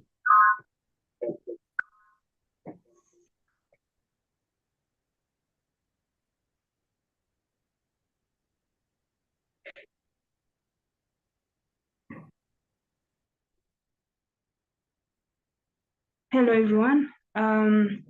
Yeah, this is Bernadette Itongwa from the SINA community in Bukavu, and I'm here to introduce to you the Social Entrepreneurship Academy Center, a SINA community located in the Democratic Republic of the Congo, in the eastern part, in the Bukavu town. We are apologizing for the few technical issues that we are having. The weather is not stable this side, but I hope the time that we are going to spend together, that the internet will be stable. So I'm going to make this presentation, but I will not be alone. I will be presenting with my colleague, Arsene Bashizi, who is here with me. He will have to introduce himself later on. So we are so much amazed and so glad to be part of these great events that gather the different SINA communities together for the positive change in our different societies. So personally, I would say that I'm really proud to take you all through what we have dedicated our lives to, like to empower our fellow young people to create positive change in our society. So what we are doing this side is really more than just a work. It's really something that connects with our life's purpose, and it's something that really makes us happy to see at this young age we are able to share the passion, the vision, and the change that we would like to see with our fellow young people. So I would say that it has been now around 7 years since we were introduced to this powerful concept of the SINA model. And we have really learned a lot, gained a lot of skills, which we are now able to share with our fellow youth in our society. And through the different skills and knowledge and experiences that we have acquired from the SINA, through the SINA empowerment model, we have seen really we saw the necessity and the importance to adapt the same concept in our community, like in our local community. And we are glad that this evening we are going to take through the different realizations that we have done so far, and to share as well the future perspective that we are having in order to keep inspiring and empowering our communities. So we are going to play a video because we could not be able to gather our beneficiaries because it's now getting late because it's around 7 in Bukavu, and most of our beneficiaries and scholars are right now in their homes, so we could not really manage to gather all of them, looking at the time and the security situation this side. So I leave the place to our the one who is in charge of the technique to make us go through the video.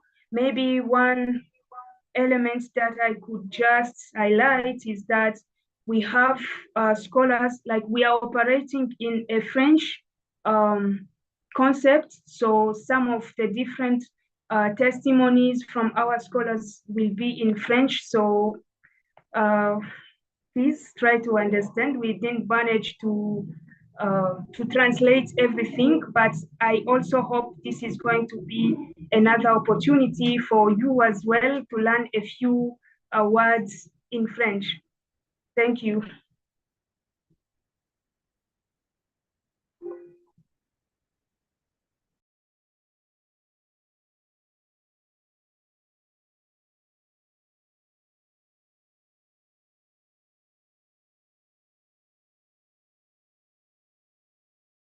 Bonjour à tous.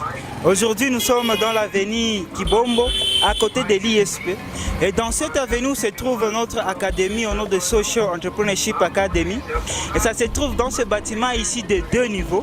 Et notre académie se trouve juste au premier niveau. Et je suis très heureux de vous faire le tour de notre académie.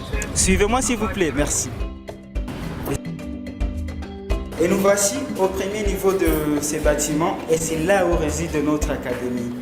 Quand j'entre dans notre académie, il est maintenant temps, nous arrivons ici, dans notre partie technique. J'essaie un peu d'ouvrir pour mettre un peu de l'énergie. Et c'est fait. Ça, c'est notre partie technique. Ici, il y a tout ce qui concerne notre alimentation. Et ici, ça constitue un peu de dépôt pour nos entrepreneurs qui œuvrent dans le recyclage des déchets et ceux qui sont dans la coupe et couture. Cela leur permet un peu de conserver leur équipement ici. Juste après notre bureau technique, nous voici maintenant, nous dirigeons vers notre espace de travail, la salle dans laquelle se déroulent toutes nos sessions. Je vous souhaite la bienvenue à notre espace de travail. Voilà, c'est ça. Dès que vous arrivez ici, il y a 2 choses qui m'inspirent beaucoup plus. Ce sont les images qui sont gravées sur le mur, ainsi que les messages inspirants qui sont gravés sur le mur. Ces images montrent un peu notre parcours, ce que nous avions essayé un peu de ce que nous avons réalisé pendant tout ce temps, la cartographie de nos idées, la représentation des entreprises qui sont passées et qui sont ici chez nous. Là, c'est une horloge artistique qui a été fabriquée à base de feuilles de bananier. De ce côté, nous avons ici notre tableau. Notre tableau et ici, il y a notre toute dernière et récente session que nous avions effectuée ici avec nos scolaires qui portait sur la rencontre des soies. Vous remarquerez que ici, c'est calme. Il n'y a pas vraiment trop de gens, tout simplement parce que nous sommes dans les après-midi et on vient tout juste de finir notre session. Mais de ce côté, on a quelqu'un qui est là-bas, c'est un school, il est en train de faire des recherches. Bonjour monsieur, vous allez bien? Vous faites des recherches sur quoi? Sur l'ingénierie. Merci beaucoup. De ce côté, nous avons notre mini-bibliothèque qui est pratiquement en anglais. Nous aurions voulu avoir un peu de bibliothèque avec des ouvrages en français parce que nous, ici, nous fonctionnons beaucoup plus en français. Et de ce côté, il y a un ouvrage ici, juste un module qui parle sur le développement personnel, guide de l'introduction au développement personnel, trouver sa raison d'être. C'est un peu la phase que nous étions en train d'exécuter qui porte sur la découverte des soi. Et voilà, c'est un peu ça notre espace de travail. Ici c'est SENTA. Nous sommes ici, la façon dont vous voyez nos chaises sont rangées, c'est beaucoup plus pour nous permettre de travailler en équipe et de partager, parce qu'ici nous pensons que tout le monde a quelque chose à partager, raison pour laquelle on n'est pas du tout du genre à l'université, mais c'est beaucoup plus un espace de partage ainsi que d'accomplissement et de complémentarité. Voilà, c'est un peu tout avec notre espace de travail. Maintenant, je vous invite à découvrir notre ICT, notre salle informatique, notre petite salle. Bonjour les amis. Bonjour.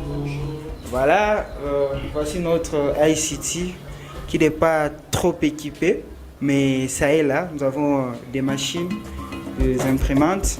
Nous aurions voulu que ça soit beaucoup plus assez parce que le nombre de nos scolaires, le nombre de personnes qui fréquentent notre académie augmente du jour au jour.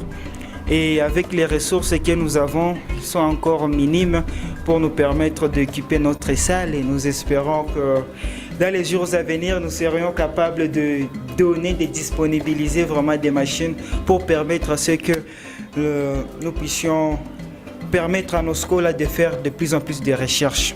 Maintenant, voici un peu en bref à quoi ressemble les SENTA, un espace de partage, un espace de croissance, un espace d'apprentissage et un espace de développement personnel.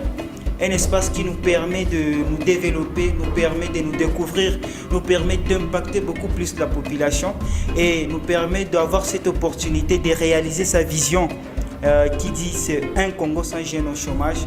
Et du jour au jour, nous travaillons. Du jour au jour, nous nous impliquons pour réaliser cet objectif en créant des entreprises sociales durables. Nous espérons qu'un jour, vous aurez l'opportunité d'arriver ici chez nous, de nous visiter et ce sera vraiment un grand plaisir de partager et de palper du doigt l'impact que nous créons ici dans notre ville, la province du Sud Kivu, en RDC et toute l'Afrique. Merci à tous.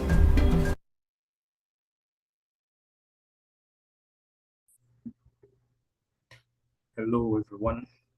So, yeah, we're just from being introduced to the Social Entrepreneurship Academy. Yeah, right now, like it was just a brief introduction and showing around. So how does the space look like and explaining the few different things.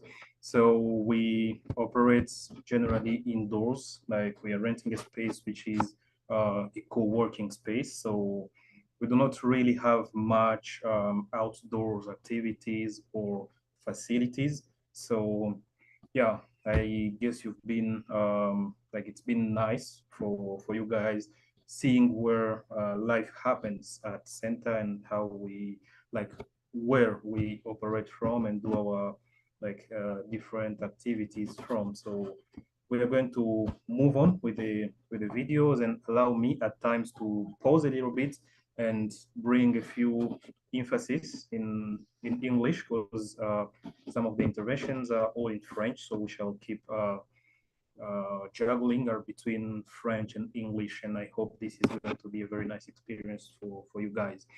So let's move on with the video, and yeah, we shall pause again at some point later in the video.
We started this journey a few years ago.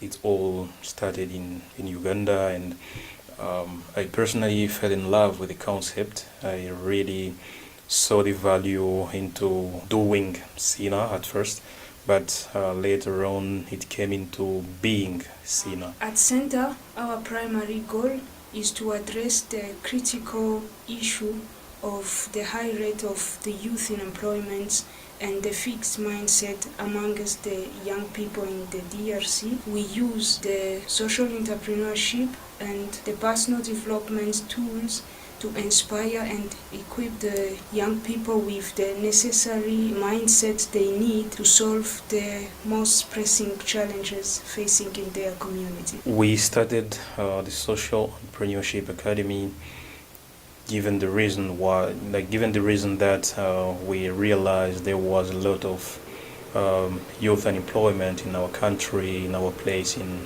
Bukavu, in DRC at large, which is one of the highest according to the reports from the World Bank and the UNDP, which rates it one of the highest, which like with almost 84% of youth being either unemployed or totally underemployed. Our mission goes really beyond the usual empowerment. We enable the young people to discover their potential, to believe in themselves and their abilities and to find their life purpose. Then we support them into transforming their ideas into sustainable social enterprises through the trainings, the mentoring, and also the life coaching tools. Our approach aims not only to build skills, but also to foster the personal growth and ensuring lasting impact on individuals and their communities at large. If you judge fish by its capacity to climb a tree,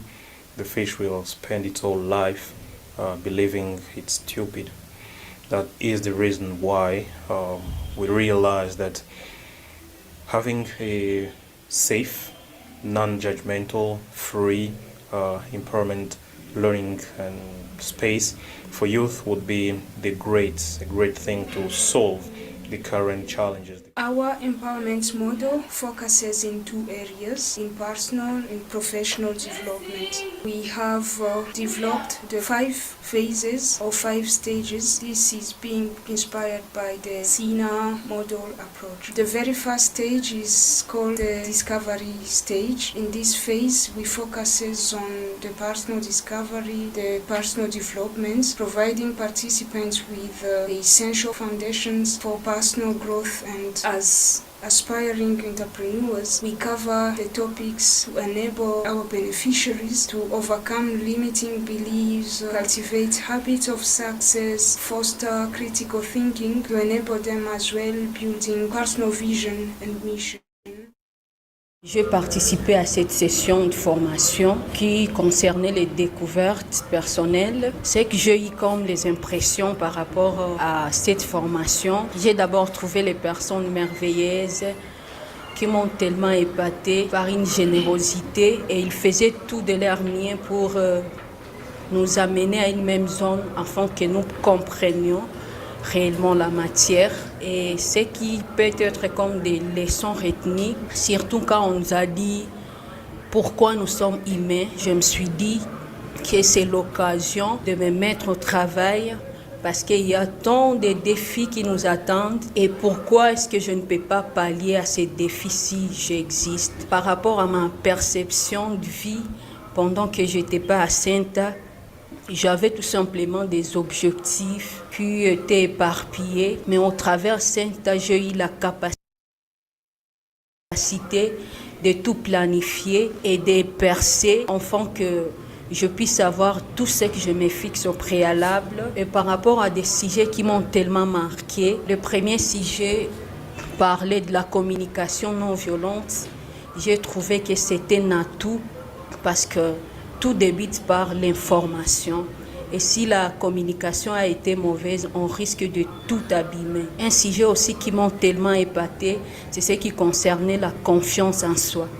Et je me dis que nous faisons face à des défis, même si les hommes ne peuvent pas être capables de croire à moi-même. Tant que je me dis que je vais y parvenir, je dois percer, arriver à construire quelque chose. Parce que l'humanité attend réellement quelque chose venant de nous. Et notre sujet qui m'a tellement épaté, c'est les habitudes des gens qui réussissent dans tout ce qu'ils entreprennent. Par rapport aux impressions de cette session, j'ai beaucoup aimé du fait que j'ai rencontré des personnes qui m'ont orienté dans la vie et qui m'ont montré surtout ce que je dois faire justement pour arriver au résultat souhaité. La leçon qui m'a beaucoup touché était seul de se fixer les objectifs. J'ai appris que pour se fixer les objectifs, ils doivent être smart par rapport à la perception de ma vie. Au départ, j'avais des soucis. Des fois, je n'arrivais pas à atteindre ce que je souhaite.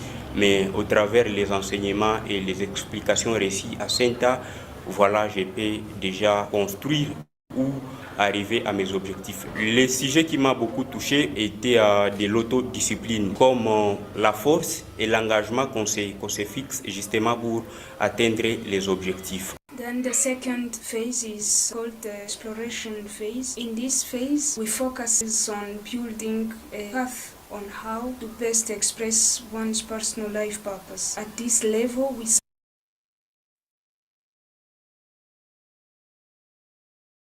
support the scholars to identify the challenges in their community that align with their personal mission and vision, skills, or even their past experiences. This can be a past pain or a pain that they are currently facing in their society that they can later on transform into a potential project. In this phase still, they go through several ideation boot camp to help them find the best ideas that they can now later develop to solve the problem. And then we also build together the business model that we challenge against the current reality to find the best implementation pathway. Je suis cofondateur de Smart Architecture and Design. Smart Architecture est une start-up qui a évolué ici à SENTA. Nous fabriquons des abat-jours, des appliques miracles, ainsi que nous performons dans la fabrication de meubles et de gains d'espace. Nous fabriquons cela parce que nous nous sommes rendus compte que dans la ville de Bukavu et généralement en RDC, l'art n'est pas beaucoup plus valorisé. C'est ainsi qu'avec les défis que nous avons du réchauffement climatique, nous sommes proposés de recycler les déchets plastiques ainsi que les déchets des menuisiers pour créer quelque chose qui peut être vendu sur le marché. C'est ainsi que nous avons créé les abat-jours, que nous essayons un peu de valoriser la production locale, mettre beaucoup plus de la qualité dans la main-d'œuvre afin de contribuer au développement de notre pays. J'ai beaucoup plus été touché par la vision des SENTA qui cadrait exactement avec ce que nous sommes en train de faire en tant qu'entrepreneurs. Nous ne voulons pas que nous puissions avoir du chômage. Pour moi, ça m'a touché et ça m'a donné encore une source de motivation, une raison de plus à avancer et à développer mes projets. C'est ainsi que j'appellerai aussi les jeunes comme moi à vouloir intégrer la communauté SENTA et enfin de bénéficier des services que SENTA offre. So the previous two people that have intervened, they were kind of explained how the programs in SENTA have changed their lives and how much they have been impacted. So here we're explaining our empowerment model. So how do we move from someone who comes to our programs without any idea in mind, moves up to a point where they are now able to start something out of their passion. So the last video we've just watched is about a scholar who came to us with almost no idea, and then with time he managed to develop his own enterprise whereby they make lanterns out of recycled materials and trying to promote as much as possible the local art and also like work locally to kind of stop importation of different items that we can actually locally make on our own. So right now we're going to move to the next stage of our empowerment program, and yeah, I'll let you watch this and discover it by your own.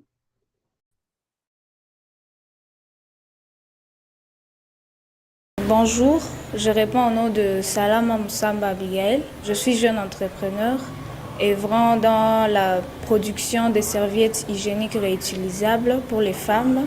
J'ai fait aussi partie de la cohorte 2023. Quand j'ai commencé le programme avait deux parties. La partie de Discovery, développement personnel, on nous apprend comment changer notre vie à cette formation. On se rend compte que la vie que l'on menait n'était pas vraiment une meilleure vie et les habitudes qu'on développait nous tuaient un peu plus chaque jour. L'autre partie, où naissent les idées des entreprises. Avant le programme, je n'avais pas vraiment de discipline, quoi. Je me levais sans objectif, je menais ma vie comme je le voulais. J'avais pas de planning pour la journée, j'avais même pas d'objectif. J'avais des rêves mais qui étaient un peu flous. J'ai rêvé des grandes choses mais je ne savais pas comment les atteindre. Grâce à cette formation, j'ai pu changer cela. Mes objectifs ont changé aussi, mes mauvaises habitudes ont changé. Voilà, aujourd'hui je suis jeune entrepreneur, ce qui est né de cette formation. Pourquoi nous faisons ça? Personnellement, j'ai toujours eu envie de voir les femmes se démarquer dans la vie. J'aime voir les femmes agir, j'aime voir les femmes en action et j'aimerais les aider à découvrir les talents qu'elles cachent en elles. Ça fait déjà 4 mois que nous avons commencé, bien que jusque-là, il y a encore de problèmes, des aléas, mais on y tient et on croit que ça va être quelque chose de grand. Nous sommes au niveau d'études approfondies du marché. Nous étudions encore notre marché et la production, elle a commencé, bien qu'elle est à petite échelle parce qu'il y a certaines matières premières qui ne sont pas disponibles ici chez nous à Bukavu. En réalisant ces projets, nous voulons voir les femmes en ville, mais surtout celles qui vivent dans des milieux ruraux, qui n'ont pas le moyen de se payer des serviettes hygiéniques tous les mois, mais qu'avec nous, elles ont la possibilité de s'offrir des serviettes qui sont réutilisables sur une période donnée. Je ne travaille pas seule, je travaille avec une coéquipière, elle s'appelle Kitumaini Kaunga Irene. SENTA nous a aidés à découvrir cette idée de projet. SENTA nous accompagne et nous soutient beaucoup sur ces séances de mentorat, le coaching. Vraiment, SENTA nous...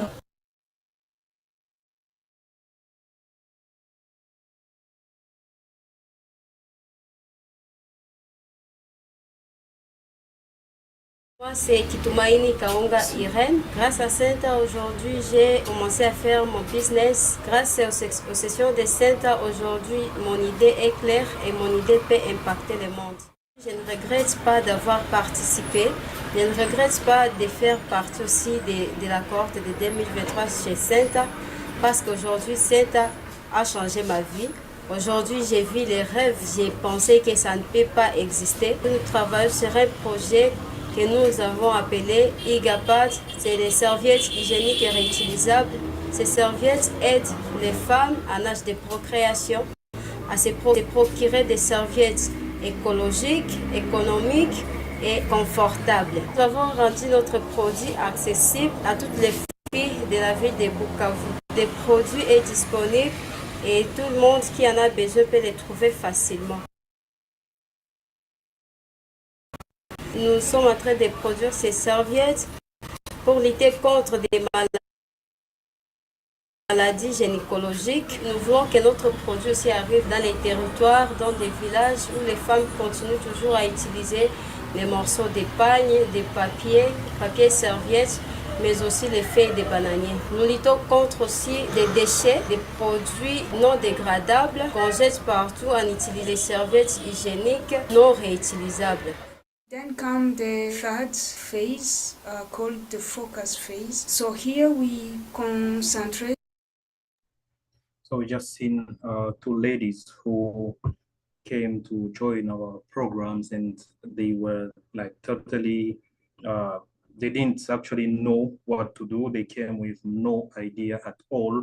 And at this point, they've been able to come up with an idea to team up and then to start already with the production. Like they're operating into menstrual hygiene, where they provide reusable sanitary pads that they sell or offer to women. And the goal is for later on to avail these same materials, like these items, to women in remote and rural areas, so that they can also be able actually to overcome the menstrual poverty that they might be going through at this moment. Yeah, so this is a typical movement from totally no idea being transformed slowly, starting with the mindset and then moving forward slowly to something that is tangible and that they are able to offer and gain some financials in return. So yeah, now comes the third stage of our program that we are actually going to watch right now, and then there will be other enterprises at this phase, and we shall understand how far they are moving from the second phase up to the third. here we go.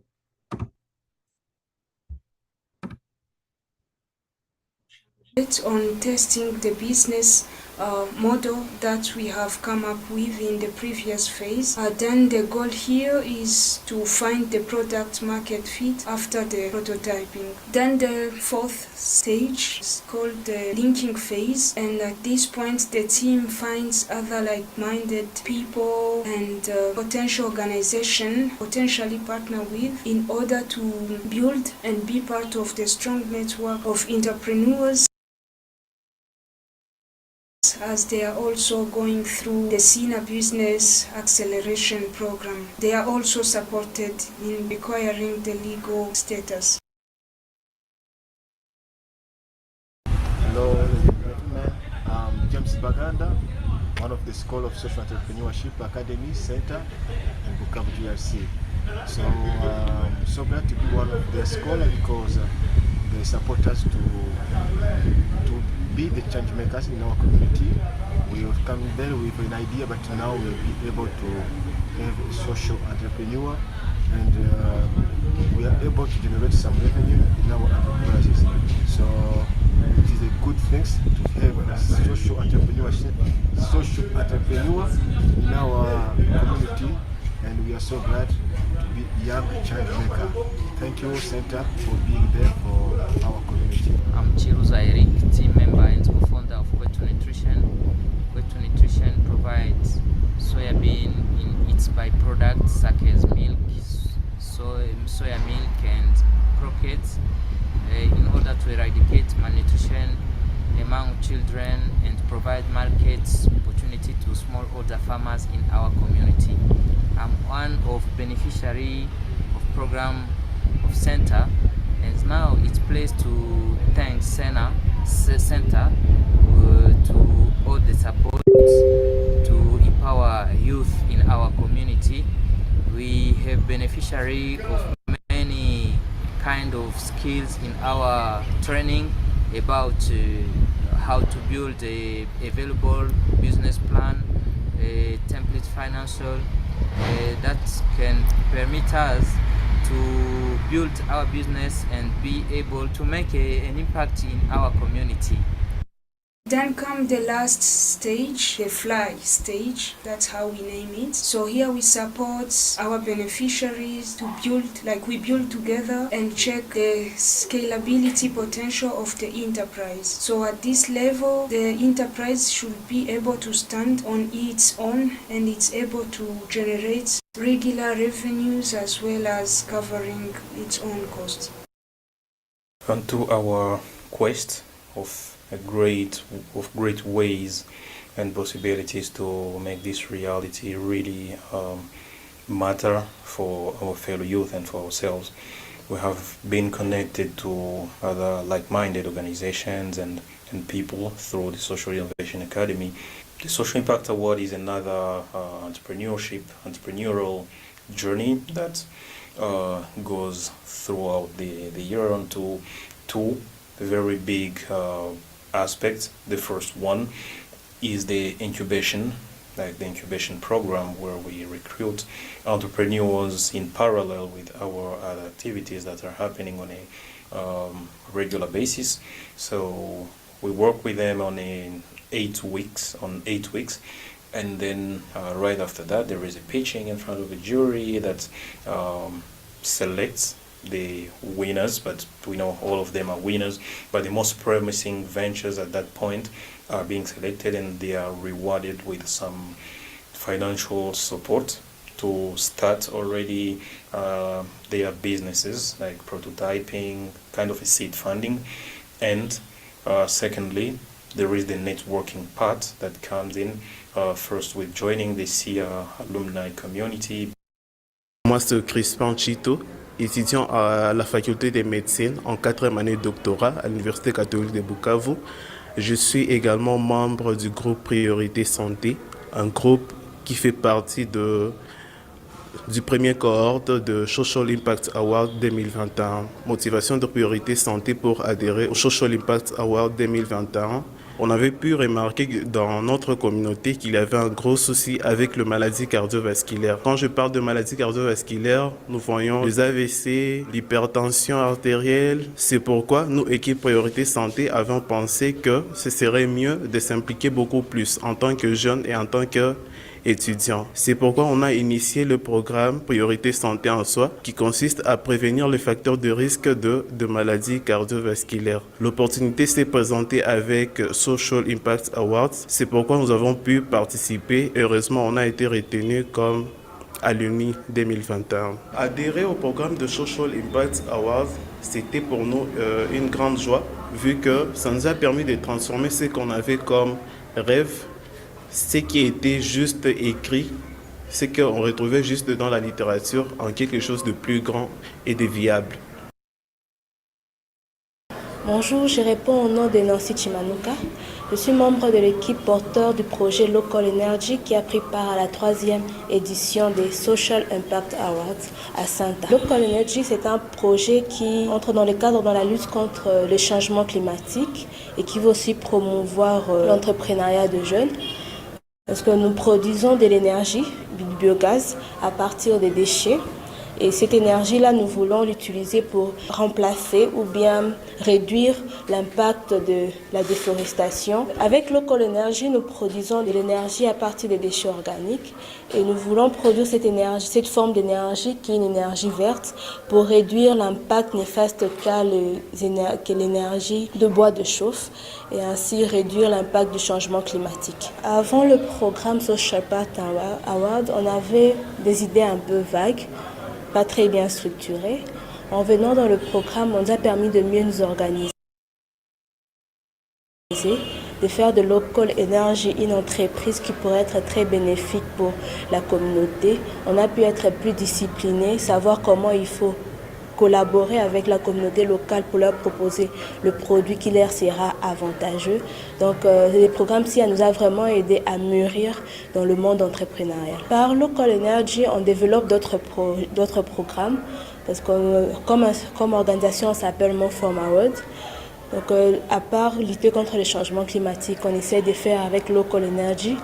On essaie aussi, dans le même cadre, d'éduquer la population en environnement.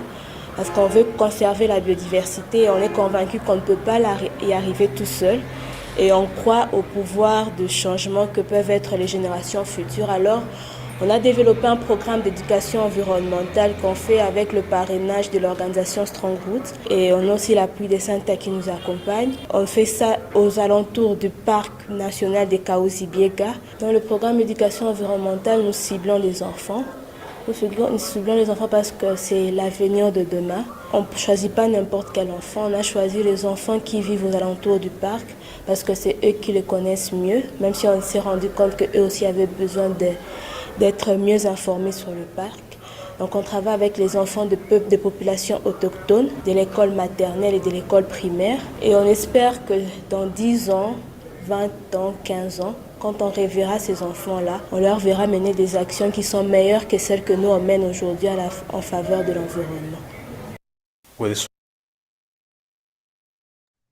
So here we just had two testimonies from participants of the Social Impact Award, which is another program that we run as SENTA, thanks to the support of the Social Innovation Academy and the Merck Family Foundation. So yeah, the first one deals more into preventing like chronic diseases like strokes and diabetes by following up, because it's a group of students in medicine at the Catholic University of Bukavu. Then the second enterprise, they deal into waste management, like collecting biodegradable wastes so that they turn it into biogas to fuel the cooking stoves into households in Bukavu. And in parallel with that, they also conduct sensitizations with local population around national park, just to stop and cutting of trees in order to prevent the global heating. So yeah, let's move on with the video. Social Impact Award, so far we have been able to nurture around 27 enterprises, and a few of them are still operating, and at the same time others did not really have enough drive to keep operating. So those are some of the issues, the challenges that we face, and trying to understand the reason why they have not really moved on with their activities at some point. Maybe lack of drive at some, like, is the biggest reason. Then secondly, sometimes they claim not to have enough resources, maybe like if you like also the team, for example, might be one of the biggest issues and challenges that they face. But all in all, we have been able actually to push through with the majority of the enterprises that have gone through our programs with the Social Impact Award in parallel with the Social Entrepreneurship Academy. We're looking forward to organize more and more cohorts with the supports that we may get here and there, to organize more cohorts and to expand our programs.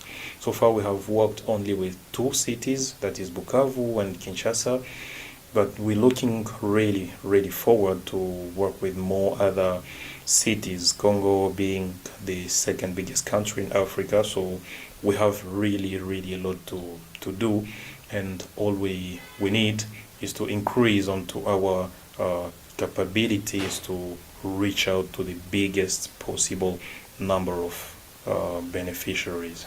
We have had another project called Bags for Change, where we collected the plastic polythene bags around town, and we washed them, cleaned them, recycled them into useful day-to-day, like daily use objects, items like school bags that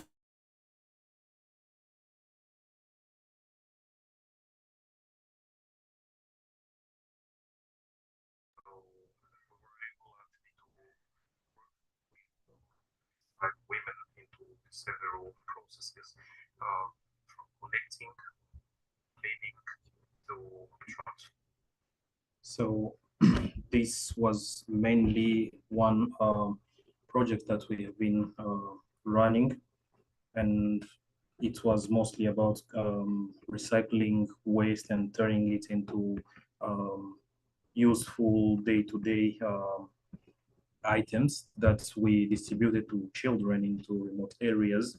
And yeah, like given the interest of time, we going just to close now our this intervention, but we have shared kind of the main parts, like what we do generally at SENTA, how we started, and our different programs that have been running since the year 2021, but activities started back then in 2017.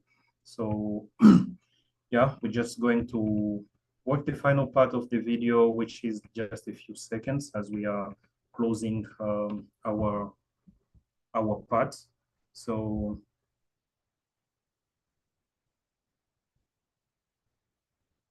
yeah, sorry, I'm just reaching.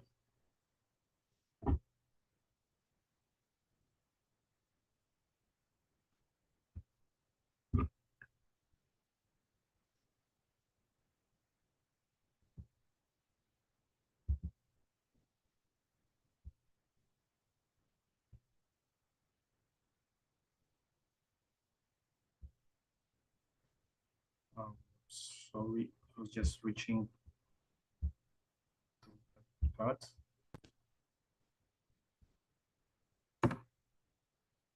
Yeah, it's been a very interesting experience so far, and we are proud of the results that we are achieving at the moment, though we would really want to do more because the need is still there. That is why, looking at the challenges that we are facing currently and the current needs, like running the empowerment program, sometimes we run short of materials like ICT materials, we run out of space at some point. So to keep running our programs much more sustainably, we have bigger needs to potentially acquire a space that may enable us to really keep working and envisioning at creating bigger and bigger impact. So our future plans are to secure a plot of land so that we could build facilities where we can accommodate at least a bigger number of young people, even in different stages of their businesses, and for them as well to get spaces where they can make their prototypes and create much more products and possibilities for themselves to challenge the current realities with what they are aspiring to do. So SENTA for me, it has been, or it is actually, and will always be, a space that gives people wings to fly and to do wonders. Thank you.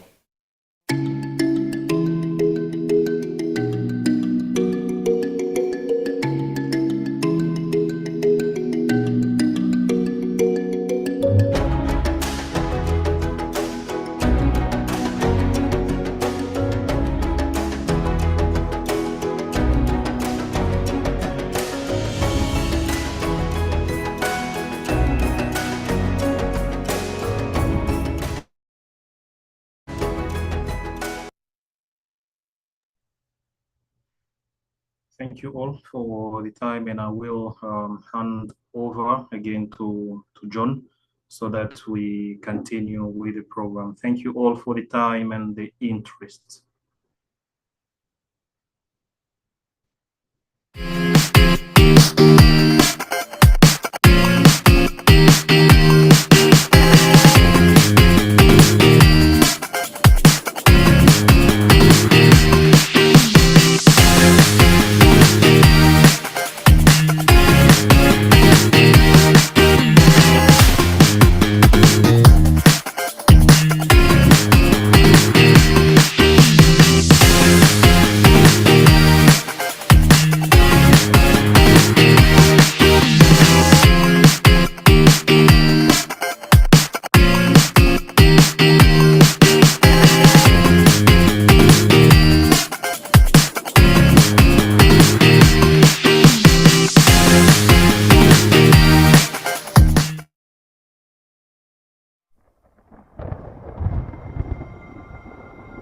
Did you know that 1 out of 3 girls in Uganda get sexually abused?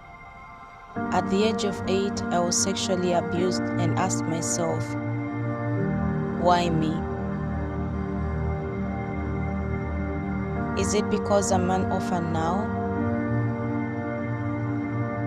Or because I'm a child and no one would believe me?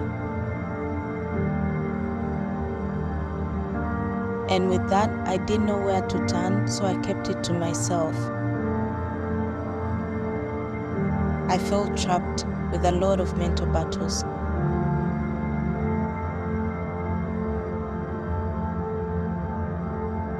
Until I got the help and knew that I was not alone.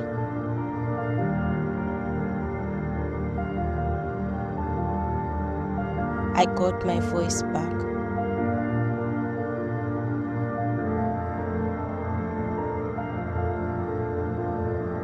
And finally realized someone is willing to listen and believe me. I could finally become the person that I am today, leading to the birth of Torture Platform, which supports victims of sexual violence to access psychosocial support to live a better life.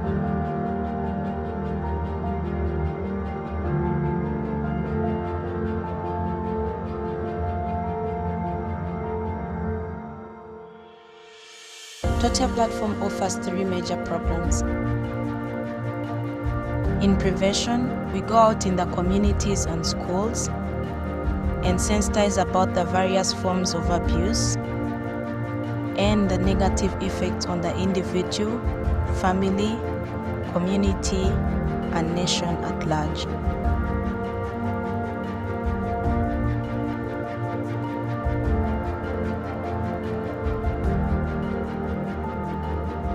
In healing, We offer online coaching and counseling, using our anonymous hotline to foster the mental well-being of the survivor, further conducting face-to-face or monitoring visits to involve the family in the healing journey, and take them to the health facility for medical examination and treatment of injuries. Lastly, to achieve justice, we facilitate the police progress in the survivor's case. Nafuna obuyambi okuva mu kibiina kya Totya. Obuyambi kubumu bwe nafuna, obuyambi bw'omu ddwaliro, obuyambi okugenda ku poliisi paka ku ddwaliro. Nebaza Totya obutandekerera n'okusigala era nga bangenderako mpaka neyanza nnyo, ntandikwa gye mwatandikira neyanza nnyo mweyanzeege. Nsobola okwekolera ku bibu nze nga sitya. Yes, welcome back from that interesting journey in Democratic Republic of Congo, specifically in Bukavu. Thank you so much, Team Social Entrepreneurship Academy, for those empowering stories. And now, this is a moment you don't want to miss. We have been traveling across Africa, and now we are going to fly from Bukavu in DR Congo to one particular beautiful island in Cape Verde. But before we go there, remember, we are about to finish our live today. We still have a couple of more hours to go. Today was or is 12 hours, 12 communities. And by talking 12 communities, we celebrate the SINA community that is following, that is going to present the one that we are about to visit right now. It started its activities yesterday, and we are so happy. And I would request everyone pay attention to this amazing community that will be introduced by Philip. Philip, you're welcome. Hello. Yeah, it's an honor to speak here. First about myself, I'm Philip. Yeah, I had been in Uganda. I co-founded SINA in Mpigi with so many other great people you've seen today. And I think that was in the beginning of 2014. And since then, it had been a great journey, many great learning opportunities to grow, to connect with great, inspiring people. I remember so many situations where I felt, so much honored and humble to be able to work, to experiment, to try next to all of those people I met on this journey. And 2014, it's now nearly 10 years back. And so for me, it's now a really great honor to introduce the team or the people behind this 12 new community, like John just mentioned, who have started yesterday.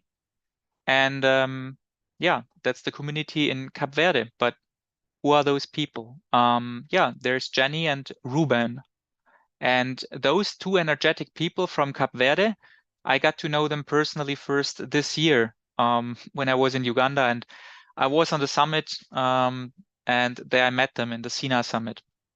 And they started now an academy. They called it the Morabeza Academy. And when I spoke with Jenny and asked, what does Morabeza mean? She said, that's from the local language. The local language is Creole. And it describes the way how the Cape Verdean, how they are. Or when you search online, you find like it's the hospitality of those people. It's the unique way of how the people in Cape Verde, how they live and how they host guests. And so I think for myself, how could I introduce the Morabeza Academy? I think I can't, but I think I can let first Ruben introduce himself and speak about the academy. Before I afterwards will hand over to Jenny. So now let's Ruben talk.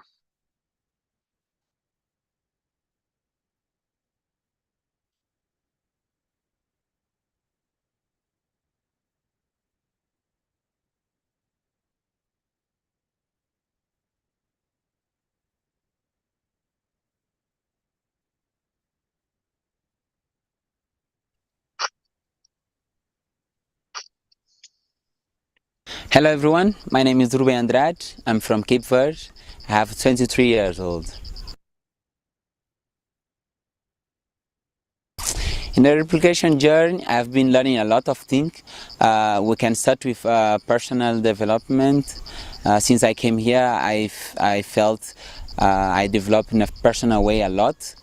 And most especially in self-confidence, like the willingness and the skills to present myself and present my ideas, and dealing with different people with different habits and character in the group. That means teamwork and conflict resolution among those different people with different habits. Yeah, our project since from the beginning was more based in like our own assumption, what we know about youth in Cape Verde, and after that we got in touch with a number of youth in Cape Verde through survey to get to the true what really happened in Cape Verde. And after that, we start develop solution based in the problem that our youth in Cape Verde are facing, and developing more and more idea by brainstorming, me and my teammate. And yes, so far our projects developed so much, and yeah, looking forward for the implementation. Yeah, for the mentoring, we had our mentor that was David Monday, and I really appreciate his work because he has been with us for all the process of our project, and guiding us like with a powerful question and powerful task that enabled us to challenge ourselves first and find out true information that can help our project, and not just based in assumption what we know about, but find the true information about youth in Cape Verde. And the guidance that he has been giving us was so supportive, and yeah, it helped to improve our project a lot. In a few sentences, I can say that SINA is an environment that enable us to foster our creativity and also to come out our comfort zone and develop ourselves like step by step.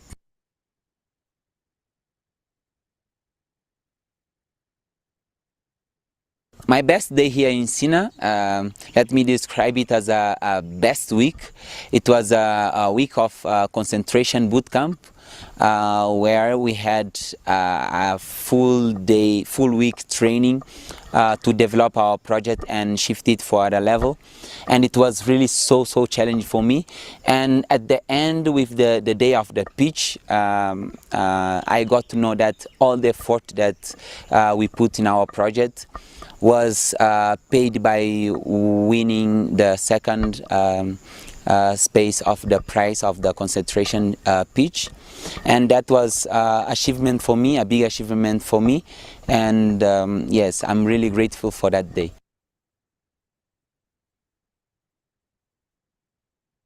Oh, that nowadays I'm able to talk and to participate in a full conversation in English. That was a big challenge that I came with.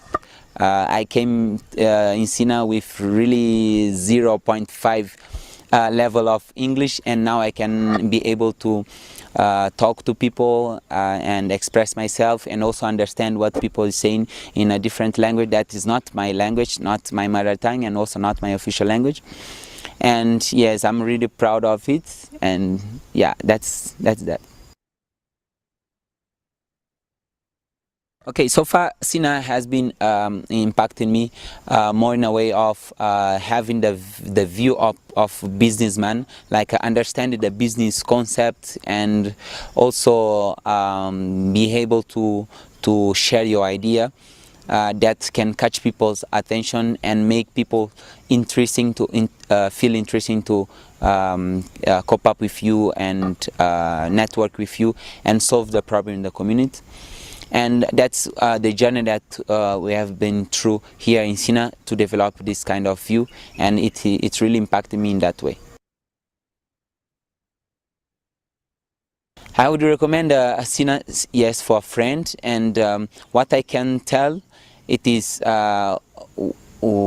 just for them to allow themselves to make mistake, to fail, and to learn with the failure.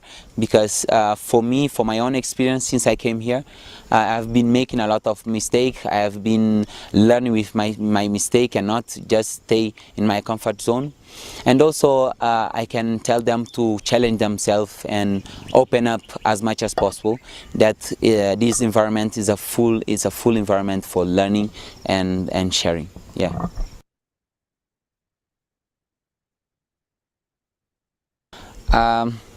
My greatest personal achievement, it can start with the English, and after it can go with the ability that now I have to talk in public, to share my idea, to open up, and to make people understand what I'm trying to say.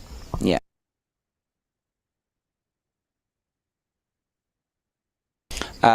That is a goal of our project, that when we are back, we shall be empowering youth to also fighting unemployment by creating their own enterprise and sustain themselves.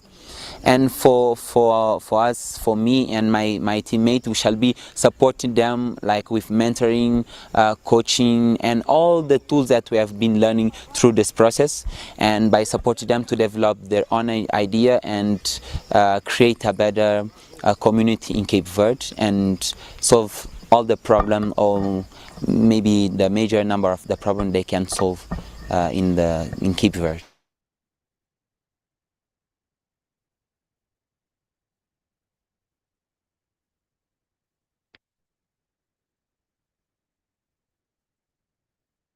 Yeah, I think that was a good introduction of Ruben, and I want to utilize this chance as well to just, yeah, how can I say, send out all, yeah, the biggest of my heart, all the thanks I can tell to all the replicators. I just want to personally say, all the people I met, and not only as individuals. If you start a SINA, on one hand, you need to have a lot of dedication, because fostering entrepreneurship is not easy, but as well as you need to have a team that supports you, because there's a lot of challenges on the way, and overcoming those takes a lot of effort, energy, and a team that supports you. And here I want to head now over to Jenny to introduce the Academy in Cape Verde. Jenny, it's your stage. Hello, everyone. My name is Jenny Antunes. I'm from Cabo Verde. For those who doesn't know, Cabo Verde is a small country located in west coast of Africa, about 800 kilometers away from Senegal. Our climate is quite dry, so all over the year we can consider that we have summertime. So it's a great place to escape from winter for those who lives in Europe or in cold places. My first contact with SINA was in 2022. I just came back from my university studies, and I was looking for a job, but unfortunately, I didn't find any opportunity to study, to find a job here in my country. So one day I was on social media, scrolling down and up, and I saw an advertisement. It was a sponsorship program that was running by Care Foundation and SINA. They were sponsor youth from Cape Verde to do a training in social entrepreneurship in Uganda for 9 months. What caught my attention on that advertisement was the fact that they were saying that it would be a journey where you will discover yourself. And I was really in a moment that I wanted to know who I really am, how to discover my passion, because I just finished a journey doing my university degree, and I did a course that I really didn't like. And I was trying to understand what I can do on ground and what I could work on. Until that moment, I had no idea about being an entrepreneur. I always thought that I would work for other people. I did all my journey thinking that I would work with others. So then I applied, I passed the interviews, and I went to Uganda. And it was an amazing experience. While I was in Uganda, I could learn a lot of things, and I could really change in many ways, especially in a personal way. I was a person who had a lot of difficulties to work with different people from different backgrounds. And while I was there in Jangu International, I could learn how to work in different teams with people from different backgrounds, different cultures, different language, different ways of understanding. And I can say that nowadays I'm a better team player than before, thanks to SINA and their empowerment concept and the journey that I had the opportunity to go through. Even facing all of these different changes and having these opportunities, I still didn't have a clear idea about what I will do after finishing this journey. I was impacted. I liked the place. I liked to see the change that was going on in my life, but I didn't know how to do what to do once I'm back home. Then it was during the acceleration program, the acceleration boot camp, we got the opportunity to take part of the program and to learn how to mentorship projects. It was such an amazing opportunity and experience. During that program, I met Josh. He's a young guy from Congo. And he has a project called Save Wewa. And he was so excited talking about how SINA empowered himself, how SINA helped him, how SINA changed his life. And was on that moment that I was like, okay, I want to be part of this thing. I also want to change people's life. I also want to be part of a family, of a project, of a place which change people's lives in a better way, which fosters people creativity and innovativeness. And I really got inspired by Josh. So after that, I knew clearly what I'm supposed to do once I back home, and I really wanted to start this SINA community with my teammate Ruben Andrade, and then we came. So yesterday we start our first cohort with 5 scholars here in South Island. And why there was a need of this project in Cape Verde.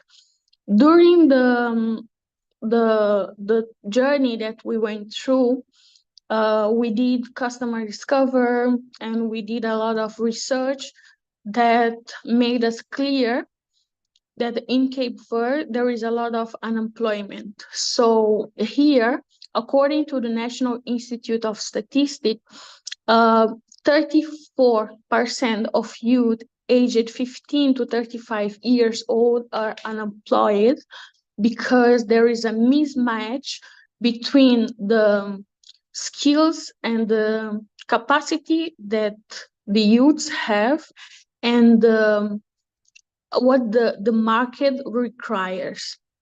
So there was a gap that needed to be worked on. And also we realized during the interview that we conducted that among 10 women, only one of them didn't went through harassment to stay in a job. So 9 of 10 women in Cape Verde goes through harassment to stay in a job or to find in a job.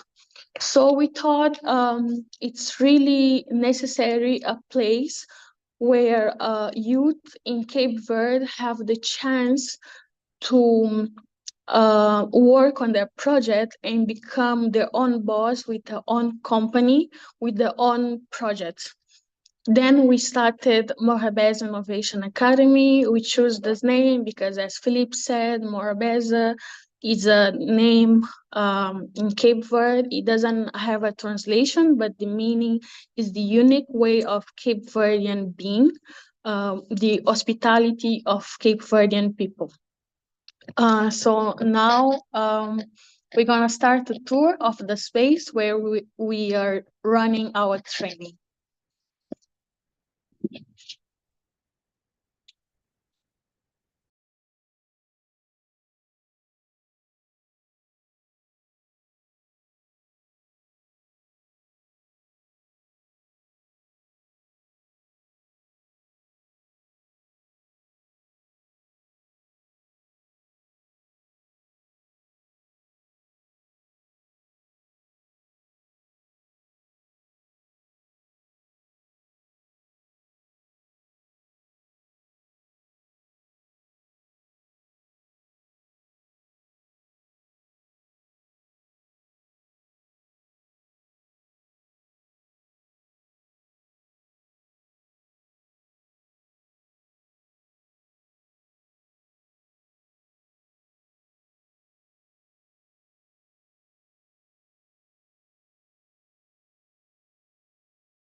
Can you hear me? John just told me that you couldn't hear me. Yes, now we can hear you.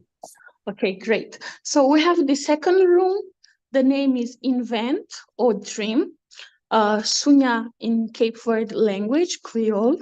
So it's a space designed to have talks where people can sit and share their idea. As you can see here, we have some of our scholars that came for the session. And in this place, we have a small room where you can have private meetings, or you can also record video. It has all this structure to have a better sound. Then we go to our third room where we deliver our session yesterday.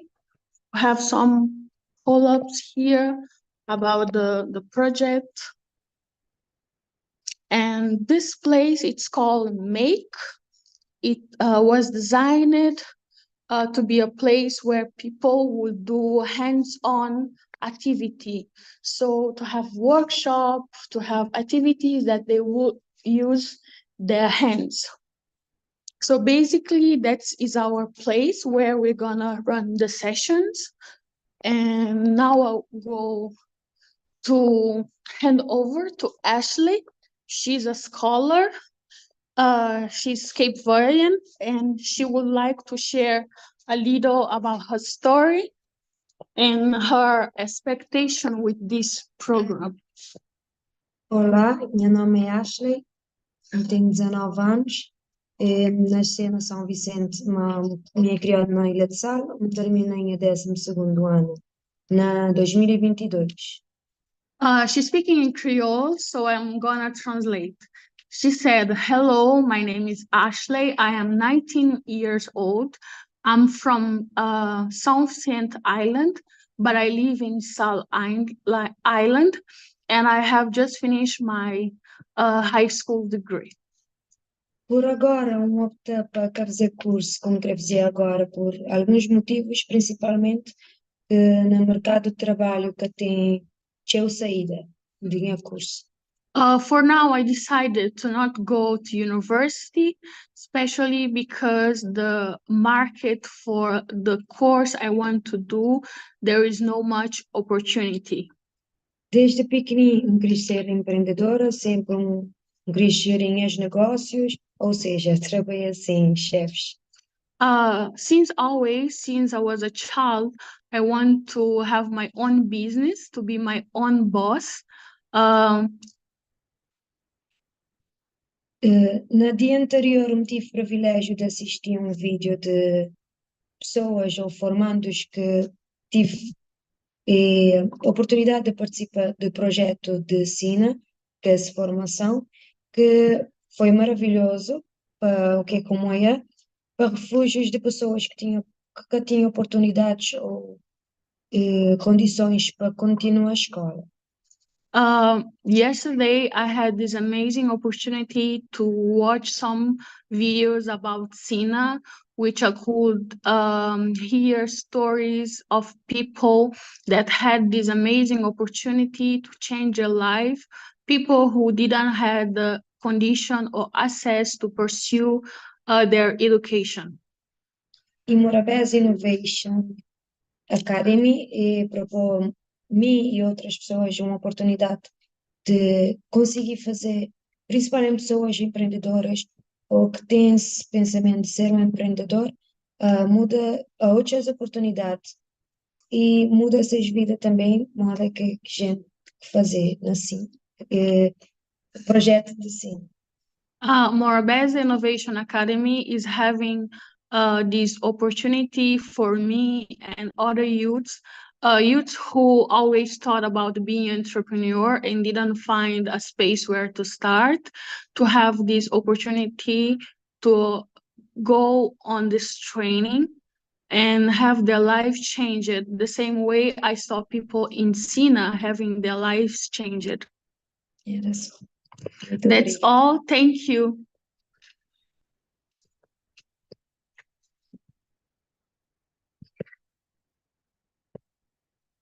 Thank you, guys. This was the tour of Morabeza Innovation Academy. We are here if you have any question, any doubts, you can talk to us. Thank you for this opportunity, and that's it.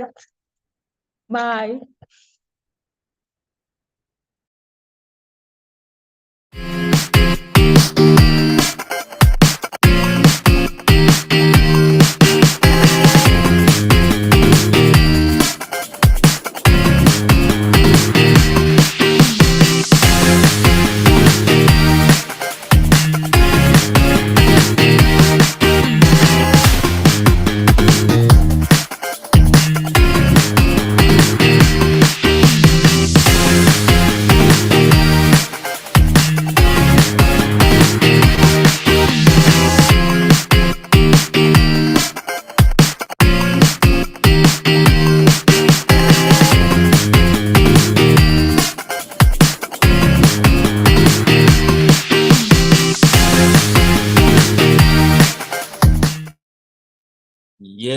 yes. Welcome back from Cape Verde. Thank you so much, Jenny, for the amazing, for this amazing tour and intro or a sneak peek into Morabeza Academy in Cape Verde. We have been here for close to 10 hours. We are here for 12 hours and for presenting 12 SINA communities. And we've had 11 SINA communities presenting.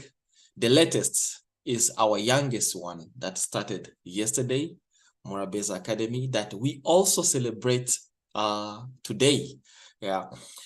Each story that we have had today adds another layer to our understanding of the power of human potential. Really, a huge thank you to all the SINA communities who have presented so far. It has been a roller coaster of emotions. We've had stories of resilience, stories of determination, stories of turning challenges into opportunities.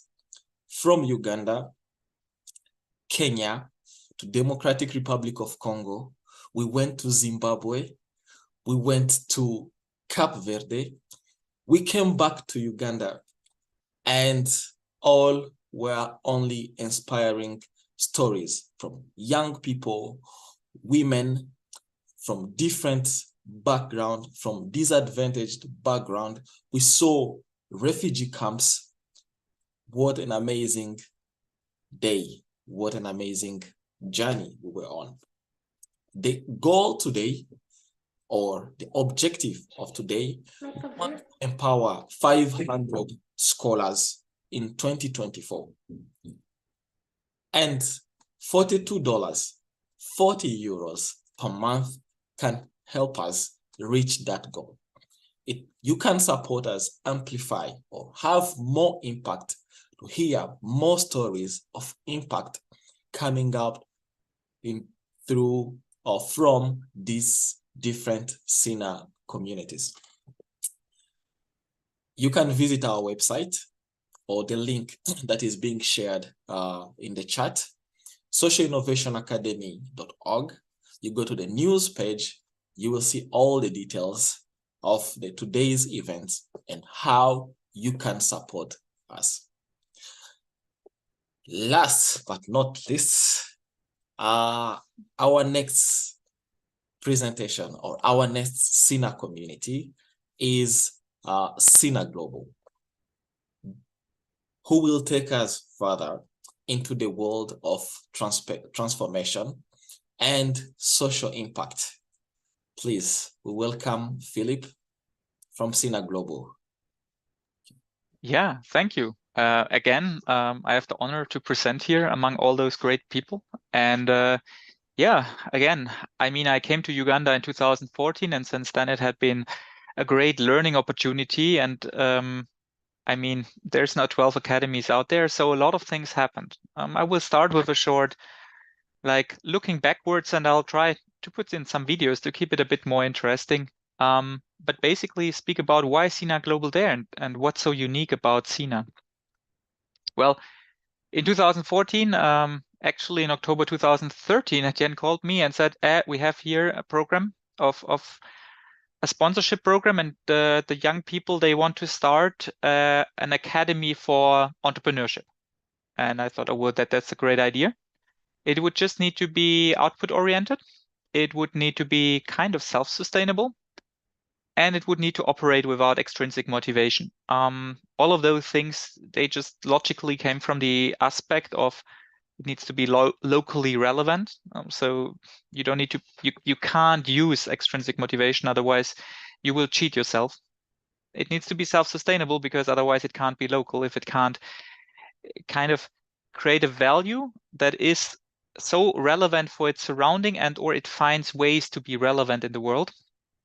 And it needs to be output oriented, because again, entrepreneurship, I mean, it doesn't help someone to give him a certificate to have finished a school for entrepreneurship. So we'll need to see that the enterprises are what the scholars leave the academy with.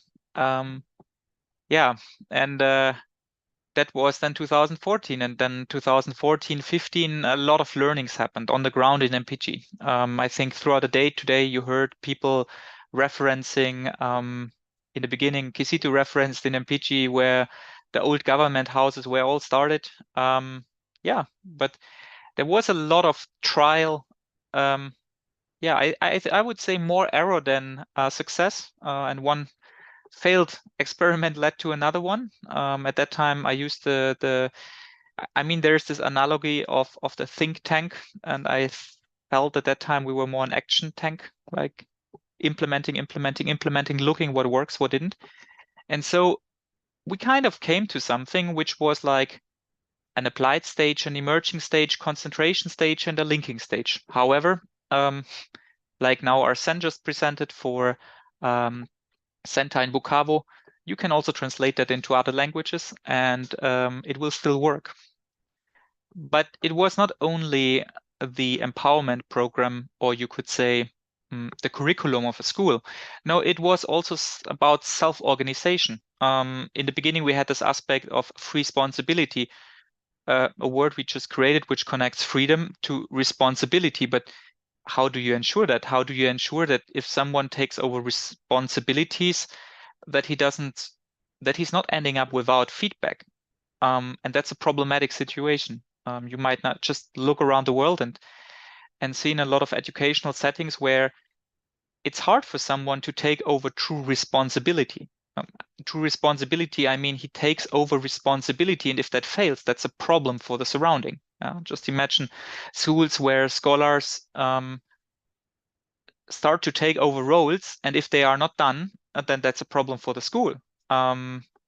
Sometimes we use this example if a scholar is supporting in the academy, for example, to bring or to fetch water, and then, well, if that role is not energized well, there is no water. Feedback comes natural then because it just doesn't work. Yeah, and so I would just play a short video in a direction to sometimes one thing just comes to the next.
Yeah, a flip the coin challenge.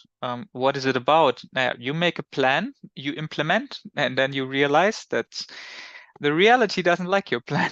Yeah, in this case, I mean, you've seen the plan in the beginning where a lot of things should fall, and then at the end the coin should flip. But in reality, books didn't fall straight. Balls started to roll, potentially had been obscured by small elements or by small particles on the way. And so a lot of things you're planning, they don't work out as you plan. So what did we plan in the beginning? Yeah, we planned an academy for social entrepreneurship. So there are young people from disadvantaged background. They are in MPG and they come out and they start a business. And that business is to solve, to tackle an environmental, a social, an economic, it could be various aspects, and it could create value towards those. So classical social enterprise. But something happened that was 2018. The first scholars started and said, we want to start our own SINAs. Like, we've been here, and from the community we're coming, in this case, it was a refugee camp. What you're doing here would be an ideal solution for the problem which is there in the camp. And yes, for us, this was, how can I say? Yeah, we tried to tell those, what we would nowadays call replicators, we try to tell them that's a bad idea. It's challenging. It's, if you start to, for example, create a solution to a small challenge, or let's say not small. I mean, if you create water filters, it's not a small challenge that people have no access to clean drinking water, but it's a quite specific one. It is something you can easily explain, you can monitor, you can work towards. But now if you start to work on social entrepreneurship, and basically you're saying, Naya, we want to support youth to discover themselves, to understand that they are not perfect, that they're living in an environment that is not perfect, but that it's okay. They can start to tackle those things. They can find ways to supplement themselves, to find in teams, to cover aspects, to support themselves in aspects which they struggle with, and they can turn challenges in their surrounding into opportunities.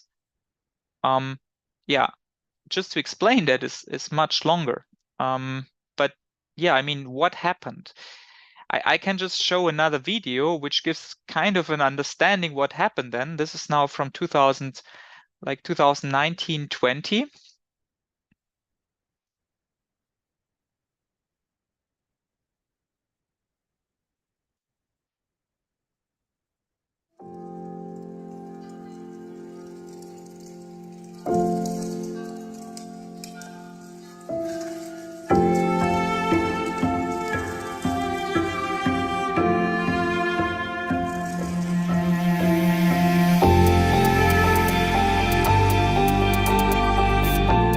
SINA, the Social Innovation Academy, is creating a global movement of responsible and self-organized learning spaces. African youth from disadvantaged backgrounds are enabled to unleash their potentials and create a future for themselves. The collective SINA model is a different way of living, learning and working together.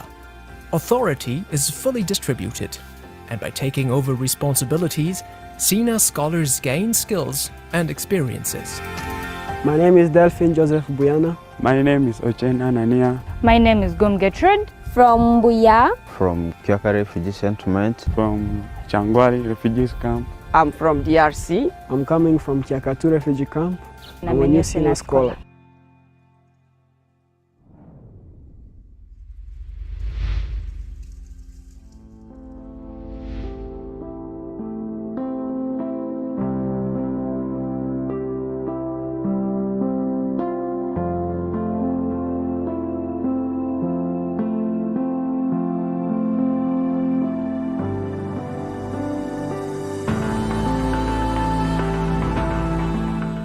SINA is a place where people who have lost direction come, be empowered, unleash their potentials, and start social businesses to sustain themselves and also the communities from where they come from.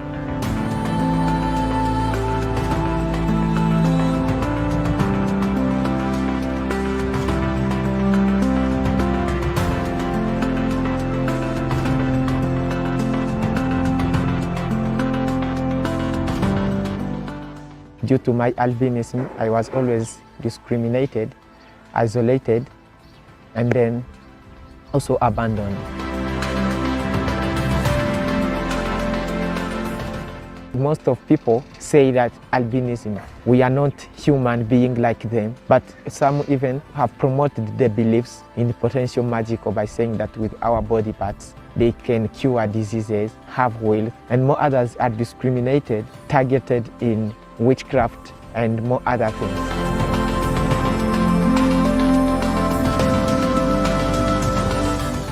I met one person who told me about Social Innovation Academy, where I got interested, and then I decided to join. When I joined SINA, I was trained on how to turn this social problem into social opportunity.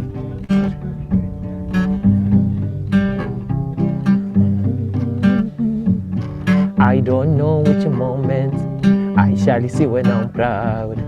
I don't know which time I shall talk when I'm proud. I don't know which moment I shall see when I'm proud. I don't know which time I shall talk when I'm proud. Yeah.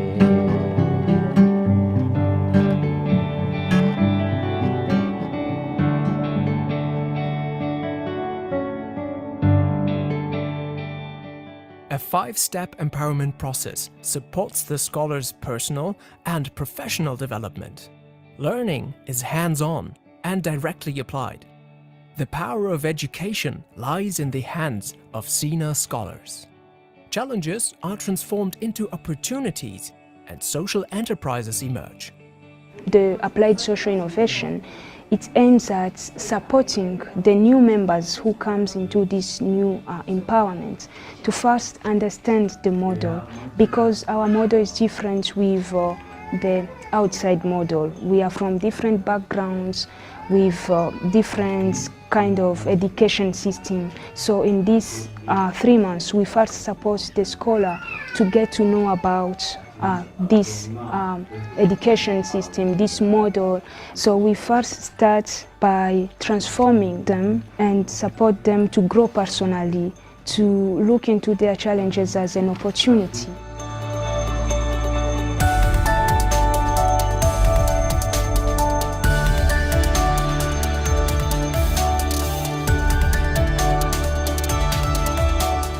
SINA has impacted the lives of many young people. At first they come and they didn't know what to do, they didn't know what actually SINA was all about. But after passing through the SINA empowerment model and got the chance to discover themselves, to discover their abilities and potentials, they come to realize that this could be a great model to take back in their communities. So we had our very first model of SINA implemented in Nakivale in 2016 by 2 gentlemen.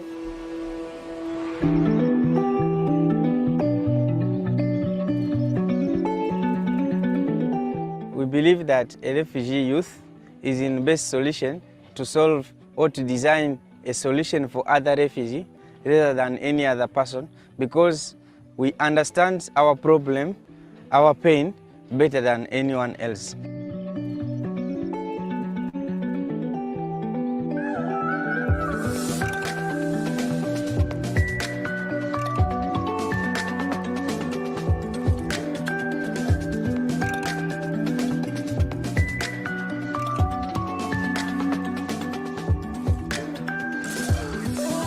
SINA scholars have successfully replicated the model in 6 communities in Uganda, Zimbabwe, and the Democratic Republic of Congo.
our purpose that SINA is designed and implemented to last for the next 5 generations.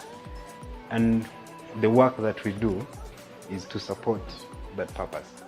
So we look at how resources like water, electricity, internet, the buildings are handled and used and maintained in such a way that they can last for the generations to come. SINA is a good environment where everyone is comfortable and is free to do or to achieve whatever you want to achieve. We believe that each human being is full of potentials. They just like an opportunity. And SINA is a place that gives the youth an opportunity to do the best they could do out of themselves.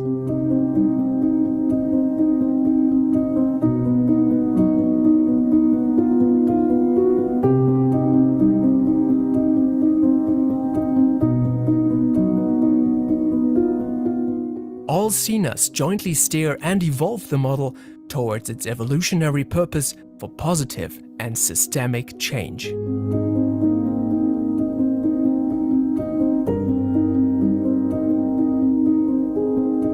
My name is Bernadette Tongwa Igo. I am Mwamboga Tone. My name is Bashizi Arsene. And I'm a change maker. Change maker. And I am a change maker.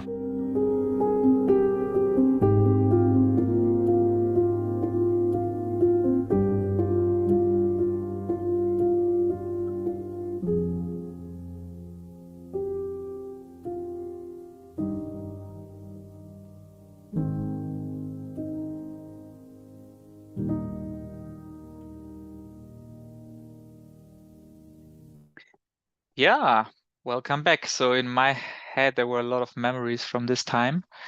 And Naya, what do you have now? We're in the year 2018. The first replicators start to go out, and we soon realized, people want to set up their own SINAs. I mean, we learned a lot here. So they would need professional development. I mean, they wouldn't need to make all the mistakes we've done in the beginning. They don't need to start struggling from zero. We need kind of qualities done. Oh, no, we at least need to define what we are talking about. Like a word needs to mean something, because otherwise we can't share with one another and learn from one another. What means mentoring? What is coaching? Or such simple terms as what is social entrepreneurship? And now there are many SINAs outside, and they are in total different places. SINA Mpigi is in the surrounding or 1 hour out of Kampala, but now we have many SINAs that are in refugee camps. Total different settings. They will implement like entrepreneurial education completely different. So the model needs to be flexible. So a lot of needs, a lot of challenges turned out, but yeah, again, we need to turn those challenges into opportunities, because what does it mean? We can get replicators fast on speed. So we have others who want to struggle with us on the journey towards developing local relevant, effective social entrepreneurship, vocational or entrepreneurial education. Great. We can define terms, and so we can learn from one another.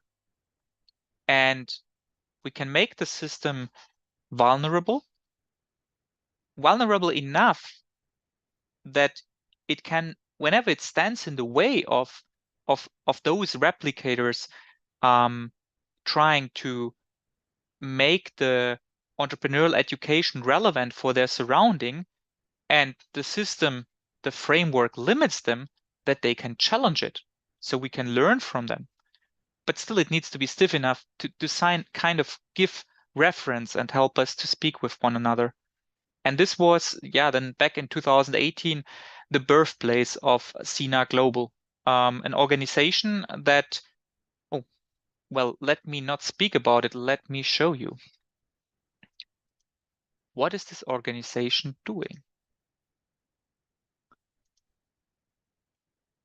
Well, this is SINA Global. And SINA Global is a self-organized organization. And yeah, when you look inside, what does SINA Global try to do? Well, SINA Global's purpose is regenerative communities in a free, responsible world. Regenerative, we mean communities that can support itself, communities that can overcome struggles. You could somehow also say the word resilient. And free, responsible, well, when you get more freedom, there comes more responsibility with the freedom. And this is now what SINA Global is actually doing. And how are we doing that? You can see it in specific here, and this connects back to the last words. We support disadvantaged youth, transforming communities through social entrepreneurship. And you can see this now, I think, closest on the replicators that are going out in their communities and say, hey, we want to support you changing the way how you see the reality. We want to help you to come from a mindset of, I see something needs to get done, but I don't know where to start. To be able to say, okay, there's something problematic. I'm in a situation that I don't like, but I can define steps forward, and I can take steps towards creating a better future. And yeah, I think it's also interesting from a SINA Global perspective now to say, who are we targeting or who are we dealing with? I mean, there's the SINA scholars. You've seen throughout the day several scholars. I mean, in SINA Global, I think the SINA scholars are our major target group. However, we are not directly addressing them. As you've seen now, there's a lot of academies out there, and those are, I would say, at the moment, the direct target group we can address. So the scholars, you could imagine in your head like little flames, yeah, but they need to come somewhere or they need to originate from somewhere. And here the academies, the ones we're at the moment supporting, those ones are like sparks. Yeah, young people go there and they get supported, what we heard in a lot of testimonies today of the scholars, to, how can I say, to find ways to proceed forward, to define a better future from themselves when they're not satisfied with the situation. And so there's so many communities out there, the SINA academies or the names they have given themselves, that are kind of like small sparks, and they are producing small flames. You know, scholars go out, or scholars are in there, and they have a flame burning in them. And then we have those SINA social enterprises. What are those? I mean, you've heard today and you've seen today many examples. You've seen Totya, but you've seen also from various academies, you've seen scholars who went through the program, who identified first, who connected more to themselves, then who connected to their surrounding, identified problems in their surrounding, and then started to take over or started to tackle issues in their surrounding by starting a social venture. And here I can give you an understanding about such a social venture, where I would say those social ventures themselves can also become like a fire, something that when others see, it can affect them. It can help them to challenge their current understanding of how one can see what is a business, what is a job. I'm showing here for another video.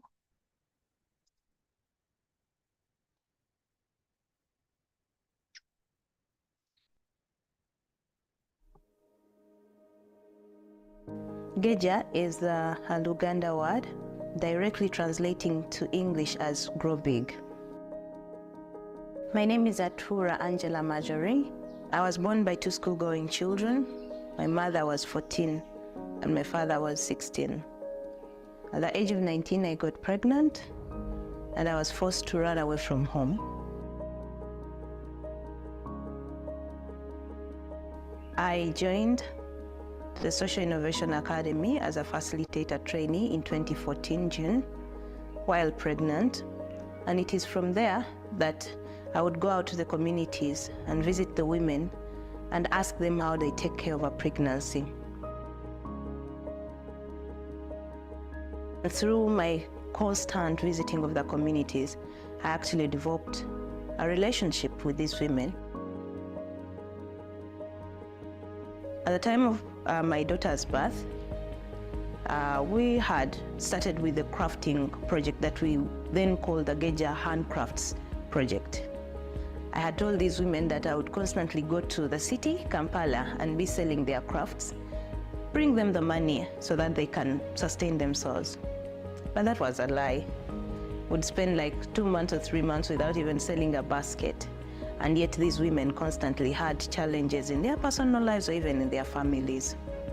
So with my mentor and coach, we sat down again. We tried to align best how can we help these women.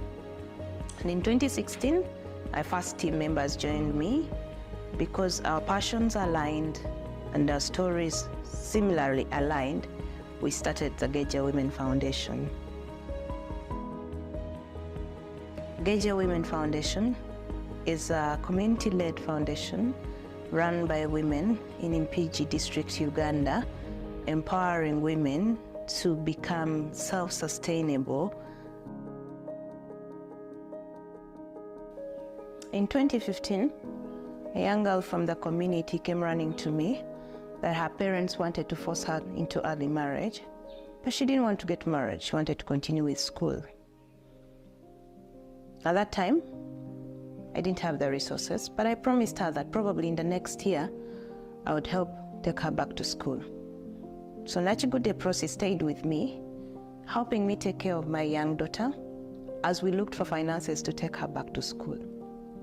One day, I see her fidgeting in our small room. And when I got close to notice, she had a roasted banana leaf. When I asked her what the banana leaf was for, she told me that that is what her mother had told her to be using to curb her periods. That never left me the same. Given that menstruation is a very huge topic, not easily discussed, especially in African values and cultures, we are trying to make sure that this changes. This also prompted us to go to schools, find out from many people, what do they use? This is when we introduced our menstrual hygiene campaigns in schools and communities. We believe that when women and girls have safe menstrual products that are affordable and environmentally friendly, they can also be able to flourish in terms of whatever aligns together with their passions.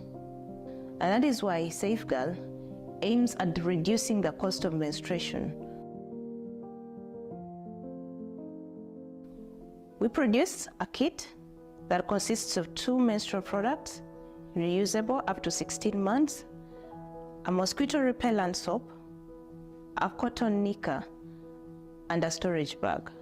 We host 8 women that do the daily production of the Safe Girl reusable sanitary kit, and we envision us growing bigger to about 100 women on 100 machines.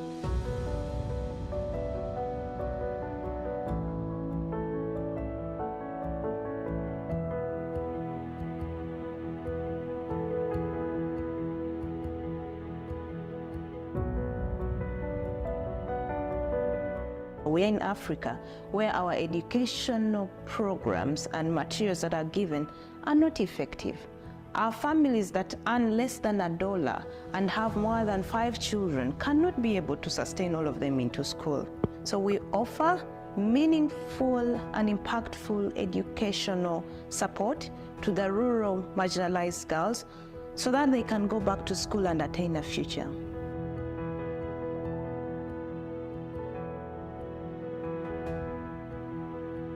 We accord them scholastic materials ranging from books, sanitary ware, and facilitation in school, but also pay for their scholarship.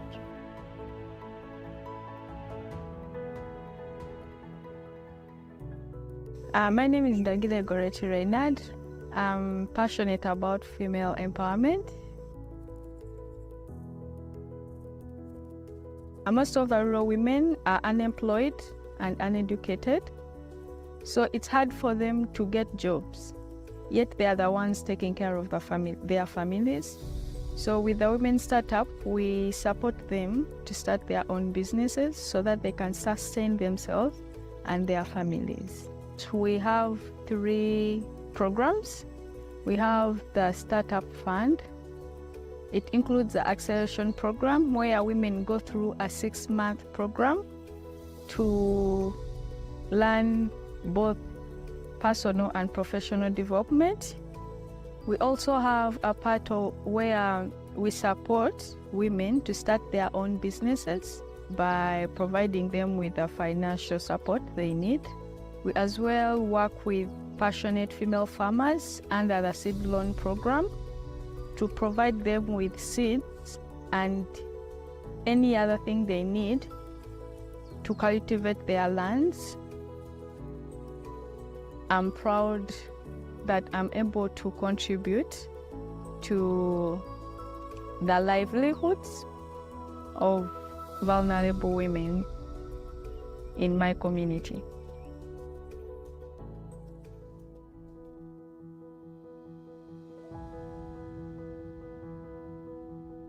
My name is Catherine Nakayemba. I'm the operations and also the lead of the Geja Model Farm.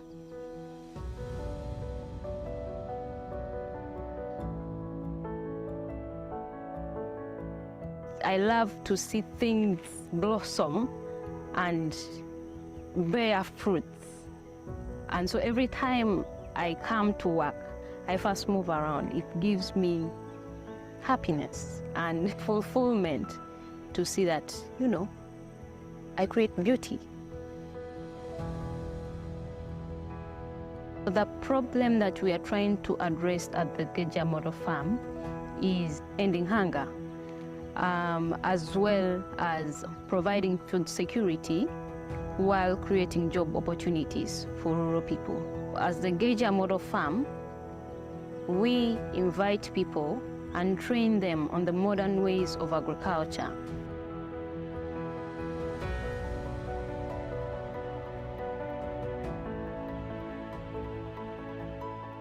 One part of the Geja Model Farm that we do is agroforestry. So you find that where you mix trees with other crops, the yields are better. Other species in the environment get to also enjoy the space.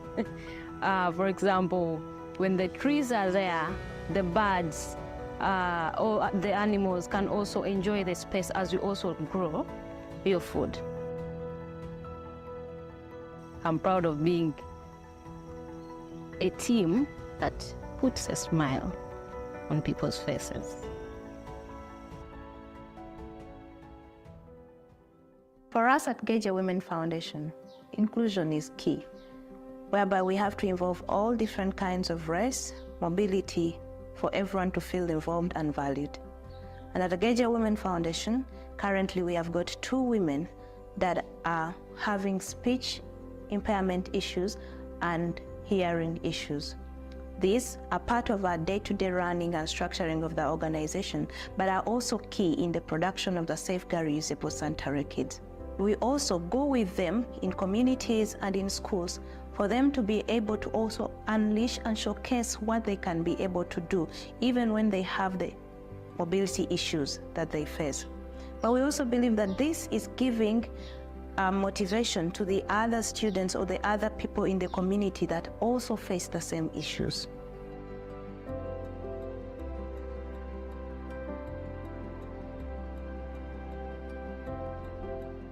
Unless we are able to touch, even if it is one woman or one girl at a time, making them realize that they are important, that they are valued, that they can be great people, they can be agents of change in their communities. And it is also my dream to see one woman at least standing at a very large crowd, telling her story, saying because of Geja Women Foundation, have been able to come from this level to this level. I look forward to a future where we've empowered more young women into the aspect of social entrepreneurship and entrepreneurship as a whole, given them the basics that they need to stand and speak up for themselves, where violence is not a key for a girl not to talk, where menstruation is not a shaming or isolating or praising any girl, and where food and regenerative agriculture is key for the development of our country and Africa at large.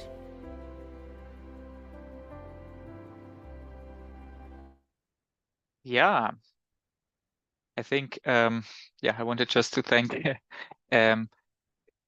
Gecha for sharing that video, but I think she's not here. But yeah, what we can see here is that SINA Global basically serves two different target groups. On one hand, those are the replicators, the 12 SINA communities you've seen today, the ones who struggle to bring effective, local relevant entrepreneurial education to their sites. And at the same time, there are those enterprises, those what we call sometimes those SINA social enterprises. You've just seen Gecha that originated from SINA in Fiji. Those are highly localized, local relevant. I mean, you heard here when Majo was speaking about different programs directly addressing needs of the community they are based in, from, with, and by the community. And those are the two target groups we are dealing with. And how do we do that? How does it look? I mean, it's simple because we're operating self-organized, so you can directly see what we're doing. And also internally, and that's the way how we organize our work. We utilize here, I think commonly it's wider known as holacracy, but we're using a fork of it called symbiotic enterprise. And what you've seen before, the work towards the replicators, and that is the SINA's circle. So in this case, in the SINA circle, we are creating value towards the replicators. If you look specific, you can see, well, there's something like creating and evolving training, licensing, and doing an impactful framework. So what I just said before, there's a need. There's a need to support minimum standards and getting them as a sub on those minimum standards that they can struggle from there. Finding and selecting, supporting licensing teams who replicate. Yeah, we've heard today, just Jenny spoke about that they just started yesterday before they had been in a replication journey. Those were young people who said, we want to implement something similar, or we want to implement a SINA at our place. How can we do that? Yeah, making this effective, streamlining this process, supporting them, but also supporting SINAs to become self-sustainable, and to empower and to be effective towards empowering youth to become social entrepreneurs. Yeah, I think this is one big aspect of SINA Global and what we're doing. Now, I would like to hand over to Mary, because when speaking about this next circle, the acceleration program, I think she's the right person to speak about this. Therefore, I would first thank you, Mary, that I can work alongside you, and then directly hand over to you.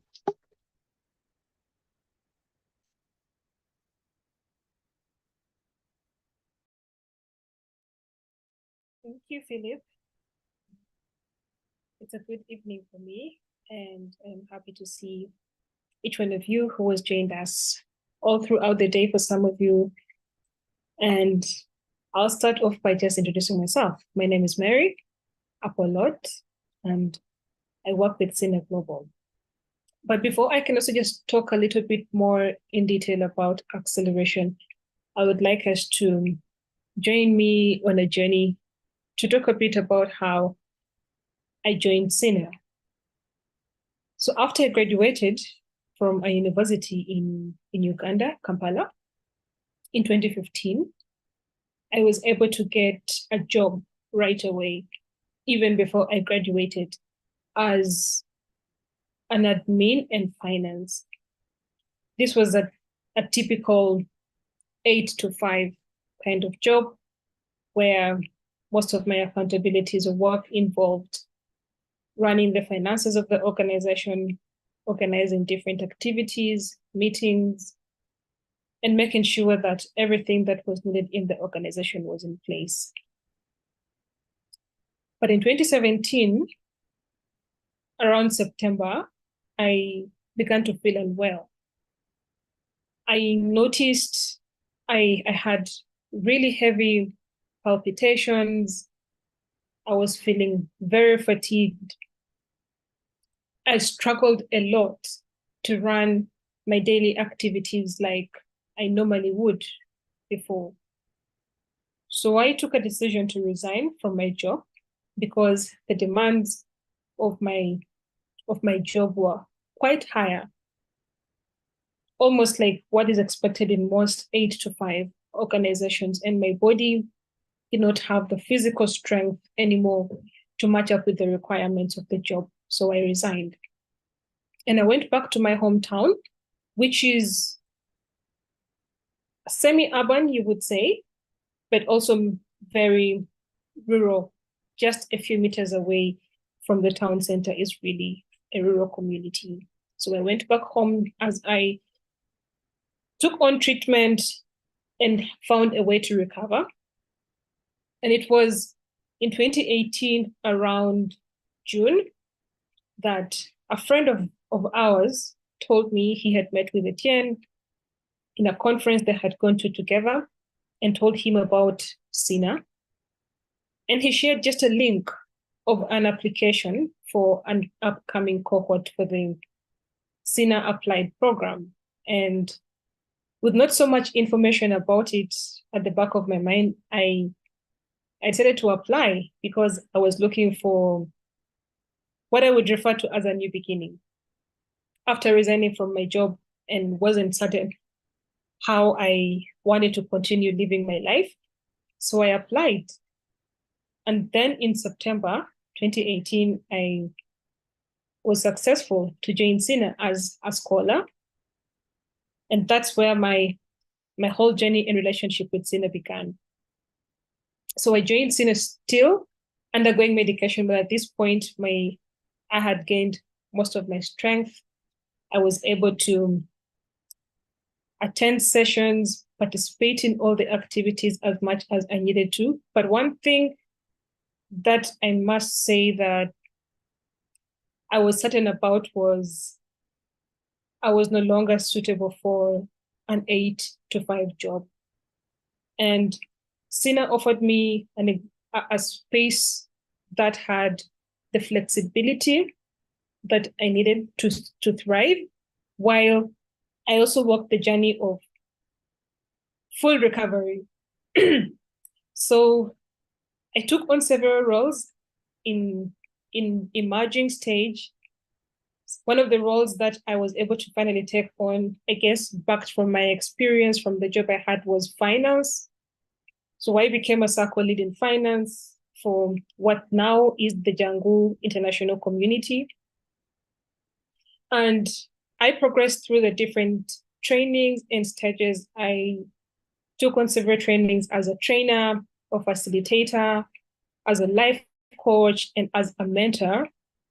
And just to backtrack, because I mentioned that I was actively searching for a new beginning for myself, and it didn't take me a very long time to realize that training, mentoring is where my passions and strength and abilities lie at. And it resonated with me because then my purpose is to create self-sustaining communities, especially by empowering and working together with women to make that a reality. So later on, I was able to join the SINA Global team, and my current focus is in the SINA Acceleration Program. And the acceleration program is aimed at supporting the enterprises, especially those that emerge from the different SINA communities to grow and scale their impact to the point that they are able to sustain themselves, the entrepreneurs, but also the businesses that they are running are able to sustain and grow to solve the problems in their community, but also to outlive them. The SINA Acceleration Program is a 6-month program. And how it works is that there are 3 main pillars. Unlike several acceleration programs that you may have interacted with or maybe not yet, the focus of acceleration is that, 1, we recognize that businesses are run by individuals first, who make up teams. So the first pillar of acceleration is on self or individuals, and that revolves around supporting the individuals in the enterprises to still continuously grow in their personal lives. So the focus there is personal development of each of the members who make up a team of an enterprise. The second pillar is the team. We recognize that, and this might not be new for different people, teams constantly or time and again will have varying needs and varying challenges arise along the journey. So the focus and the interest of acceleration is to support the teams with the different tools to develop systems within their enterprise that can help them to grow, but all together to be able to achieve the purpose that they intend or that they have for their enterprise. And then the third pillar is on business development. Throughout the different stages that were explained earlier in the communities, in what we refer to as the concentration stage, the focus is mostly around enabling the businesses to have clarity on who their customers are. But when they transition into acceleration, then the focus is to really support the teams to become investment ready. And that involves making sure that the enterprises have clarity on their financials. They have systems that enable them to track their financial expenditure, but also have the ability to project what they would be able or need to work towards achieving financially over a period of 3 to 5 years. The other aspect that we also focus on around business development is enabling teams to have the general overview of how their businesses work, their business plans, understanding all the key elements, who their target market is, how they're able to access and meet the needs of their target market while maximizing their profits and reducing their costs. So these are the things that when the enterprises come from the beginning until the 6th month, we hope that the teams are stronger, the individuals have even a better alignment with the purpose or the vision of their enterprise, but also that the business has become fully ready to be invested in, and they have a very clear product and market fit. So this is the journey that we have taken on with acceleration since 2021. And throughout the journey, since the inception of the SINA Acceleration Program, we've been able to work with over 57 enterprises.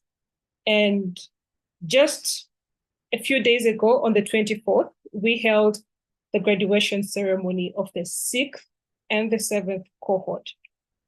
We will currently begin to prepare for the 8th cohort, through which we hope to have at least a minimum of 10 enterprises from the different SINA communities.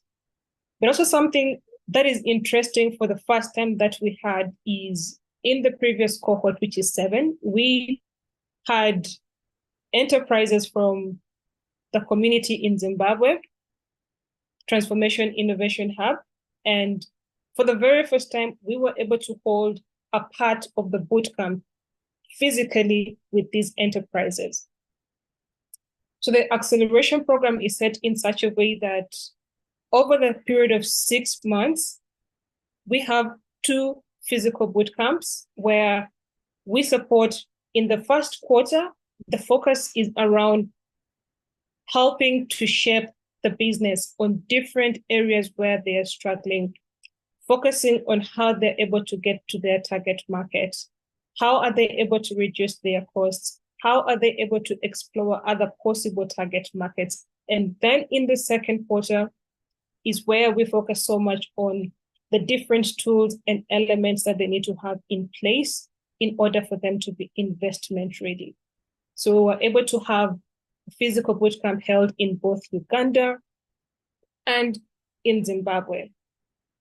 The future of acceleration could be that for the different communities which are far away from Uganda, that might not be able to come to Uganda for the physical bootcamp, that we will be able to deliver the program to them, and it will be as impactful and as beneficial as it is or would be for the participants in Uganda. So one thing that I would like to mention is the SINA Acceleration Program has really impacted different enterprises, enabled them to scale their revenues, grow their production, and enable them to have clarity in their problem solution and their customers, and some of which, the example that we just saw in the video from Geja is one of the participants that we've had participating in the SINA Acceleration Program. And we will have a moment to see a glimpse of what are some of the experiences that the enterprise from the previous cohort have had while going through the SINA Acceleration Program. Over to you, Philippe. Thank you.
Hello, my name is Rebecca Simwe, and I'm going to be walking you through the Acceleration Bootcamp. So we've had 7th cohort so far for the SINA Acceleration Program. Basically what we do in this bootcamp is to help the teams develop through team building activities, is to help them work on their lean canvas, their business lean canvas, and to also help them work on their problem solution fit. It's so much progress. The enterprises are being challenged and we're helping them through all that. They have different pitching and they have different presentations that help them grow personally and professionally. This is Mother Support Foundation with IR Rakit Christine and Kobsinya Macklin. focusing on a world free from maternal and infant death. 70% of rural pregnant women are continuously using unhygienic materials at birth due to inaccessibility of these materials, lack of information about safe birth practices, and affordability of these materials.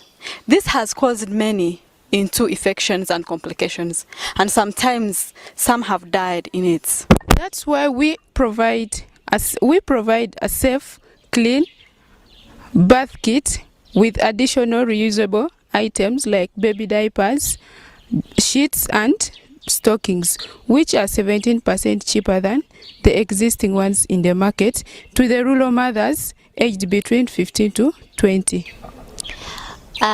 Elevate is an enterprise at Jangu International that is envisioning to provide STEM for the autism heroes. The problem our enterprise is solving in the community is that there are over 240,000 autism children in Uganda, especially in Nipate district, that are faced with poor academic performance, and this is because they have limited access to specialized learning resources, and the teaching model does not focus on their weak areas of learning. The solution that we are offering to the autism in our community, we offer them interactive, practical, and engaging self-learning tools that deliver practical learning of math and science to autism children. Our enterprise is Plasig Company Limited, dealing in plastic houses. As Plasig, we are working on solving the problem of poor housing conditions, which is being faced by single mothers who are refugees in Chaka 2 refugee settlement. We are working on a solution that is recycling plastic waste into producing plastic houses, which are well designed and in good shape for this, fit for this problem. Our enterprise is Ecobeleza, envisioning a world where women feel confident and attractive to a natural experience. According to United Nations, August 2022, there are over 19 million Ugandan females who are aged 16 to 30 that are at high risk of developing acne due to continuous use of petroleum-based products that are on the market that negatively react with their bodies. As a result, many feel isolated, stressed, and financially burdened in the process of treating this problem. Our solution is we produce natural slime-based creams and lotions that treats persistent acne in female aged 16 to 30 years as the best alternatives to negatively reactive petroleum-based cosmetics on the market.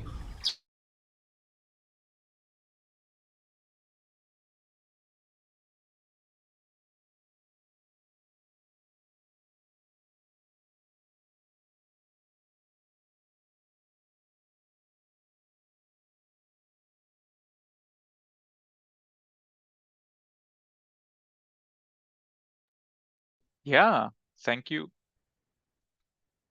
Thank you, Mary. Yeah, thank you, Mary, for presenting acceleration program. And I think what you've now just seen was here, the acceleration program. Why do we care? I mean, yes, we have those replicators outside, and here are the replicators that support SINAs. That's what SINA Global is doing to support them. And here is the acceleration program. And the acceleration program, what Mary just mentioned, it supports the SINA social enterprises from a stage of coming from concentration where they are aware of what is their target market. They have a solution problem fit, but they're not yet on the stage of be investment ready. And so you can see, again, new needs emerge. The enterprises go out of the SINAs, they get legally registered themselves, they grow.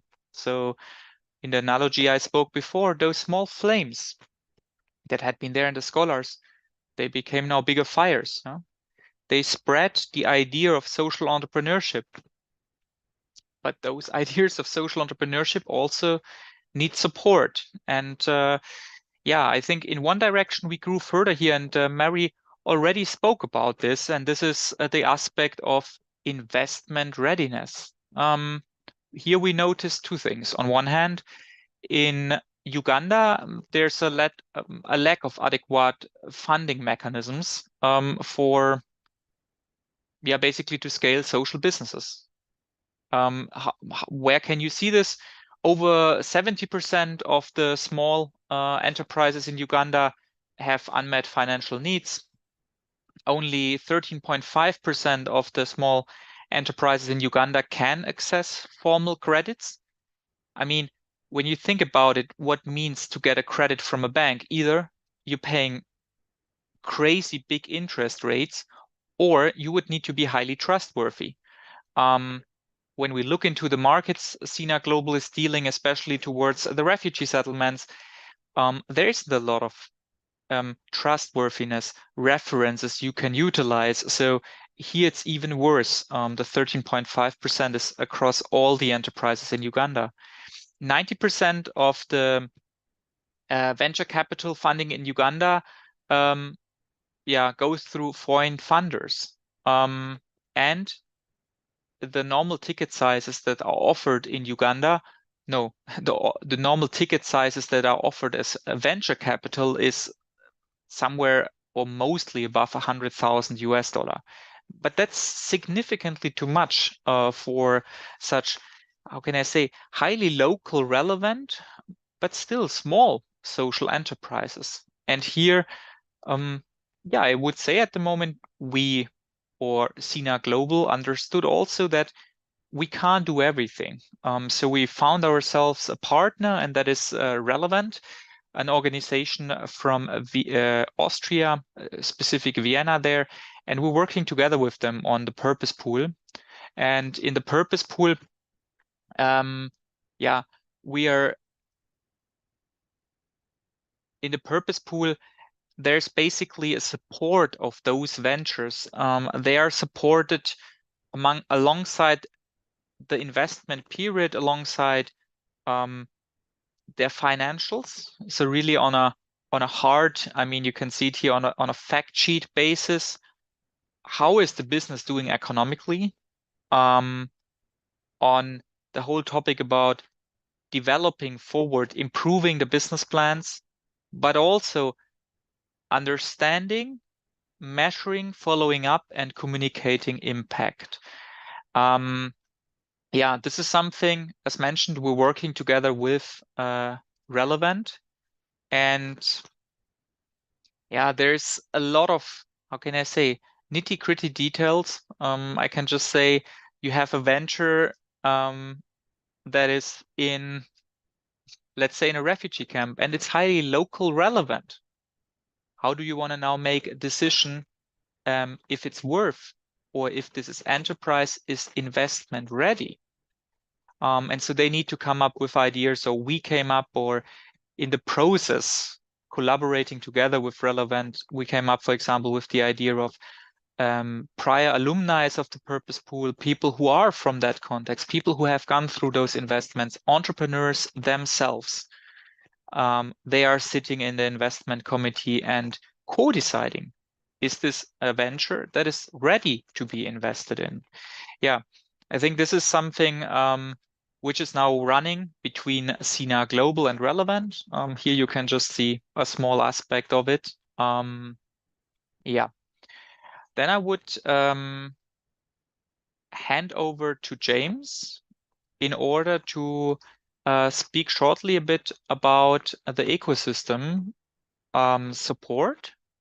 That is also something that is prototyped within the last half a year and is representing work of SINA Global.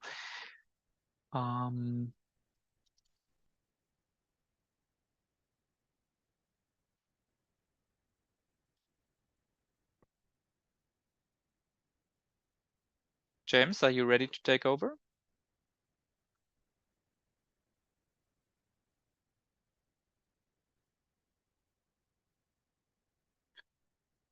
Yes. Wonderful.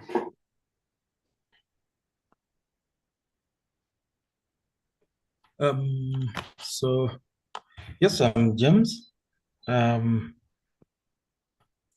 In a role currently, I want to talk about, I feel different roles also, but I want to specifically talk about the social entrepreneurship ecosystem support.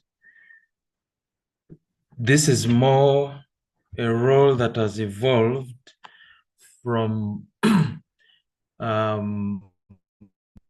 the current interaction of the Impact Hub and Relevant and the Social Innovation Academy.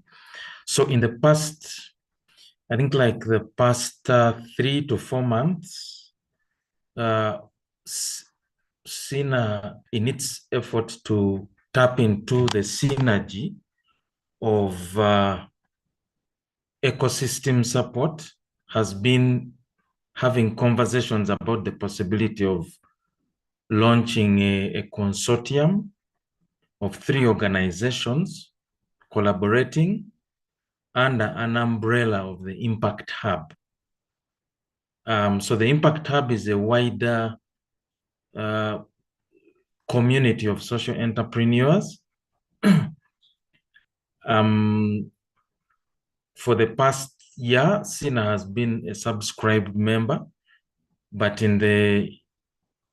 after that, in recent, I think this year, the beginning of this year, I decided to take on an initiative to launch Impact Hub Kampala as a chapter.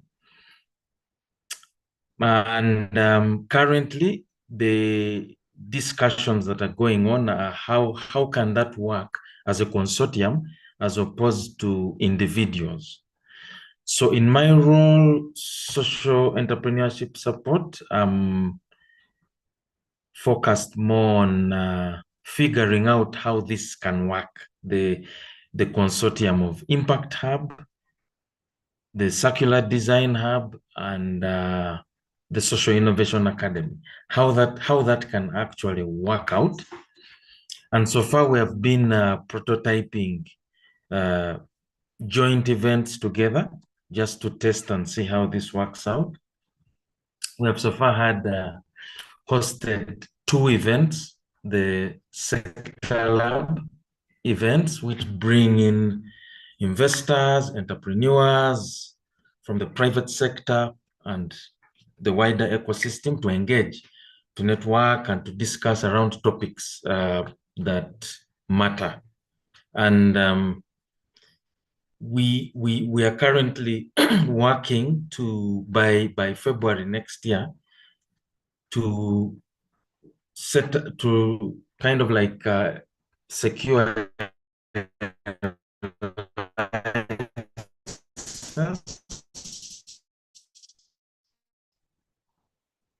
for operating under the Impact Hub logo.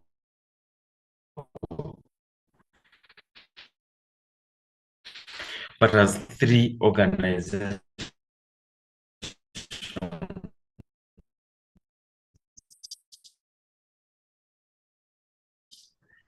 So yes, it's an experiment. It has been challenging. Bringing all these, we are slowly beginning to, the piece is beginning to bear fruit. Yeah, that's what I could say on about the social entrepreneurship support. So the main goal here is to connect social enterprises from SINA also to tap into the network, the rich and diverse network of the Impact Hub Global, but also Circular Design Hub and Relevant, and also to explore possibilities of doing kind of like consultancies on bigger projects as a consortium, like for example, doing hackathons, innovation hackathons for organizations in the corporate world, like Red Cross, etc., boot camps, design thinking workshops, and all those things. Yeah, so those are also possibilities of events that could be happening. So this consortium is kind of like a win-win-win for all the different parties involved. It has a lot of potential for income generation. It has a lot of potential for connection in the ecosystem, for networking, so many things. We are super excited about it at the moment. And we are hoping that by February next year, we'll have secured the license. Yes, so that's it about this role. Back to you, Philip.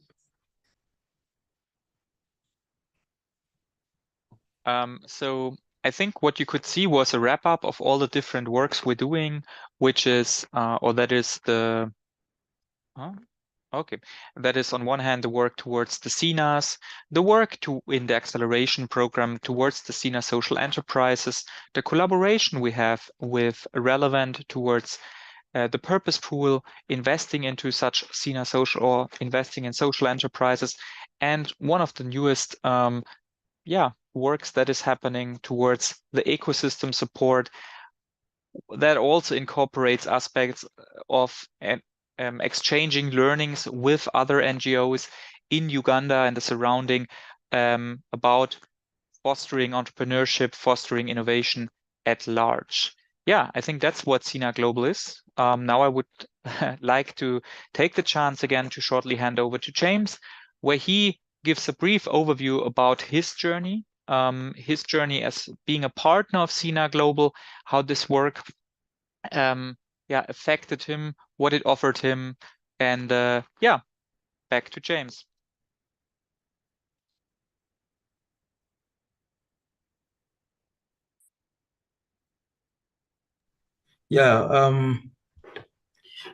My journey with SINA has really been an interesting one, but it has been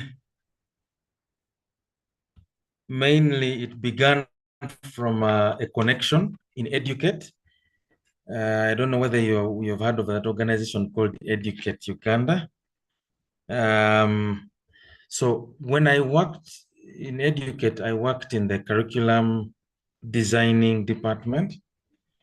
And I met a lady, a good friend called Marit Black, very good friend of mine. And she's the one who actually connected me to Etienne. And so when she shared with me the website and I saw the bottle house, the things which caught me were the bottle houses. There was a certain project of guys who would make toys, some interesting toys, robot kind of like toys. And then the solar and the biogas and all those things. So I was super excited. And I decided to come to SINA to visit. So I come, I visit, as soon as I step in the community, I just sensed resonance in my heart. I felt like this is the place where I belong. So just to cut the story short, before coming to SINA, I had been on a personal journey of self-discovery for about 6 years. And during that time, I learned so many lessons from my journey. So now let's fast forward back to the present. So I meet Etienne and I share with him about, I told him, what if I put all the lessons I've learned from my personal journey of self-discovery, what if I put it together into some kind of like a workshop that helps people discover who they are and helps people create meaningful work? How would that look like? So he said, oh, we could test it out and see. So I began the session. It was a half-hour session. Actually, before I began the session with SINA, I started the session at home with my mom. I first had the session with my mom like for 30 minutes. She gave me feedback.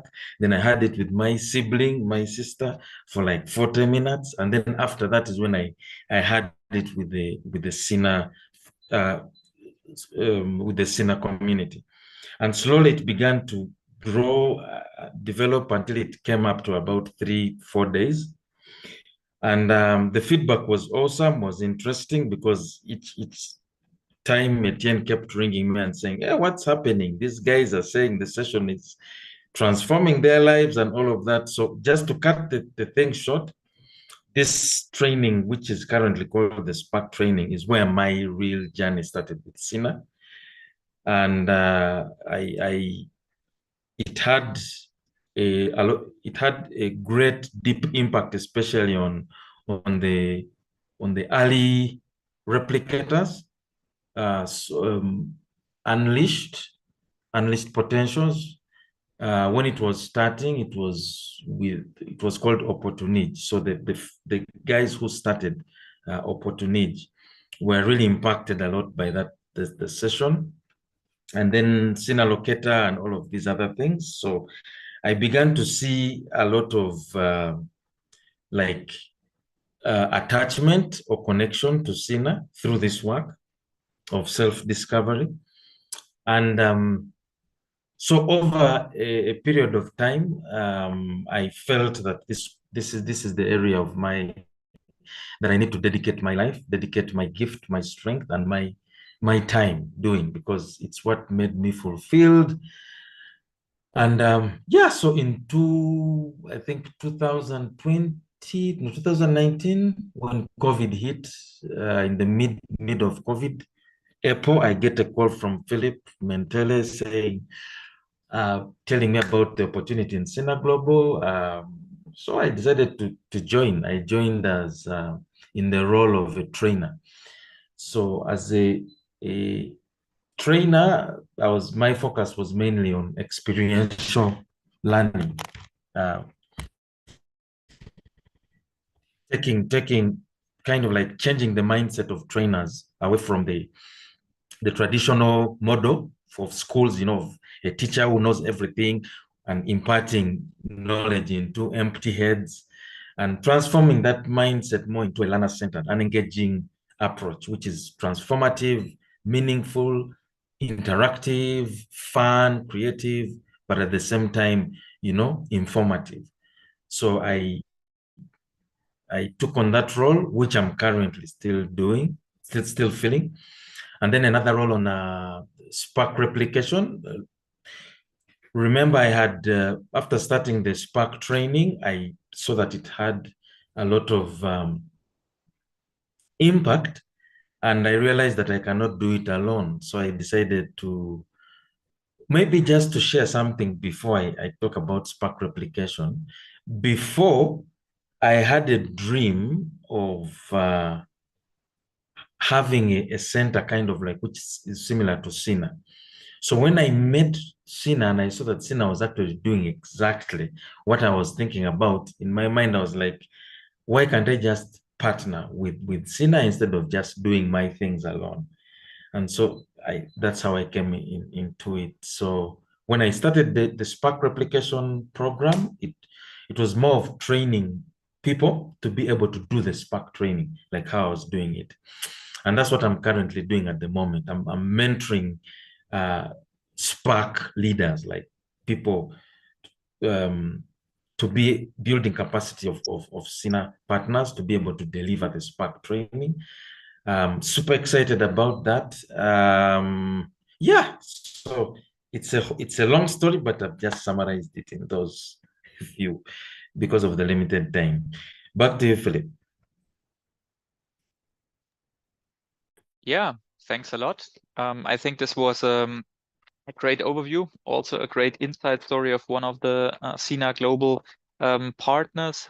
I think all of the partners here, and especially also in the SINAs, they have a great purpose alignment of what they want to see in the world and what SINA does. Yeah, and I think now we have still some exciting news. For those, I will hand over to Etienne to have a short lookout at the replication journey. Yeah, welcome, Etienne. Yeah, first of all, we're almost coming to the end of this 12 hours, and it's really been a pleasure. So I want to thank everyone from all the people that were involved, all the SINA communities. It went beyond any expectation to make it happen across all the countries, across all the communities, across all the refugee camps, and working with difficult environments of internet and power cuts and everything. And I think it has been a marvelous day, but it doesn't end here. So there's still opportunities for you to get engaged.